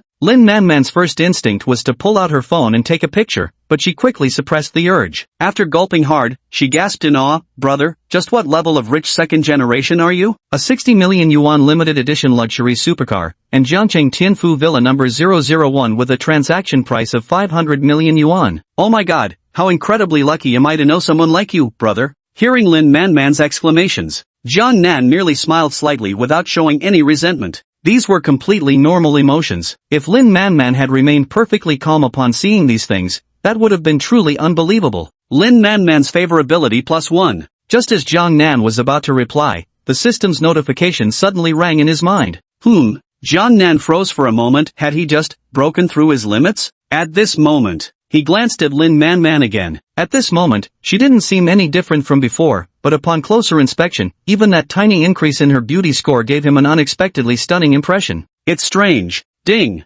Congratulations, host. Favorability with Lin Manman +1, beauty score +1. Reward, 1 lottery draw opportunity. Immersive translate. The system's prompt continued to echo in his mind, making Jiang Nan involuntarily take a deep breath, his eyes sparkling with excitement. Even without delving deeper, this had already surpassed his limits. If he were to further understand and exchange academic experiences, wouldn't he at least be able to gain a little more favorability? Thinking of this, Jiang Nan grew even more eager. Brother. Lin Manman's voice was as soft as could be, and now she leaned weakly against the passenger seat, her gaze fixed on Jiang Nan with an indescribable, sticky adoration. What's wrong? Jiang Nan asked despite knowing the answer. I feel like I'm not good enough for you anymore. Lin Manman's mood soured a little as she whispered, "You're too perfect, and I'm just an ordinary girl from an ordinary family. You're anything but ordinary." Jiang Nan glanced at her. Whether it was emotional intelligence, looks, or figure, this woman was truly top tier. From an ordinary person's perspective, without any exaggeration, Lin Manman was on the level of a big celebrity, a red-hot A-list starlet. But compared to you, she's still far too ordinary. Lin Manman even began to doubt herself. To be honest, someone like Jiang Nan, a handsome, wealthy elite of his caliber, was simply on a whole different level, even if her family had some money. The gap between them was just too vast. You're overthinking things, exhausting yourself with mental strain. Jiang Nan reached out and gently patted the girl's head, speaking softly, "When I fall in love, I don't care if the other person has money. After all, they definitely won't be richer than me. I've received so much emotional fulfillment from being with you, that's why you're worth it." Really? Lin Manman's vacant eyes immediately sparkled with renewed brightness. Truer than pearls. Jiang Nan nodded with certainty. Now, the car slowly came to a stop at the gate of a villa that resembled a small manor. Even just at the entrance, through the front windshield, Jiang Nan could see a fountain, front garden, various miniature rockeries, and looking further to the left, an expansive stretch of grassy field. Damn! A golf course! Even Jiang Nan couldn't help showing astonishment on his face. This was no ordinary villa. It was practically a luxurious mini-estate in the suburbs. So huge. Lin Manman also noticed it. Just the elements in the villa's front courtyard alone exuded an overwhelming sense of grandeur that made her cover her mouth in endless astonishment. Jiang Nan opened the car door and stepped out, then headed towards the entrance. Beep beep beep. When he looked at the facial recognition lock, it immediately emitted a series of sharp beeps. Crack. The next second, there was only a faint sound as the towering 5 to 6 meter high door automatically swung open. Damn, system bro really is awesome. I haven't even arrived yet, but my face is already in this facial recognition lock system. Jiang Nan had only wanted to test whether it would work, who knew it actually would? This made him mentally applaud his system even more enthusiastically. He returned to the car. Jiang Nan drove into the number 001 villa of Jiangcheng Tianfu. As soon as his car completely entered, the 5 to 6 meter high gate closed automatically with intelligent precision. This was Jiang Nan's first visit to the number 001 villa of Jiangcheng Tianfu. He followed a small path, gradually driving deeper into the premises. Soon, spotting an underground parking garage, he immediately steered his vehicle inside. This underground parking garage is unimaginably massive. Descending into the underground garage, Jiang Nan stepped out of his car. Though his face showed no particular surprise, inwardly he was utterly astonished. Just the garage's area alone, he estimated, must be 500 square meters. Bear in mind, this wasn't some shopping mall or hotel's underground parking, but merely a villa's private garage. For it to span 500 square meters was already considered extremely luxurious. Jiang Nan gauge, is that the Pagani Zonda, that 60 million yuan luxury supercar? At this moment, Lin Manman stepped out of the car and fixed her gaze on a pitch-black, luxurious, and ultra-cool supercar parked in a nearby spot. Instantly, an expression of unusual excitement and awe appeared on her face. This car, it's absolutely unbelievable. Chapter 40, the Pagani Zonda. Now that's what a luxury supercar should be. At this moment, Jiangnan also turned his attention to that sleek black Pagani Zonda. He started walking, picking up the car keys, while Lin Manman quickly caught up and hooked her arm through Jiangnan's. Soon, the two arrived before the luxury supercar worth 60 million yuan. It's just too cool. Lin Manman gasped in awe. She had only seen such luxurious supercars online before, but now that she was seeing one in person, her face was filled with indescribable awe. Not bad, it's really handsome. Jiangnan gently pushed open the driver's door and peered inside. An entire luxurious and exquisitely mechanical-themed interior came into his view. To be honest, this style wouldn't feel outdated even in another decade or more. Jiangnan got in, took a moment to experience it, and then revealed a look of mild excitement on his face. After all, this was a luxury supercar worth 60 million, a globally limited edition. The moment he sat in the driver's seat and placed his hands on the steering wheel, he instantly felt a level of prestige that utterly dwarfed his Porsche Cayenne. Hell yeah! Feel like going for a spin? Jiangnan suggested. Sure. Lin Manman instantly became excited. This was a Pagani Zonda after all. In her previous life, she hadn't even had the chance to see one, let alone ride in it. Move out. Jiangnan raised an eyebrow at her, gesturing for her to get in. Her face glowing with excitement, Lin Manman hurried to the passenger side door only to freeze in embarrassment when she realized she had no idea how to open it. There's a small switch by the car door, just flip it gently to open. Jiangnan reminded her. Okay. Lin Manman followed Jiangnan's instructions and opened the passenger door to get in. The moment she settled into the passenger seat, her face flushed even redder than before, remaining in a state of intense nervous excitement. Fasten your seatbelt. Jiangnan reminded them while fastening his own seatbelt. Once everything was ready, he pressed the ignition button. Boom! In an instant, a deep, roaring engine sound reverberated through the 500 square meter underground garage. Hell yeah! Hearing that sound, excitement visibly rose on Jiangnan's face. As for Lin Manman in the passenger seat, she became increasingly nervous yet exhilarated. Boom! Jiangnan gently stepped on the gas and slowly began to drive. This underground parking garage had an entrance, and naturally, it also had an exit. Driving out through the exit, Jiangnan soon arrived at a small runway, then smoothly passed through the back gate of villa number 001. There's even a professional racing track here. Good lord, this Jiangqing Tianfu really has thought of everything for you rich folks. As the speed increased, Lin Manman gripped the car's handrail, letting out an excited shout. Boom! Whoosh! Externally, it felt like a gust of wind swept past. In an instant, a black lightning bolt streaked by. Too fast. Brother Jiangnan, slow down a bit. Whoa whoa whoa, this feeling is absolutely amazing. Oh no, I'm getting carsick, brother. Slow down. Immersive translate. As Jiangnan pressed harder on the accelerator, Lin Manman in the passenger seat felt her heart leap into her throat, shouting with a thrill that was equal parts excitement and fear. Hearing Lin Manman's plea, Jiangnan eased off the speed. Phew! As the car slowed, Lin Manman's heart, which had been pounding in her chest, gradually settled back down. She let out a long sigh of relief, but the exhilaration on her face didn't diminish in the slightest as she exclaimed, Brother Jiangnan, this luxury supercar worth 60 million is really something else. The thrill of racing is absolutely incredible. Indeed. Jiangnan nodded in agreement. He had only pushed the speed to around 270 kilometers per hour earlier. If he truly floored the accelerator and went all out, he could reach around 390 kilometers per hour. A speed of 270 kilometers per hour was already exaggerated enough. It was hard to imagine what it would feel like to actually hit 390 kilometers per hour. Brother, I want to go back and take a shower, then watch a romantic movie with you. Lin Manman lowered her head, her pretty face flushed crimson as she spoke those words with utmost anticipation.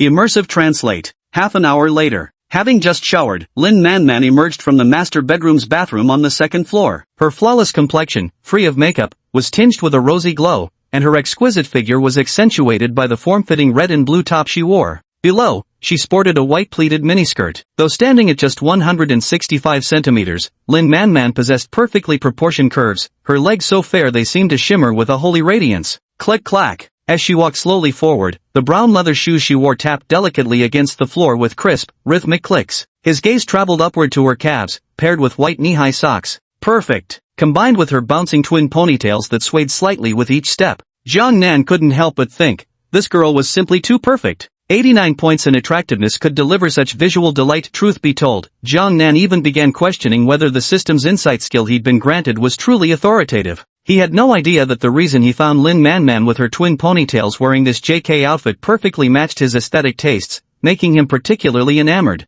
Yet the insight skill was like a rational machine, delivering impartial scores without any bias. How could it possibly align with Jiang Nan's subjective perceptions? Brother Jiang Nan. At that moment, Lin Manman had already approached Jiang Nan, slipping her arm through his as her soft, sweet voice chimed, "Isn't it weird? Just now when I looked in the mirror, I felt like my skin looked so much better than before." Before, she still needed a bit of makeup to cover the tiny imperfections on her face that could only be seen from extremely close up. But just now, when she carefully looked at herself in the mirror, she felt as if she had been reborn, not just the skin on her face, but everywhere on her body after her shower. Even that faint little scar on her calf had vanished without a trace. Seems like the feeling of being in love has completely transformed your entire aura. Jiang Nan was also surprised that just a slight increase in her beauty score had made Lin Manman noticeably aware of the changes in herself. However, he didn't dwell on the topic and instead wrapped an arm around her slender waist, nuzzled her neck, and remarked with admiration, "This body wash smells really nice." "Oh, big brother, I didn't use shower gel."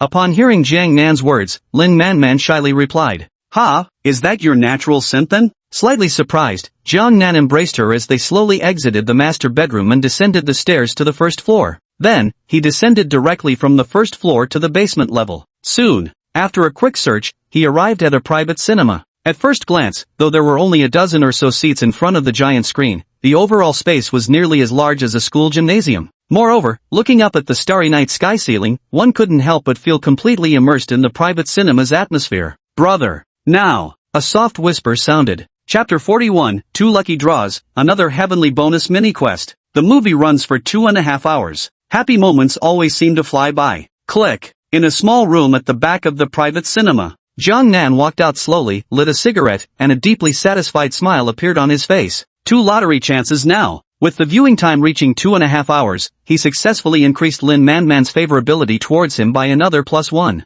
At the same time, the girl's beauty score also increased by +1. Similarly, he once again gained a lottery draw opportunity. Sitting in the front row seats before the giant screen, Jiang Nan's eyes shimmered with a peculiar brilliance. "System, let me see what this lottery can bring me." Jiang Nan crossed his legs and began communicating with the system in his mind. "Will the host consume 1 lottery chance to draw a prize?" The system's voice echoed in Jiang Nan's mind. "Understood." Jiang Nan answered without hesitation. Ding! A sharp ding echoed in his mind, and the next second, Jiang Nan saw a large 3D illusionary roulette wheel appear before his eyes. Leaning in closer, he noticed densely packed tiny characters written all over it. As someone with trypophobia, a few more glances sent shivers down his spine. "Begin!" Jiang Nan issued his command. "Biu." As his command took effect, the sound of spinning filled the air. A few seconds passed quickly. The pointer on the wheel began to slow down. Ding! "Congratulations, host, for drawing in this lottery, body modification serum." Immersive translate. Body modification serum? What the hell? Immediately, Jiang Nan checked the description of this body modification serum. Body modification serum, it can make the body powerful from the inside out. After modification, just brute strength alone would make it impossible for a dozen ordinary men to lay a finger on you. Damn impressive. After reading the description of this body modification serum, Jiang Nan couldn't help but exclaim how incredible it was. Don't underestimate the claim that a dozen big men couldn't get near him. This is no small feat. Mind you, this sheer brute strength alone can keep a dozen men at bay. If he were to master some defensive skills like martial arts, frankly speaking, and I mean this without any exaggeration, he'd absolutely be the modern urban equivalent of an elite special forces soldier, completely devoid of any fantasy elements. Besides, in our modern society governed by law, exceptional fighting skills don't seem particularly useful anyway. But, there's a saying that goes, you can choose not to use something, but you absolutely cannot not have it. This thing is pretty good, I'll use it later. Jiang Nan nodded subtly to himself. With a thought, a small dark green vial materialized in his hand. He shook it gently and noticed there wasn't much liquid inside. Unable to contain his curiosity, he asked, "System, how do I use this? Just drink it directly? Or what? Pour it into water." "All you need to do, host, is soak for 1 hour, and your body will absorb all the physical transformation fluid," the system replied. 1 hour? Got it. By the way, will this thing still be useful if I draw it again in the future? Jiang Nan waved his hand, and the dark green vial in his grip instantly vanished. The system had quite a few functions, including a small dimensional storage space. The effects will gradually diminish. The system's voice rang out. "I get it now. This thing is truly a treasure. If given to someone with naturally good physical fitness, or someone who knows a bit of martial arts, it could probably create a supremely skilled warrior." Jiang Nan narrowed his eyes slightly. If he ever got the chance to draw this item again, he definitely wouldn't use it on himself. A truly classy person should have a personal bodyguard by their side. There aren't any suitable candidates at the moment, but once his wealth accumulates further, he still intends to recruit some beautiful female bodyguards to win over. That way, he'd feel more at ease giving them this body-modifying serum to use. No rush. There's not even enough to spare right now. Who knows how long until the next extraction comes around. Jiang Nan shook his head, then began contemplating how to use this one remaining lottery opportunity. Should he use it up immediately?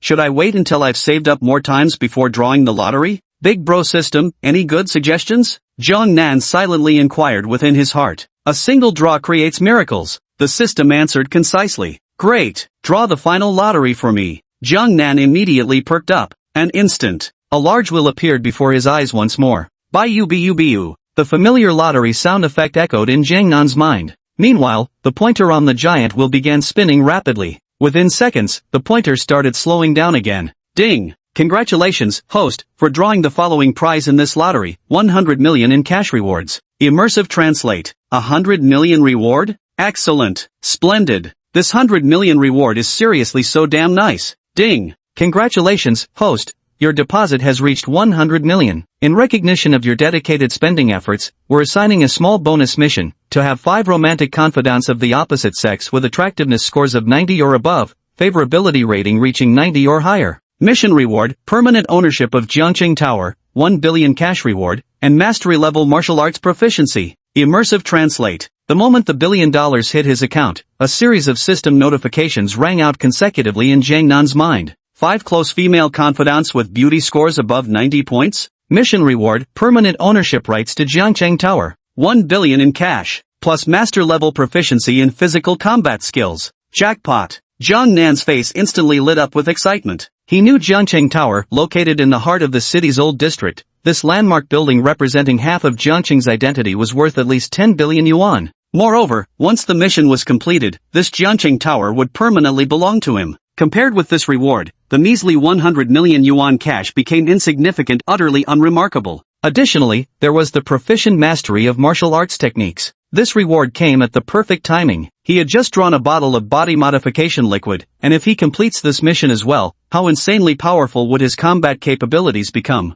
Excellent, excellent. This will truly make me the most flawless man imaginable, with absolutely no weaknesses whatsoever. Jiang Nan took a deep breath and then began to ponder deeply. Currently, Lin Manman's beauty score had successfully risen to 90 points, and her favorability level had also reached 90 points. There's also Su Yun. This woman is the first stunningly beautiful female acquaintance to reach 90 points of affection towards him. This means he currently has 2 gorgeous female confidants in his life. Next up would be the landlady Xia Jiqing and my online romance Meng Qingxiu. There's even another girl named Zhang Yan lying dormant in my WeChat contacts. Jiang Nan narrowed his eyes, his face revealing hints of growing interest. For Jiang Nan, reaching 90 favorability points with those first 2 was practically a done deal. As for that girl Jiang Yan he'd briefly encountered before, it seemed his focus would need to shift towards her next. 5 people might seem like a lot, but everything's completely under my control. The permanent ownership of Jiangqing Tower, 100 million in cash, and that mastery-level martial arts skill, they're as good as mine. Nothing can stop me now.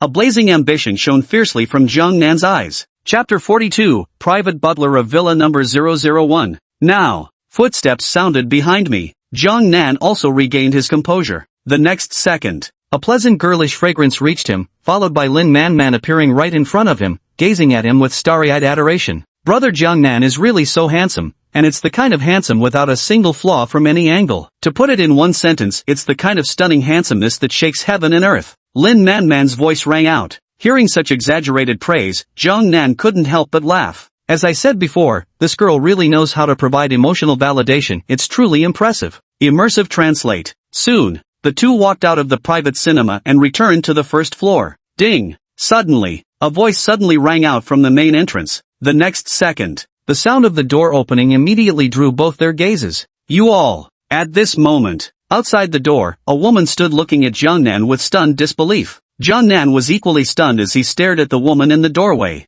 Clad in a well-tailored office suit, the woman stood within their line of sight. The familiar black, hip-hugging miniskirt, legs longer than the lifespan of an ordinary person. She wore a pair of high heels, and as Jiang Nan's gaze traveled upward, it lingered momentarily on the tiny name tag clipped to her chest. Only then did he truly notice this woman's breathtaking beauty. Beautiful. She is truly stunningly beautiful. Those sculpted facial features, the ruby red lips, and that cascade of shoulder-length hair. To be honest, judging by Jiang Nan's naked eye alone, if this woman didn't score at least 92 out of 100, he'd think his observation skill must be completely unreliable. Immediately, Jiang Nan cast his observation skill toward the woman. Name, Li Jing.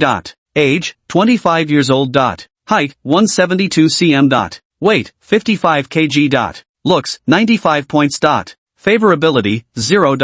Immersive translate. A stunning beauty with 95 points in looks. Besides, her body proportions are simply outrageous. Are you, Mr. Jiang Nan? At this moment, the woman had already approached, glancing at Jiang Nan a couple more times before tentatively asking. It's me. Jiang Nan nodded in agreement. Li Jing's favorability +2. Upon hearing Jiang Nan's response, Li Jing immediately let out a long sigh of relief, then flashed a smile and extended her hand, saying, "Hello, I'm Li Jing, the private butler assigned by Jiangcheng Tianfu Property Management for Villa number 001. Hello." Jiang Nan reached out and shook her hand, releasing it after just a fleeting moment. Li Jing's favorability +3. This gentlemanly gesture immediately earned him another 3 points of favorability from Li Jing. Hearing the prompt in his mind, Jiang Nan nodded slightly to himself in satisfaction. When dealing with such a top-tier beauty, this is how you build initial favorability. At that moment, Li Jing glanced at Lin Manman beside Jiang Nan, her face revealing a hint of astonishment. Freshly transitioned from girlhood to womanhood, Lin Manman carried an indescribable charm that even made this high-value beauty unable to resist stealing glances, inwardly marveling at her exquisite appearance.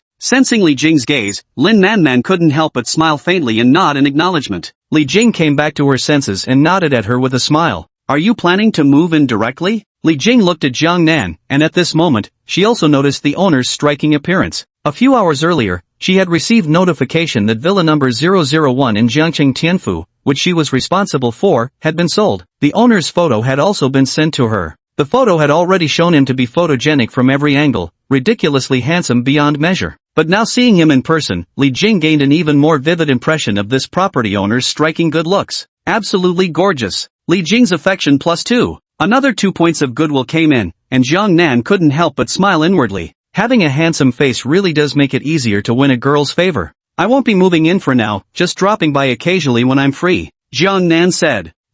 Upon hearing Jiang Nan's words, Li Jing fell silent for a moment before clearing her throat and saying, Mr. Jiang Nan, why don't we have a seat over here and chat? Okay. The three of them moved to the side hall and settled onto the sofa. Li Jing crossed her legs, those sheer black-stockinged limbs paired with the high heels on her feet proving quite the attention grabber. Here's the situation, Mr. Jiang Nan. Since you've purchased Villa 001, starting today, my fees will no longer be paid by the property management, Li Jing said quietly. To be honest, asking for wages proactively was somewhat awkward. But, such matters needed to be clarified in advance to avoid any disputes later on. I know. I've read the contract, it's written there. Jiang Nan smiled and nodded slightly before asking, you're paid 30,000 a month, right? Yes. Li Jing nodded in confirmation. Good. Did you bring your contract? 30,000 a month was now nothing more than a drop in the bucket for Jiang Nan. In fact, he even considered giving Li Jing a raise. But after giving it some thought, he decided against it. That'd be a foolish nouveau riche move. Doing so when her favorability isn't particularly high would very likely make Li Jing resent him instead. Got it right here. Li Jing hadn't expected her boss to be so straightforward. She couldn't help but glance at him a few extra times before hurriedly taking a document folder from her small shoulder bag and placing it on the table. Li Jing's favorability +2. The system notification sounded in his mind again, and Jiang Nan's smile unconsciously grew wider. See, wasn't this steadily increasing her favorability? Jiang Nan took the document folder, pulled out the contract along with a signing pen, glanced at it casually, and promptly signed his name. That's enough. Jiang Nan handed the contract to Li Jing and said, let me add you on WeChat. Okay. Li Jing quickly signed her name and then took out her phone to exchange WeChat contacts with Jiang Nan. Give me your account details, and I'll advance you some salary. Also, feel free to purchase whatever is needed for the villa as you see fit. He was now the owner of Villa number 001. Before its sale, all maintenance had been handled by the property management, but now it naturally fell to him to take care of everything. Understood. Li Jing didn't refuse either and gave Jiang Nan her bank account details. Jiang Nan copied and pasted the information, immediately opening his banking app to begin the transfer. Chapter 43, Does Watching Water's Edge Win the Moon First? Ding! Congratulations, host. Spending completed. Received 5x spending rebate, 5 million yuan. Immersive translate. He directly transferred 1 million yuan to Li Jing, 360,000 being her salary, while the rest covered various daily necessities. Jiang Nan personally felt this amount wasn't excessive. 1 million? When Li Jing saw the transfer notification, shock instantly spread across her face. Mr. Jiang Nan, this. Li Jing looked at Jiang Nan with an expression of disbelief and quickly said, isn't this too much? Not at all. 360,000 is your annual salary. I'm quite an easygoing person, so I'll add some bonuses on top of that. Plus, you'll be responsible for managing the daily needs of the villa, just replenish whatever runs out. If the money falls short, let me know anytime. Jiang Nan stood up very sincerely, extended his hand with a smile, and said, starting today, I'll be counting on you to take good care of the villa. Yes, boss. It's my duty. Li Jing took a deep breath and quickly stood up to shake Jiang Nan's hand. Li Jing's favorability +2. In just a few minutes, this woman's favorability toward Jiang Nan had already reached 11 points. Calling me boss is too formal, just use my name. Jiang Nan chuckled lightly, I think you're probably a few years older than me, mind if I call you Sister Jing? Alright then. Li Jing nodded with a smile and said, then I won't disturb the romantic time between you and your girlfriend. Just let me know when you leave, I'll check what needs restocking. Okay. Jiang Nan didn't press her to stay, watching with an amused smile as she left holding the document folder. This sister Li Jing is truly beautiful. After Li Jing left, Lin Manman nestled beside Jiang Nan and softly sighed. Absolutely gorgeous. Jiang Nan nodded in agreement. Li Jingchun was the epitome of an older sister archetype. Without exaggeration, if you gave her a full-bodied weighty perm, that domineering, elegant aura would only grow more potent. Will brother Jiang Nan take advantage of being first in proximity to the moon? Lin Manman suddenly whispered timidly. Jiang Nan was stunned the moment he heard her words. Damn, this girl's sixth sense is really uncannily accurate. Brother Jiang Nan was staring at sister Li Jing earlier. Did you think I didn't notice? Lin Manman teased him with a playful laugh, surprisingly without showing the slightest trace of resentment. Aren't you jealous at all? Jiang Nan looked at Lin Manman with curiosity. Hearing Jiang Nan's words, Lin Manman shook her head with a gentle smile, then hugged him a little tighter and whispered, being able to have someone as exceptional as you, brother Jiang Nan, is already more happiness than I could ask for. Such a good girl. Facing Lin Manman's sweet and sensible demeanor, Jiang Nan was quite taken and immediately asked, can you drive? Hearing Jiang Nan's words, Lin Manman instantly grasped the implication, her eyes widening slightly as she spoke, brother, are you planning to buy me a car? Correct answer. Jiang Nan responded with a faint smile. Immersive translate. Immersive translate. Boom. Around 5 p.m. A sleek black supercar sped swiftly along the streets of the southern district, its roaring engine drawing the gazes of passersby from all around. Holy shit, that car is freaking awesome. Gasps of amazement erupted from the street crowds, with some even pulling out their phones to record the spectacle. In the car, Jiang Nan drove with one hand, thoroughly enjoying himself. Lin Manman, sitting in the passenger seat, had rosy cheeks the entire time, frequently stealing glances at Jiang Nan with tenderness swimming in her eyes. Soon, Jiang Nan drove his Pagani Zonda to a Maserati 4S dealership. As they passed by the dealership's entrance, they immediately attracted a group of salesgirls who came rushing out. Pagani Zonda? A long-legged beauty in black stockings widened her eyes as the Pagani Zonda parked in the spot by the entrance, immediately crying out in excitement. Damn, a Pagani Zonda, that's gotta be at least 26 million, right? This one looks even higher end. I feel like it's worth way more than that. This is a globally limited edition Pagani Zonda Son of the Wind, worth at least 50 million or more. Immersive translate. Gasps of astonishment erupted all around. And when Jiang Nan stepped out from the driver's seat, the sound of sharply drawn breaths followed immediately throughout the crowd. So handsome. Oh my god, that guy's looks are downright unreal. Hurry up, go greet him. Immersive translate. The quick-witted ones were already striding briskly toward Jiang Nan. It was that long-legged girl in black stockings. At this moment, Lin Manman also stepped out from the passenger seat,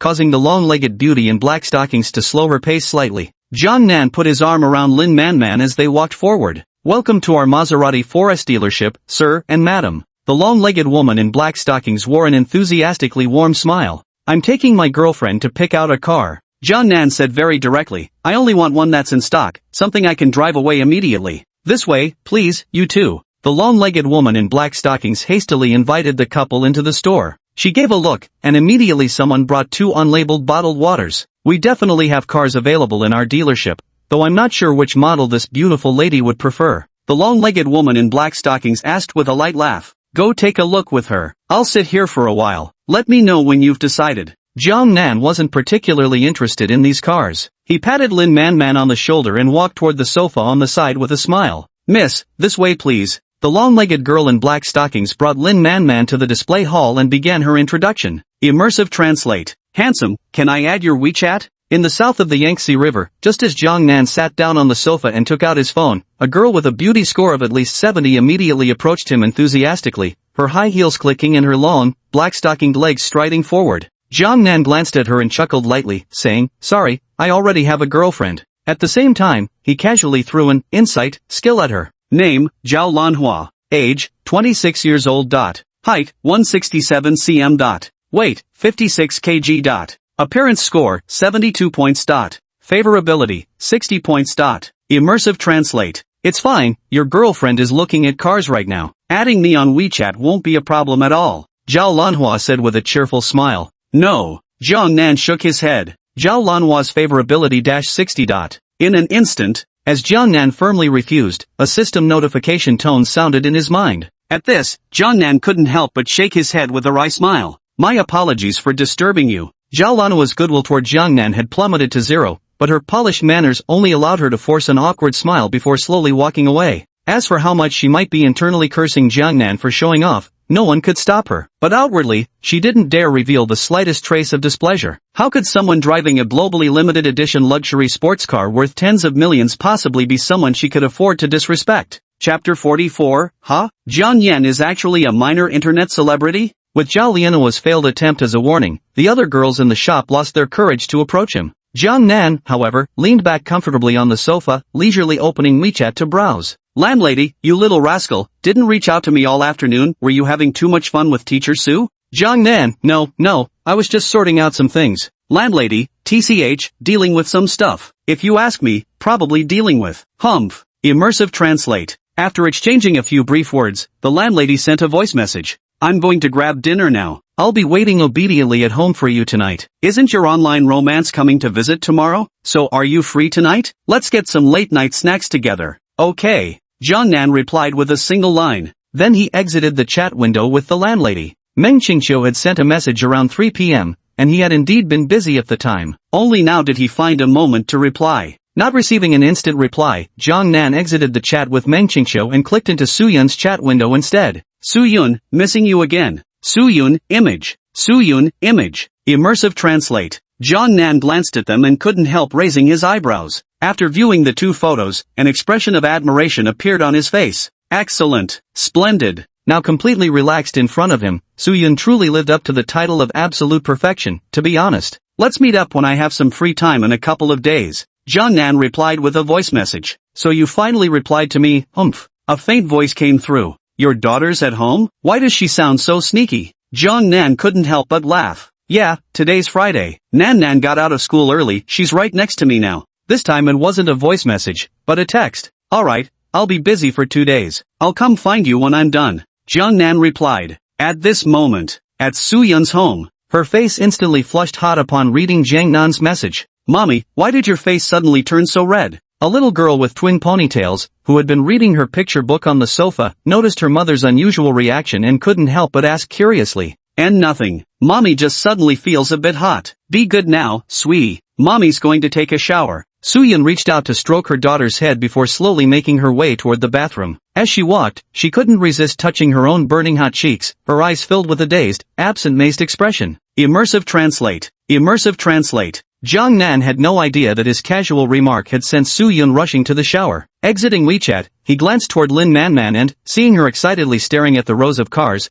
couldn't help but shake his head with a smile. He then opened Douyin and started scrolling through short videos. After browsing a few clips, Jiang Nan quickly grew bored and tapped into the live stream section to browse. Though plenty of streamers were broadcasting at this hour, hardly any were beauty-focused. Even with beauty filters enhancing their appearances, Jiang Nan found none worth clicking into, prompting him to shake his head in disappointment. There's more than just Douyin with beautiful live streamers online. I recall there's another platform called Tiger Fight Live or something. Jiang Nan exited Douyin and proceeded to download the Tiger Fight Live platform. Register. Username, Misty Jiang Nan. Jiang Nan usually uses this nickname on most social media apps, it's already become a habit. Opening the Star Beauty section, Jiang Nan began scrolling slowly. He wasn't looking for anything in particular, just casually browsing the thumbnails. Yet after scrolling through the entire feed, he didn't feel like clicking on any of them. Letting out a soft sigh, he was about to close the Douhu live streaming platform when, who would have thought, the Star Beauty section refreshed automatically. An instant. A live stream room caught his eye. The stream's thumbnail featured an unretouched beauty staring straight into the camera with an icy expression. To put it bluntly, she looked like someone whose cat just died. But that wasn't the important part. The crucial detail was that he knew exactly who this beauty was. Jiang Yan. Yes, it was the same stunningly beautiful girl, Jiang Yan, whom he had bumped into while having hot pot with Lin Manman. Immediately, Jiang Nan entered the livestream and glanced at the viewership, tens of thousands of bot-generated viewers, with barely any real people in sight. I'm about to end the stream. Everyone can follow me if you'd like. Oh, and I'll be streaming on Douyin soon. If you use that app often, you can follow me there too, just search for Jiang Yan. Jiang Yan finished speaking and ended her livestream without another word. The abruptness of it left Jiang Nan genuinely startled. Jiang Nan exited the Douhu streaming platform, then opened Douyin to search again. Ha, so you're a minor internet celebrity with over 100,000 followers. Jiang Nan gave a quick glance and realized that this Jiang Yan was actually a small-time influencer with a following of over 100,000. From the short videos she posted, most of them easily garnered tens of thousands of likes. The engagement level of this account's followers is already quite decent. After some consideration, he decided to follow the girl. He had been wondering where to find an entry point, and here it comes right away. As long as this girl starts streaming, Jiang Nan will rush to the scene immediately if he's free. She seems similar to Lin Manman and Su Yun, someone who can be easily won over step by step with money. Jiang Nan's eyes gleamed momentarily before a confident smile spread across his face. For him in his current situation, anything that could be resolved with money was no longer considered a problem. Moreover, even if this woman was solely fixated on looks, given Jiang Nan's striking attractiveness combined with the leverage of his wealth, winning over this stunning beauty would be as effortless as stretching out a hand. Click-clack. At that moment, footsteps sounded. Jiang Nan brother, I've made my choice. Lin Manman and that long-legged girl in black stockings arrived. Okay. Jiang Nan put away his phone, rose from the sofa, and while embracing Lin Manman's slender waist, handed the card to the smiling salesgirl standing nearby. Go sign the contract, the password is. Jiang Nan told Lin Manman his bank card password, signaling her to go sign the contract herself. Ha, under my name? Lin Manman didn't grasp it immediately, looking at Jiang Nan with a blank expression. Shouldn't the car I'm giving you be registered under your name? Jiang Nan shook his head with a smile. Wow, brother Jiang Nan, you're really too good to me. I love you so much. Lin Manman immediately got excited, hugging Jiang Nan tightly and planting several happy kisses on his cheeks. Go ahead. Jiang Nan patted Lin Manman lightly. Ma Ling's favorability plus 30. At this moment, Jiang Nan heard the system's notification in his mind. He initially thought it was another increase in Lin Manman's favorability, but to his surprise, it turned out to be from someone named Ma Ling. This made him involuntarily glance toward the long-legged woman in black stockings. Right now, she was gazing at him with eyes so intense one could almost call them sticky. Without exaggeration, if they'd been alone at that moment, the sheer hunger in her stare made Jiang Nan feel like she might have pounced on him without hesitation. Before long, a notification sounded in Jiang Nan's mind. Ding! Congratulations, host. Spending completed. Received tenfold spending reward, 10 million yuan. Immersive translate. A tenfold reward of 10 million meant the car itself was just worth around $1 million. Jiang Nan was thoroughly delighted with this tenfold spending rebate, just when he thought it was all over. Ding! Unexpectedly, another system notification chimed in his mind, causing his already raised right foot to freeze mid-air while his face revealed a trace of astonishment. Could there be another bonus mission coming? Chapter 45, Lin Manman is a people pleaser. Ding! Congratulations, host. You've triggered a spending crit, earning an additional reward, 10 million yuan. Immersive translate. Ha! Hearing the system's prompt in his mind, Jiang Nan's face lit up with surprise. This thing, it's appearing for the first time. System, can extra rewards still be triggered? Jiang Nan inquired. It's probability-based. The system replied. Got it. Looks like there's a chance that a big purchase might trigger this extra reward. That'd be awesome. Jiang Nan strode towards Lin Manman, who had just signed the contract and emerged from the finance office, quietly murmuring to himself. Nowadays, for some unknown reason, a 10 million yuan reward didn't seem to bring him any excitement anymore. Still, little strokes fell great oaks, several 10 millions, over a dozen 10 millions, that was no small amount. After all, he currently had barely over a dozen 10 millions to his name. Brother Jiang Nan. Lin Manman jogged over, happily handing him his bank card, then couldn't resist excitedly kissing his cheek as she declared, I'm a woman with a luxury car now too. Naturally, Lin Manman was overjoyed. In the past, she'd never dreamed she could afford a million-level luxury car at this stage, let alone even a 200,000 or 300,000 yuan car, or even one in the 100,000 range. Suddenly owning a million-yuan Maserati made her so thrilled that if she didn't feel like flying from happiness, it would count as her being restrained. A million-yuan car, and you're this excited about it? Jiang Nan couldn't help but laugh and shake his head. When you get tired of this car, just tell me. As long as money can buy it, big bro will get it for you. This wasn't an empty promise. Everything he owned came from system rewards, each item being top tier without exception. That's why material desires didn't particularly matter to him. What he truly coveted were abilities surpassing ordinary human limits. One day, when he reaches the pinnacle of his evolution, this entire planet will become his playground, perfectly embodying the system's name, a life of unbridled freedom. In fact, Jiang Nan probably suspects that the system's rewards might even include things capable of granting him immortality. If something like this system can exist, what else could possibly be beyond reach?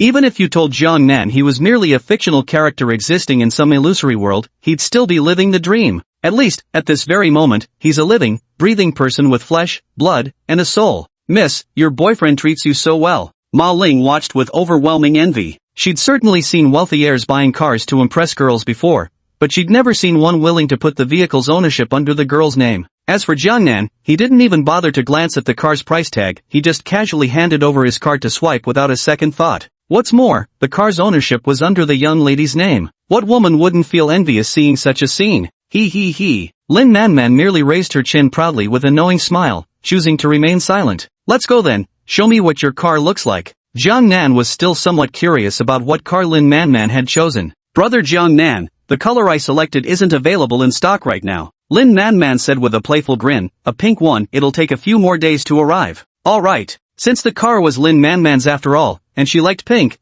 Jiang Nan didn't mind letting her wait a few more days. He casually wrapped his arm around her as they walked out of the forest dealership. Welcome back next time. Ma Ling saw them off at the entrance with a warm, beaming smile. Boom! Soon after, the roaring engine of the Pagani Zonda revved up, and in just a blink, its silhouette vanished from sight. These days, being beautiful really is such a great advantage. Ma Ling reluctantly withdrew her gaze and turned back into the store. An instant. A group of salesgirls immediately swarmed around her. Lingjia, how'd it go? Did you get that rich second-gen's WeChat? Yeah. Can you share it? I may not be as pretty as that girl earlier, but I definitely know how to turn heads. Sis. Immersive translate. What are you thinking? Adding a rich second generation into the mix in this situation? That girl's looks are on another level. And that figure even I, a woman, feel tempted, let alone men. Ma Ling shook her head with a wry smile and cautioned, when you meet a woman of that caliber, it's best not to play any little mind games unless your looks, figure, and aura completely outshine hers. Otherwise, the only one who'll end up embarrassed is you.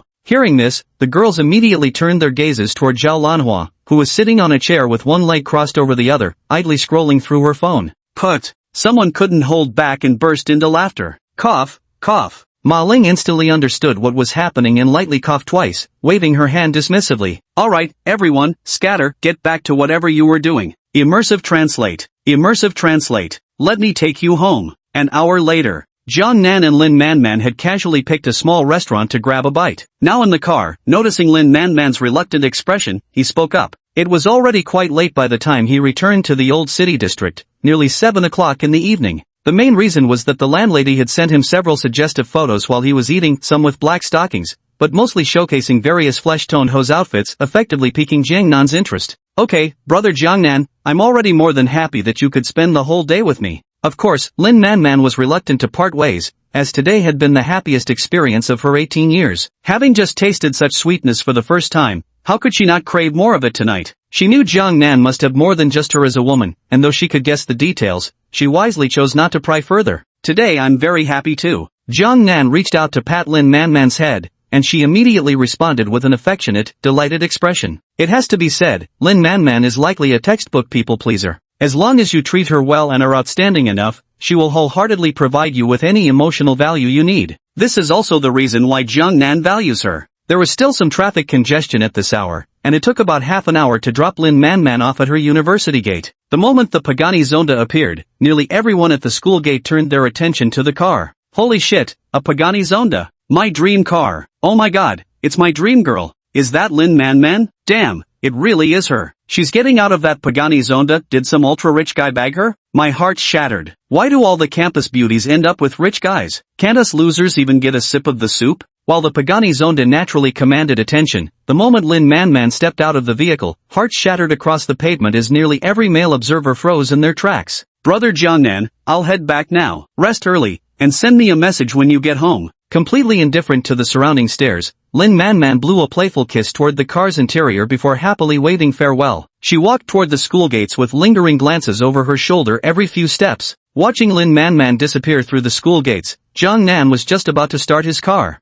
Wait a minute. At that moment, a swarm of girls came rushing over, surrounding his car in an instant. They ran so fast it was downright jaw-dropping. Stop pushing. Damn it, my name's Fengdefu, don't make me miss getting her WeChat. The racket kept going, like being in a bustling wet market. Inside the car, Jiangnan's brow furrowed instantly, and he rolled down the window once more. He'd just put it up. Chapter 46, drunk, pillowed on beauty's lap, sober, commanding the world's wealth. And when he rolled down that car window, it became absolutely extraordinary. The sheer impact of his Pagani Zonda was already overwhelming enough, but when that face of his, like a deadly intoxicating poison to women, directly ignited the entire crowd. Holy shit, so fucking handsome. Hey handsome, can I add your WeChat? I'm still an innocent girl, wanna hook up sometime? Hey handsome, open the door. Let me come up and have a deep conversation about life with you. Immersive translate. Chaos, absolute chaos. The scene at this moment had descended into utter pandemonium. For any man, the combination of a JK school uniform, white thigh-highs, little leather shoes, and twin tails is like activating maximum charm buffs. But for these gold-digging women, just a luxury car alone could drive them wild, let alone when the driver is an absolute stunner of a hunk who's like the cream of the crop.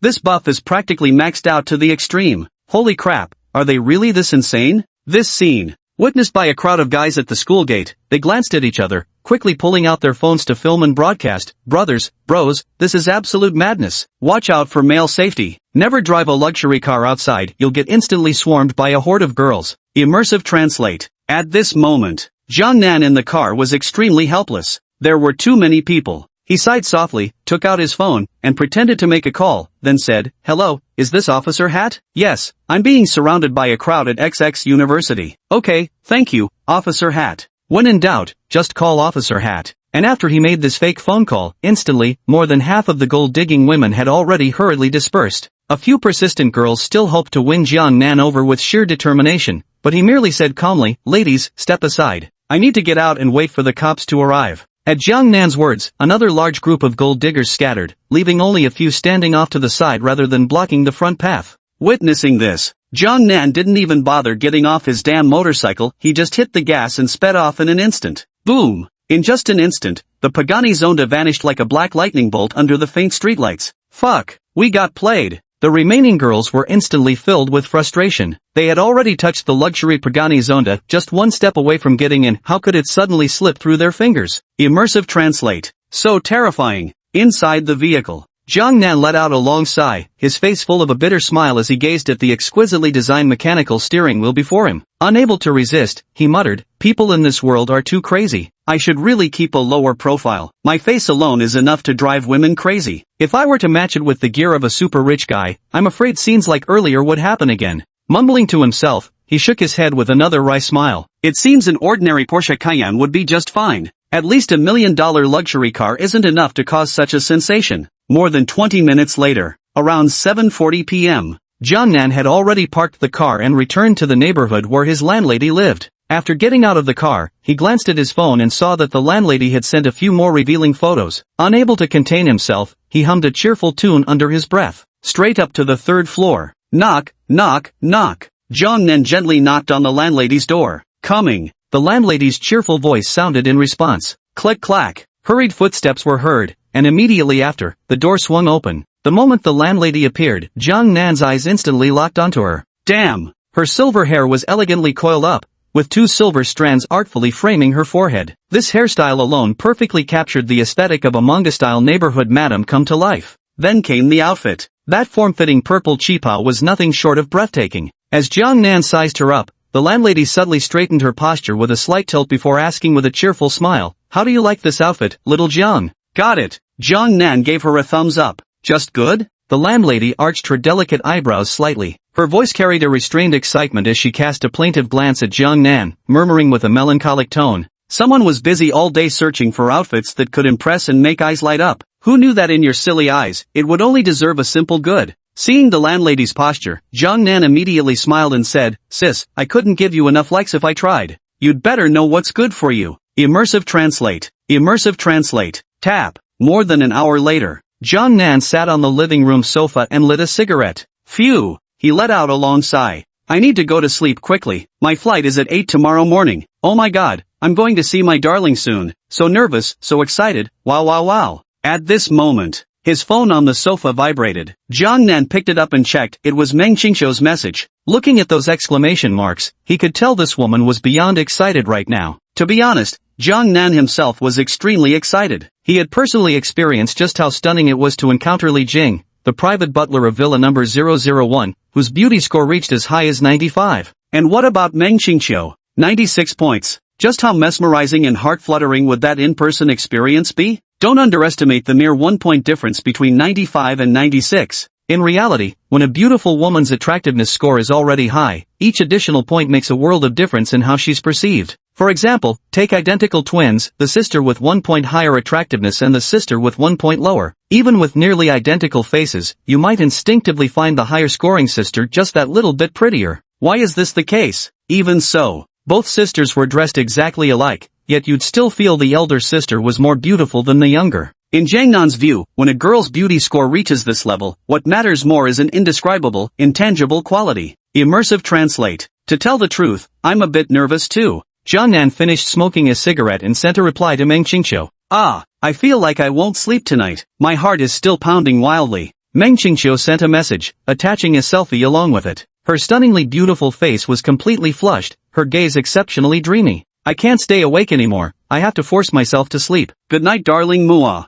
Before Jiang Nan could reply, Meng Qingqiu hurriedly sent another voice message. Good night. Jiang Nan responded with a kiss as well. Putting down his phone, Jiang Nan leaned back on the sofa, hands clasped behind his head, a faint inexplicable smile playing on his lips. He had acquired the system around 8 a.m. on May 15th, and now it was approximately 9 p.m. on May 17th. In just 2.5 days, his savings had soared to over 180 million, and he already had several beautiful women by his side. His life had undergone a staggering transformation. This is just the beginning. The future me is destined to stand at the pinnacle of the pyramid, with beauty at my side while awake and wealth at my fingertips. Chapter 47 Meng Qingqiu, darling, see you in 2.5 hours. Are you very tired? Unconsciously, Jiang Nan had already closed his eyes while leaning on the sofa. When a pair of jade-like hands began lightly massaging his head, accompanied by the landlady's gentle voice, he slowly opened his eyes. What met his gaze was a white cheongsam, and he found himself directly facing the landlady's chest area. What proved most fatal was that the landlady was wearing one of those high-slit cheongsams. This was absolutely killer. Jiang Nan unconsciously swallowed hard. Xia Jia, your technique is quite good. Taking a deep breath, Jiang Nan complimented her. Lie down with your head on my lap. Let me massage your temples and scalp for you. The landlady sat down on the adjacent sofa and gently patted her lap. Jiang Nan didn't hesitate at all, he simply laid his head down on her legs and slowly closed his eyes. It had to be said, the landlady must have studied some massage techniques. With just a few presses of Jiang Nan's temples, his initial weariness gradually gave way to renewed energy. His fatigue didn't stem from today's exhaustion, but rather from the earth-shaking changes in his life these past few days, leaving him with this strange feeling of unreality. You really should learn to pace yourself. The landlady's gentle voice rang out as she looked down at Jiang Nan resting his head on her lap, her eyes brimming with tenderness. Softly she said, day after day, it's like your energy is limitless. Sis, the way you put it. Jiang Nan slowly opened his eyes and couldn't help but laugh. While advising your younger brother to exercise restraint, you still put on this kind of outfit. It really has the same vibe as cigarette packs carrying smoking is harmful to health warnings. You little rascal. Hearing Jiang Nan's words, the landlady also couldn't hold back her laughter. With a delicate flower-pinching gesture, she lightly tapped his nose and said, Sister is still doing this for your own good. Yes, yes, yes. Jiang Nan closed his eyes again and sighed admiringly. After Sister Xia's massage, I feel like I've got boundless energy coursing through me again. You brat. The landlady lowered her head and gently kissed his forehead, saying, Go to bed early tonight. You're meeting your online lover tomorrow, so you'd better conserve your ammunition properly. In a few days, my aunt will be gone too, then I'll make sure you'll regret biting off more than you can chew. Ha ha ha. Well then, we'll see whether Sister Xia surrenders or if it's me who ends up giving in. Jiang Nan burst into hearty laughter. Immersive translate. The following hours naturally passed in another bout of joyous celebration. Afterwards, Jiang Nan also turned in early for the night. Around 8 o'clock the next morning, his familiar biological clock roused him awake. The landlady had long disappeared from sight. Holding his phone, he headed towards the bathroom, glancing at the screen while washing up. Meng Qingqiu, darling, about to take off. See you in 2.5 hours. Meng Qingqiu, photo. He tapped to view the photo, a snapshot of the airport, revealing not a single hint of her outfit. Jiang Nan was still somewhat looking forward to it. Exited the chat window. Clicked into the landlady's message. Landlady, my little man, I'm heading back to my mom's place for a couple of days. See you then. Seeing this message, Jiang Nan spat out his mouthwash and replied simply, get your battle gear ready, we'll fight 300 rounds in 2 days. After sending this message, Jiang Nan couldn't help but laugh. Suyun, things are going to get busy these next 2 days. Jiang Nan, what do you think of this outfit? Suyun, image. He clicked into Suyun's chat window again, and just from a glance, Jiang Nan's eyes widened slightly. Hanfu. It has to be said, Suyun's gentle and lovely temperament really makes her shine in Hanfu. Nice. Jiang Nan typed out a single-handed hello smoothly. Receiving no reply, he clicked open the message Lin Manman had sent. Good morning, brother Jiang Nan. Along came a voice message paired with a cute selfie, her puckered lips forming a V sign. I've got some things to take care of these 2 days. Once I'm done, I'll make sure to reward you properly. Jiang Nan sent a voice message back. As you command. Another voice message came through, accompanied by an adorable salute picture. Seeing this, Jiang Nan couldn't help but chuckle at her cuteness. After replying, Jiang Nan finished washing up, got dressed, and headed out. The Pagani Zonda was indeed an eye-catching car. Early that morning, as Jiang Nan came downstairs, he spotted a familiar electric scooter parked not far from his parking space. Then, a familiar scene unfolded. A young man sat on the scooter with his arms crossed, watching a younger guy taking photos of his Pagani Zonda. Next, the young man flashed a mysterious smile and was about to get off the scooter while fishing the car keys from his pocket. But out of the corner of his eye, he noticed Jiang Nan approaching. In an instant, his just raised but immediately plopped back down onto the electric scooter's seat, while he discreetly slipped the keys back into his pocket. Shoo shoo shoo. He began whistling nonchalantly. Jiang Nan swiftly arrived before the Pagani Zonda. Beep beep. He took out the key and pressed it, just as the small electric scooter beside him drove off at the same time.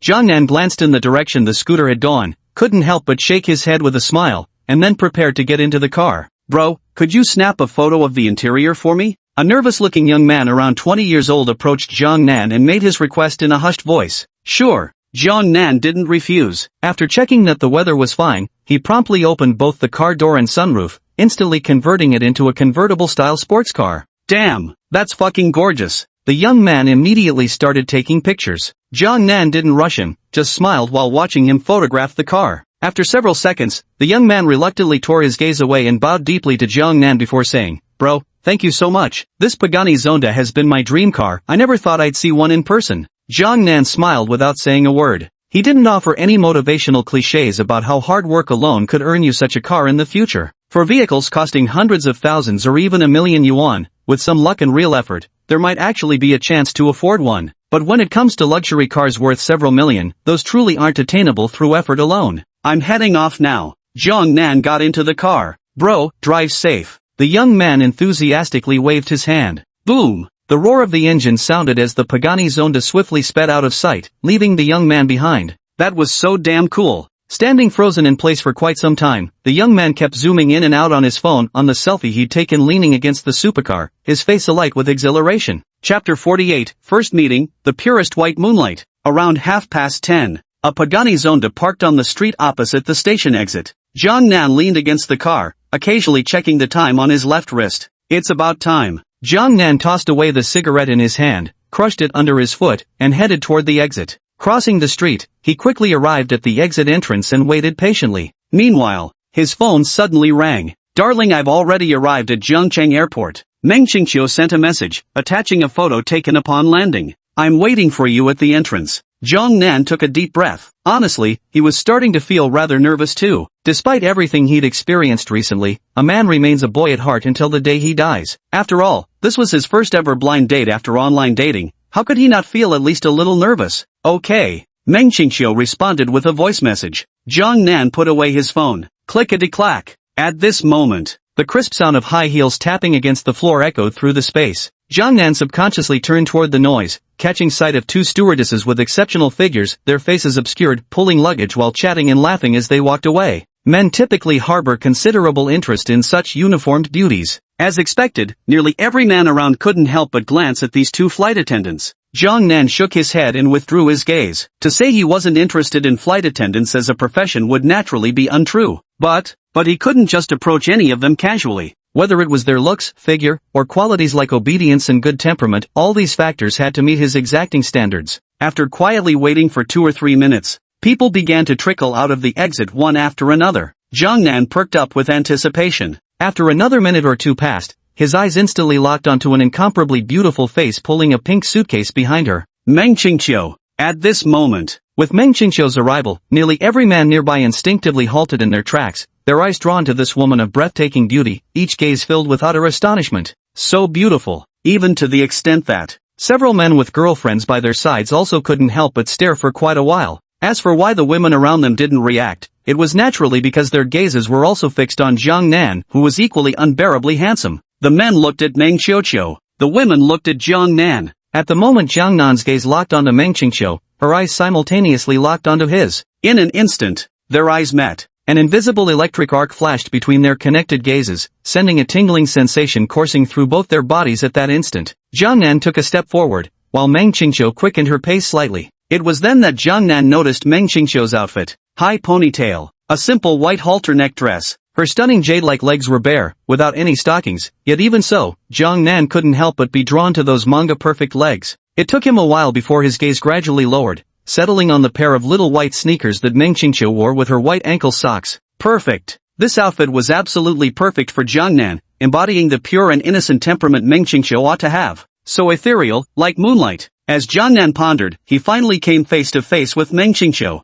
Darling. Meng Qingqiu set down the small pink suitcase she was pulling and joyfully rushed toward Jiang Nan. The moment she threw herself into Jiang Nan's arms, her heartbeat accelerated rapidly too. Jiang Nan reached out to stroke Meng Qingqiu's head, smiling as he said, "Our first real meeting, hello, Qiuqiu, I'm Jiang Nan." Darling. Meng Qingqiu released her hold around Jiang Nan's waist, looked at him, and softly called out before slowly closing her eyes. At this moment, her delicate face flushed crimson red. The maiden's shyness was displayed to perfection in this instant. Jiang Nan leaned down to give Meng Qingqiu a quick peck, his lips barely grazing hers before pulling away without lingering. Jiang Nan naturally wrapped his arm around Meng Qingqiu's slender waist, then took her pink suitcase as they headed toward the Pagani Zonda parked across the street. Darling. Beside the Pagani Zonda, Meng Qingqiu's eyes widened in astonishment as she stared at the impossibly sleek luxury supercar, murmuring in a daze, "Didn't you say you'd pick me up in a Porsche Cayenne? How did it become this Pagani Zonda?" Forgot to switch. No big deal, they're basically the same.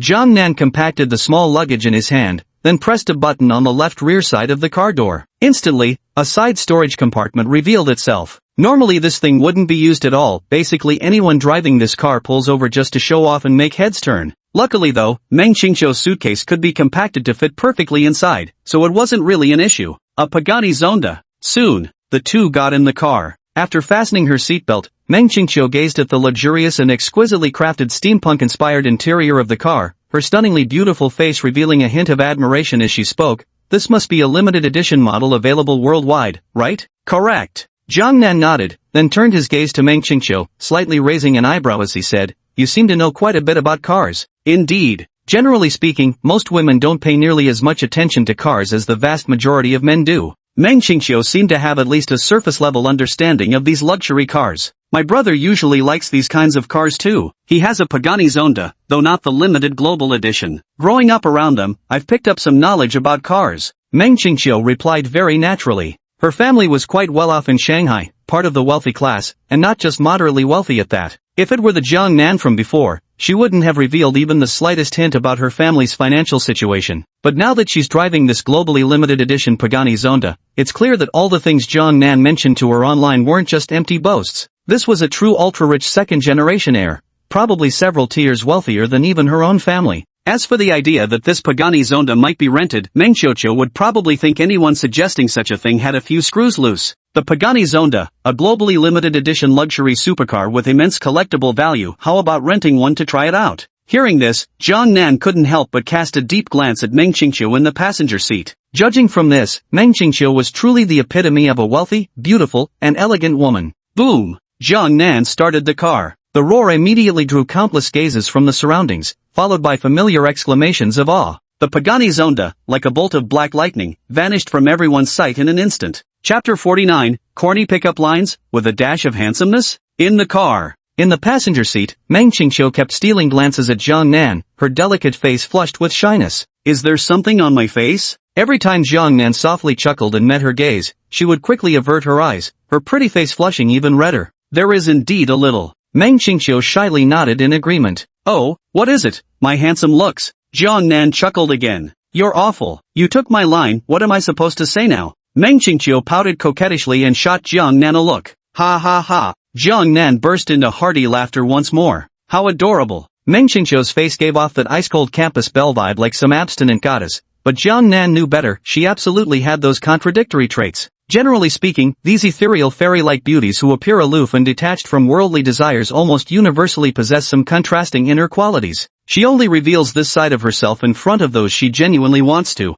Just like Meng Qingqiu, who can switch between sweet and domineering, aloof and clingy. What outsiders see is merely her outer facade. Right now, isn't Meng Qingqiu being utterly adorable? Xiao, let's go put our things away first, then you can think about what you'd like for lunch later. Jiang Nan spoke up. Malatang, spicy hot pot. Meng Qingqiu blurted out. Really eating spicy hot pot? Jiang Nan looked at her in surprise, only to meet her shy, evasive gaze and the faint hum of her response. In that instant, an old internet joke from years ago suddenly came to mind. It told the story of an online couple meeting for the first time. The woman initiated the real-life meeting, only for the man to treat her to a bowl of 6 yuan spicy hot pot. Then, the man became a wolf who went at it 13 times in one night. Therefore, with the rise of this meme, the implication behind suggesting to eat spicy hot pot has become an inside joke that those in the know will understand. Add to that Meng Qingqiu's current shy, evasive behavior and her reluctance to meet Jiang Nan's gaze. How could he possibly miss such a hint? Besides, Meng Qingqiu's affection level for him was as high as 80 points. With that degree of fondness,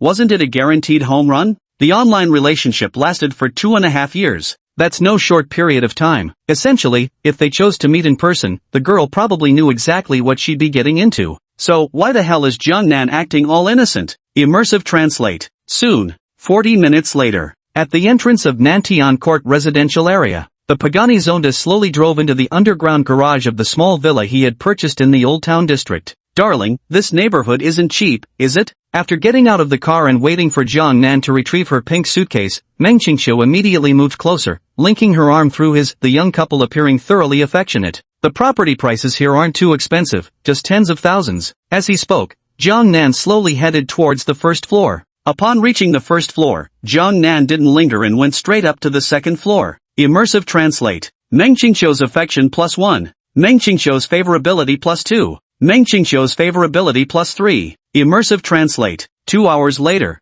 Meng Qingqiu's favorability toward Jiang Nan had already reached a whopping 90 points. Even with a 96-point high-value beauty, increasing favorability beyond 90 doesn't seem that easy. Now, by the floor-to-ceiling window of the master bedroom, Jiang Nan slowly lit a cigarette. Clink-clatter. The sound of running water came from the bathroom. Phew. Taking a light drag and exhaling, Jiang Nan's face broke into an indescribable smile. V-room. His phone vibrated in his pocket. Jiang Nan took out his phone and glanced at it. It was a message from the landlady. Landlady, seems like a certain someone has already met their online crush? Jiang Nan, yeah, I have. Landlady, mission accomplished? Jiang Nan, that's a must. Jiang Nan, picture. Immersive translate. At the same time, in a small apartment in the old city district, the landlady, who was helping her mother in the kitchen, blushed instantly upon seeing the photo. Good heavens, that little rascal, the landlady murmured to herself. Jiqing?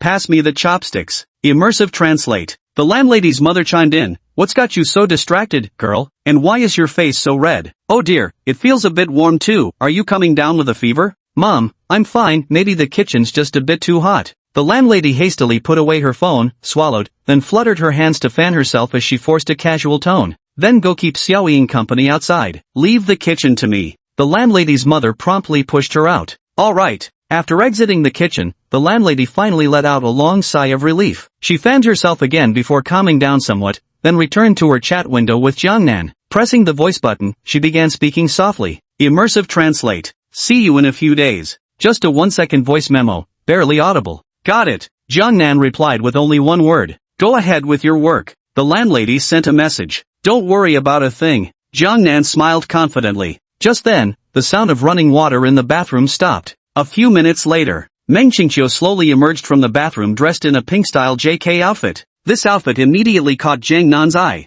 Her skirt wasn't a pleated one, but rather a pink bodycon skirt. Paired with a somewhat form-fitting pink short-sleeved blouse, it accentuated her curvaceous figure to perfection with all the right curves in all the right places. This isn't the brightest highlight. As if aware of Jang Nan's preferences, those perfect jade-like legs were adorned with a pair of lightweight ribbon-trimmed white over-the-knee socks. Perfect. This outfit is simply perfection beyond words. Darling, this is Chiucho's outfit of the day, do you like it? Meng Qingqiu noticed Jang Nan's dazed gaze and couldn't help but chuckle, spinning around in a graceful circle before blowing him a playful kiss. Chapter 50, even an ice queen doesn't stay cold forever. Beautiful? That's an understatement. Taking a bold step forward, Jang Nan leaned close to her ear and whispered these words. Swish! An instant. Meng Qingqiu's delicate face instantly turned red, then she nodded shyly and whispered, tonight, we'll talk about it tonight. Ha ha ha. Seeing Meng Qingqiu's adorable shy appearance, Jang Nan found himself liking her more and more. Darling, let me put on some proper makeup first. Wait for me downstairs.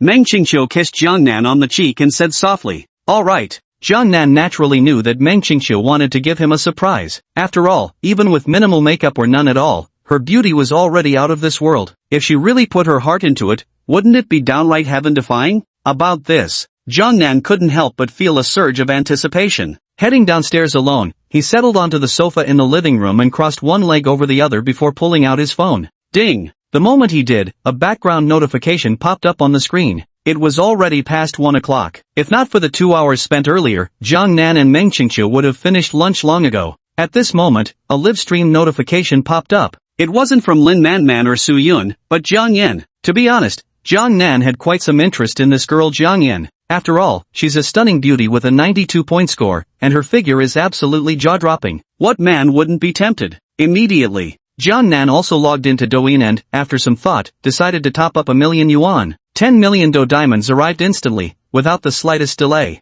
After completing the recharge, he immediately entered Jiang Yan's live broadcast room. Good afternoon, everyone. Starting today, I'll be officially streaming on Douyin. As soon as he entered the live stream, Jiang Yan's cool and detached voice immediately rang out. When the level 63 account Jiang Nan entered, her gaze instantly locked onto the ID Misty Rain Jiang Nan. Her aloof yet stunning face broke into an unprecedented smile, followed by a slightly emotionally charged voice. Welcome, brother Misty Rain Jiang Nan, to the live stream. As she spoke, she also clicked to view the profile of this level 63 big spender. IP? River City? When she saw Jiang Nan's IP address was River City, for some reason, the first image that popped into her mind was the cheerful, handsome man who had actively added her WeChat after their chance encounter a few days prior. Misty Rain Jiang Nan has gifted the streamer a Carnival *1. Misty Rain Jiang Nan has gifted the streamer a Carnival *1. Misty Rain Jiang Nan has gifted the streamer a Carnival *1. Immersive translate. While Jiang Yan was still in a daze, Jiang Nan had already started swiping away. By the time she snapped out of it, the entire livestream room was already ablaze with the special effects of floating carnival gifts. 100 carnival gifts. Thank you, boss, for the 100 carnivals.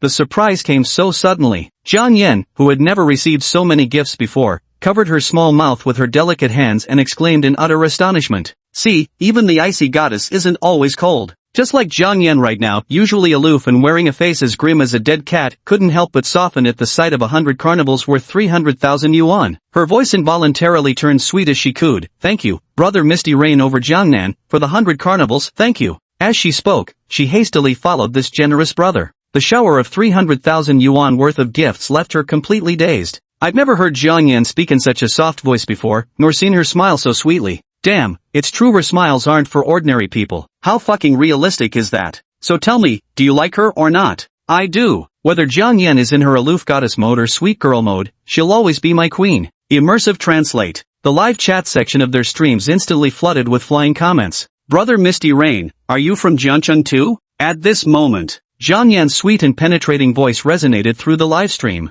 Yes, I ran into you near the university town last time, and we exchanged WeChat contacts. Jiang Nan didn't pretend to be a stranger, directly revealing his identity. Ha! Reading Jiang Nan's comment in the chat, Jiang Yan froze for a moment. At once, a look of shock crossed her face. So it really was that sunny, handsome guy from last time? So that Porsche Cayenne parked next to him was really his all along? Jiang Yan's favorability plus 15. Spending 300,000 didn't increase her favorability one bit. And this mere act of revealing who he was instantly earned him 15 points of favorability. About this, Jiang Nan couldn't help but shake his head with a smile. This woman really seemed to be an utterly hopeless and obsessed appearance connoisseur through and through. I really didn't expect it to actually be you. When I saw your ID and IP address, the first person I thought of was you. I truly never imagined it would really be you. Jiang Yan's voice grew even more surprised. Then she started expressing gratitude. These 100 grand galas you dropped have me completely stunned. Haha, I've never received so many gifts before in my life. Is that so?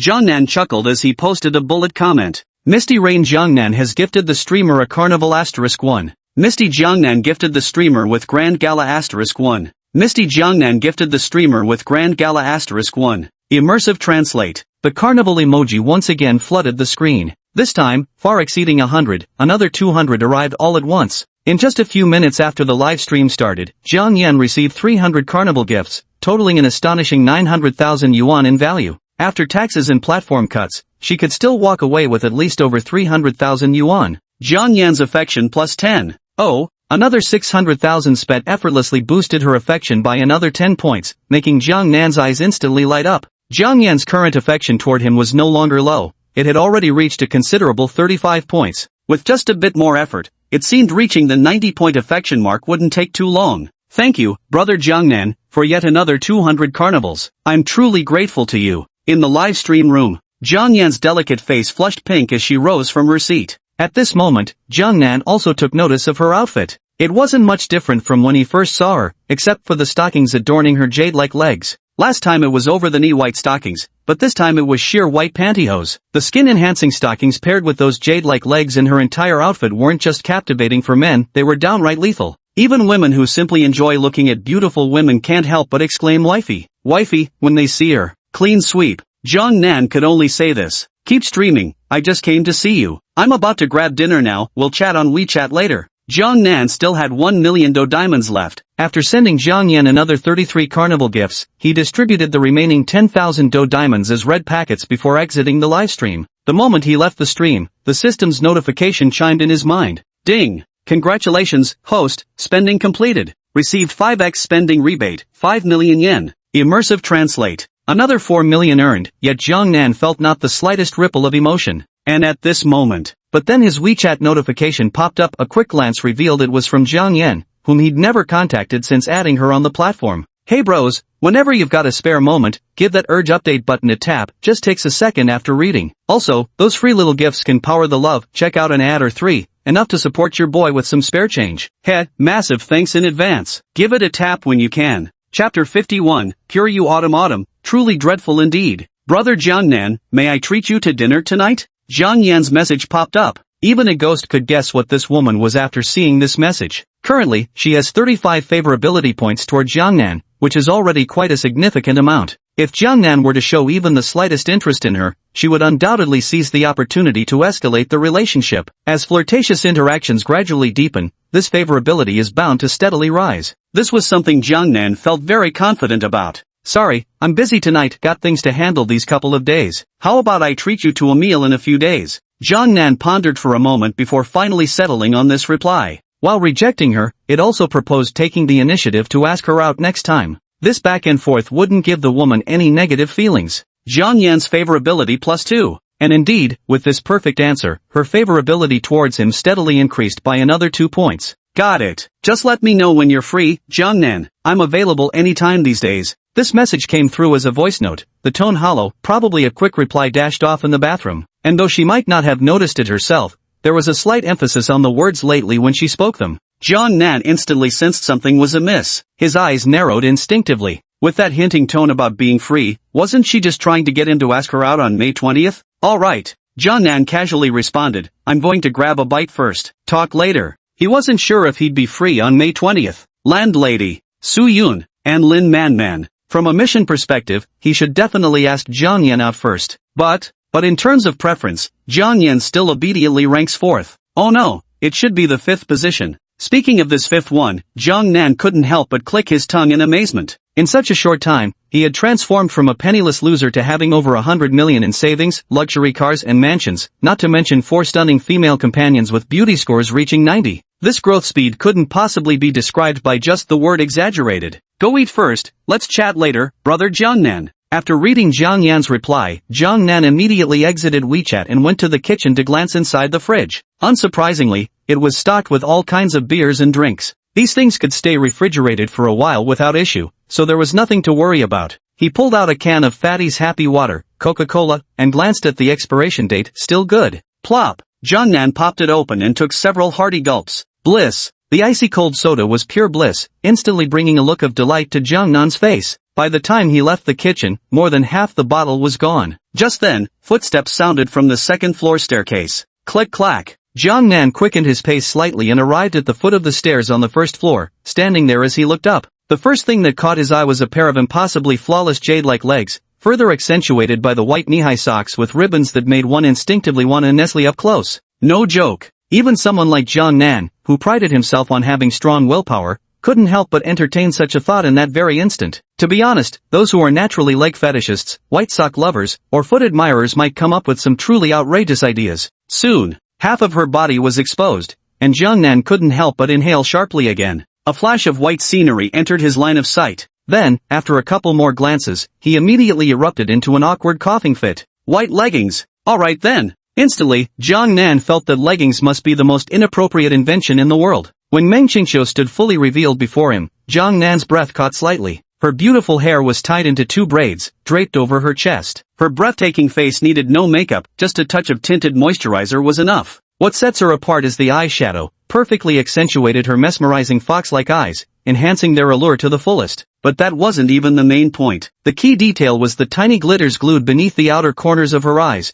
paired with the striking blue contact lenses she wore, giving her an exotic charm that was simply captivating. Wow, just wow. Those so-called pure allure beauties trending online are nothing compared to my Joshio. Jungnan couldn't help but gulp hard, his admiration bubbling over. This stunning beauty with a score of 96 is truly terrifyingly gorgeous. Darling, a voice suddenly rang out. Jungnan's gaze was once again drawn to her slightly glossy, rosy lips, and he couldn't help but swallow hard. The woman was wearing that mirror-like lip glaze, making her lips appear to shimmer with every word she spoke, irresistibly drawing one's attention. Invincible. Jungnan could only say this. At this moment, Meng Qingqiu displayed her 96-point beauty to its absolute fullest. It was sheer perfection. Soon, Meng Qingqiu came down from the second floor and very naturally wrapped her arms around Jungnan's, nuzzling her head endlessly against his shoulder. What's wrong? Jungnan reached out and wrapped his arm around her slender waist, whispering softly, Darling Qiuqiu is hungry. Meng Qingqiu pouted her glossy pink lips and looked up at Jungnan with her large, watery eyes. So adorable.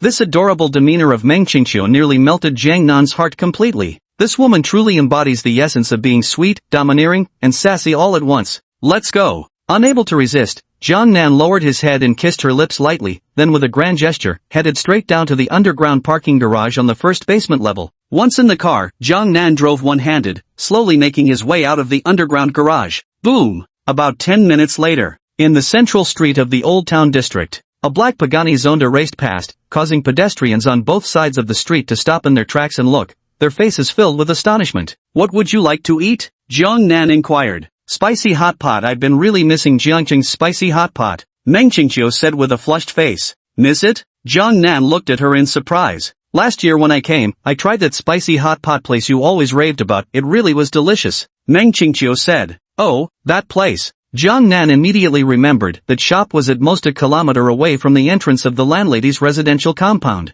I understand. Jungnan naturally knew the old district like the back of his hand. 10 minutes later, he arrived on a particular street. He slowed his pace considerably and soon came to a stop outside a storefront. And when that Pagani Zonda came to a stop, within at least 100 meters in every direction, all eyes immediately turned toward it. At the same time, around a corner, Su-yun, dressed in a qipao with flesh-toned stockings, walked by with her daughter in hand, smiling warmly. Just then, the little girl she was holding abruptly pointed ahead and exclaimed excitedly, Mommy, there's such a cool car up ahead. No matter what, I have to keep writing this book, it's so compelling. I just adore the female lead in this story. Chapter 52, the first meeting between Su-yun and Meng Qingqiu. What a handsome car. Su-yun chuckled as she looked ahead, and with just that one glance, her eyes immediately lit up with delight. Almost immediately after, an unbelievably beautiful girl stepped out from the passenger side door, and just like that, Su-yun's expression turned to stunned surprise. And then, a tinge of sour emotion began to spread in her heart. Though she knew Jungnan would never belong to her alone, witnessing this scene with her own eyes still made her want to cry.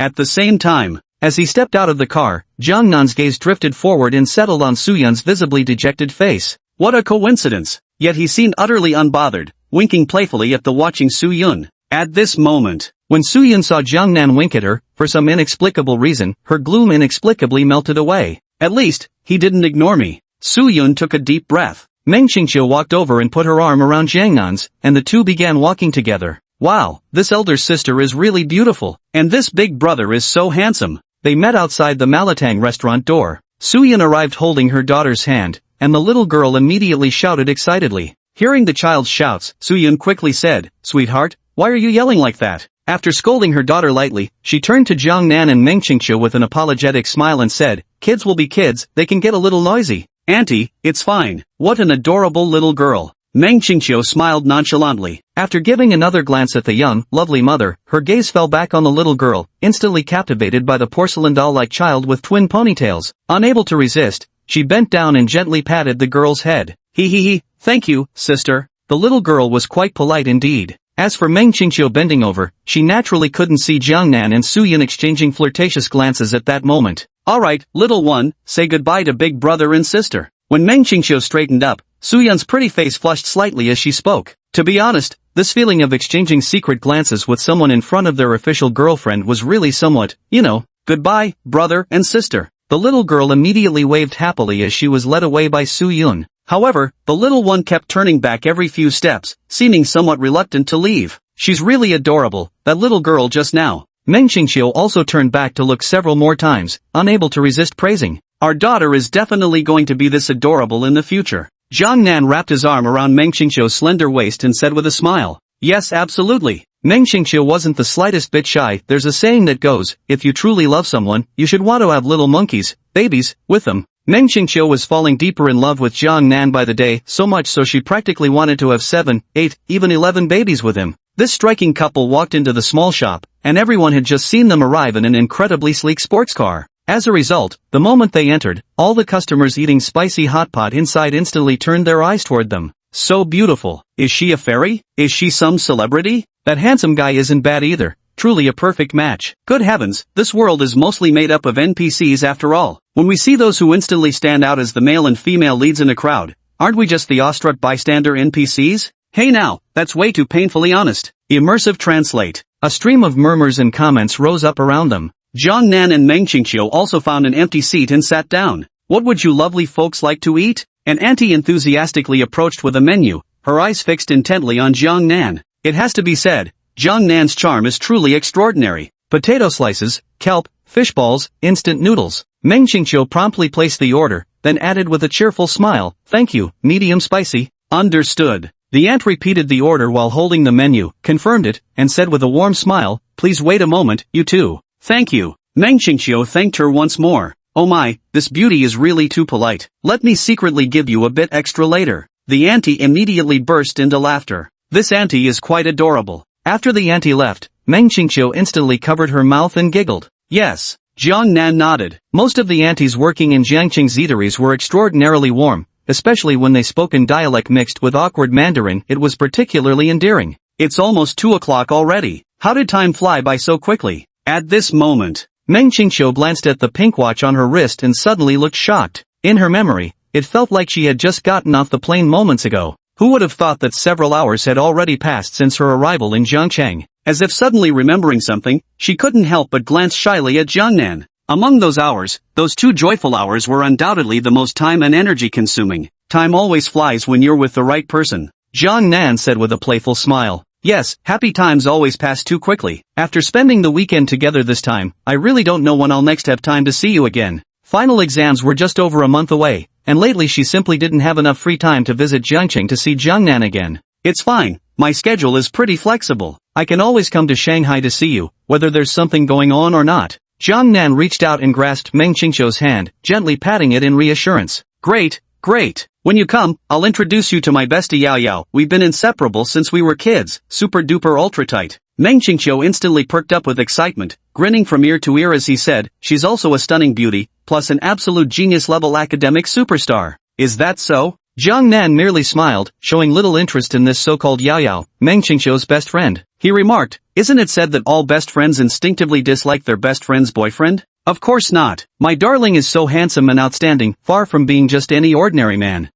If anything, I'd be worried Yao Yao might fall for you," Meng Qingqiu said proudly. Ha ha ha. Jiang Nan simply smiled. Soon after, without waiting long, the two started eating together. Being a couple, they didn't bother separating their portions but shared one big bowl of spicy hot pot instead. Laughing and chatting, half an hour passed in no time. This is so delicious. Meng Qingqiu put down her chopsticks with a face full of contentment. She'd been craving this spicy hot pot for a full year. And now, at last, her longing had been satisfied today. Darling, I get so sleepy after eating. Meng Qingqiu elegantly wiped her lips, squinting her eyes with a playful smile as she looked at Jiang Nan. Chapter 53, Using the Body Transformation Fluid. Earth-shattering changes. Around 4 o'clock in the afternoon. Tap. Before the floor-to-ceiling window, Jiang Nan lit a cigarette, blowing smoke rings as he gazed outside. A soft hum sounded from behind. Turning his head, Jiang Nan saw Meng Qingqiu peacefully asleep with a sweet smile on her face, which brought a tender smile to his own lips. Buzz, buzz, buzz.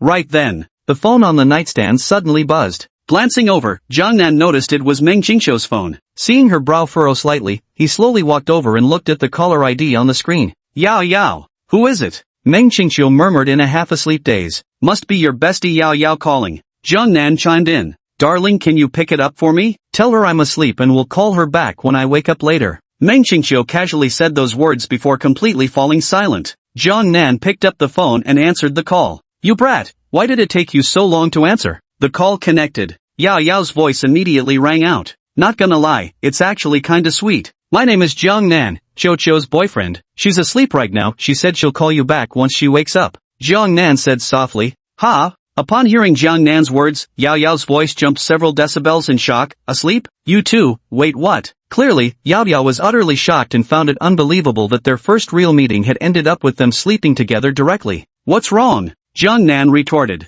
With a solid 2.5-year foundation of online romance between him and Meng Qingqiu, wasn't it perfectly normal for them to cross the finish line on their first meeting? To put it bluntly, even if Jiang Nan wasn't as wealthy or handsome as he claimed, Meng Qingqiu would likely have agreed to some indescribable activities with him anyway. Because Meng Qingqiu was a woman who placed greater importance on feelings, as long as Jiang Nan wasn't missing any limbs or truly unpleasant to look at, then there was nothing wrong with him. This was precisely why, after secretly meeting Jiang Nan last year, Meng Qingqiu would still propose meeting in person this year. And no reason, it's just, it feels somewhat unbelievable. Yao Yao was genuinely shocked. The two had been best friends since childhood, together through kindergarten, elementary school, middle school, high school, and even now in university, they'd even shared dorm rooms all along. In this world, if she claimed to be the second most knowledgeable about Meng Qingqiu's life, then absolutely no one could dare call themselves first. Not even Meng Qingqiu's own family understood her as deeply as this close girlfriend of hers did. That was precisely why she was so genuinely shocked. Let's reply to her when she wakes up, Jiang Nan said softly. Alright, you'd better treat my Qiu well. Yao Yao's voice rang out. Definitely. Jiang Nan smiled. The call ended. Jiang Nan placed his phone on the nightstand just as Meng Qingqiu happened to turn over in her sleep. He leaned down to kiss her forehead before tiptoeing out of the master bedroom. Downstairs, Jiang Nan stubbed out his cigarette in the ashtray and settled onto the sofa. System, show me my personal attributes panel. Jiang Nan called out. Host, Jiang Nan. Age, 21. Height, 182 cm. Wealth, 187 million yuan. Abilities, insight, indestructible kidneys, master-level piano proficiency. Items, Porsche Cayenne, Pagani Zonda, body modification serum. Life event, will receive a grand gift on the day of his 22nd birthday. In an instant, a 3D virtual character attribute panel popped up before his eyes. With 187 million in savings now, the progress is quite fast. Body modification fluid. Jiang Nan's mind stirred, and a small dark green bottle appeared in his hand. Giving it a gentle shake, his eyes immediately shimmered with a peculiar glow. Immediately, he rose from the sofa and headed to the bathroom on the first floor, starting to fill the bathtub with water. Soon, the bathtub was filled to about 80%, and Jiang Nan poured the body modification fluid from his hand into it. In just an instant, the clear bathtub immediately turned a deep shade of emerald green. Without overthinking, Jiang Nan quickly stripped naked and stepped into the tub. Just soak for an hour, right? Jiang Nan murmured inwardly. Host, correct. The system replied. Okay. Jiang Nan took a deep breath and slowly closed his eyes to rest. 20 minutes later, Jiang Nan suddenly opened his eyes, a look of surprise appearing on his face. The dark green water in the bathtub had diminished by nearly half, indicating that much of the body transformation fluid had been absorbed by his body. But that wasn't the main point. The crucial realization was that he felt his vitality and mental state had become significantly more robust. That indescribable feeling left him utterly astonished. Next, he closed his eyes again.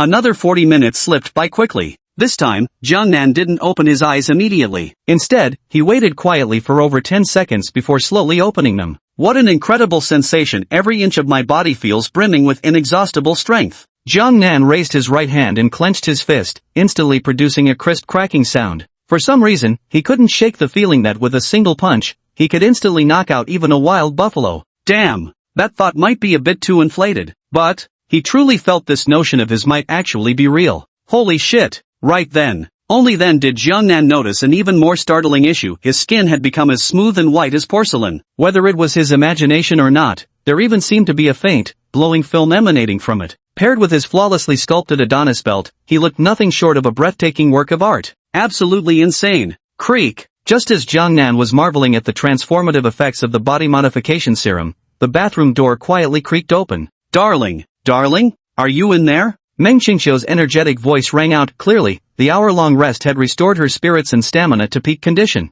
Here, Jiangnan responded and was just about to step out of the bathtub. At this moment, Meng Qingqiu had already arrived outside the curtain. Sizzle! As Meng Qingqiu's delicate hand gently drew back the curtain, her playful voice rang out, "Just the two of us home alone, yet you pull the curtains, are you guarding against little Olmi?" He. The moment the curtain was fully drawn. Holy crap! Meng Qingqiu stared incredulously at Jiangnan standing naked in the bathtub, her voice rising several decibels higher. Percent. A free request for love-powered support. Everyone please take a moment to watch some ads. It seems I can't update like crazy recently since it hasn't debuted yet. Waiting till the word count goes up a bit more, then I'll strive to release multiple chapters daily. Chapter 54, Jiangnan, The Perils of Being Handsome. Darling, your figure, your skin, how did it become even better than before? Meng Qingqiu excitedly stepped forward and couldn't resist touching his perfect V-line abs, her face full of astonishment. Thud. She reached out and gently knocked, hearing a sound like steel plating, her little mouth instantly forming a big O shape. Utterly unbelievable, this physique. Jiangnan chuckled, then picked up a towel to dry himself. After dressing, he scooped Meng Qingqiu into his arms in a princess carry and strode out of the bathroom. Meng Qingqiu wrapped her arms around Jiangnan's neck, her smoldering gaze filled with such longing that she seemed ready to dive straight back into hours of bliss with him. Arriving in the living room, Jiangnan set her down, then stretched his limbs with a satisfied sigh. Crackle, pop. In an instant, a series of small firecracker-like popping sounds came from his body. Holy crap, what was that sound? Darling, don't tell me this world actually has martial arts like in movies and TV shows? Hearing these sounds, Meng Qingqiu's eyes widened as he gulped and exclaimed in shock. Don't be ridiculous. Jiangnan reached out and gently pinched her delicate nose, then playfully brushed the tip of it with a smile, explaining, "I'm just someone who exercises regularly, and I just took a dip in my special herbal bath. The stretch I did earlier is what gave me that effect." As he spoke, he stretched his body again, this time producing no sound whatsoever. That's still amazing. Meng Qingqiu wrapped her arms around Jiangnan, pressing her lovely face against his chest. Listening to his strong heartbeat, she felt her cheeks gradually grow warm without realizing it. "I could stay like this holding my darling forever, it feels so safe and secure," she said softly. Jiangnan reached out to pat her head, smiling as he said, "That day won't be too far away. Once you graduate, we'll be inseparable every day." Yay! Absolutely! Meng Qingqiu laughed happily. Gurgle. Right then, the sound of a growling stomach rang out. Hearing this, Jiangnan immediately smiled and asked, "Hungry?" "Yeah, I didn't eat any staple food back then, and with all the heavy exertion, I got hungry quite quickly." When mentioning the heavy exertion, Meng Qingqiu smiled awkwardly. It's kind of her fault being so inexperienced yet loving to play around. But what can you do? Because it was simply too wonderful. Immersive translate. After a brief tidy up, within about 10 minutes, the two had stepped out. It was rush hour at this time. Even without venturing beyond the old city limits, they spent nearly 40 minutes finding a parking spot before finally alighting at a restaurant. Time flies, it's already 6 o'clock. Meng Qingqiu hooked her arm through Jiangnan's and glanced at the time, her face full of disbelief. Absolutely. Jiangnan also nodded in agreement with a sigh. "Wait, I think my bag isn't in the car." "Darling, hold on a second." At the hotel entrance, Meng Qingqiu suddenly thought of something and exclaimed in surprise. "Anything important in there?" Jiangnan was slightly surprised. "I do have it. Wait for me, I'll be right back." Meng Qingqiu smiled mysteriously, then released Jiangnan's arm and strode quickly towards the Pagani Zonda parked in the space, holding the car keys. As for this, Jiangnan shook his head with a smile. "Shaman, let's go singing tonight. A few of my good buddies said they've never met you. Coincidentally, everyone's free this weekend, how about we all get together?" Right then, a man and woman walked out of the restaurant, their voices ringing out. Alright, but I have to go back tonight. There's a curfew at home, no staying out overnight. Then, a sweet and delicate voice sounded. Alright, the man's helpless voice followed. Soon, footsteps approached as the couple also stood up beside Jiangnan. I'll call a Didi. The man spoke. Hit it. The woman offhandedly remarked, then inadvertently glanced at a man beside her. Even just his profile instantly captivated her. Holy shit, so handsome? Wang Xiaoman's favorability increased by 50. Jiang Nan was still in a daze when the system's notification suddenly echoed in his mind, momentarily startling him. Instinctively, he began scanning his surroundings. Soon, his gaze locked onto a woman standing nearby. You're Jiang Nan? Wang Xiaoman now got a good look at Jiang Nan's face. At first she thought he looked familiar, and then in the next second, her eyes widened in shock as she gasped in recognition. It was still unmistakably Jiang Nan's face, just noticeably fairer and more sharply defined. Anyone who truly knew him would still recognize him. At this moment, after studying him for a few more moments, the woman before him immediately realized who he was. Jiang Nan, her high school desk mate. You are. Jiang Nan was slightly surprised when this woman who looked to be around 60% attractive called out his name. For her to recognize who he was after just a few glances, despite his current transformation, frankly, that was quite something. I'm Wang Xiaoman. Wang Xiaoman immediately began happily introducing herself. Wang Xiaoman. Jiang Nan pondered for a moment before suddenly having an epiphany, smiling cheerfully as he said, It's you, my old classmate. In truth, he hadn't recalled who this woman was at all. Exactly. We even shared desks during high school. They say girls blossom with age, but you boys transform just as much. With looks like these, you could totally debut as an idol.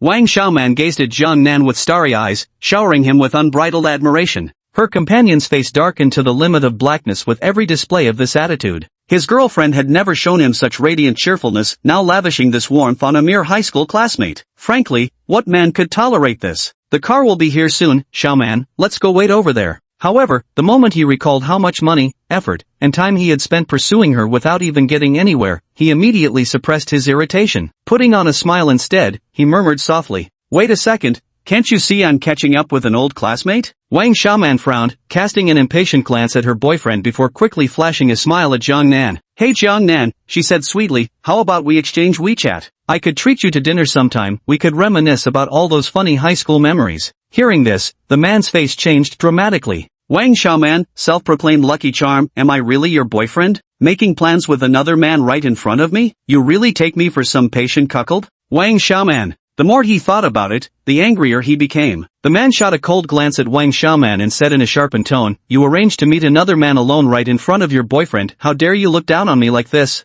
At this moment, his anger wasn't directed at Jiang Nan, because this was purely Wang Xiaoman's own fault. If someone treats you with indifference, yet you still scramble to fawn over them, what else could that be but sheer stupidity? Zhang Yang, either shape up or ship out. What's the big deal if I want to catch up with a high school classmate? Hearing the man's words, Wang Xiaoman immediately became displeased. She turned her head and glared fiercely at her boyfriend, saying, I've long wanted to leave you anyway. We barely get a decent meal every couple of days. Even today's dinner, I had to beg you for ages before you reluctantly agreed. You're not even a real man. After saying this, Wang Xiaoman turned back to look at Jiang Nan, putting on an enthusiastic smile. Jiang Nan, are you here to eat too? They say there's no time like the present, how about I buy you a meal? I didn't get full just now. The contrast between these two attitudes was stark and striking. At this, Jiang Nan could only sigh bitterly to himself. What kind of nonsense is this? To think that simply being too handsome ended up breaking up a couple, what a sin. Chapter 55, A Call from the Landlady. You.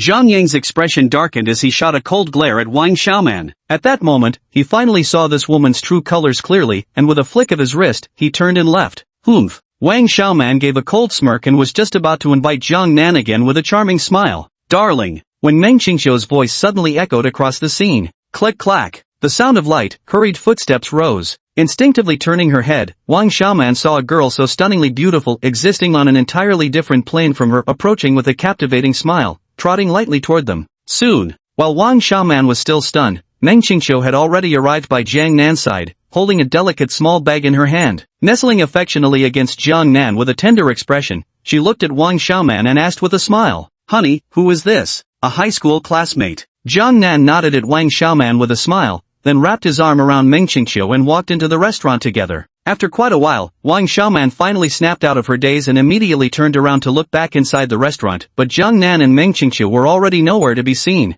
Damn it, my future husband. Wang Xiaoman's face instantly darkened. With a despondent expression, she stepped back outside, scanning left and right, but her boyfriend was nowhere in sight. Her brows furrowed tightly in frustration as she hastily pulled out her phone and sent a message to Zhang Yang. But a glaring red exclamation mark appeared in her field of vision, draining all color from her face in an instant. Immersive translate. For Jiang Nan, the incident with Wang Xiaoman was merely a trivial episode, so insignificant that it left no impression on him at all. At this moment, on the third floor of the restaurant, Jiang Nan and Meng Qingqiu sat in a small private booth. The ambience here is quite nice. Meng Qingqiu glanced around the tiny compartment, no more than about 10 square meters, yet it was arranged exceedingly cozy, without the slightest hint of oppressiveness. Of course, just look who picked the place. Jiang Nan chuckled lightly. TCH. Meng Qingqiu shot him a glance before proactively picking up her phone to scan the QR code on the table and begin ordering. Seeing this, Jiang Nan didn't insist on scanning to place the order himself. Meng Qingqiu scanned the code first and then handed her phone to Jiang Nan, saying, "Darling,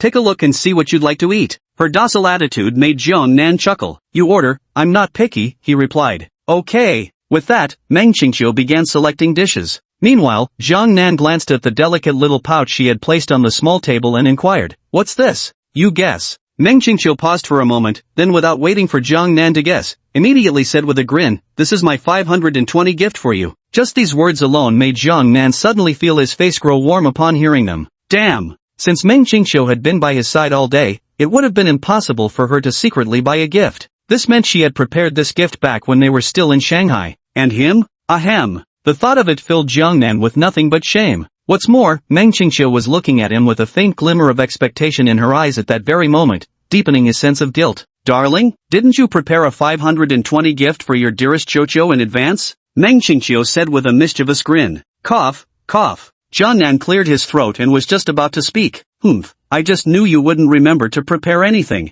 Meng Qingqiu immediately took out the contents of the delicate little pouch, a very beautiful small blue gift box. Upon opening it, she found a pair of red and blue couples watches inside. It wasn't obvious which brand they were, but judging by their exquisite craftsmanship, they were undoubtedly quite valuable. Even if they weren't from a famous brand, they were definitely high-end custom-made couples watches. Meng Qingqiu took out the blue watch and gestured with her lips towards Jiang Nan, signaling him to remove his own wristwatch. Jiang Nan removed his green submariner, and Meng Qingqiu immediately slipped the new one onto his wrist. She admired it from every angle before suddenly bending down to kiss his hand, then added playfully, "My darling has such handsome hands, utterly enchanting." Hearing this, Jiang Nan froze momentarily before understanding dawned on him. No wonder she'd made that peculiar request earlier in the afternoon. So she's actually a hand fetishist. This watch can't be cheap, can it? Jiang Nan examined the blue watch on his wrist. At first glance, the strap appeared rather unremarkable, but the face was studded with several glittering diamonds. Moreover, the stainless steel case was plated with a layer of radiant white gold, creating a uniquely beautiful aesthetic. It's just a tad more expensive than your green submariner.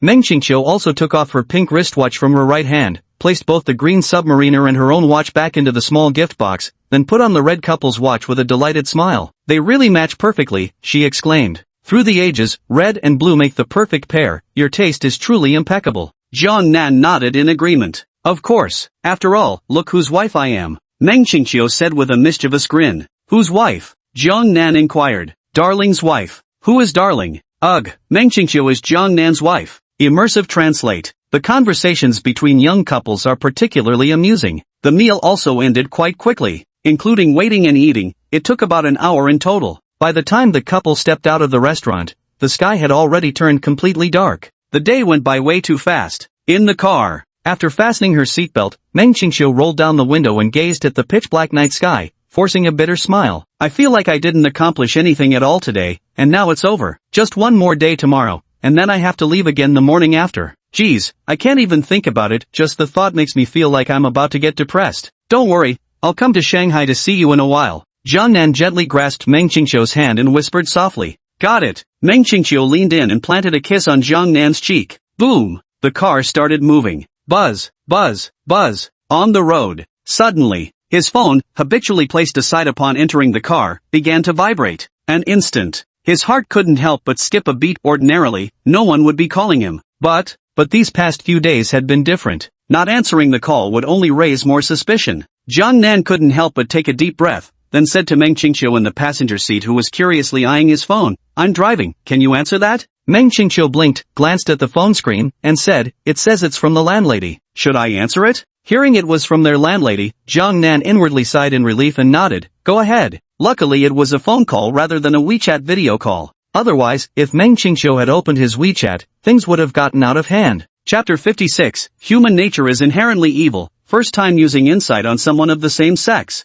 The call connected. Jiang Nan. The call had just connected when the landlady's anxious voice immediately came through. "What's wrong?" Meng Qingqiu had answered on speakerphone, and Jiang Nan, who was driving, responded right away. "Xiaoying is missing." The landlady cried frantically. She was just in the residential area a moment ago, then suddenly vanished. "I'm beside myself with worry. I've already called the police, but I'm so scared right now." "It's alright, Sister Xia, we'll be there right away." This was no small matter. Jiang Nan took a deep breath and said urgently, "I'm really sorry, Jiang Nan. I don't have many friends, and when this happened, you were the only one I could think of to ask for help." Hearing us, although the landlady was flustered at the moment, she became even more certain about Jiang Nan's company and thus avoided saying anything that might cause misunderstanding. "Sis, what are you talking about? You never charged me extra rent before, and for that I'm truly grateful. Just send me your location, I'll be right there." Jiang Nan said solemnly. "I'm at our residential complex." The landlady said urgently. "Got it. I'll be right there." The call ended abruptly. Meng Qingqiu put down his phone, his expression solemn as he murmured, "Surely there aren't human traffickers operating these days? With surveillance cameras everywhere, nothing should happen as long as we report it immediately." That's hard to say. Those old residential complexes don't have surveillance systems. If someone's bundled into a sack and taken away, nobody would ever know. Jiang Nan couldn't help but furrow his brows. True enough. Meng Qingqiu nodded in agreement. Soon, having sped up slightly, Jiang Nan didn't take long to return to the residential compound. Pulling over beneath his rented apartment, he spotted Ms. Xia, his landlady, looking frantic not far away. "Ms. Xia." Jiang Nan gestured with his hand and shouted something. An instant. Hearing Jiang Nan's voice, the landlady immediately looked toward him as if she'd found her anchor. Seeing him step out of a Pagani Zonda, her face first registered shock, then her pupils contracted and dilated even more when she spotted a young, beautiful girl emerging from the passenger seat. Good heavens, she thought, this girl was just too stunningly beautiful. Even the landlady felt utterly outshone at this moment. Whether in temperament or looks, she was completely outclassed by this stunning beauty. The two women faced each other. Meng Qingqiu couldn't help but steal multiple glances at this exquisitely dressed beauty in high-waisted jeans, her face betraying amazement. "I'm really sorry for interrupting your little couple's date," the landlady said with sincere apology. "Xiajie, there will always be time for dates later. Finding Xiaoying is the most important thing now, right, Qingqiu?" Jiang Nan spoke up. "Yes, Sister Xia, don't panic. Once the police officers arrive, they'll surely find the little girl quickly." Meng Qingqiu chimed in hurriedly. "Sister Xia, have you searched the neighborhood?" Jiang Nan inquired. "I've searched everywhere, combed through the entire area, but couldn't find any trace of Xiaoying. I even asked all the kids playing in the neighborhood, none of them saw Xiaoying." The landlady's eyes immediately welled up with tears as she spoke. She had only been sitting there chatting with Xiaoying's grandmother on the phone for a few minutes when, after hanging up, she suddenly realized Xiaoying, who'd been playing quietly by herself, was nowhere to be seen. She truly blamed herself for this. If anything happened to Xiaoying, she'd never have a peaceful night's sleep again in her life. "Xuzhuan, you chat with Sister Xia while waiting for the officers. I'll go search around first." Upon hearing the landlady's words, the perceptive Jiang Nan's gaze flickered subtly. He immediately exchanged a meaningful glance with Meng Qingqiu before speaking up,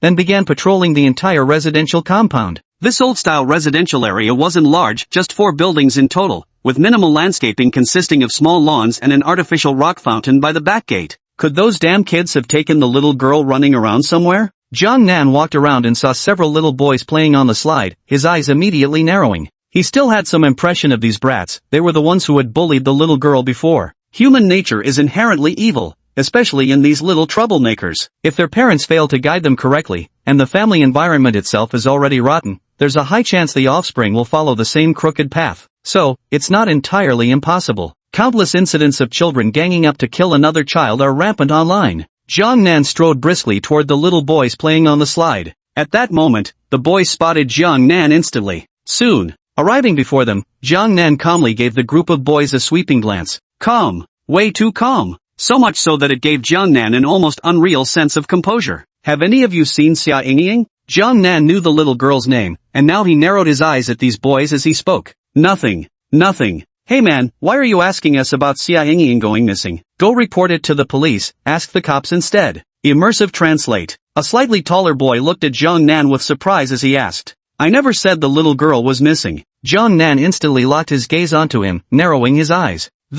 Upon hearing Jiang Nan's words, the expressions of the other two boys shifted slightly. The taller boy, however, remained completely composed and said, why do I get the feeling you're incredibly stupid? Asking such a question, isn't it obvious someone's gone missing? Any adult, upon being provoked by a little brat like this, definitely wouldn't let it slide. Even if they didn't resort to a full-on beating, a slap would undoubtedly be delivered. But Jiang Nan merely narrowed his eyes, fixing the boy with a gaze so chilling it seemed to emit icy beams. The sharpness of that glare made the tall youth instinctively take a step back, his previously calm expression crumbling into visible unease as he threatened, I'm warning you, if you lay a hand on me without reason, you'd better consider whether you can handle the court of public opinion. Public opinion? Hearing those words, Jiang Nan couldn't help but let out a derisive sneer. By now, he was practically certain. Xiao Ying's disappearance was definitely connected to these young boys. Immediately, a strategy immediately formed in his mind as he cast an observation skill toward one of the boys. Name, Zhang Dong. Affection level, -100 points. Life circumstances, recently arrested and sent to juvenile detention for allegedly kidnapping a little girl. Inner thoughts, no matter how hard you try, you'll never guess I hid that bitch Xia Ying on my rooftop balcony. Immersive translate. Jiang Nan, who already had plans in mind, couldn't help showing astonishment when he used his insight skill on this young boy. The character attribute panels for women, men, and even himself were unexpectedly different. %. With this setup, I wonder if any readers can guess which type of female lead 15 will unlock. That's right, it's Chapter 57, Handsome as a Banished Immortal, massively increasing favorability. Zhang Dong, I know you. Jiang Nan said calmly, you lied about your age. What are you trying to hide? What? A hint of panic flashed in Zhang Dong's eyes as he forced himself to appear calm, saying, stop trying to scare me. So what if I lied about my age? What can you even do about it? So what? Jiang Nan chuckled, then turned his gaze toward the rooftops of the other three buildings. Following his sweeping glance, Zhang Dong and his little gang of boys also grew visibly tense, their eyes nervously tracking the same path. Jiang Nanyu kept staring at them. When he noticed Zhang Dong and the other two boys lingering their gaze for a few extra seconds on the building to his left, he instantly knew which building the little girl was in. Immediately, he took out his phone and directly called the landlady. Jiang Nan, I was just about to call you. The cops are here, how are you holding up? The landlady answered instantly, her anxious voice immediately sounding through the line. I'm by the slide, bring them over here. Jiang Nan said coolly. Got it. Hearing Jiang Nan's composed voice, the landlady immediately calmed her panicked emotions as well. The call ended. The three little boys immediately tried to run away. Jiang Nan directly grabbed one with each hand, while scooping up the two smaller ones, holding one in his arms and grasping the other by the hand. Let go of me, this is kidnapping, do you even realize that? Zhang Dong dangled midair, flailing his fists incessantly. Kidnapping? So you do know what kidnapping is? Jiang Nan narrowed his eyes at the young man. His patience was already running thin. But encountering this kind of lawless little brat who acts outrageously just because of his young age really makes one want to slap him dead. He had seen too many cases online of children committing premeditated murder, and every time he saw such reports, his blood would boil with rage, wishing he could slaughter these little bastards. Now that something like this had happened in reality, do you think Jiang Nan could stand it? Soon, the landlady, Meng Qingqiu, arrived with several policemen. Jiang Nan turned his head and swept his gaze over everyone, pausing for a few seconds on a beautiful woman wearing a stylish hat. Jiang Nan. The landlady and Meng Qingqiu rushed over and, seeing Jiang Nan holding several young boys by the collar, needed no explanation about what had happened. Where have you taken my little Ying? The landlady immediately glared at Zhang Dong, her face darkening. Don't know. Zhang Dong retorted fearlessly, you didn't keep an eye on your daughter, and you're blaming us for her disappearance? How shameless can you be? And don't think just because you're the neighborhood's biggest landlord makes you special. This is a society governed by law. Your money means nothing here. Still a money-hating little bastard. Jiang Nan narrowed his eyes and immediately swung a slap at him. You fucking dare hit me? Zhang Dong was dazed by the slap to his head, and when he regained his senses, his face immediately twisted in rage. Handsome guy, let's talk this through properly. Hitting a kid is really not the way to go. Besides, we can't be sure this boy actually made the little girl run off. A policeman quickly stepped forward to intervene. Jiang Nan glanced back at the police officer and said calmly, daring to slap him means I have my own confidence. Follow me. With these words, Jiang Nan strode purposefully toward a building. Witnessing this, the landlady and Meng Qingqiu followed without hesitation. The remaining officers and their female colleague exchanged glances before quickly catching up. At the staircase balcony door leading straight up to the 6th floor rooftop, Xiao Ying, the the landlady immediately called out. Mom, Mom! An instant. The little girl's voice rang out. How could this be? You, how did you know we hid her here? Zhang Dong's face instantly changed color. Clap. Upon hearing his words, the landlady immediately stepped forward and slapped him hard across the face. Just as Zhang Dong was about to speak harshly, he caught sight of the landlady's fierce glare and was immediately frightened into silence. A woman may be physically weak, but motherhood makes her strong. Wah! Mommy, I'm so scared, I'm so scared. The little girl's cries came from behind the door. Don't be afraid, Mommy will get you out soon. The landlady hastily said, I have a spare key to the roof door at home. Jiang Nan, you calm the little girl down, I'll go get it right away. At this moment, several police officers and that female officer also came upstairs. Hearing the little girl's cries, shocked expressions immediately appeared on their faces. She really is up here. Xia, no need to go, Jiang Nan said coolly. Then he set down the two smaller boys he was holding and moved Zhang Dong into his left hand before lightly knocking on the door in front of him. It was an ordinary aluminum door. What is he trying to do? Seeing this scene, confusion appeared on the faces of those present. Be a good girl, Xiaoying, and hide over there, okay? Big brother will come in to save you right away. Zhang Nan's gentle voice rang out. Wah, big brother, big brother. The little girl's sobs grew slightly louder. Be good now, listen to your brother, stay away from the door and don't stand right in front of it. Find a corner, cover your ears, and hide. Zhang Nan patiently soothed. Oh okay, sniffing Ying will be good. The little girl whimpered as she obediently found a safe spot to hide. Xiaoying, are you hiding yet? Zhang Nan continued to ask. I'm hiding, big brother. Soft sobbing could be heard. Zhang Nan took a deep breath, then under the stunned gazes of everyone present, he clenched his fist, assumed a horse stance, and suddenly threw a punch at the aluminum door. Bang! A tremendous noise reverberated through the stairwell. The sound startled everyone, making them shudder involuntarily before they whipped their heads toward the aluminum door. Their eyes instantly widened in astonishment. Holy shit, he just punched a fist-shaped dent into the door? Even if it's aluminum, the sheer power behind that punch is insane. A cop let out a startled exclamation. Bang! At that moment, the second punch landed. Bang! Third punch. After Zhang Nan unleashed 5 consecutive punches, Zhang Dong, who he'd been holding up by his left hand, had already fainted from terror. Zhang Nan casually tossed him onto the ground. Zhang Nan took a deep breath, then lifted his leg and kicked with full force. Boom! The aluminum door was instantly sent flying. Zhang Nan strode forward, leaving Mrs. Landlord, Meng Qingxiu, a few police officers, and that beautiful female officer standing dumbfounded in place with stunned expressions.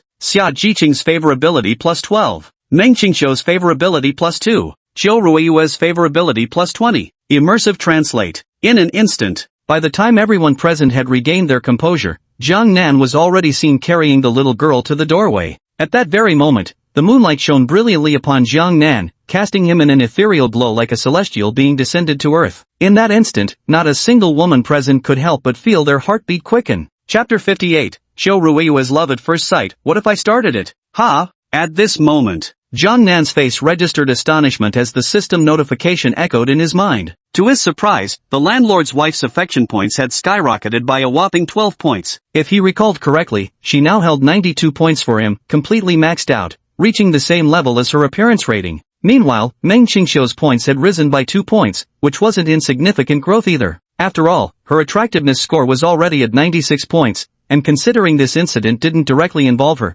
gaining an extra 2 points was quite remarkable. As for Zhou Ruiyue, her score had skyrocketed by a staggering 20 points, which made Zhang Nan unable to resist glancing toward the hat-wearing sister in the stairwell while casting an insight skill at her. Name, Zhou Ruiyue. Age, 25 years old. Height, 168 cm. Weight, 54 kg. Appearance, 92 points. Favorability, 25 points.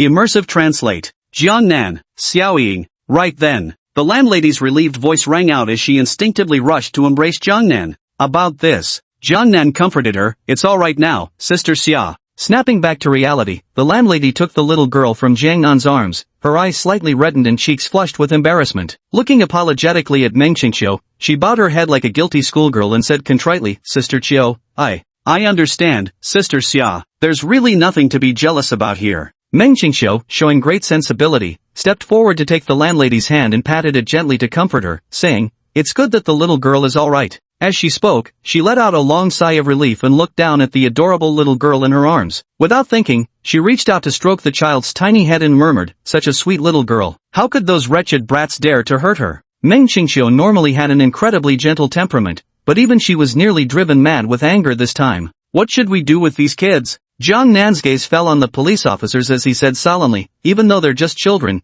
this still constitutes a crime. We understand. The officers instantly recognized Jiang Nan as someone extraordinary. Moreover, they were well aware that the landlady wasn't an ordinary person either. She owned this entire residential complex, which spoke volumes about her staggering wealth. These kids were definitely not someone small-time officers like them could afford to mess with. Not to mention, this whole incident was fundamentally the fault of these boys. As upright officers of the law, they naturally couldn't side with the aggressors. Don't worry, I'll definitely give you a proper response to this matter. Right then, the female officer stepped forward, casting a disdainful glance at the three troublemakers who were now slumped on the ground with snot bubbles and tears streaming down their terrified faces. Turning to Jiang Nan and the landlady, she assured them, "My name is Qiu Ruiyue. If this matter isn't resolved to your complete satisfaction, feel free to file a complaint against me." Xiao Qiu. Hearing Qiu Ruiyue's words, an older policeman's expression changed dramatically. "Brother Li, don't worry. I just can't stand these brats who think they can do whatever they want because they're young. I won't mince words, this older one definitely needs to be sent to juvenile detention," Qiu Ruiyue said coolly. Since she had put on this uniform, she would live up to what it represented. Thank you. The landlady immediately expressed her gratitude. "It's the least we could do." Qiu Ruiyue flashed a smile, then turned her gaze to Jiang Nan, her eyes sparkling with admiration. "Have you trained before?" she asked. "That strength just now was absolutely incredible." "I've practiced martial arts for a few years." Jiang Nan continued the conversation. Hearing this, Qiu Ruiyue's eyes sparkled with even more excitement. Qiu Ruiyue's favorability +2. "Darling, are your hands alright?" At this moment, Meng Qingqiu walked over, first glanced at Qiu Ruiyue, then picked up Jiang Nan's right hand with concern to examine it. Finding nothing more than slight redness, she immediately sighed in relief. "No worries." Jiang Nan smiled and shook his head. Qiu Ruiyue glanced at Meng Qingqiu a few more times, her eyes genuinely dazzled by what she saw. So beautiful. She had always believed that none of the girls around her since childhood were prettier than her. It was because the others' beauty wasn't stark enough, nowhere near breathtaking enough to impress even her. Just like when she looked at the landlady earlier, she hadn't felt much, merely thinking that this elder sister was pretty, nothing more. But this time, after giving Meng Qingqiu a few more glances, she increasingly felt this girl was striking, so much so that it even made her feel insecure about her own looks. "And one more thing, darling, are the two of you a couple?" Qiu Ruiyue's delicate brows furrowed almost imperceptibly. If it were a woman inferior to her, truth be told, what did it matter if they were dating? "You're not married yet." These days, breaking up after dating is quite normal. She just needed to wait quietly. But Meng Qingqiu was too beautiful. What kind of man would be willing to let go of such an extraordinary beauty? This is quite tricky. Qiu Ruiyue took a deep breath, the corners of her lips curling into a barely perceptible bitter smile. By nature, she was someone who loathed evil, forcing her to knowingly be the other woman was something she simply couldn't bring herself to do. But Meng Qingqiu was simply too beautiful, with an aura and figure that surpassed hers by far. To be honest, there's just no comparison. At the same time, she realized she might never live to see the day those two would break up. At this thought, she couldn't help but cast a deep glance at Jiang Nan, burying this love at first sight affection deep in her heart. Immersive translate. What followed was much simpler. The group arrived at the police station. Soon enough, the parents of those three troublemaking kids also arrived. "Mom." From the moment they reached the station, Zhang Dong hadn't spoken a word. But upon seeing his parents arrive, he immediately burst into tears, wailing, "They slapped me across the face so many times. It hurts like crazy." The tears came instantly, without even a hint of buildup. Witnessing this, Jiang Nan narrowed his eyes slightly. This so-called bad kid Zhang Dong was seriously something else. To put it plainly, he was born rotten to the core. Don't cry, be good, my little Dong. Who the hell hit my son? Get the fuck out here now and apologize to me." Zhang Dong's mother first comforted her son, then glared at everyone present with an extremely dark expression. Her gaze lingered momentarily on Jiang Nan, and the man's striking charm slightly softened the pig-faced woman's features. "That's right, who hit my child?" A bespectacled, frail-looking middle-aged man with a pale complexion weakly positioned himself beside Zhang Dong and his mother, speaking what sounded like a forceful line. "I did it. What about it?" The landlady was just about to admit when Jiang Nan took a calm step forward and spoke plainly. "This minor plot serves to introduce Qiu Ruiyue's storyline. Rest assured, 15 isn't writing without direction. There's foreshadowing for this plotline earlier. There's a million-word outline behind this. Please support with free passion-fueled encouragement." Chapter 59, A Gaze Meant for the Dead, the show begins. "I did it. So what?" Jiang Nan took a deliberate step forward, his gaze calm yet piercing as it rested on the frail middle-aged man before him. His voice was steady as he spoke with quiet intensity. Do you have any idea what your son has done? Kidnapping. And do you know the penalty for kidnapping? My child is still so young. What crime could they possibly be charged with? The gaunt middle-aged man adjusted his glasses and sneered coldly. As soon as these words left his mouth, the expressions of everyone in the room changed instantly. Damn! To say such words truly shows not a shred of fear. Alright. Jiang Nan, infuriated, let out a bitter laugh before casting an insight skill toward the skinny man. Name, Zheng Qiqiang. Age, 38 years. Criminal score, 100 points. Affection level, -100 points. Life circumstances, will soon die from overdose due to prolonged use of illegal injected substances. Psychological activity, damn bastard. I was just about to shoot up, but that cursed Zhang Dong got busted first. I'm practically dying already, this is agony. Immersive translate. After reading the attributes of this frail middle-aged man, along with his life experiences and current inner turmoil, his pupils instantly constricted and dilated sharply. Holy shit, you dare mess with that stuff? At this moment, Jiang Nan's gaze at this guy was unmistakably like looking at a dead man walking. Now listen, sir, that's no way to talk. An older police officer stood up with a furrowed brow. Although Zhang Dong is under 14 years old, his behavior and speech patterns don't match what's typical for his age. While he might not bear criminal responsibility, we will send him to a reform school when necessary. Don't scare me like this, I'm just an ordinary citizen who can't handle such intimidation. Zheng Qiqiang said calmly, kid's mom, take out your phone and record these guys properly. I refuse to believe an ordinary game of hide-and-seek with children warrants accusations of kidnapping. Got it. Zhang Dong's mother immediately took out her phone. Witnessing this,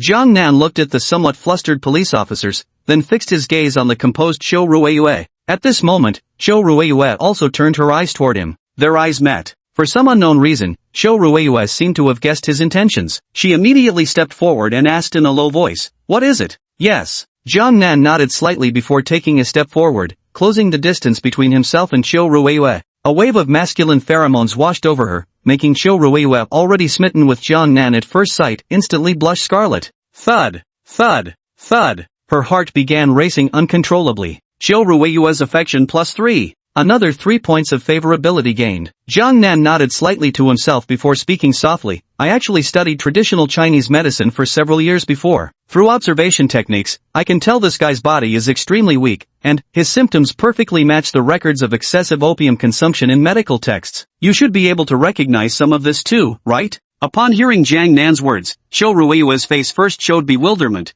then transformed into astonishment. Damn! Martial arts, now medical skills too. Just how outstanding can this man called Jiang Nan be? And what's more, it wasn't until then that she realized what Jiang Nan meant by his words. Just as she was about to exclaim in surprise while staring at him, he immediately gave her a meaningful look. She quickly came to her senses, swallowed hard, and lowered her voice to say, I understand what you mean. Go search his house. Jiang Nan said. I understand now. Without a search warrant, one cannot force their way into another person's home. But, she looked into Jiang Nan's confident eyes and, for some reason, instinctively felt compelled to blindly follow his arrangement. At that very moment, taking a deep glance at the frail middle-aged man and his family, she returned to the side of the officers and whispered something. Their shocked gazes immediately turned toward Jiang Nan. Xiao Chou, this is no small matter, the slightly older police officer said in a deep voice. I believe him, and, look at that guy, doesn't he seem like someone who's overdosed or injected too many illegal substances? Zhou Ruiyue spoke up. This young man Jiang Nan isn't ordinary. I think he must have some real skills.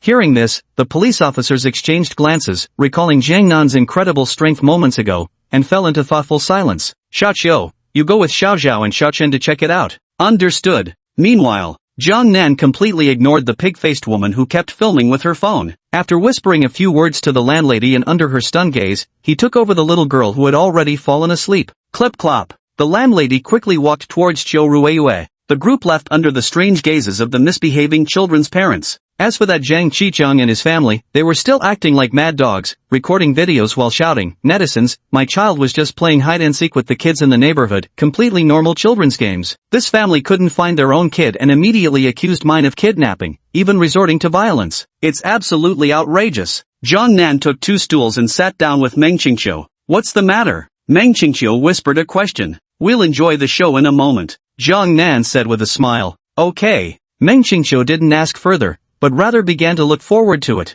Jiang Nan was just too composed, so composed it was captivating. That aura of having everything under control, if there weren't so many people around, she probably would have already sat on her darling's lap, wrapped her arms around his neck and then, "Wow, silly girl, what are you thinking about?" Meng Qingqiu's breathing instantly became slightly rapid, her pretty face flushed with red. She truly realized that the more time she spent with Jiang Nan, the more she could see his outstanding qualities, which were simply maddening. "Zhang Gu, if you ask me, isn't this a bit too much? A family naturally knows their own child's temperament best." The parents of the other two troublemakers immediately leaned in and whispered a few words. Besides, Xia Jiqing owned the entire apartment complex, they were all just migrant workers from rural towns. There was really no need to provoke her. What's more, where else could you find a neighborhood with rents this cheap? "Don't make such a big fuss." Zhang Qiqiang glanced at the man who spoke and said coldly, "Old Wang, let me tell you, we can't be bullied by these people. We're defending our rights, do you understand? I'm from the countryside, I don't really understand these things." "But," Old Wang said timidly, "I've just got a bad feeling about this. Maybe we should let this blow over without making a scene?"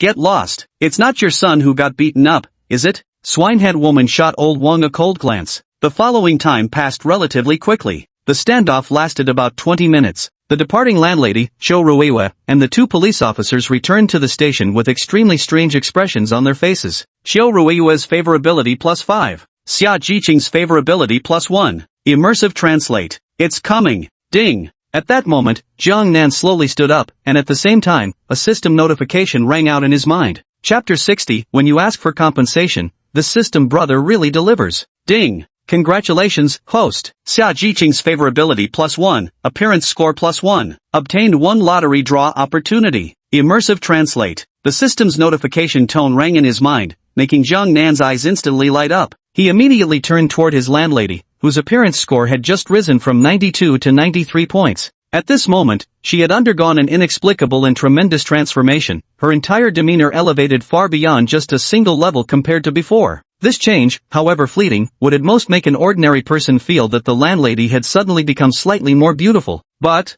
for Jiang Nan, that radiance was profoundly distinct. Even Xiu Ruiyue beside the landlady seemed to have noticed something, looking at her landlady in astonishment with a startled expression on her face. "How come? Suddenly I feel this intellectual beauty has become even more attractive?" "Brotherly." The two officers immediately stepped forward, pulling out their phones to show a recorded video. After that brotherly finished reading, his face turned red and then pale before he immediately locked eyes with Zhang Qiqiang, his gaze filled with intense fervor. "This guy really has a death wish. Take him down." Brotherly bellowed loudly. "Yes." Two police officers immediately moved toward Zhang Qiqiang. "What are you trying to do? Hey, have you lost your minds? Cops are beating people. The cops are attacking innocent civilians. Help!" Immersive translate. Instantly, Zhang Qiqiang and his entire family began howling. "Shut up! Look at this!" A police officer pulled out his phone and shoved the recorded video and evidence right in Zhang's face. Not only that, but another officer produced a small black bag, which immediately silenced Zhang Qiqiang. Beads of sweat the size of peas instantly broke out on his forehead. His already pale face turned ashen white, his lips trembling uncontrollably and his entire body shaking violently. "I want it! I want it!" The next second, his eyes instantly turned red, triggered by the overwhelming tension he was feeling. "Do you want what you envy?" The officer slapped him hard, knocking him to the ground.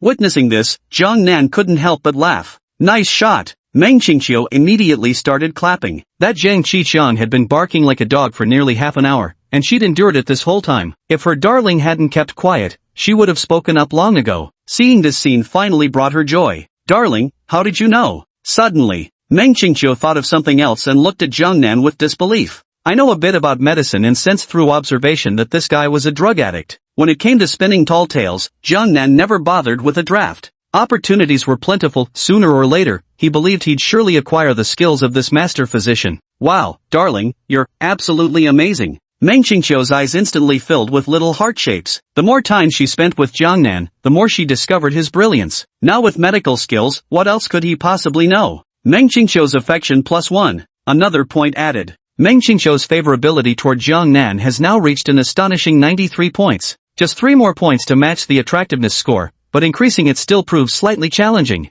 Jiang Nan silently grumbled to himself. With any ordinary 90-point beauty, he would have already earned 3 lottery chances by now. However, Jiang Nan didn't dwell too much on this matter. System bro wouldn't be so stingy as to shortchange me in this aspect, surely he'd compensate me in another way. Right, System bro? Jiang Nan silently mused in his heart. Ding! The next second. As soon as his words came out, the system's prompt tone immediately rang in his mind. "Ha! It's really happening? Detection. Host bravely explores system functions. A special lottery opportunity is granted. The system's prompt sounded once more. Alright. Getting a free lottery chance for no reason, how could Jiangnan not be thrilled? What mattered most was how user-friendly this system was. Had a complaint? Wanted compensation? It actually delivered a system that genuinely got things done. 5-star rating. Absolutely deserves 5 stars. Jiangnan was mentally spamming the like button with fervor. Thank you, Jiangnan. If it weren't for you, we wouldn't have uncovered Zhang Qiqiang's underground network. We just checked up on this guy. He's involved in many shady deals across River City.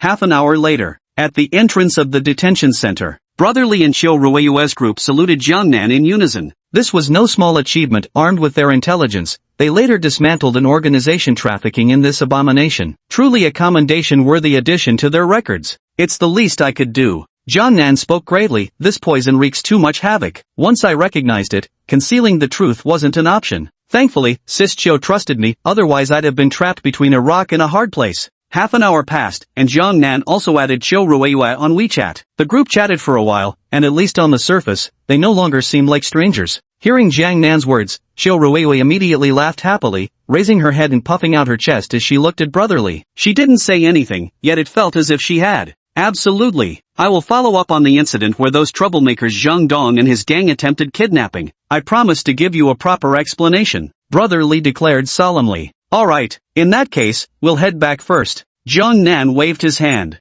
Wait, let me drive you back, Qiu Ruiyue said hastily. That sounds like too much trouble. Jiangnan hesitated for a moment. Not a problem at all. I really liked you calling me Sister Qiu, so I absolutely have to see you two home, Qiu Ruiyue said with a smile. Her favorability toward Jiangnan had already reached a whopping 35 points. Such a level was exceptionally high by any standard. With just a little intimacy, that favorability would surely skyrocket. Jiangnan, you're truly amazing. Who would have thought that the ancestral legacy in your hands would help us take down a drug trafficking organization? Inside the police car, Qiu Ruiyue wore an expression of exhilaration, her face brimming with excitement. Just a coincidence. Just lucky, Jiangnan humbly replied from the passenger seat. You're too humble. Qiu Ruiyue couldn't help stealing glances at Jiangnan in the passenger seat, her infatuation openly evident in those sparkling eyes. In the rearview mirror, the landlady in the back seat pursed her lips while holding the sleeping little girl, clearly understanding why Qiu Ruiyue was being so chatty. Completely normal.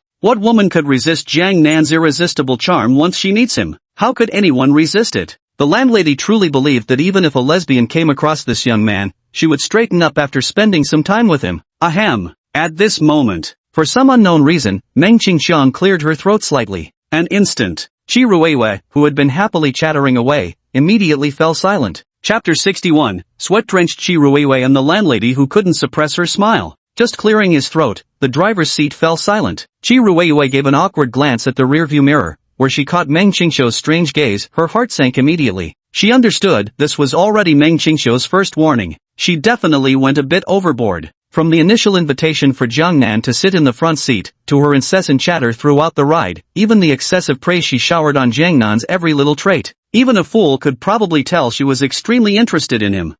Sorry about that, I do tend to talk a bit much, Qiu Ruiyue softly muttered with slight embarrassment. She truly hadn't intended to compete, but she couldn't control her love at first sight for Jiangnan. Such feelings are utterly beyond one's control. Meng Qingxiu saw Qiu Ruiyue's awkward expression through the car's rearview mirror and couldn't help sighing inwardly. One glimpse of Jiangnan ruins a lifetime, this saying she understood all too well now. The charm of Jiangnan is unimaginably great. To be honest, even without 2.5 years of online romance, just a simple offline meeting would have been enough. Meng Qingxiu felt she probably couldn't have escaped falling in love with Jiangnan at first sight. As the saying goes, the more outstanding a person is, the more they can appreciate the excellence in others. Jiangnan is simply too outstanding. At least for now, his only flaw is that he's too extraordinary, making his allure overwhelmingly powerful. Most women who encounter him would find themselves irresistibly drawn to him, unable to walk away. Meng Qingxiu knew this all too well. When facing Jiangnan, she didn't have the slightest desire to resist, which was why she felt she could somewhat understand Qiu Ruiyue's feelings.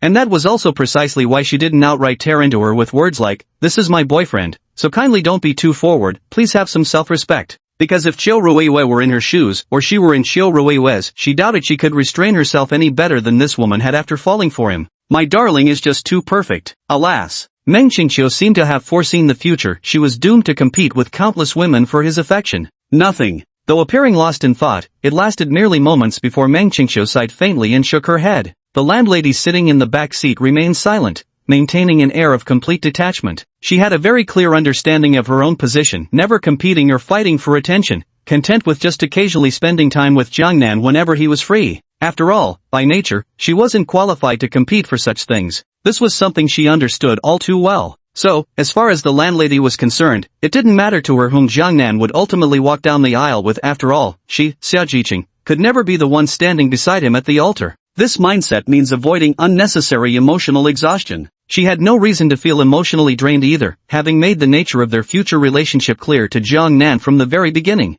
Next, the atmosphere briefly fell into silence. At this point, Jiangnan cleared his throat and spoke up. Why so awkward? Does this car have music? We've still got some distance to cover. Let's play a song to lighten the mood. Oh, okay, sure. Xiao Ruiyue stole another glance at Meng Qingqiu in the rearview mirror, then turned on the car stereo. My emotions are uncontrollable, yet I truly belong to the depths of an utterly hurt woman. No, no, no. As soon as the car stereo turned on, a Cantonese song began playing, and the lyrics instantly made everyone in the car change their expressions. Clap. Xiao Ruiyue truly lived up to her nickname Hat Sister, reacting swiftly by immediately turning off the car's music. Then she feigned nonchalance and remarked, "The night view is quite nice today, stars and a moon. Tomorrow will surely bring bright sunshine." Yeah, it's already May 18th. June is approaching, and summer's scorching heat will soon be upon us. As the eldest sister in the car, the landlady couldn't hold back any longer and chimed in, following Xiao Ruiyue's lead. The awkwardness was becoming too much even for the landlady to bear without feeling somewhat embarrassed. Clearly she and Jiangnan were the couple with the biggest issues, yet unexpectedly, it was the proactive Xiao Ruiyue who ended up enduring this awkward chill in her place. Yeah, by the way, Xiao.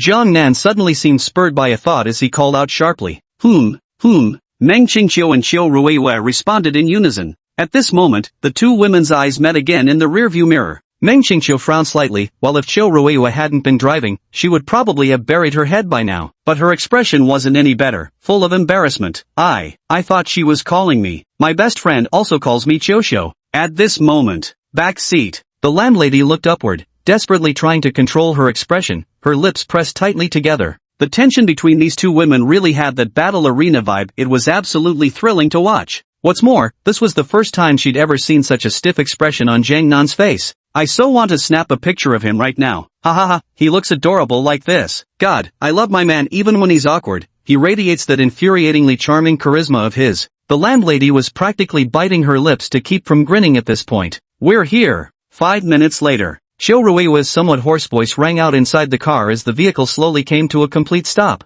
At this moment, she was truly drenched in sweat. This situation felt more nerve-wracking than when she'd once had the privilege of participating in an actual arrest operation. Even her palms and back were soaked with perspiration. Damn this feeling, if I can't control my heart, I shouldn't have offered to drive them. What if they break up later? I'd truly be the one to blame. The bitterness Xiao Ruiyue felt in that moment was something only she could understand. Big sis Xiao, we'll get out here first. Jiangnan immediately unbuckled his seatbelt and stepped out of the passenger seat. Meng Qingqiu didn't hesitate either and got out of the car, while the landlady leisurely stepped down holding the little girl who was still fast asleep. Bye. Xiao Ruiyue hastily bid farewell before turning and leaving in a hurry. At the entrance of the residential complex, Jiangnan glanced at Meng Qingqiu, who returned his gaze in turn. Their eyes met. Jiangnan was just about to speak. Meng Qingqiu took the initiative to step forward, linking her arm with Jiangnan's and whispering, "I'm not angry with you. Besides, Xiao Ruiyue is so beautiful, yet she couldn't help falling for you at first sight. Doesn't that just prove how impeccable my taste in men is?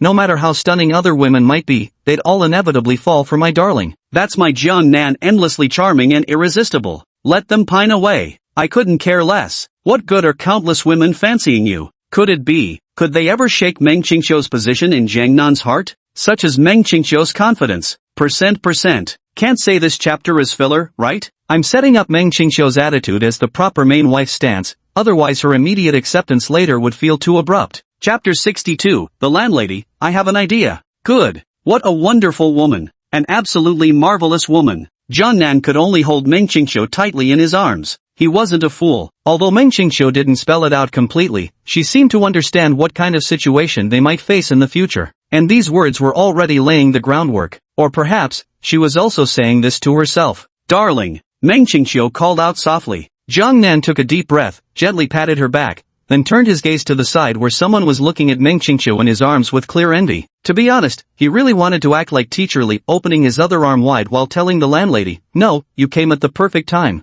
Unfortunately, at least for now, it's temporarily impossible. The arrival of that day shouldn't be too far off. Jiang Nan silently thought to himself. The group walked into the residential compound. Soon arrived downstairs. "Want to sleep here or go back to sleep?" Jiang Nan asked. "This upstairs is the small apartment I rented before. Let's stay here." Meng Qingqiu responded without the slightest hesitation. "Jiang Nan, your car." The landlady took a few more glances at the Pagani Zonda parked in the empty lot, her eyes gleaming involuntarily. "I just bought it not long ago." Jiang Nan chuckled lightly. "Young people definitely prefer sports cars more. But, it really is handsome," the landlady exclaimed in admiration. From a pile of car keys she had, it wasn't hard to tell she was quite fond of cars herself. So how could she fail to recognize that this Pagani Zonda wasn't an ordinary mass-production version? A globally limited edition. Definitely worth over 50 million. Moreover, this is a globally limited edition, possessing immense collectible value. You could say that from the moment this car is bought, unless the apocalypse comes, it will absolutely never depreciate. "Sister Xia, if you like it, why don't you drive it for a few days?" Jiang Nan took out the car keys. "This kind of car isn't suitable for me." The landlady immediately shook her head in refusal. If it were Jiang Nan's car, she still wouldn't want to drive herself but would rather have Jiang Nan do it. After all, driving is exhausting, it requires complete focus without a moment's distraction. Riding is different. The moment you get in the car, all you need to do is fasten your seatbelt and lean back in the seat. With an experienced driver like Jiang Nan whose skills are excellent, you can even close your eyes and rest directly. Alright. Jiang Nan had no idea what was going through his landlady's mind at that moment. Had he known, he might have seriously questioned whether this ride she was offering was decent or not. "See you tomorrow, Sister Xia." When they arrived at the third floor in front of Jiang Nan's door, he and Meng Qingqiu waved goodbye to the landlady. "See you tomorrow." The landlady nodded gently, then slowly walked toward her own door while carrying the little girl. Bang! The door closed. Only then did the landlady stop in her tracks, turning back with a faint smile and murmuring, "You little rascal, don't go using up all your reserves. I'm still waiting for you." Immersive translate. A night passed. 8 o'clock the next morning. Jiang Nan woke from his dreams to find the beauty of his bed already gone. Ha! Jiang Nan got out of bed, bare-chested, and headed to the bathroom to wash up. Last night's escapades need not be mentioned. In short, despite exhausting every trick he knew, Jiang Nan had only managed to raise Meng Qingqiu's favorability from 93 to 94 points. I need to step it up, get her favorability to 96 points before she returns to Modu. As for what comes after, I can always find time to visit her in Modu later. Jiang Nan was indeed quite curious about the Yao Yao Meng Qingqiu had mentioned with an eye roll last night. According to Meng Qingqiu's description, her childhood best friend often appeared in people's sight wearing thick black-framed glasses. Yet in private, she was actually much prettier than Meng Qingqiu herself. This very fact made Jiang Nan particularly interested in this Yao Yao. Even Meng Qingqiu admitted that she wasn't as beautiful as this woman. Just how high must her appearance score be? 97? 98? Jiang Nan's eyes immediately narrowed. If it weren't for the fact that the landlady's relatives would be leaving in a few days, he would have seriously considered following Meng Qingqiu back to the magical city for some fun.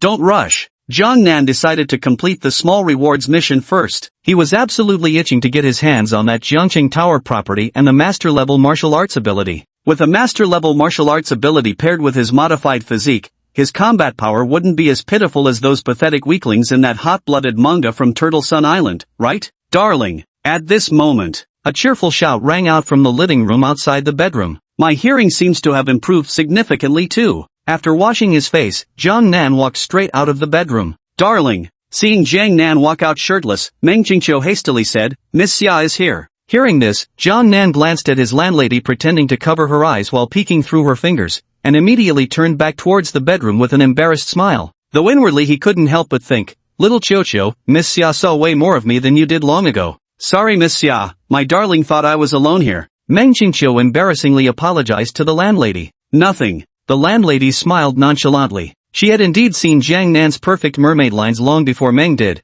but Jiang's physique had been further refined by body modification fluid, making him even more flawless now. Thus, though her expression remained indifferent, her heart was actually racing so fast that she felt parched. She walked to the water dispenser, poured herself a glass of water, and gulped it down. Soon, Jiang Nan came out wearing another white tank top with that perfect physique. Was there really any difference from not wearing anything at all? Meng Qingqiu glanced at him, her expression strange for a fleeting moment before quickly returning to normal. She hurriedly said, Did you brush your teeth? Come have breakfast. Already did. Jiang Nan went to sit on the living room couch, steamed pork buns and soy milk for breakfast. Miss Xia, was the little one scared yesterday? After devouring 3 steamed buns and taking a sip of soy milk, Jiang Nan looked up at the approaching landlady and inquired. The landlady, who usually preferred wearing enticing stepmother-style dresses, looked quite different today. Her outfit closely resembled what she wore to her recent class reunion, giving off a warm girl-next-door vibe. That striking silver high ponytail of hers was undeniably cool, making people think wow in admiration.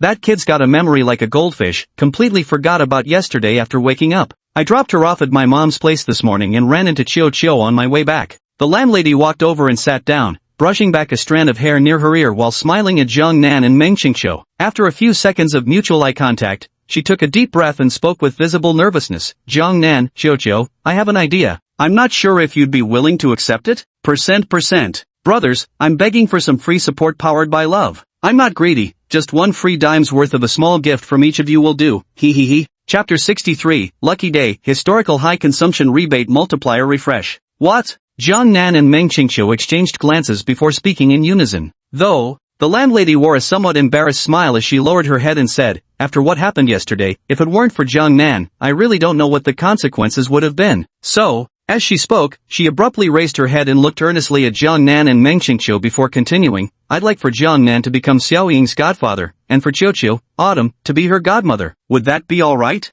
Holy shit! Hearing the landlady's request, Jiang Nan's eyes immediately widened in surprise. Damn! This landlady truly knows how to advance secretly while concealing her intentions. Sure, why not? Meng Qingqiu immediately agreed with delight. Though still quite young herself, she was genuinely happy to take on such an adorable goddaughter like Xiaoying. Moreover, she'd taken an instant liking to this landlady's sister. Having such a beautiful elder sister didn't bother her in the least. I'm fine. Jiang Nan locked eyes with the landlady, who immediately blinked twice in quick succession before stepping closer to Meng Qingqiu with uncontainable excitement, grabbing her hands. Then it's settled. How about we have lunch together at noon? She exclaimed eagerly. Good. Sure. Jiang Nan nodded. No problem, Sister Xia. Meng Qingqiu nodded in agreement as well. Then I won't disturb you lovebirds anymore. I'll go back and get ready. I'll give you a call later, Chio. The landlady stood up and hugged Meng Qingqiu. It's worth noting that the landlady wasn't short either, standing at a perfect 168 centimeters. Her sudden move created quite a scene when she stood up to hug Meng Qingqiu,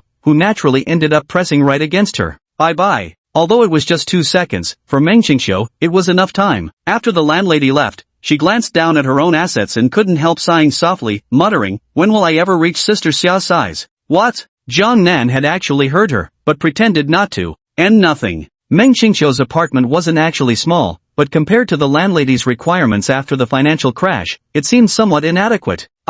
Suddenly, after finishing his meal, Jiang Nan stood up and scooped Meng Qingqiu into a princess carry. Still lost in thought, she was startled momentarily but quickly wrapped her arms around his neck, cooing, Darling, what are you doing? You want to reach Sister Xia's size, don't you? Jiang Nan said with a playful smile. Darling, you're really quite naughty. Meng Qingqiu shyly buried her entire face in Jiang Nan's chest immediately. At around 10 o'clock, Jiang Nan and Meng Qingqiu arrived at a jewelry store. Do you have longevity locks here? Jiang Nan inquired. Yes, we do. A familiar scent. The saleswoman in her 30s, mildly attractive, flashed an enthusiastic smile the moment she spotted Jiang Nan, her gaze instantly turning sticky with interest. However, when she noticed Meng Qingqiu standing beside Jiang Nan, her fervor was immediately dampened, though she remained exceedingly warm. Let me take a look. As he spoke, Jiang Nan began scanning the merchandise. After giving it some thought, he decided to send a longevity lock after all. This thing is meant for good fortune, though it's usually best given during infancy. Nowadays, who still sticks to such traditions? If something's meant to bring luck, it'll bring luck no matter when.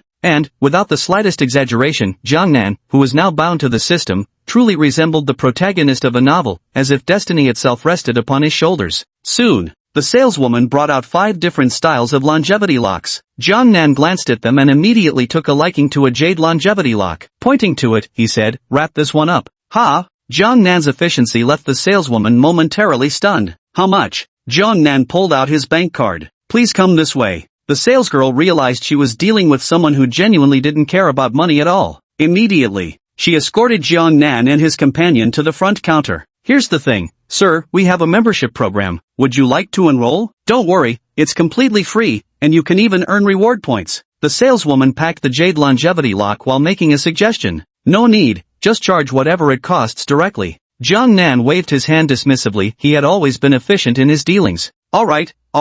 The sales clerk hurriedly took Jiang Nan's bank card and said, "This longevity lock has a fixed price of 66,000 yuan. Shall I process the payment for you now?" Swish. Immersive translate. Take care, you too. Welcome to visit us again. 1 minute later. The saleswoman escorted Jiang Nan and Meng Qiuqing out with a beaming smile. What should I buy next? The previous 66,000 yen expenditure had yielded a tenfold return. As for this amount of money, Jiang Nan had completely stopped worrying about it. Not the slightest emotional fluctuation remained. I don't have experience with this either. I wouldn't know. Meng Qingqiu also looked completely bewildered and whispered, but I've seen my dad take on goddaughters before. He usually buys them a villa or something, then gives them a red packet as a token gesture. Thinking of buying a villa? Jiang Nan's eyes flickered slightly as he spoke up. What do you think about the villa we used to live in? How about buying one nearby for the little girl? The greenery and surroundings are quite decent too. Meng Qingqiu nodded in agreement. Alright. Being a sugar daddy was like the first time a bride boards the wedding sedan chair for Jiang Nan, completely new to him.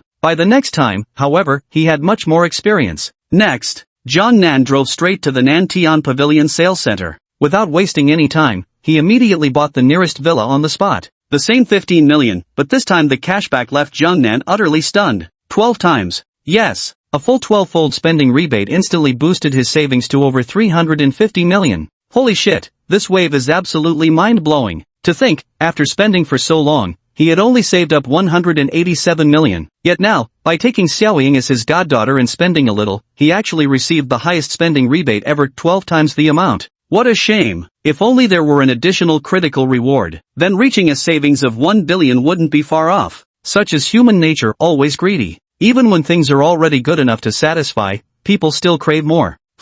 Unconsciously, Jiang Nan drove his Pagani Zonda following the navigation to the entrance of a residential complex, immediately wearing a peculiar expression on his face, because this damned neighborhood was none other than Su Yun's residential area. Isn't this just too much of a coincidence? Jiang Nan slowly drove into the neighborhood, parked his car in the open space in the center, then glanced at Su Yun's building. When his gaze shifted to the third building, 4th floor, the location shared by the landlady, the corner of his mouth twitched uncontrollably. This building 3, 4th floor, isn't this exactly where Su Yun lives? Wait, could it be that our playful landlady might actually invite Su Yun over too? Suddenly, this thought suddenly sprang up in Jiang Nan's mind, making his expression grow even more peculiar. Considering how she'd made him take Xiaoying as his goddaughter today, it seemed entirely possible she'd arrange for Su Yun to join them for dinner too. Chapter 64, Jojo lost in self-doubt, the seed quietly sown. Knock, knock, knock. Not long after, Jiang Nan and Meng Qingqiu arrived at a doorway and gently knocked on the door. Out of the corner of his eye, Jiang Nan glanced to the left. Having been there twice before, he naturally knew that was Su Yun's home. Coming. The landlady's cheerful voice rang out. Soon.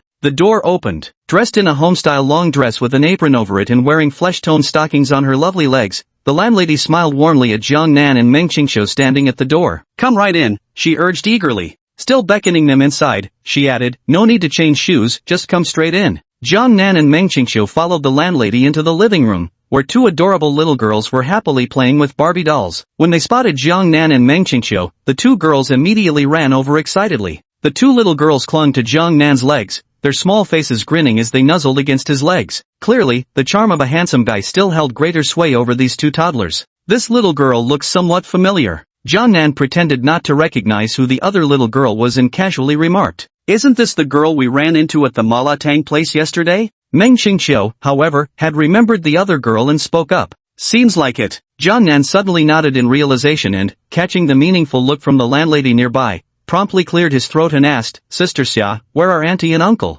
They went out shopping, so let's just grab something simple for lunch. The landlady said, I'll go help in the kitchen first. You keep the girls entertained. Do you need any help from me? Meng Qingqiu hesitated for a moment before timidly raising her hand to ask. You little girls should go play with Qiuqiu. The kitchen's a bit small, 2 people are about all it can handle. The landlady smiled gently. At this moment, she exuded more of a mature housewife charm compared to her girl-next-door vibe this morning. Her slightly pinned-up silver hair, paired with that apron and the nude stockings on her jade-like legs, made for an absolutely breathtaking sight. That'd be too much trouble. Meng Qingqiu's delicate face flushed slightly. Truth be told, she had never actually cooked before. Having her assist might end up making things more difficult. No problem, no problem. I'll head inside first then, looking forward to feasting later. The landlady said with a smile. Brother, daddy.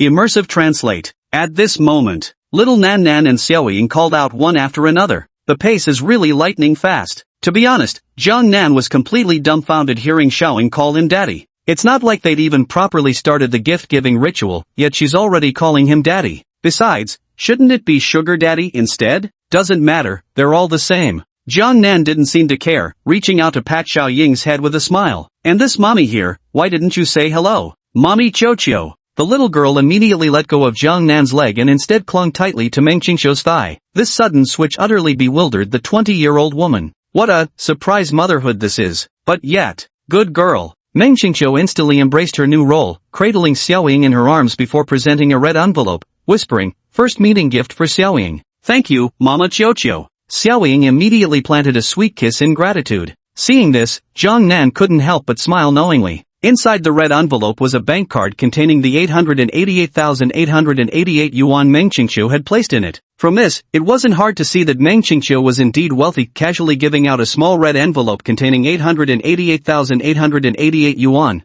At that moment, Jiang Nan felt the little girl hugging his leg tighten her grip slightly. Her eyes were filled with envy as she watched the joyful Xiaoying. His gaze flickered momentarily before he picked her up as well, lightly tapping her nose with a smile and gently asking, "What's your name?" "Handsome big brother, mommy calls me Little Nan Nan, you can call me Little Nan Nan too." The gloom in Little Nan Nan's eyes instantly vanished as she happily threw her arms around Jiang Nan's neck. Seeing her mood lift so quickly, Jiang Nan couldn't help but feel surprised. At first, he thought she was feeling envious and downcast because Xiaoying had received a red envelope. But now it seemed this little girl rarely received care from anyone besides Su Yun, which was likely the real reason for her earlier melancholy. "Alright, little one, this is a greeting gift from your big brother. After all, this little girl would eventually become his own daughter too." Jiang Nan gave her the red envelope that was originally meant for Xiaoying. Inside was also a bank card, containing 888,888 yuan as well. "No can do, big brother. Nan Nan can't accept this." Jiang Nan had thought the little girl would happily take it, but to his surprise, she shook her tiny head in refusal.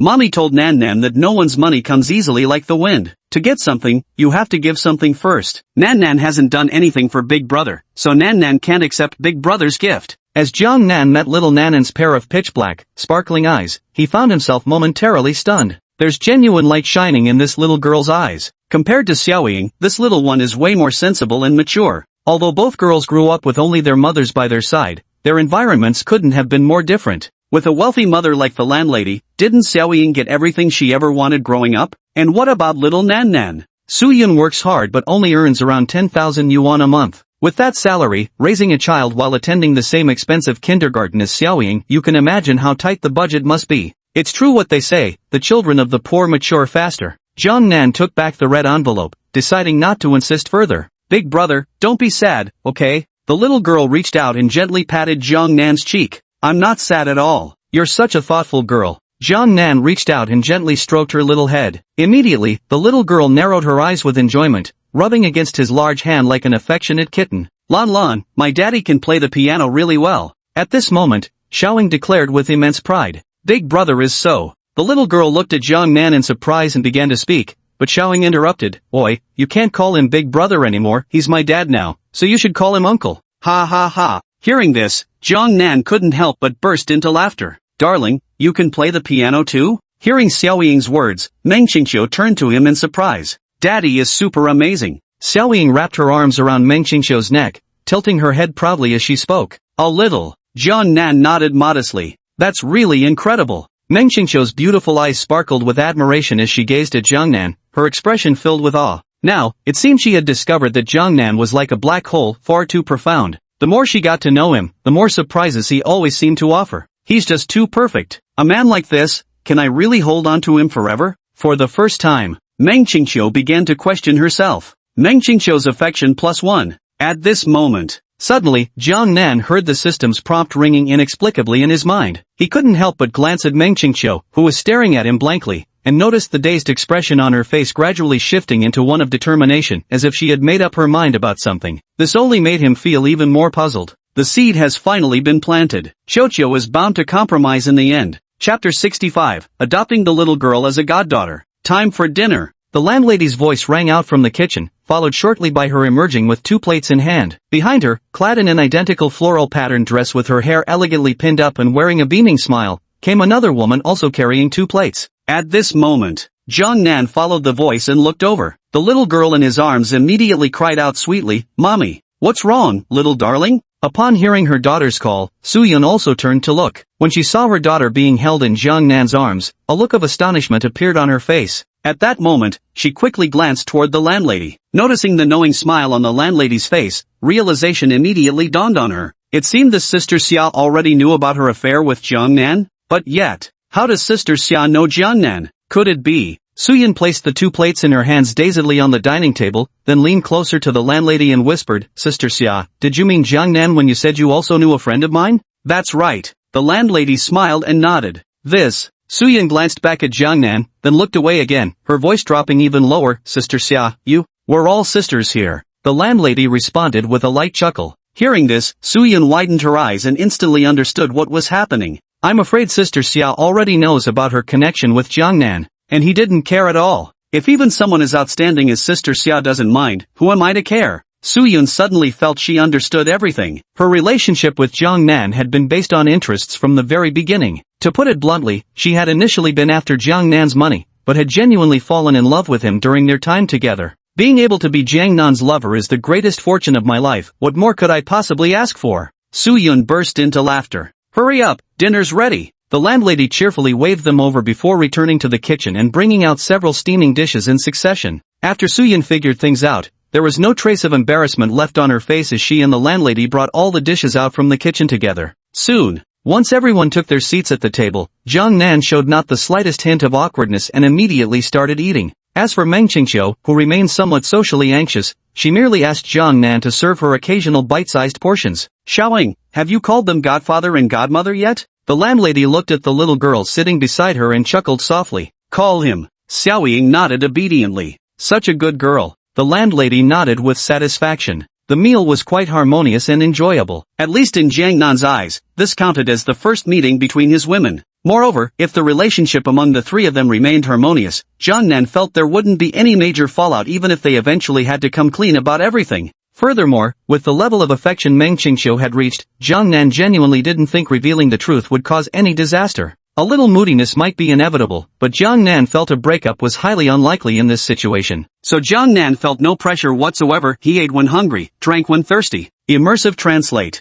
Tap. Just as Jiang Nan finished his meal and was about to light a cigarette, Meng Qingqiu immediately moved closer and said, "Making children breathe your secondhand smoke, don't you think that's going too far?" "Alright, I won't smoke then." Whether Jiang Nan smoked or not was irrelevant, but sometimes he would unconsciously light up a cigarette. Just like now, looking at Meng Qingqiu in the living room, the 2 little girls, and from this angle, even seeing the landlady and Suyun chatting and laughing while washing dishes in the kitchen, this cozy atmosphere is truly intoxicating. Buzz, buzz, buzz. At that moment, the phone in his pocket suddenly vibrated. He pulled out his phone and glanced at it, an unfamiliar Kyoto number. "Whose?" Seeing Jiang Nan not answering the call, Meng Qingqiu couldn't help but ask curiously. "Don't know, probably a scam call." Jiang Nan casually hung up. Then he put his arm around Meng Qingqiu and led her to sit on the sofa. Before long, the landlady and Suyun, having finished washing the dishes, emerged from the kitchen, both taking off their aprons. "Mom! Mom!" The 2 little girls immediately ran up to greet them. "So we finally have some free time. Come on, Xiaoying,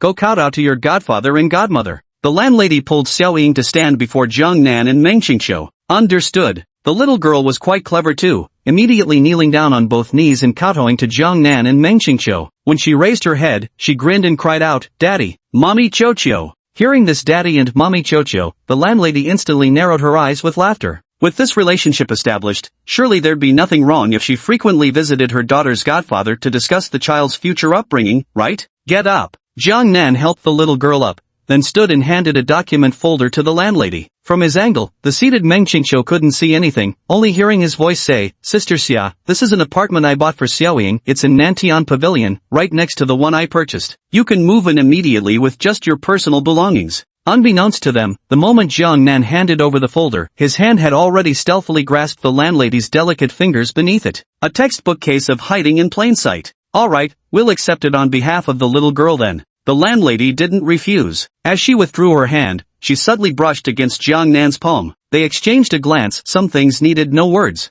"Xiao, I have something I'd like to ask your advice about." At that moment, the landlady smiled warmly and waved at Meng Qingqiu, who was lounging on the sofa. "Okay." Meng Qingqiu immediately stood up and followed the landlady as she moved. To Jiang Nan's surprise, the landlady didn't take Meng Qingqiu aside, but rather led her straight out of the house. Moreover, as Xiaoying followed the landlady out, little Nan Nan also went alone. Bang! The door closed, and in an instant, only Jiang Nan and Su Yun remained in the living room. Sis Yun. Jiang Nan took the initiative to call out, requesting the boss to watch ads and send some free support out of love. For bosses with financial means, you could also reward me, who knows, you might accidentally get hundreds of times the return. Chapter 66, 2 Lottery Draws, Master Level TCM Skills. Half an hour later, as a knock sounded at the door, Su Yun pressed her lips together and slowly made her way toward the bathroom. As for Jiang Nan, he rose leisurely from the sofa, looking thoroughly satisfied. Upon closer inspection, Su Yun, who had been wearing flesh-toned stockings, was now bare-legged, as if they had mysteriously disappeared somewhere.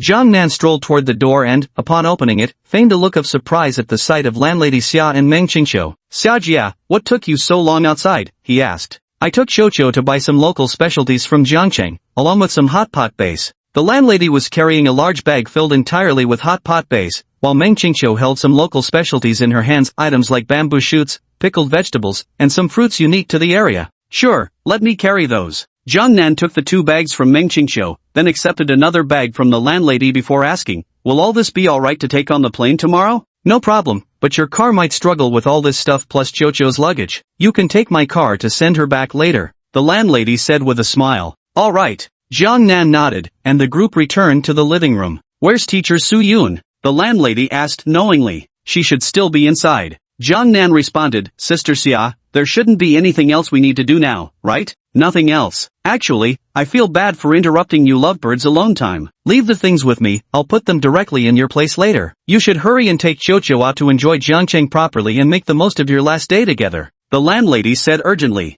"Alright." Jiang Nan glanced at the visibly tempted Meng Qingqiu, nodded, placed several shopping bags on the coffee table, and said, "Then I'll trouble Sister Xia." "Stop with the polite talk." The landlady shot Jiang Nan a glare. "Xia Jia, Jiang Nan, and I will be heading off first. If there's a chance next time, you and Jiang Nan should bring Xiaoying to visit Shanghai," Meng Qingqiu invited. "Got it." The landlady nodded in agreement. "Then you should say goodbye to teacher Su later, and we'll be off first. Xiaoying, little one, see you next time." Jiang Nan waved his hand. "Bye, Dad. Bye, Godmother. Goodbye, Uncle and Auntie." The 2 little girls obediently waved their hands. "Goodbye." Meng Qingqiu waved back, then left the house with Jiang Nan. The landlady led the 2 young maids out with them, and immediately returned to the house after they had gone downstairs. "Knock, knock, knock." She gently tapped on the bathroom door. "Miss Xia, I'm inside." Su Yun's voice carried a hint of breathlessness. Hearing this sound, the landlady probably guessed what was happening and couldn't help pressing her lips together. At this moment, inside the Pagani Zonda, Jiang Nan slowly drove the car out of the neighborhood's gate. "Darling, I'm a bit tired. I'd like to go back and rest for a while." From the passenger seat, Meng Qingqiu yawned and spoke up. "All right." Jiang Nan nodded in agreement. A short while later, at Meng Qingqiu's request, the 2 returned to the small apartment Jiang Nan had rented. The moment they stepped inside, Meng Qingqiu, who had been complaining of exhaustion, suddenly perked up. "After tomorrow, I'll have to wait until summer vacation to see you again, darling. So today, you'd better make up for all that lost time in advance." Meng Qingqiu had truly gone completely wild. Immersive translate. It was just past 4 in the afternoon. Standing before the floor-to-ceiling window in the master bedroom, Jiang Nan stared absently at the 2 palm prints. He instinctively longed for a cigarette afterward, but after a brief thought, he shook his head dismissively. He had no real addiction to the stuff, could quit any time he damn well pleased. "Gotta stay alert for a while, these next few hours won't exactly fly by," he muttered. Jiang Nan turned back to glance at Meng Qingqiu, who had fallen asleep with a sweet smile on her face, and a trace of tenderness appeared on his own expression. This woman was truly insane. Just for the sake of reserve ammunition she wouldn't be able to obtain for the next month or 2, she'd literally thrown caution to the wind moments ago. Time to attend to proper business. Jiang Nan stepped out of the master bedroom and went downstairs to sit on the living room sofa. "System, use up my remaining 2 lottery draws." Jiang Nan immediately began communicating with the system. An instant. The moment his words fell, a massive spinning wheel materialized before his eyes. "Biu-biu-biu." The familiar sound of the lottery starting played, and after a short while, a prompt echoed in his mind. "Ding! Congratulations, host. For this draw, you've won 50 million yuan. Immersive translate. Before Jiang Nan could react, the roulette pointer spun once again. "Biu-biu-biu." As the sound rang out, the next second, the system notification sounded again in his mind. "Ding! Congratulations, host. You have drawn the following prize in this lottery: Master Level Traditional Chinese Medicine Skills. Immersive Translate.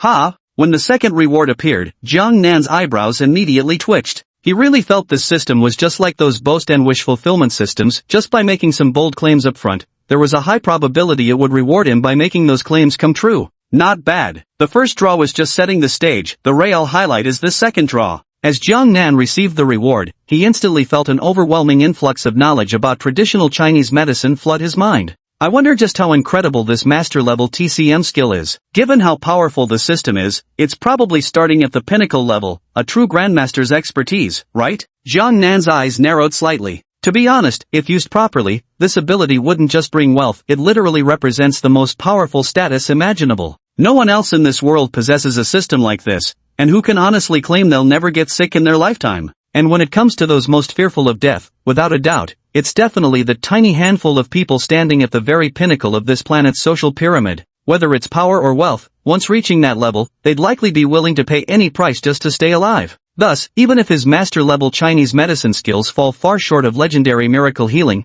they're still absolutely invaluable. Forget 10 billion, even 100 billion would be insignificant compared to the worth of this ability in Jiang Nan's eyes. System, display my character attribute panel. Jiang Nan called out. Host, Jiang Nan. Age, 21. Height, 185 centimeters. Wealth, 402 yen million.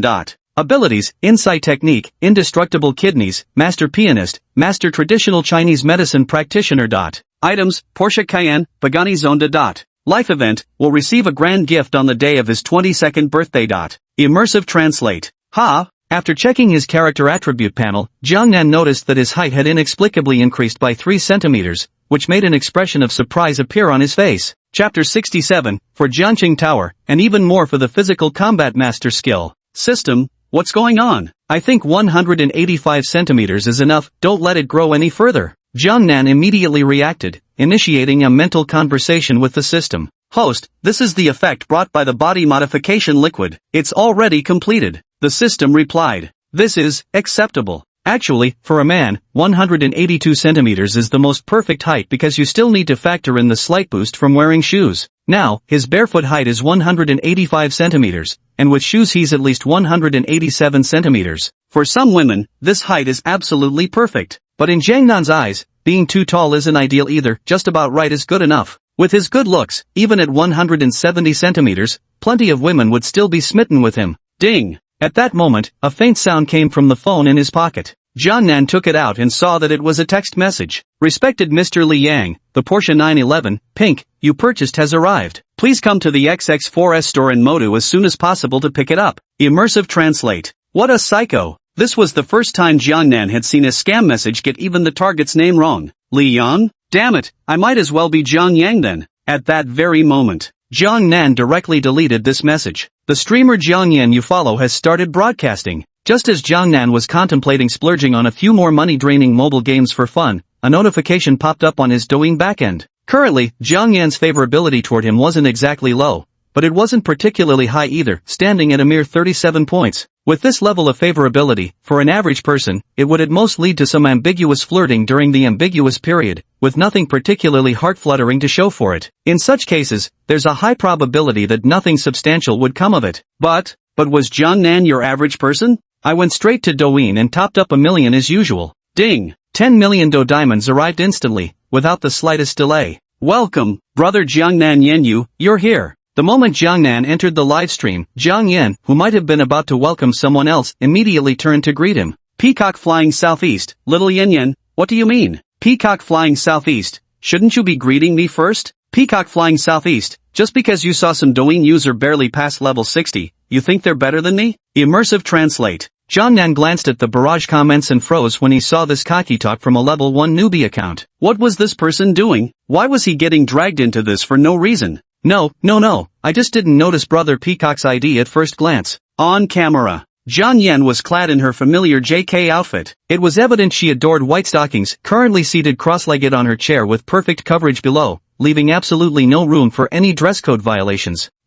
Yet her pair of translucent stocking-clad jade feet remained conspicuously in frame. The livestream had only about a dozen viewers, but apart from the newcomer account Peacock Flies Southeast chatting away, no one else was saying a word. Who knows what they were all doing behind their screens. Peacock Flies Southeast, just you wait, bro's gonna scan that QR code right now. Damn it. Can't believe Peacock Bro, a big name on Tiger Fight Live platform, gets less respect than some Douyin level 60 account. Watching Peacock Flies Southeast's comment, Zhang Yan maintained a sweet smile on her face while cursing inwardly. She didn't deny that this Peacock Flies Southeast was a top-tier spender who dropped 20 million on female streamers over at Tiger Fight, but that was absolutely none of her damn business. She didn't get to enjoy those 20 million in benefits either. At most, he just sent her 2 super rockets before, which was how they exchanged contact info. Compared to Zhang Nan, whether in looks or generosity with money, unless you're saying Zhang Yan is a fool, wouldn't she naturally want to keep this tall, rich, and handsome guy happy? Zhang Nan brother, you've been so busy these past couple of days,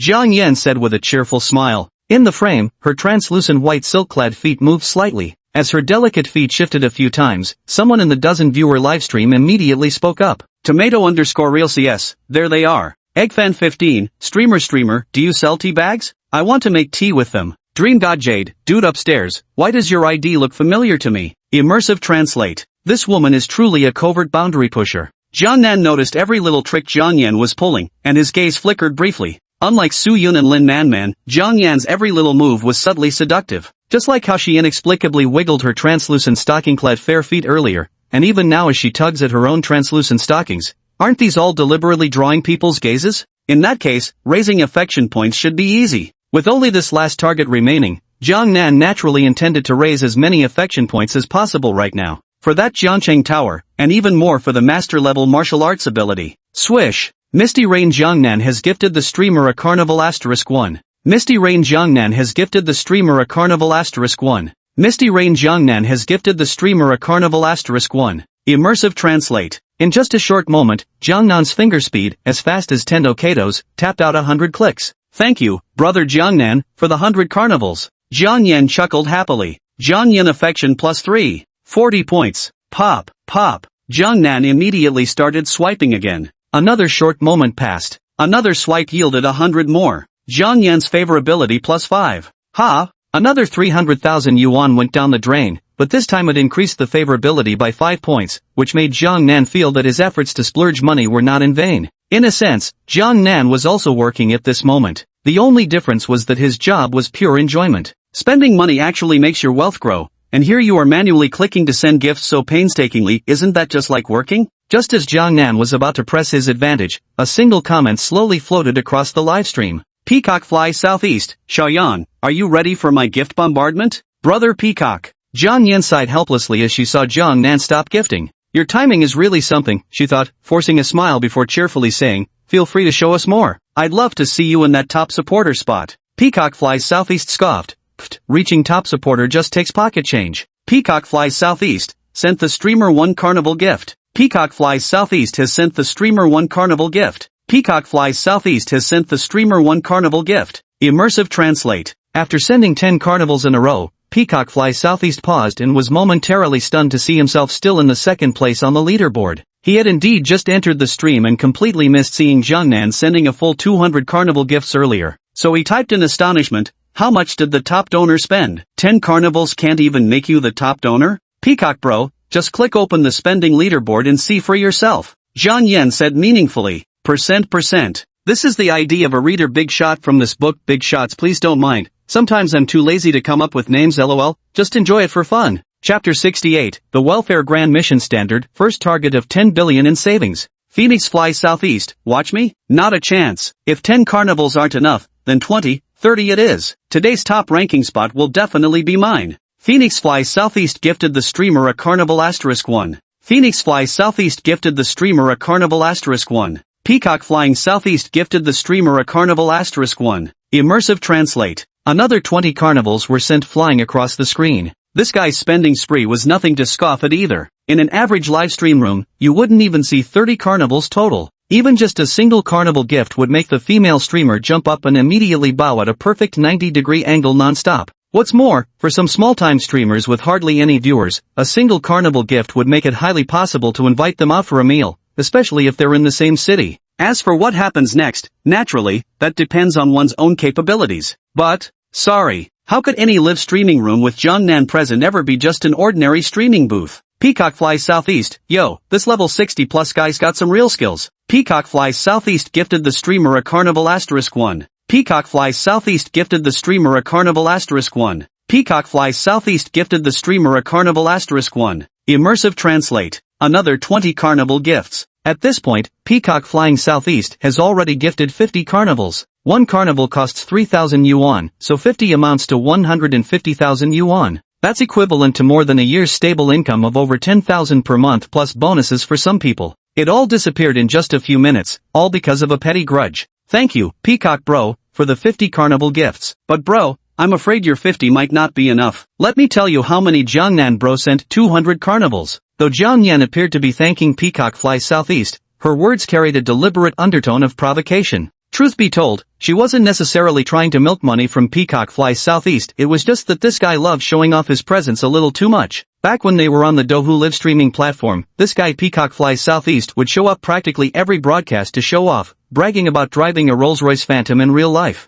If it weren't for his high-profile status on Douhu's platform and those super rockets he kept gifting, Jiang Yan genuinely wouldn't have bothered humoring him. If he wanted to put on airs, then fine, let him. The one who'd lose out would never be him anyway. No comparison, no hurt. This comparison made Jiang Yan's fondness for Jiangnan rise uncontrollably once again. Jiang Yan's favorability +3. The 3-point increase in favorability left Jiangnan somewhat baffled, though he didn't dwell on it too much. As this version of the Peacock flies southeast came to a stop, Jiangnan resumed his scrolling. The familiar scene played out once more. Jiangnan used the remaining 1 million Do coins to send out 33 carnivals in a row, then distributed the leftover 10,000 Do coins as lucky bags before typing in the chat. I'm heading out now. I'll be back next time I stream. Goodbye, brother Jiangnan. I'll have some free time in a couple of days. If you're available, I'd love to treat you to a meal. Smoky rain over Jiangnan, sounds good. Jiangyan's favorability +2. After exiting the livestream, Jiangnan's mind was repeatedly flooded with system notifications.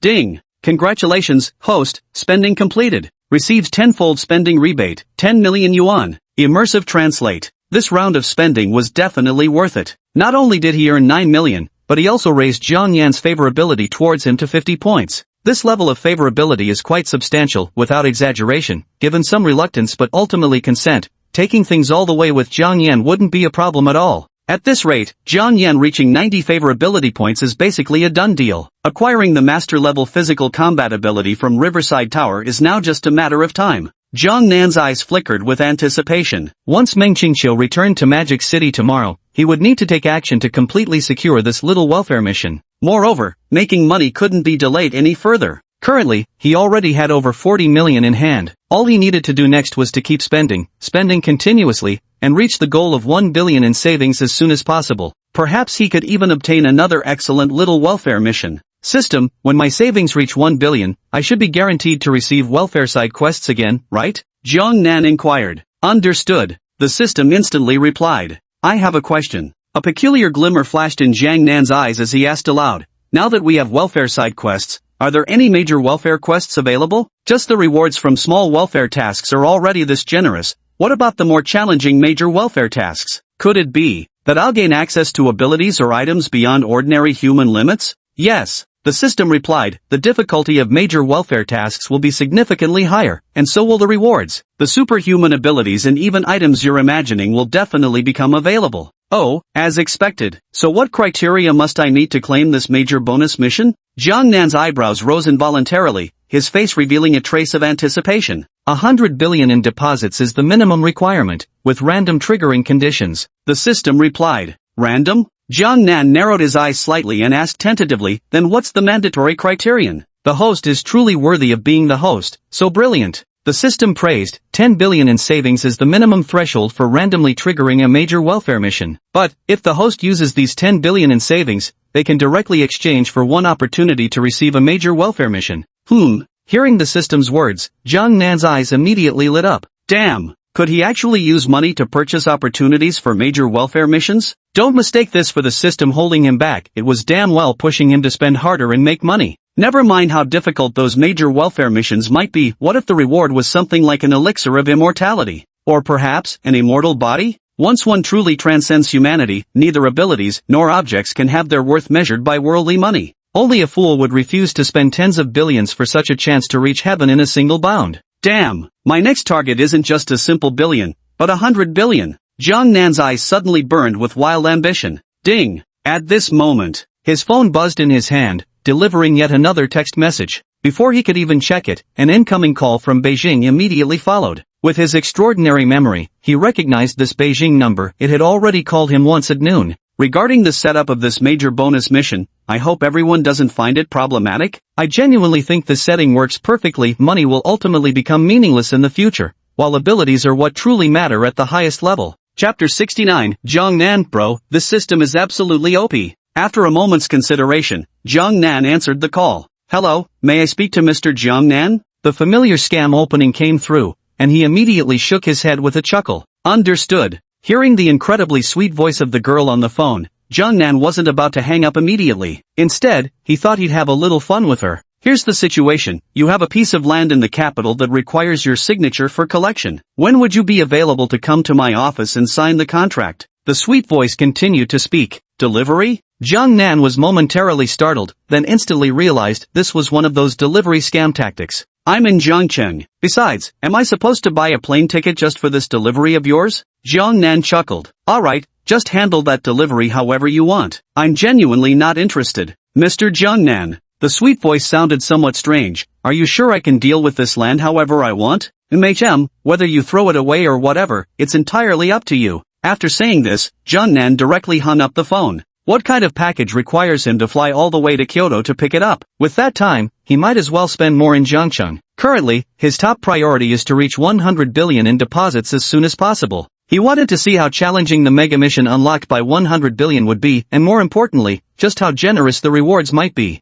Immersive translate. At the same time, Kyoto. Inside a small apartment. A poised woman with a high ponytail, dressed in an imposing professional office lady outfit, her black stocking long legs seemed longer than the average person's lifespan. From her outfit, she seemed to embody the quintessential cool older sister vibe. But, the camera slowly moves upward. This woman had an utterly adorable face. Yes, she's just adorable. You could admit that every single one of her facial features is stunningly beautiful, but somehow when combined, they give off an utterly youthful vibe. Put simply, her whole outfit, paired with that innocent baby face that discourages any inappropriate thoughts, inevitably makes people feel like she's just some teenager sneaking into her older sister's or mother's wardrobe. Mr. Jiang Nan is so bizarre. According to the records, shouldn't he just be some penniless orphanage graduate? How can he afford to turn down a plot of land in the capital? So strange. The woman looked down at the Jiang Nan documents in her hand, her brow furrowing slightly as she couldn't help but mutter to herself. Forget it, I'll just tell the old man Mr. Jiang Nan's intentions. How about we discuss selling that piece of land, then transfer the money to him?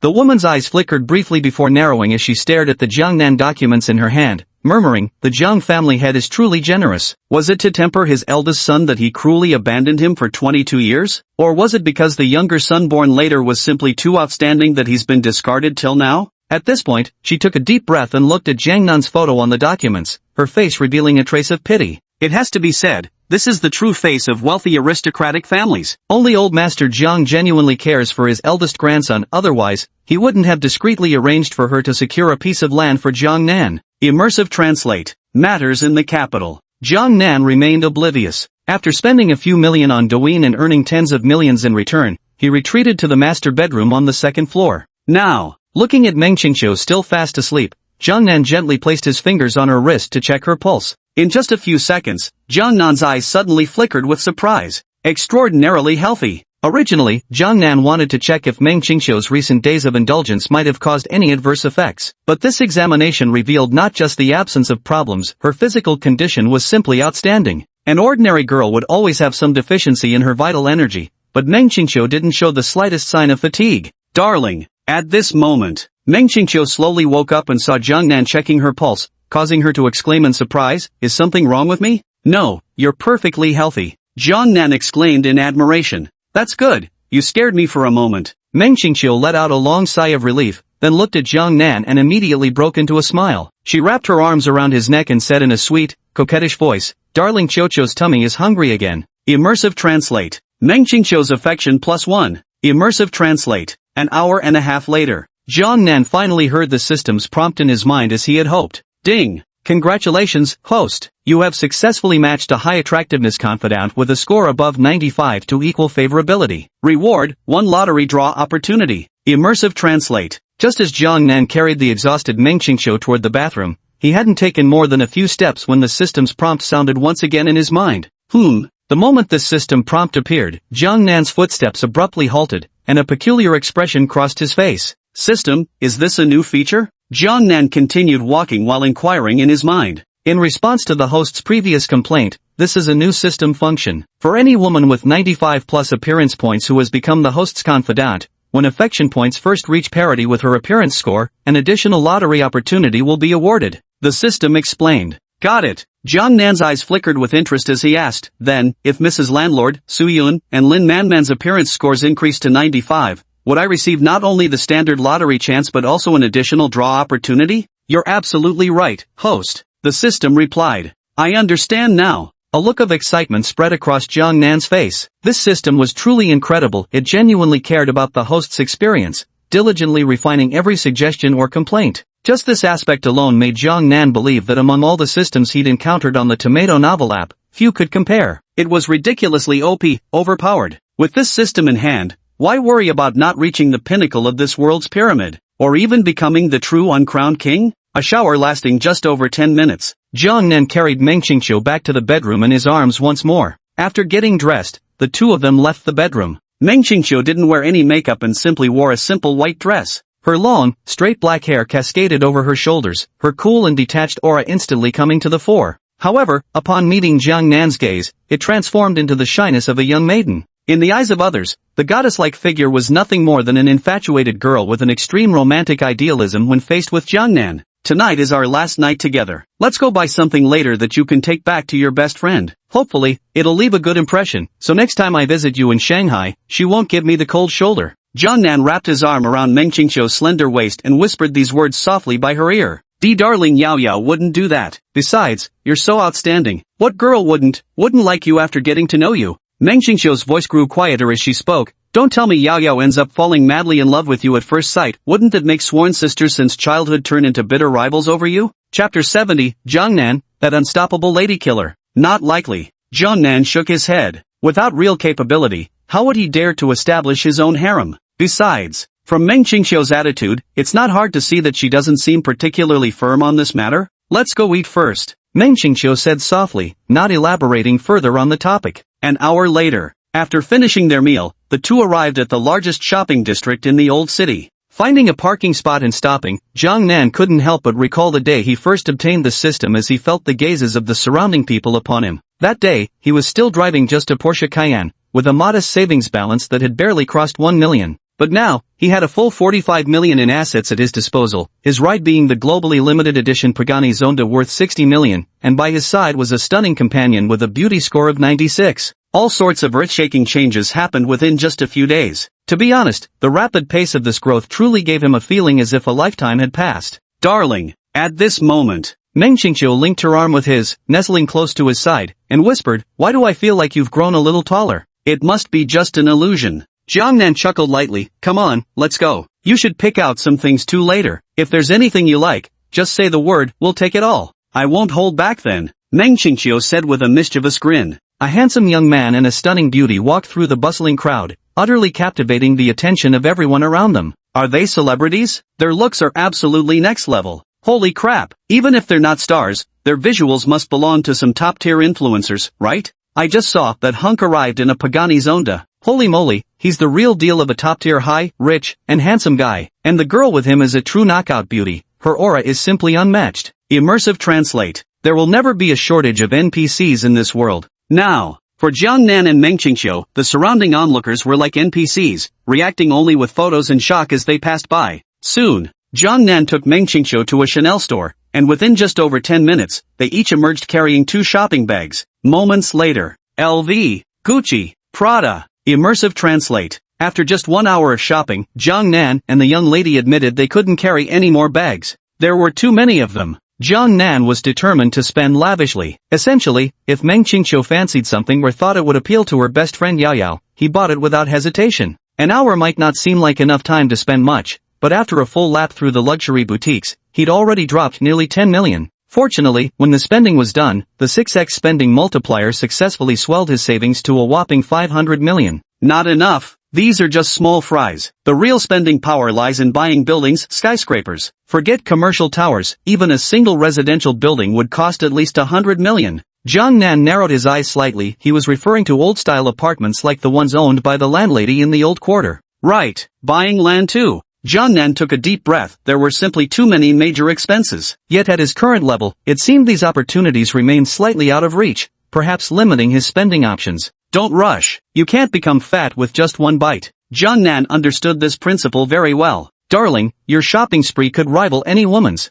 Meng Qingqiu smiled wryly. Some items were left at the store to be shipped back to Magic City tomorrow. Otherwise, with nearly 10 million worth of purchases, even hanging everything around his neck wouldn't suffice. Can't let you walk away empty-handed. Jiang Nan narrowed his eyes and grinned. Soon, the two returned to a small street in front of the parking spot. Why are there so many people here? Jiang Nan was a bit taller, allowing him to see ahead clearly. Several curvaceous girls were lingering around the Pagani Zonda, some idly scrolling through their phones with heads lowered, others pacing back and forth while glancing around. In short, it looked as if they were waiting for the owner of this luxurious supercar to return. These beauties have been loitering around here for an hour. Ha ha ha, they're definitely trying to coincidentally bump into the owner of this Pagani Zonda. Hilarious. Bro, you're really something, standing here guarding for a whole hour? Buddy, I just passed by here an hour ago. It's not like I've been waiting for a whole hour. Immersive translate. Hearing the conversations of passers-by, Jiang Nan's expression turned rather peculiar. As for Meng Qingqiu beside him, an amused look appeared on her face as she whispered, Darling, if I weren't by your side, how many girls do you think would be asking for your WeChat in a single day? Handsome goes without saying, but being this rich too? Just ask which woman could resist such a man. To put it plainly, at least 99% of women couldn't resist. This Pagani Zonda wins is still a bit too flashy.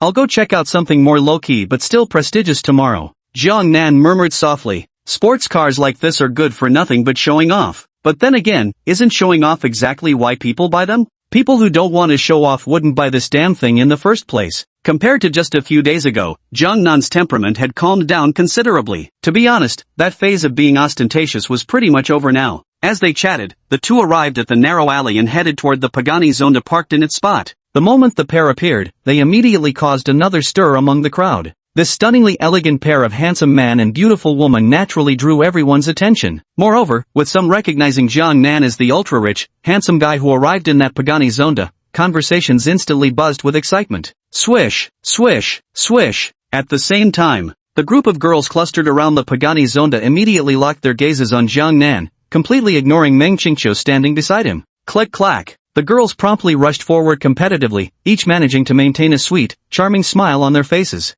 Handsome, is this your Pagani Zonda? It's absolutely amazing. Could we add each other on WeChat? Wow, handsome, this Pagani Zonda is my dream car. Could you take me for a spin? And if you want to make things fun in the car, I wouldn't mind at all. Handsome. Immersive translate. How absurd. When you're good-looking and rich, even the goddesses in ordinary people's eyes flock to you like cheap goods, eager to throw themselves at you. Not interested. Jiang Nan made his stance clear directly. These girls may all score around 80 in looks, but none of them are completely natural beauties. Even those enhanced with technology barely reach 80 points. Despite maintaining excellent figures, how could they compare to the captivating companion by his side? The lowest scorer of them all, Lin Manman, is now a completely natural 90-point knockout with her own distinctive style, still all original parts. These ones, even if he were drunk, he wouldn't have gone so far as to sleep with someone like her. Chapter 71 Fierce yet adorable Chiosho, just wait till I smash her nose crooked. When Jiang Nan bluntly said not interested, the women's faces visibly stiffened for a moment.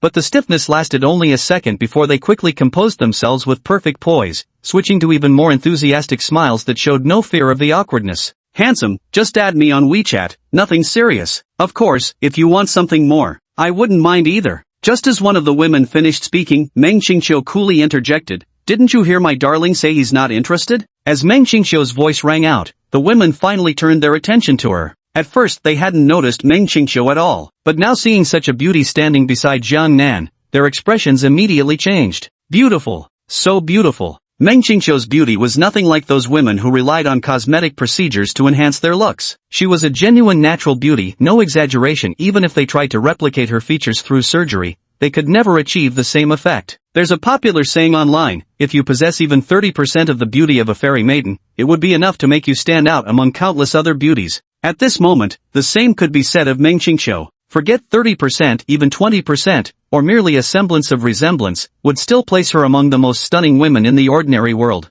Miss, I admit you're very beautiful, but you can't stop us from pursuing what we like. A tall woman replied coldly. That's right, that's right. The other two women quickly nodded in agreement. My darling deserves only the finest. You girls aren't even close to being good enough. My darling definitely isn't that desperate for a bite, Meng Qingqiu said coolly. Hearing Meng Qingqiu's words, the women's faces instantly darkened. In the eyes of ordinary people, they were considered top-tier beauties. Accustomed to being surrounded by flocks of admirers, when had they ever been insulted like this? You little slut, you don't seem like much. Clap. A woman had just uttered a few words when Meng Qingqiu transferred the bag in her right hand to the left, stepped forward, and swung her palm directly at the woman. In front of Jiang Nan, she was docile and charming, like a young girl experiencing her first bloom of love. But don't mistake her for being weak in character. A stunningly beautiful woman from an affluent family, a princess pampered since childhood who could fathom the pride in her heart. Being called a little bitch to her face was something she simply couldn't endure.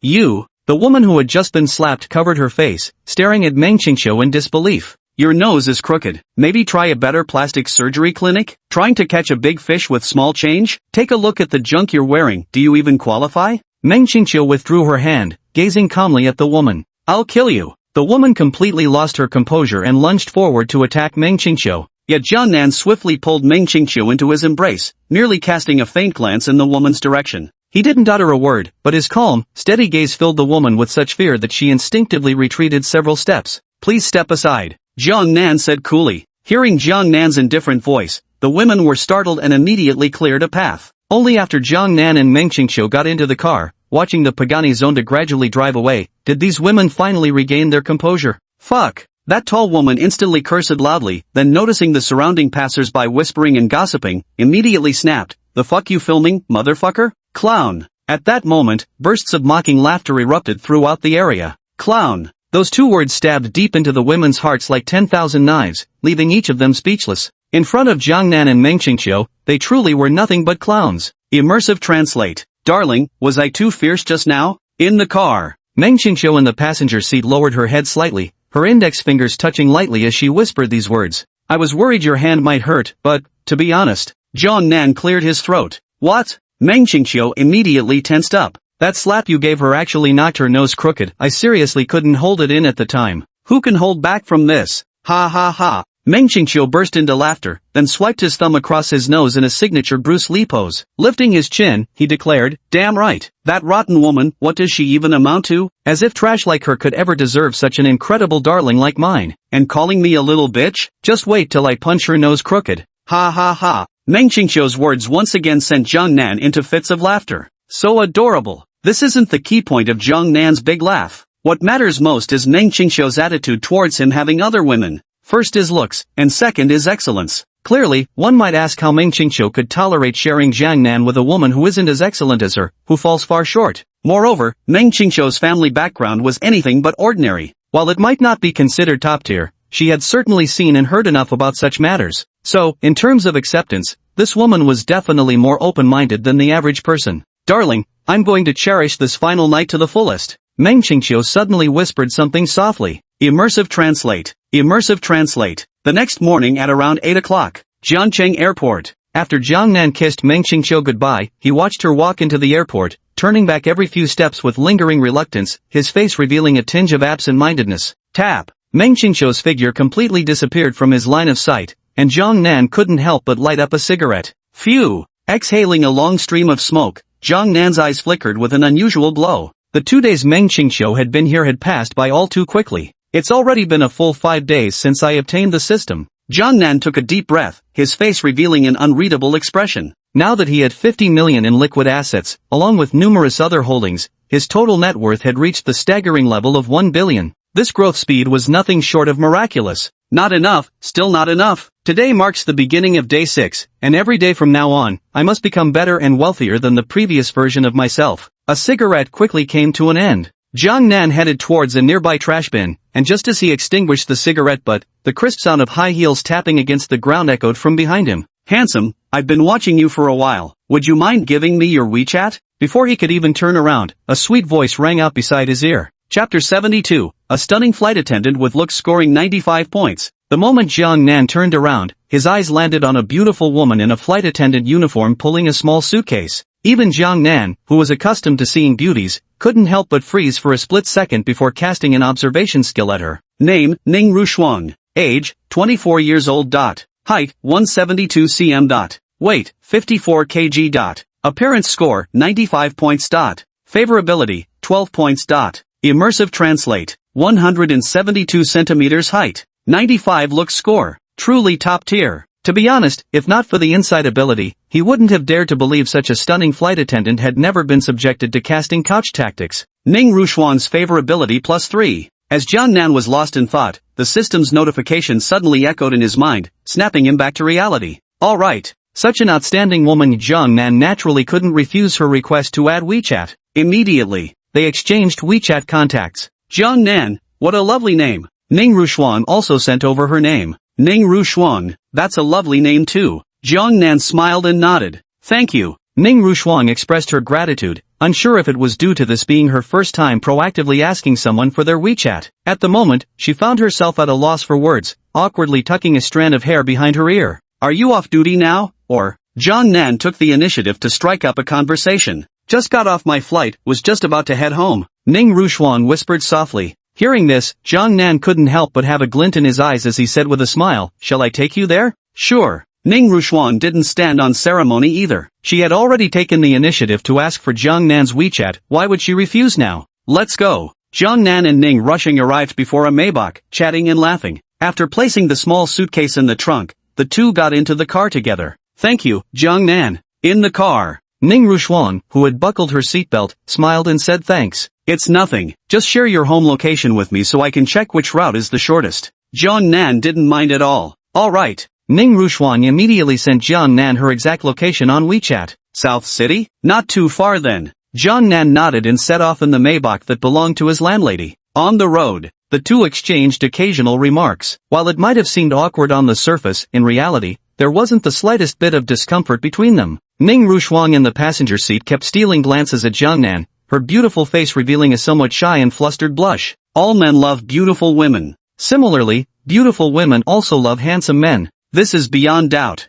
Jiang Nan's handsomeness was utterly transcendent, his demeanor even more extraordinary, like a noble young master from the pages of a novel who had shattered dimensions to step into reality. At the very least, just moments ago, Ning Rushuang had involuntarily fixed her gaze upon him with a single glance. After waiting in place for a short while, she finally mustered the resolve to approach him and ask for his WeChat. Ning Rushuang occasionally glanced at Jiang Nan, and naturally, he occasionally looked back at her. But what truly captivated him wasn't the flight attendant's breathtakingly beautiful face. Rather, it was those slightly pressed together legs clad in sheer gray stockings that were leaning toward him. To be honest, this was Jiang Nan's first time seeing somebody wear such stockings in real life. And what's more, they were worn by a stunningly gorgeous flight attendant like Ning Rushuang, whose legs were impossibly long and perfectly proportioned. To be honest, Jiang Nan thought that if Ning Rushuang were to start a live stream, even if she just sat in front of the camera wearing this outfit without saying a word, plenty of people would gladly shower her with gifts. Don't think it's an exaggeration, once someone like her enters the live streaming scene, as long as she's willing to push boundaries, her money-making potential would truly know no limits.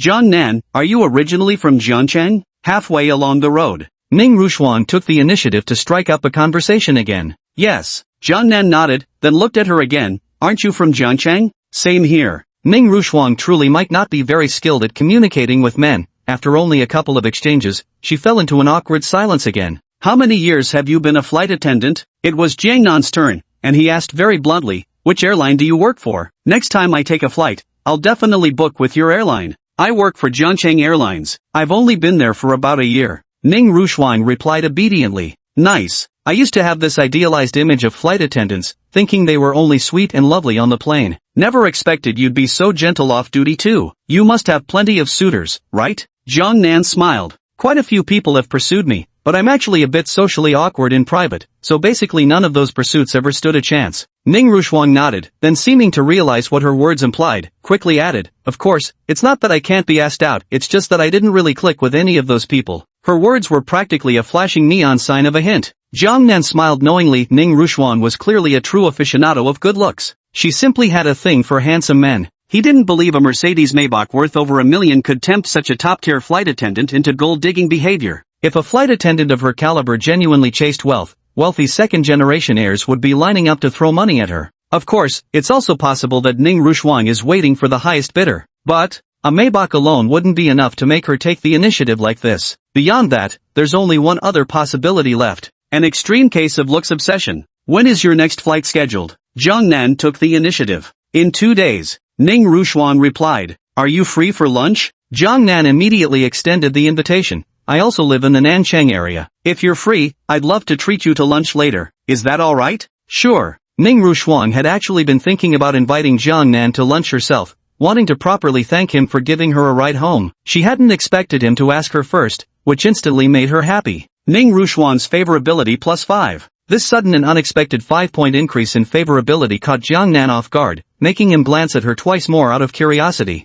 At the same time, Ning Rushuang also turned her gaze toward him. Their eyes met. In the confined space of the car, an invisible spark crackled between their locked gazes in an instant. Ning Rushuang's affection +2. This affection is increasing way too easily. Little did he know, his face and that extraordinary aura held an immense allure for someone as hopelessly shallow as her. Especially at such close proximity, Ning Rushuang, who had never encountered divine beauty like Jiang Nan's before, simply couldn't stop her heart from racing. After all, having lived for 24 years, this was the first time she'd seen such a handsome man. Just one glance had completely captivated her. Chapter 73, A Fluttering Heart. Half an hour later, Nanchang. At the entrance of a middle-class residential complex, a Maybach slowly came to a stop. So, Jiang Nan, would you like to come in for some water? Ning Rushuang in the passenger seat hesitated for a moment before making the soft invitation. As soon as he finished speaking, Jiang Nan saw her pretty face instantly flush bright red. Clearly, this was genuinely her first time being so forward. Is no one at your place? Jiang Nan inquired. This is the apartment I'm renting. I don't live with my family.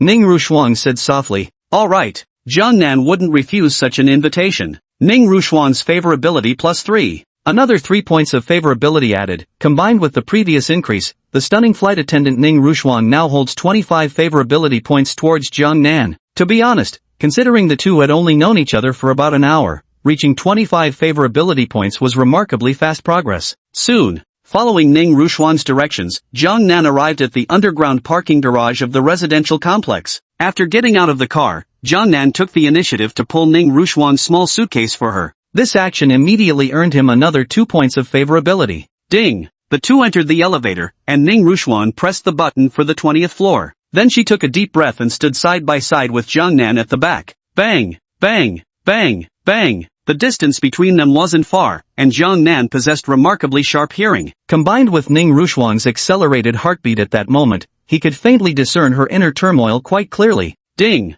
The elevator arrived at the first floor, and soon a group of people filed in. There were elderly and children, men and women alike. Jiang Nan and Ning Rushuang in her flight attendant uniform looked so stunning that they naturally drew all eyes in the elevator toward them. Whether male or female, people kept pretending to casually glance back at Ning Rushuang and Jiang Nan before turning away again. Yet within seconds, they would repeat the act of casually looking over once more. Ding! Some people entered the elevator, but only a few elderly passengers with children actually got off. So, inexplicably, the elevator had unknowingly become crowded. Seeing the increasingly crowded elevator, Jiang Nan couldn't help but frown. Normally, it made sense for the downward elevator to be crowded, but why would so many people be going up midway other than those boarding from the first floor? Jiang Nan, there are so many people. Ning Rushuang had already retreated to the corner. Fortunately, there were no other men around her, or she might have really cried from discomfort. How about we go downstairs? Jiang Nan positioned himself in front of Ning Rushuang, and the two found themselves gazing face to face. We're almost there, just hang on a little longer. At such close proximity, Ning Rushuang felt her face burning hot, her heart even beating faster than before. Moreover,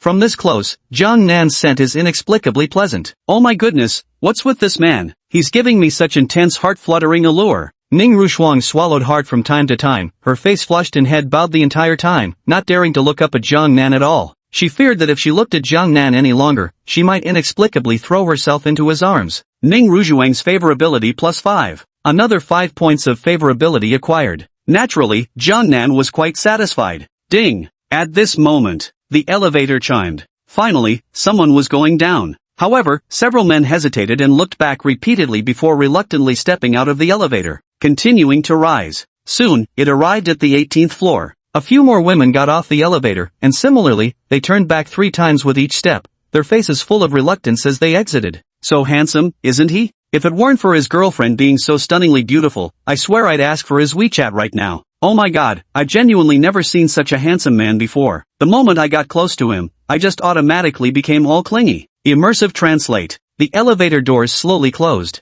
Now only Jiang Nan and Ning Ruxuan remained inside the elevator. Hearing the chatter outside, they exchanged glances and simultaneously broke into smiles. Soon, the 20th floor arrived. Jiang Nan also stepped out of the elevator carrying Ning Ruxuan's small suitcase. This way. Ning Ruxuan led Jiang Nan to the left. My place is a bit small, sorry about that. Soon, the two of them entered the house one after the other. Ning Ruxuan's apologetic voice rang out. Jiang Nan carried the small suitcase inside, glancing around to take in the layout of the apartment. It's actually not that small when you think about it, and the interior design style is quite nice too, the minimalist aesthetic that Jiang Nan particularly favors. No men's slippers, so, you'll have to make do with mine, but don't worry, they've been washed clean. Right then, Ning Ruxuan's voice suddenly sounded. Jiang Nan withdrew his gaze and only then noticed Ning Ruxuan bending over to search through the shoe cabinet. From this angle, her graceful and flawless figure was simply unbeatable. At that moment, Ning Ruxuan turned and handed Jiang Nan a pair of pink slippers, her cheeks flushed in an utterly adorable way. Thank you.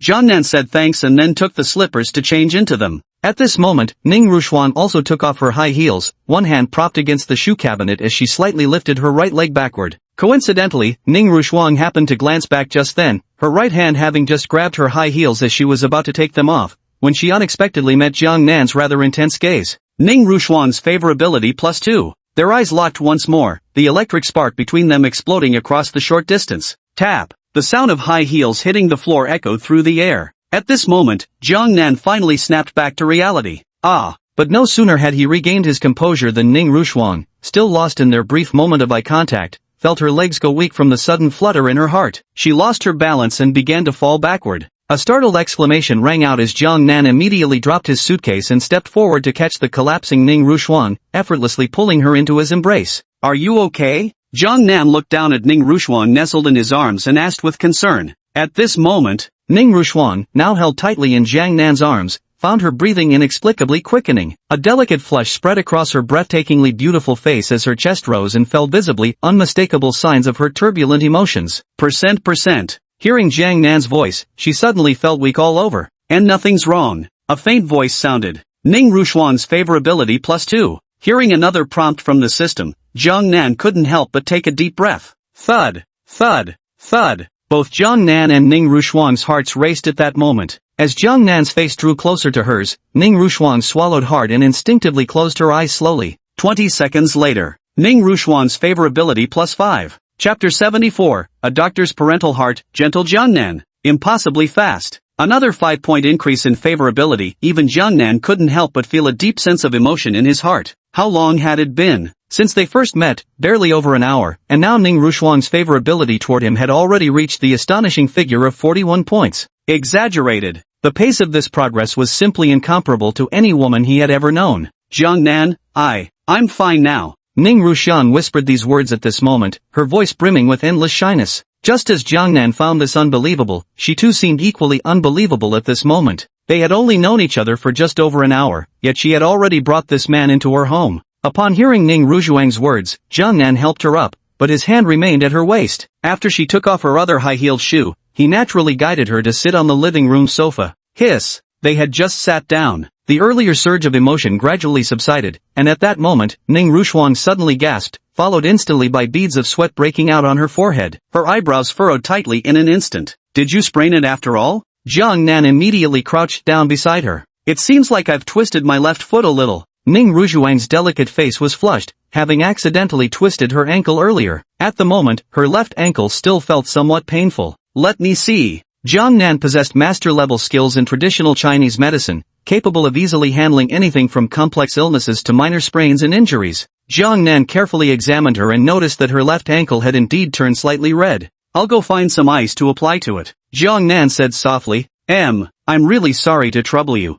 Ning Ruxiang said somewhat apologetically. There's no trouble at all. Jiang Nan shook his head with a faint smile. Heaven bore witness that his compassion as a healer was genuine at this moment. With mastery of traditional Chinese medicine at an expert level, in such circumstances, he wouldn't divert even a shred of attention elsewhere. This was the concentration of a true master. Hearing Jiang Nan's words, Ning Ruowan's delicate face flushed slightly deeper. Yet as she took in his utterly focused expression, something stirred within her heart. Got it. Her words trailed off softly. Ning Ruowan's affection +2. Hearing the system's notification, Jiang Nan stood up to fetch some ice from the kitchen. Glancing at Ning Ruowan's flushed face and her shy, averted gaze, he couldn't help but murmur softly, I'll get some ice for you to soothe it. You'll feel better in no time. Okay. Ning Ruowan nodded shyly, still not daring to meet Jiang Nan's eyes. When Jiang Nan went to the kitchen to look for ice cubes, she finally lifted her head slightly to glance in that direction, then let out a heavy sigh. Her heart pounded even faster, and she could feel her face burning. She couldn't help but mutter to herself,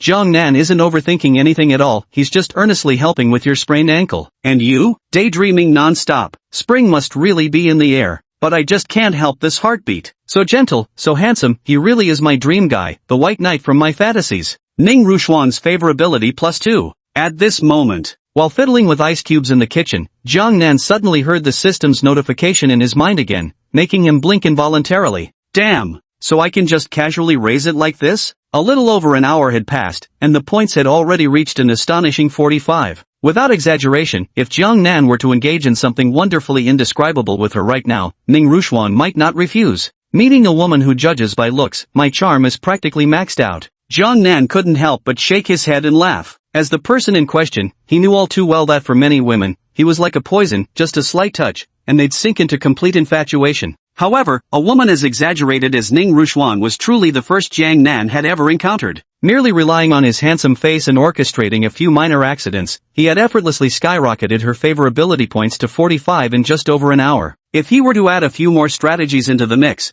wouldn't he be able to hit 90 favorability points in a single day? At this thought, Jiang Nan's interest was instantly piqued. Ning Ruowan's appearance scored a solid 95 points, surpassing his previous target Jiang Yan by a full 3 points. Don't underestimate those 3 points. If the two were standing side by side and people could only choose one, Jiang Nan hesitating even a second would be nothing short of disrespect to such a top-tier flight attendant like Ning Ruowan. In these 2 days, I'll see if I can manage to raise this woman's favorability to 90 points. Jiang Nan narrowed his eyes slightly, then placed some ice cubes into a small bag and returned to the living room. Your sprain isn't too serious. Just apply a cold compress for about 10 minutes, followed by a warm compress for 20 to 30 minutes, and you'll be able to walk around freely. Jiang Nan crouched down and pressed the small ice-filled bag against her slightly reddened ankle. Hiss! The icy sensation made Ning Ruowan sharply suck in a breath. Jiang Nan, I really can't thank you enough. Without you, I wouldn't have known what to do about this sprain. Ning Ruowan said shyly. No need to thank me, but if you have silver needles at home, I could give you acupuncture. It would only take a few minutes for you to walk around freely.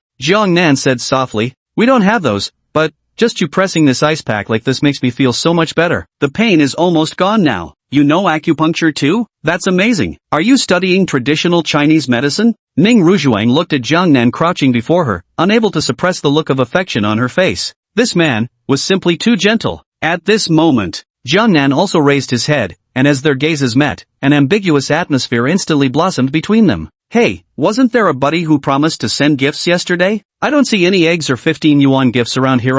Come on bosses, show some love. Even watching ads or sending free hearts to support would be appreciated. Chapter 75, The Revelation. 20 minutes later. Ning Ruowan's favorability +2. Another 2-point increase in favorability. By now, Ning Ruowan's favorability has already reached a whopping 50 points. The way she was looking at Jiang Nan at this moment had become even more exaggerated than before. Jiang Nan. Her voice was soft and tender, clearly brimming with emotion. Does it still hurt? Jiang Nan crouched down once more, then gently cupped Ning Ruowan's delicate foot in his hands. Speaking softly, he said, your sprain isn't serious. Between the cold and hot compresses, it should be nearly healed now. Try taking a few steps. Okay. Ning Ruowan's delicate face flushed red as she nodded, then stood up from the sofa. Jiang Nan supported her, letting her walk a few steps freely. It's really no problem now. Ning Ruowan twisted her foot slightly, then joyfully threw her arms around Jiang Nan, exclaiming delightedly, Jiang Nan, you're absolutely amazing. It's good that you're alright.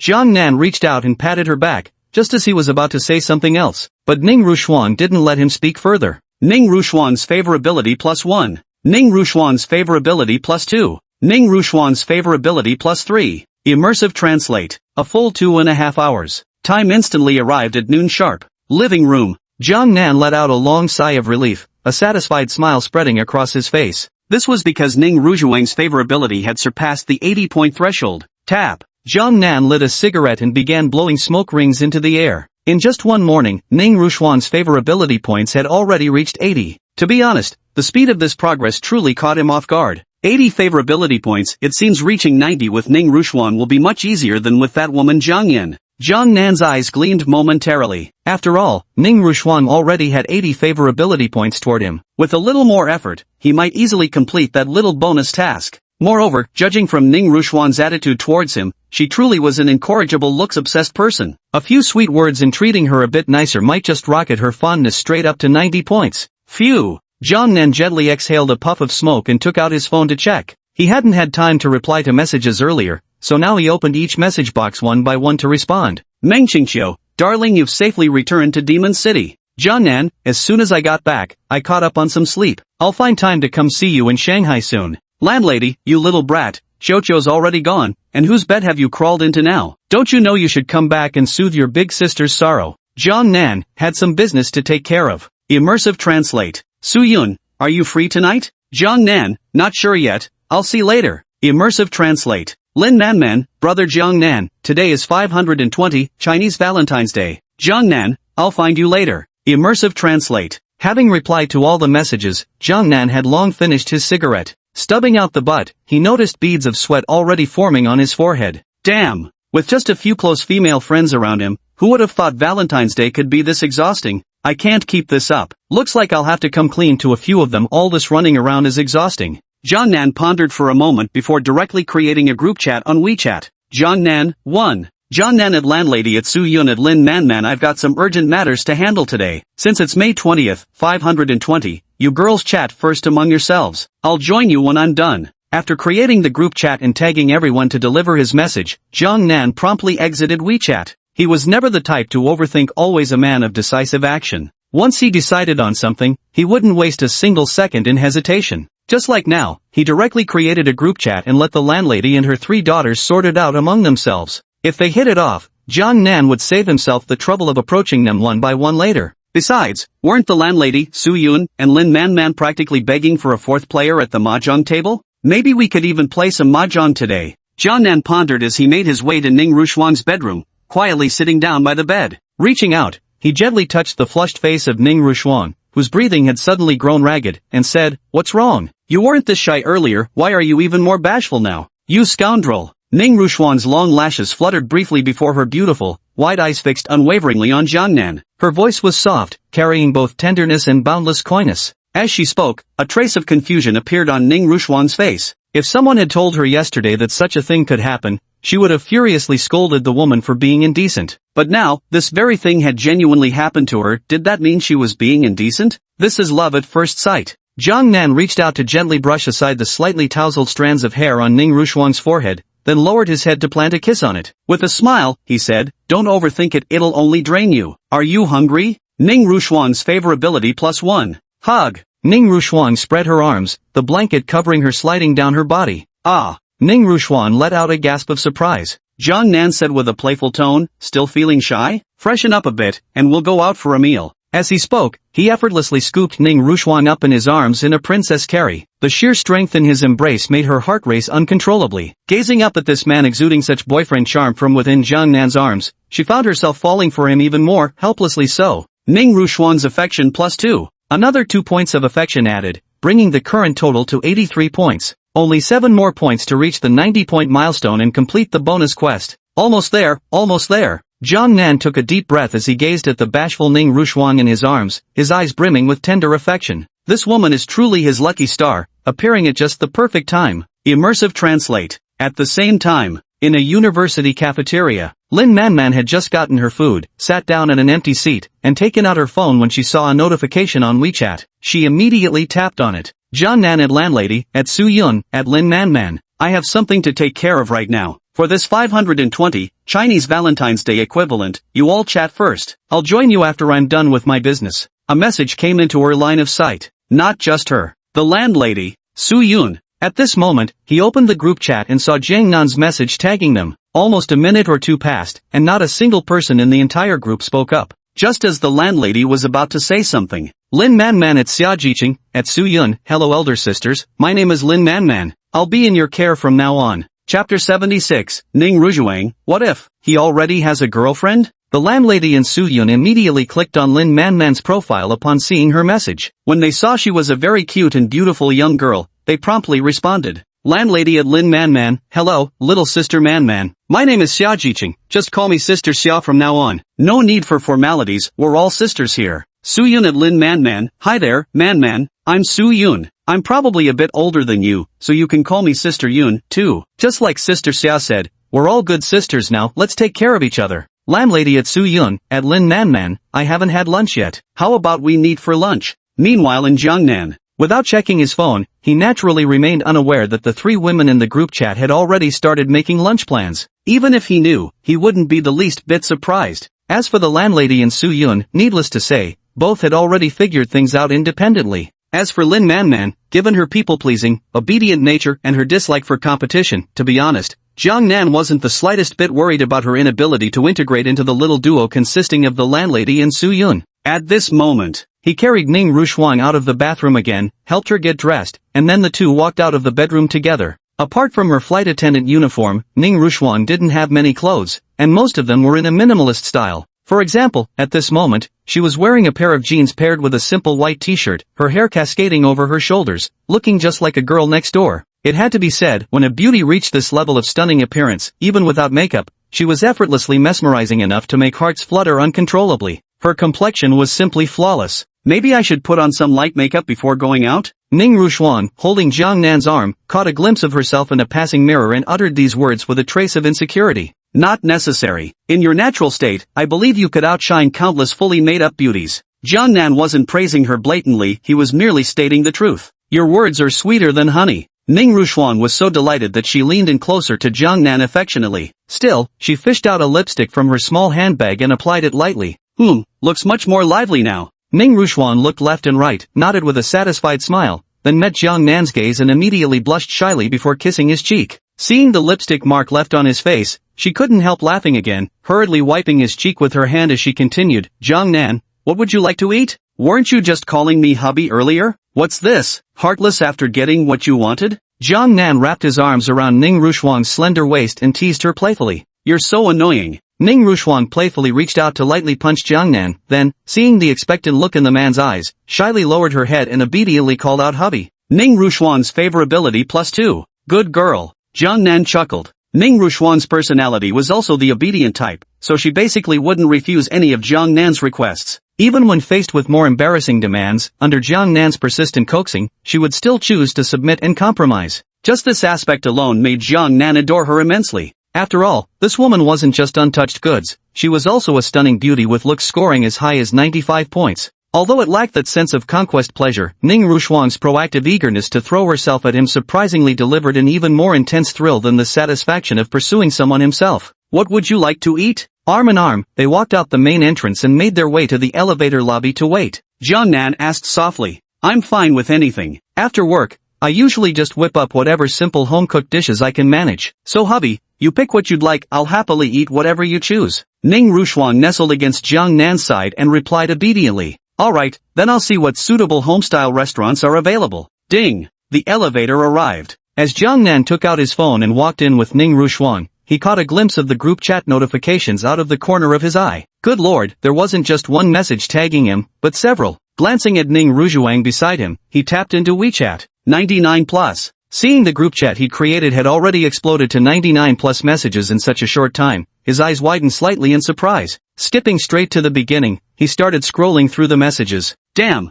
these women really teamed up. With Ning Rujuang by his side, Jiangnan naturally read much faster, scrolling down in one go and finishing everything before smoothly reaching the first floor. Ding! The elevator arrived at the first basement level, and Jiangnan walked out along with Ning Rujuang. He stepped into the Maybach. Just as Jiangnan was about to casually pick a local restaurant, his phone suddenly vibrated. Unhurriedly, Jiangnan picked up his phone and glanced at the screen. It was an unfamiliar number from Jiangcheng. Hello? Jiangnan answered the call. Mr. Jiangnan, I'm Li Jing, the private butler of Villa number 001 in Jiangcheng Tianfu. The phone carried a voice cool and detached as ice. Is there something you need? Jiangnan answered the call while driving one-handed. This is the situation, Mr. Jiangnan. The Jiangcheng Tianfu Property Management would like to know if you'd like to hire some cleaners, gardeners, and professional drivers. Li Jing's voice came through. After hearing this, Jiangnan pondered for a moment before replying, cleaners and gardeners are fine, but forget about the driver. You can handle these matters directly. Just let me know if the funds are insufficient. Understood.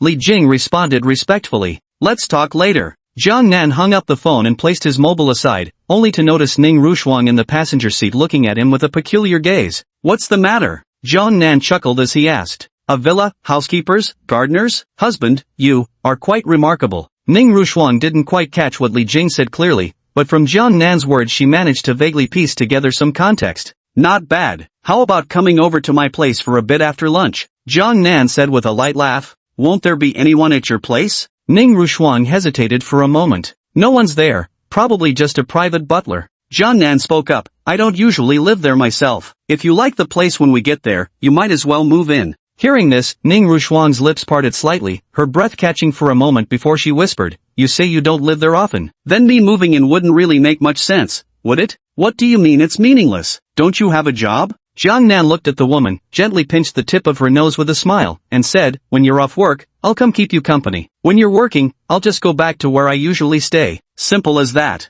Somehow, it feels weird. Hearing this, Ning Rushuang swallowed hard and gave Jiang Nan a strange look. By now, it seemed she had only just realized that she'd experienced something indescribably wonderful with Jiang Nan after knowing him for merely a single morning. As if she knew nothing substantial about this man at all. What if he already has a girlfriend? As this thought emerged, Ning Rushuang's delicate face instantly turned slightly pale. Chapter 77 Ning Rushuang, what a coincidence. The car continued moving forward. In the passenger seat, Ning Rushuang's delicate face grew increasingly pale. Why do you look so unwell? At this moment, Jiang Nan also noticed that Ning Rushuang's expression seemed off, and immediately showed concern. And no, nothing. Seeing Jiang Nan's genuine concern, Ning Rushuang couldn't help but take a deep breath. Patting her cheeks lightly, she opened her mouth as if to say something, but ultimately shook her head and murmured softly, Let's talk about it after my rental lease expires this month. She forced herself not to dwell on these unproductive thoughts, knowing how mentally exhausting they truly were. Since it has already happened, she decided to pretend she knew nothing. Only by doing so might this not yet begun romance perhaps not come to an end. And what's more, to be honest, if you make Ning Rushuang leave simply because Jiang Nan might have a girlfriend, how could she possibly bear to do so? Besides, everything is just her speculation. Perhaps Jiang Nan doesn't have a girlfriend? Thinking this, Ning Rushuang seemed to have perfectly convinced herself. Her pale little face returned to normal in just a moment. 1 hour later, after lunch, Jiang Nan slowly drove the Maybach he had borrowed from the landlady into the Riverside Heights residential area. Honey, your villa is in Riverside Heights? As they entered the Riverside Heights community, Ning Rushuang froze for a moment. Being a local of Jiangcheng herself, she naturally knew just how outrageous the property prices here were. Among them, due to there being only 9 villas, the prices of the villas in Jiangcheng Tianfu were naturally much higher. And Jiang Nan's villa was actually one of the villas inside Jiangcheng Tianfu? Yes. Jiang Nan smiled faintly and nodded, looking at the utterly astonished Ning Rushuang as she asked softly, How's it? Do you like this neighborhood? If you think it's nice, you can move here. Though Ning Rushuang's current neighborhood wasn't one of those low-end communities with a mixed bag of residents. But to be honest, living in River City Tianfu offered significantly better security compared to the small apartment he'd been renting. With River City Tianfu's housing prices and luxurious standards, I doubt anyone would say they don't like it. Ning Rushuang couldn't hide her amazement. Rolling down the car window to gaze at the tree-lined gardens flanking the pathways, she exclaimed with excitement, Is this how the upper class lives? The air really does seem much fresher here. Hearing this, Jiang Nan shook his head with a quiet laugh, but didn't bring up the matter of inviting her to move in again. The woman was still in a state of excitement and couldn't even process what he was saying now. Soon, they drove all the way to the main gate. Ning Rushuang in the car gaped with her mouth forming a perfect O as she looked at the villa number 001, which resembled a small manor. She couldn't help but exclaim, Oh my god, is this really just a villa? It feels almost as grand as the estates you see on TV. It can be considered a small manor. Jiang Nan took out his phone, opened an app, and pressed it. Then he watched as the gate slowly swung open. Jiang Nan drove in, and the gate automatically closed behind him. Driving all the way down to the underground garage, Jiang Nan couldn't help but frown slightly as he glanced at the Porsche Cayenne while stepping out of the car, noticing how the vast parking space held only these 2 vehicles. It seems I really need to buy some luxury cars now. Such a massive underground garage with only 2 simple cars parked inside really lacks prestige. Jiang Nan kept his arm around Ning Rushuang as they went up to the first floor, Passing by the private theater, indoor swimming pool, and various leisure lounges on the basement level, it was truly an eye-opening experience for Ning Rushuang. So this is how the wealthy live? You can enjoy everything without leaving your home. Just as Jiang Nan reached the first floor, he heard Li Jing directing people from the kitchen. Remember, it must be cleaned thoroughly, every single day. The boss doesn't lack money, what he lacks is emotional fulfillment. Got it. The voices of a few housekeepers chimed in. Li Jing stepped out of the kitchen and suddenly noticed Jiang Nan and Ning Rushuang. After a brief pause, she hurried over, bowed respectfully to Jiang Nan, and as she raised her head, her glance flickered toward the beautiful Ning Rushuang. After stealing another glance, a flicker of surprise flashed in her eyes. However, what surprised her wasn't Ning Rushuang's beauty. Rather, she felt like this pretty girl looked somewhat familiar. I brought my girlfriend over for a look. Sisterly, don't let us disturb you. Oh, and I'll transfer you some more money later. Consider buying yourself a commuter car. Regular cleaners and gardeners don't usually live in the villa, do they? Jiang Nan inquired. They don't, but, boss, I occasionally stay over. Li Jing withdrew her gaze from Ning Rushuang and whispered. No problem. Normally when I'm not around, I still need you to keep an eye on the villa. You can just move in directly. If you need anything, feel free to ask. Jiang Nan claiming he wasn't interested in a beauty like Li Jing would be a lie. It's just that by now, this woman had already met Lin Manman along with the current Ning Rushuang. It might actually be quite difficult to really win her over. At least for now, Li Jing hasn't shown any interest in him, and there's no obvious strategy to pursue, so Jiang Nan doesn't have any particular entry point either. So in this situation, he's not in any particular hurry. Understood. Li Jing appears extremely respectful, embodying the complete attitude of a personal butler towards their employer. About this, Jiang Nan still didn't care. No matter which woman it was, there would eventually come a day when her vulnerable side would show. There was plenty of time left, and Jiang Nan wasn't the least bit worried about finding a way to break through Li Jing's defenses later. Let me take you upstairs to have a look. Jiang Nan smiled faintly as he wrapped his arm around Ning Rushuang and walked toward the second floor. Ning Rushuang glanced back as she ascended to the second floor staircase. Coincidentally, Li Jing also turned to look behind her at the same moment. The two high-score beauties, both rated 95 points, locked eyes. Li Jing immediately responded with a friendly nod and a gentle smile. As for Ning Rushuang, after a brief moment of stunned silence, she also nodded and turned back. With a slight frown, she whispered, Darling, that sister just now was truly beautiful. Her name is Li Jing, the villa's private butler. Jiang Nan introduced. Li Jing, with such a gorgeous private butler in the villa, you really haven't stayed here permanently? Ning Rushuang's eyes flickered slightly upon hearing this name. Then, pressing her lips together, she muttered somewhat sourly, No way. I'm moving in tomorrow. Let's see if you're really not living here often. Ha ha ha, fine. Jiang Nan understood this woman was just using moving in as an excuse. Once she went to work, would she even know what happened at home? Immersive translate. At this moment, after Jiang Nan and Ning Rushuang entered the master bedroom and locked the door behind them. First floor. Li Jing stood by the floor-to-ceiling window, took out her phone, and opened a messaging app called QQ. Soon, she navigated to the album containing her junior high graduation photos and began browsing through them. Eventually, she tapped on one particular photo, her gaze lingering first on a chubby girl before shifting to a strikingly beautiful girl standing prominently in the center of the frame. Ning Rushuang, what a coincidence, she murmured. The soft whisper escaped Li Jing's lips as she stared at the screen. Chapter 78. A call from middle school classmate Chiu Rueyue. Half an hour later, Jiang Nan and Ning Rushuang emerged from the master bedroom. Jiang Nan looked refreshed and invigorated, while Ning Rushuang's delicate face remained flushed crimson. From time to time, she would press her lips together and even took out a lipstick from her bag to touch up the color. Her gaze toward Jiang Nan was brimming with coquetry. Very soon, the two descended to the second floor. Boss, the cleaners and gardeners have finished their work. I've sent them away. Li Jing in the side hall on the first floor heard footsteps and immediately came trotting over, speaking up. I understand. Jiang Nan nodded and was about to put his arm around Ning Rushuang to head to the underground garage on the lower level. However, Ning Rushuang looked at Li Jing and said, You are called Li Jing? Yes. Li Jing smiled and nodded in response. Where did you go to middle school? Ning Rushuang took a deep look at Li Jing before opening her mouth to ask. At Nanchang 4th High School. Li Jing replied. Which class? Ning Rushuang's eyes instantly flickered. Class 7. So it really is you, Li Jing. Upon hearing Li Jing's response, Ning Rushuang's face showed a look of surprise. That's quite a coincidence. Li Jing's smile deepened slightly.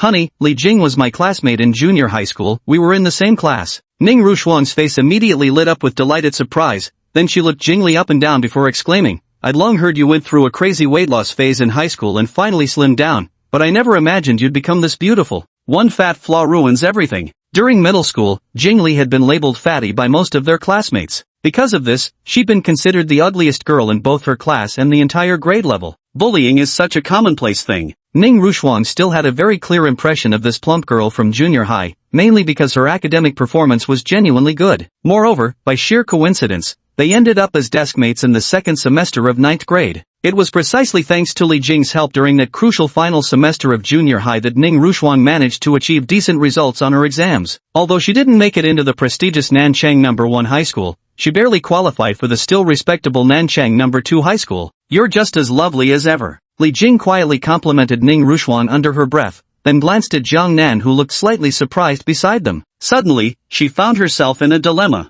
On one side was the only girl from middle school who had ever shown her kindness, while on the other was her current boss. If she didn't know Ning Ruxuan, worse, if they had been schoolmates who once bullied her, she would have pretended not to notice anything. But Jiang Nan was her boss after all. Surely she couldn't secretly whisper to Ning Ruxuan, "Actually, the boss might have more than one girlfriend," could she? Forget it. I'll pretend I know nothing. The boss is so handsome and rich, maybe Ning Ruxuan already knows? If I speak up now, I'll just end up looking like the bad guy. In just an instant, Li Jing had already made her decision in her heart. After all, compared to her current job, she'd already repaid Ning Ruxuan's kindness back in junior high when she helped tutor her with schoolwork. Naturally, she now prioritized keeping her current position. The truth is, finding a decently easy job these days is already quite tough, much less coming across a boss as outstanding as Jiang Nan, one who truly doesn't micromanage or nitpick. Buzz buzz buzz. At this moment, the phone in Jiang Nan's pocket began to vibrate. Watching Ning Ruxuan and Li Jing happily chatting away, he walked aside, took out his phone, and answered the call.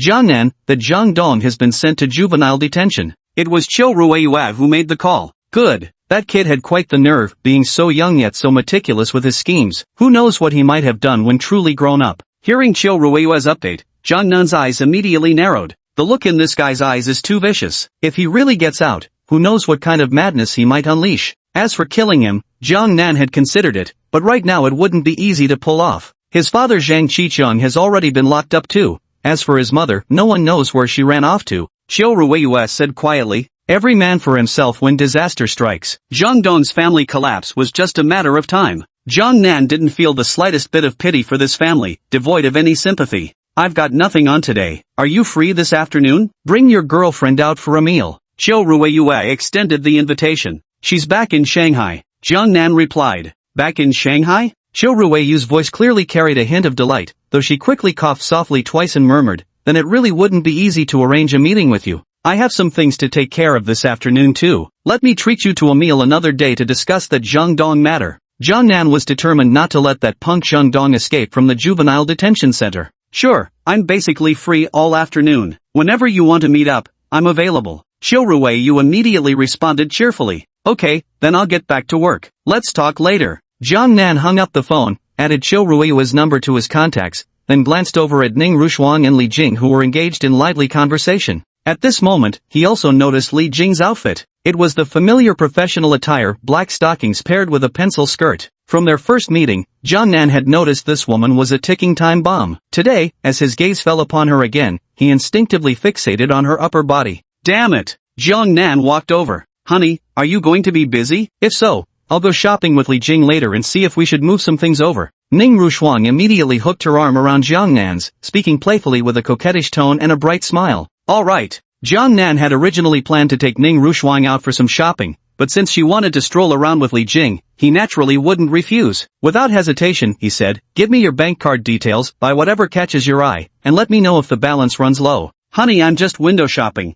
I don't actually plan to buy anything." Ning Ruxuan shook her head. "Don't worry, just get whatever you like." Jiang Nan's tone carried an undeniable authority. "All right, I'll listen to you, hubby." Ning Ruxuan was now calling him hubby with ever-increasing fluency. Ning Ruxuan's favorability +2. Li Jing's favorability +5. The system prompt ringing in his mind momentarily startled Jiang Nan. He glanced toward Li Jing, just catching a fleeting look of envy on her face that made his eyes flicker thoughtfully. Soon, Ning Ruxuan sent over her bank account details. Without wasting words, Jiang Nan promptly transferred 5.2 million yuan to her, then sent another 2 million to Li Jing. "Honey? Boss?" When the amount was credited, Ning Ruxuan and Li Jing turned to Jiang Nan in simultaneous astonishment, faces full of shock as they exclaimed in unison, "Why did you transfer so much?" Chapter 79, just one more favorability point left, goodbye Lin Nanman. Is it that much? Jiang Nan exclaimed in surprise, that's not much at all. 5.2 million isn't much? Spending 2 million just to buy a commuter car? After Ning Rushuang and Li Jing finished speaking, they exchanged glances, their faces filled with identical expressions of astonishment.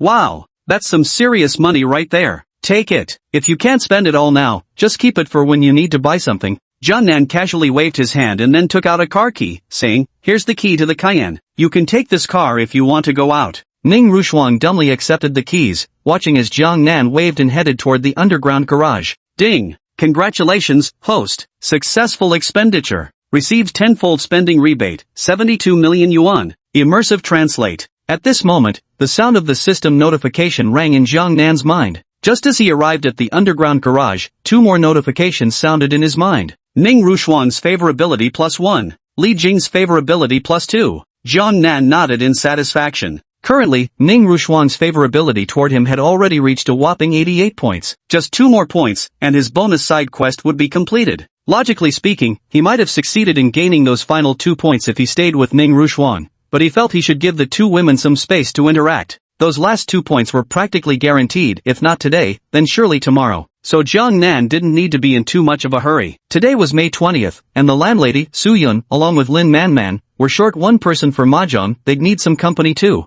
After all, one couldn't just stay by one woman's side until he grew tired of her, could he? As Jiang Nan got into the car and drove the Maybach out of Villa number 001. At that moment, inside Villa number 001, Ning Rushuang and Li Jing slowly came to their senses. Li Jing, just how rich is my man? Ning Rushuang swallowed lightly. Very, very wealthy, and probably beyond what we could even imagine. Li Jing took a deep breath and solemnly said, you should know that the villas in Jiangcheng Tianfu are incredibly expensive, right? Yeah, isn't there a rumor that last time a villa sold for 3 small targets? Ning Rushuang still knew a tidbit or two about such gossip. That villa is actually one of the more modest ones among the 9 villas in Jiangcheng Tianfu, but the one our boss bought is villa number 001. Just from the name, you should be able to tell how extraordinary this villa is. Li Jing explained. Villa number 001? The villa we're in right now is actually the legendary villa number 001? Ning Rushuang's pupils constricted and dilated rapidly, her face revealing an expression of sheer astonishment.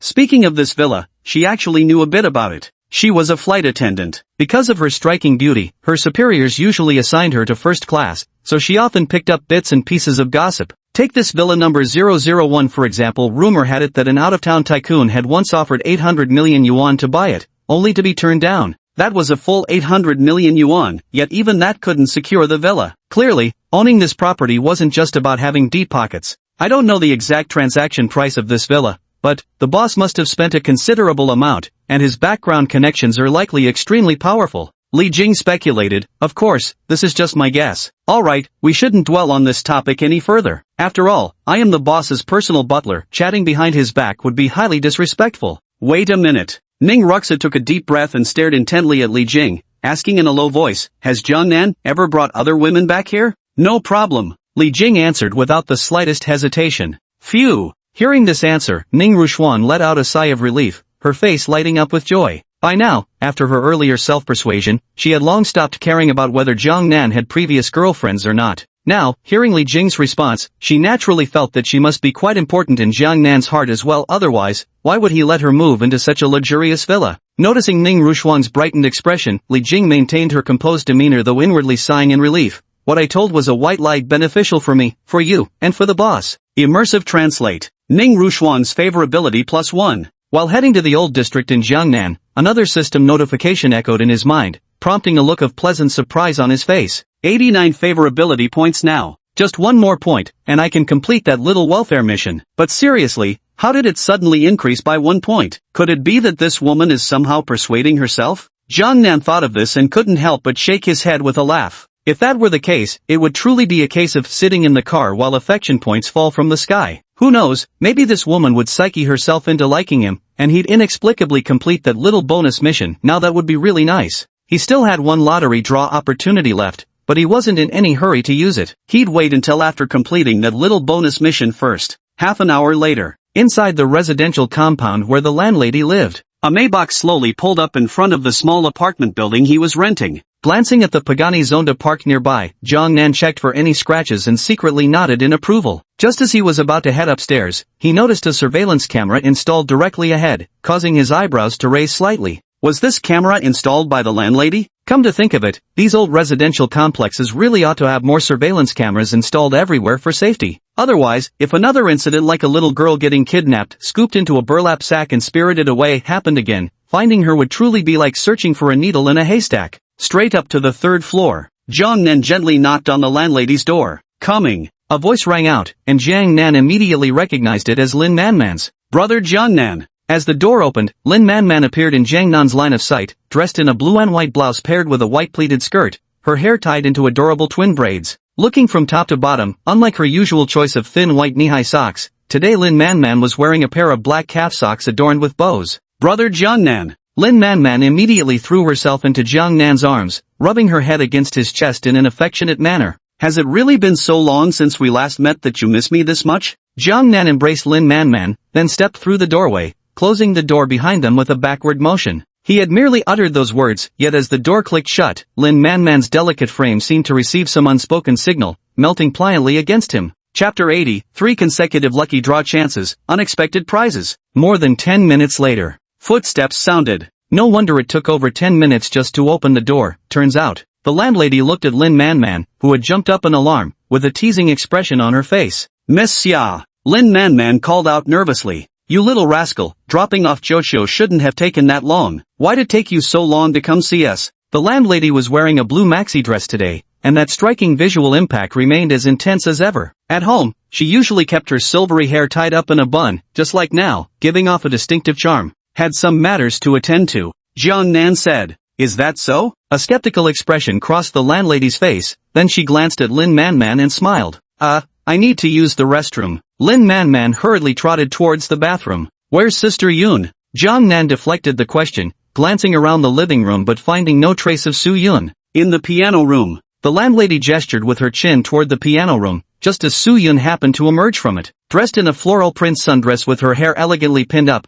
a closer look revealed she'd unexpectedly applied a light touch of makeup, leaving Jiang Nan momentarily dazzled. Though Su Yun's beauty score officially rated only 90 points, her gentle charm and nurturing wife material demeanor instantly added several bonus points in Jiang Nan's personal assessment. One could argue he had a specific preference for this type of woman, but really, what man wouldn't be captivated? Yoon Jie. Jiang Nan extended his right hand toward Su Yun, whose face was flushed with shyness. Su Yun hurried over and nestled obediently into Jiang Nan's embrace. You rotten kid, I. At this moment, the landlady whispered something in Jiang Nan's ear, instantly making his eyes light up. Around 5 o'clock in the afternoon, on the small balcony of the living room. Tap. Jiang Nan lit a cigarette with immense satisfaction, smoke curling around him as excitement radiated across his entire face. During this time, whether it was the landlady, Su Yun, or Lin Manman, they all gained one favorability, affection point. Similarly, all three women's appearances improved by a fraction. In other words, he directly received 3 raffle chances. Adding to the previous one, I now have 4 lottery chances in my hands.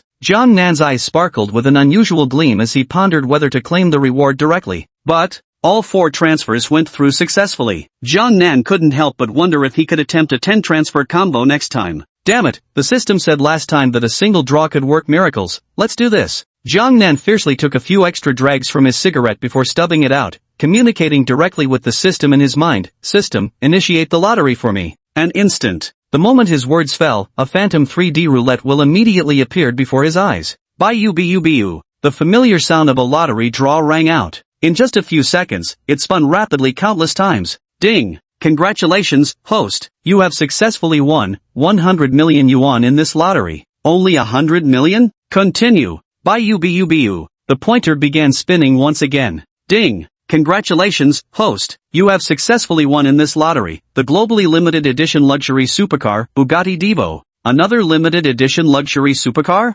Jiang Nan's eyebrows rose slightly. Damn, this system really wants him to take flaunting to the extreme. Moreover, this car sounded quite impressive, though he wasn't sure if it looked cooler or was more expensive than his own Pagani Zonda. Continue. Bu. The pointer spun once more. Ding! Congratulations, host. You successfully won in this draw, 100 million in cash plus master-level culinary skills. Ha! The gains from the third lottery draw left a look of astonishment on Jiang Nan's face. Damn buddy, did he just hit a double yoker? At that very moment, He leaned in closer to examine the illusory 3D prize wheel and saw the densely packed fine print clearly stating the reward, 100 million in cash plus master-level culinary skills. Not only that, but right next to this reward, there was even another one reading, 100 million in cash plus boundless charisma ability. Unlimited charm? With his already extraordinary charm, if he were to acquire this ability, wouldn't he instantly become an incubus, the kind that no woman could resist upon seeing him? That seems a bit exaggerated when you think about it.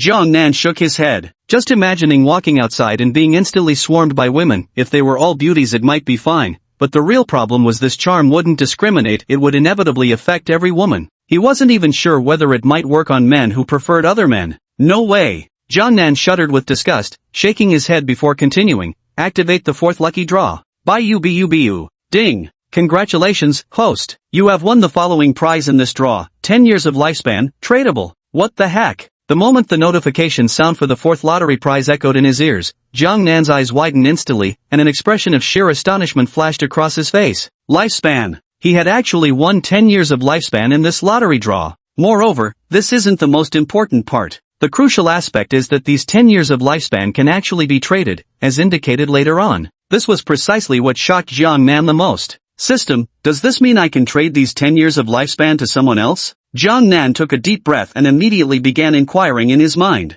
That's right. The system responded instantaneously. What about those that are already dead? Jiang Nan narrowed his eyes slightly. It can bring the dead back to life. The voice of the system continued to echo in Jiang Nan's mind. Holy shit, this is fucking insane. Hearing the system's explanation, Jiang Nan's pupils constricted and dilated violently. Everything produced by the system is top-notch, and this is just the tip of the iceberg beyond the wheel rewards. The system's voice rang out, then reminded, there's one point the system needs to bring to your attention. What? Jiang Nan was momentarily stunned. Among every 10 lottery draws, there's a chance to obtain one extraordinary reward. The system's voice continued to sound. Are you saying that the 10 years of tradable lifespan obtained this time is the so-called transcendent reward? Jiang Nan instantly understood, a contemplative expression appearing on his face before he immediately inquired, then, is it possible to guarantee obtaining this transcendent reward in the lottery draw? Chapter 81, the small welfare task finally completed, rewards secured. Possible. The system's voice echoed in Jiang Nan's mind.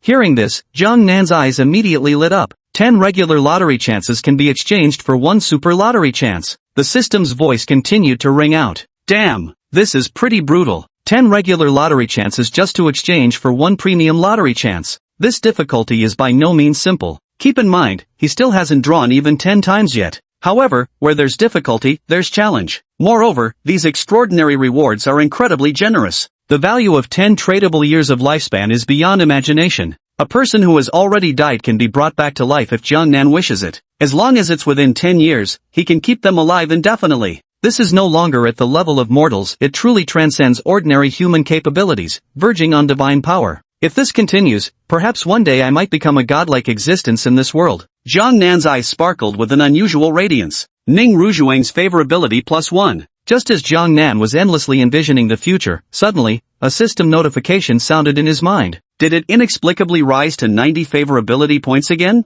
Ding! Ning Rujuang's favorability has reached 90 points. Congratulations, host, for successfully completing the bonus side quest. Rewards obtained, permanent ownership of Jiangcheng Tower, a cash reward of 100 million yuan, and mastery level martial arts ability. Immersive translate. Quest complete, rewards acquired. The moment the mastery level martial arts ability was obtained, Jiang Nan immediately felt countless foreign memories flooding his mind. Closing his eyes to receive the energy, he slowly opened them again before throwing a punch explosively into the air. Crackle! Pop! The air cracked like a firecracker, leaving him stunned. With this punch, forget about a bull, I could probably kill a tiger on the spot. Jiang Nan couldn't help but gasp in shock. A true master reveals himself in a single strike. Now he had truly become a martial arts master, acutely aware of just how astonishing his strength was. Besides, his mind was filled with countless ancient fighting techniques, styles like Bajiquan, 12-road Tantue. When it came to hand-to-hand combat skills, there was nothing he didn't master. A true master, absolutely a true master.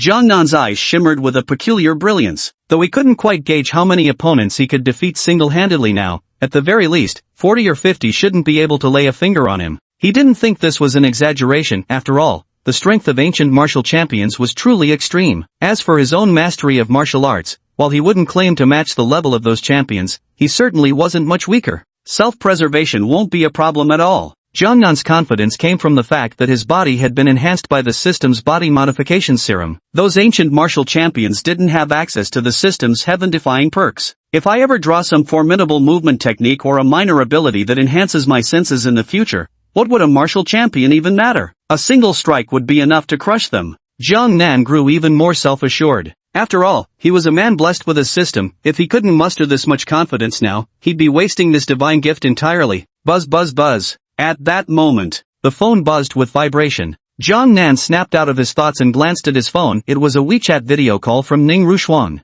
Honey, the money you gave me is way too much. I can't spend it all. There's just no way to spend it all. As soon as the video connected, Ning Rushuan's blossom-like smiling face appeared on the screen. Even 5.2 million isn't enough to spend? Guess I'll have to level up my spending habits then, Jiang Nan said with a meaningful tone. The more he spent, the more money he would have. His personal spending, after all, was limited. The more women you have, the more you can spend, and thus your savings will only grow. Honey, if people online heard you say that, it wouldn't take a second for envious trolls to dox and harass you. Ning Rushuan covered her mouth and laughed. Who cares? Jiang Nan shrugged. Honey, want to grab dinner together later? Ning Rushuan's eyes sparkled with little hearts of excitement. I'm in the Old Town District right now. Jiang Nan thought for a moment and continued. I'll come find you guys later. Jingjing and I have already put our things away. If you're in the Old Town area, we can come pick you up. Ning Rushuan said with a playful smile. Alright then. Jiang Nan nodded, ended the video call, and then sent his location to Ning Rushuan.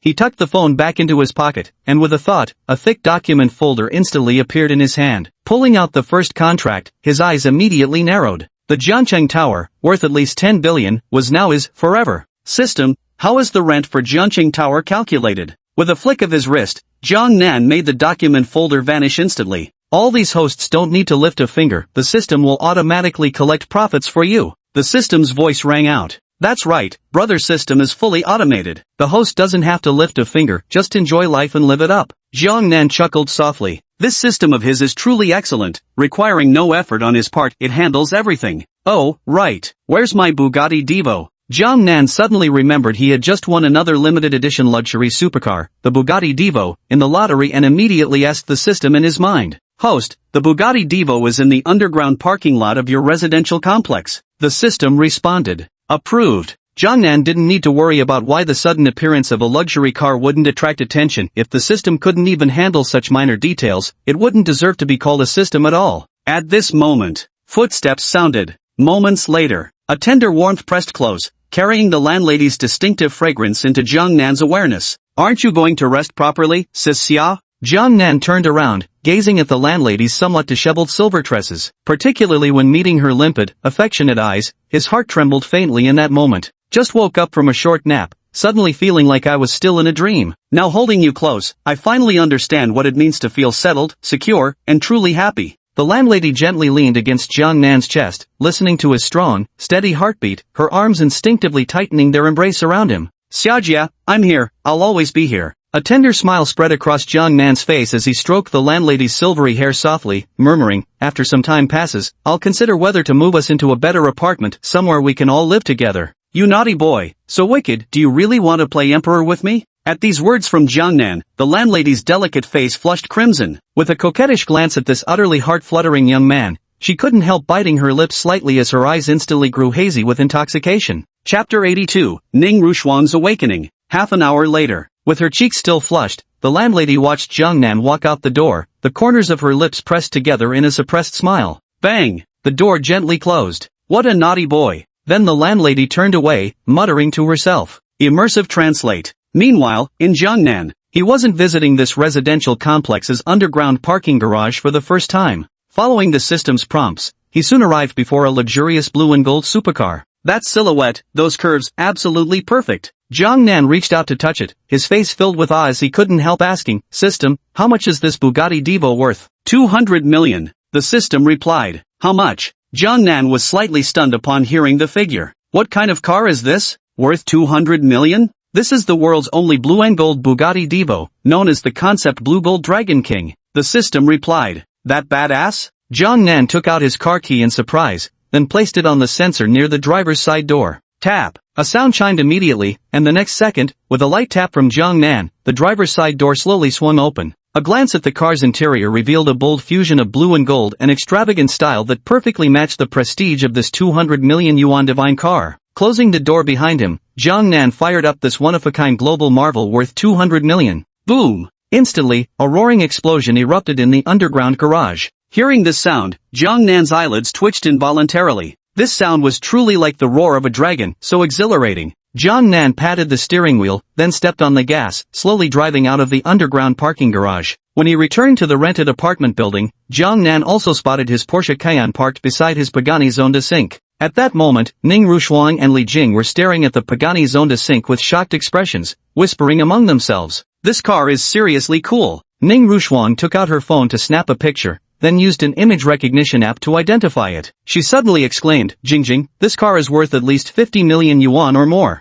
Pagani Zonda, that price is indeed normal. Li Jing nodded in firm agreement. Pagani Zonda? That name rings a bell. Ning Rushuang blinked her eyes. "Hello, you two beauties." A familiar voice rang out, causing Ning Rushuang and Li Jing to glance back. "Wow, what kind of car is this?" Ning Rushuang's mouth fell open in a perfect O shape as she watched the Bugatti Divo cruising slowly toward her, her face a picture of stunned disbelief. "So freaking cool. A Bugatti Divo." Jiang Nan extended his invitation with a smile. "Care to join me for a spin, beautiful?" He extended his right hand. "Of course." Ning Rushuang happily placed her hand on Jiang Nan's palm, then suddenly came to her senses and looked at Li Jing with a slightly troubled expression. "Wait, honey, what about Jingjing? Cicely, you know how to drive, right?" Jiang Nan glanced at Li Jing. The woman wore her usual figure-hugging dress with black stockings and high heels. The only difference was her hairstyle. Previously, it had been a high ponytail, but now it was styled into a bun. It must be said, the woman's makeup was remarkably understated.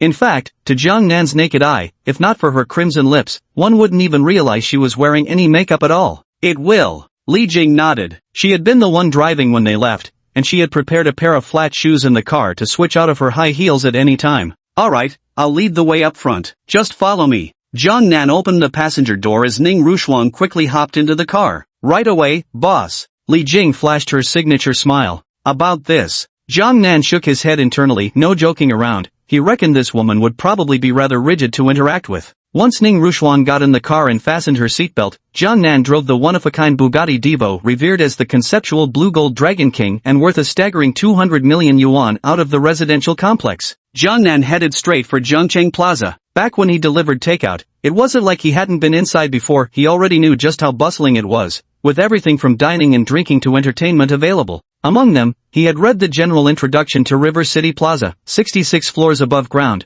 with a total building height of 325 meters, and an additional 4 underground levels. This scale may not rank among the nation's skyscrapers, but within Jiangcheng City, it's absolutely a renowned landmark building, basically an iconic structure. "Honey, that Pagani Zonda we just saw was definitely cool, but I feel like it still can't compare to your Bugatti Divo." Ning Rushuang was sitting in such a luxury car for the first time, her pretty face filled with excitement. She looked around everywhere, touching this and that, utterly like a curious child. "That Pagani Zonda is only 60 million, while this Bugatti Divo costs a whopping 200 million. Jiang Nan chuckled lightly. "So, can those two cars even be compared?" "Not a chance." "What? This car costs 200 million? It's no wonder Ning Rushuang was so shocked. For her, a 200 million yuan car was like something out of a dream. "That's fucking unbelievable. You've lived in a 500 million yuan villa before. Is a 200 million yuan car really worth making such a fuss about?" Jiang Nan was about to drive one-handed when he noticed Ning Rushuang was wearing jeans for today's outing,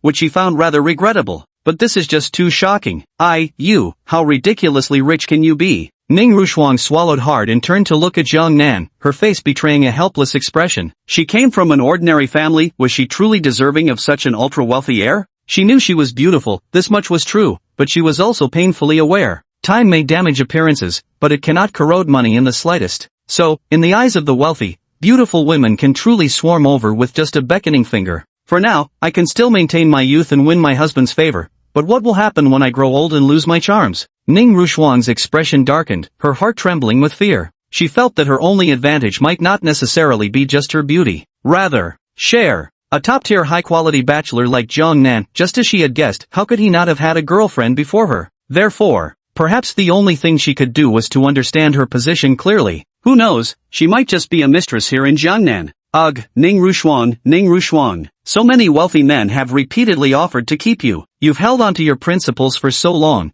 and now you're actually begging to be someone's lover. This is just too outrageous. As Ning Ruxuan thought about it, her delicate face instantly flushed with heat. But, husband is so handsome. Are other men as good-looking as Jiangnan? And are they as gentle, as wealthy, or as good to me as he is? It had to be said. Women are the best at self-romancing. Ning Ruxuan's favorability +2. At this moment, a system notification inexplicably sounded in Jiang Nan's mind, causing him to glance in surprise toward the passenger seat. There, he saw Ning Ruxuan's blushing face and that dreamy expression she often wore, making him freeze for a second. Damn, this woman at it again with the self-romancing?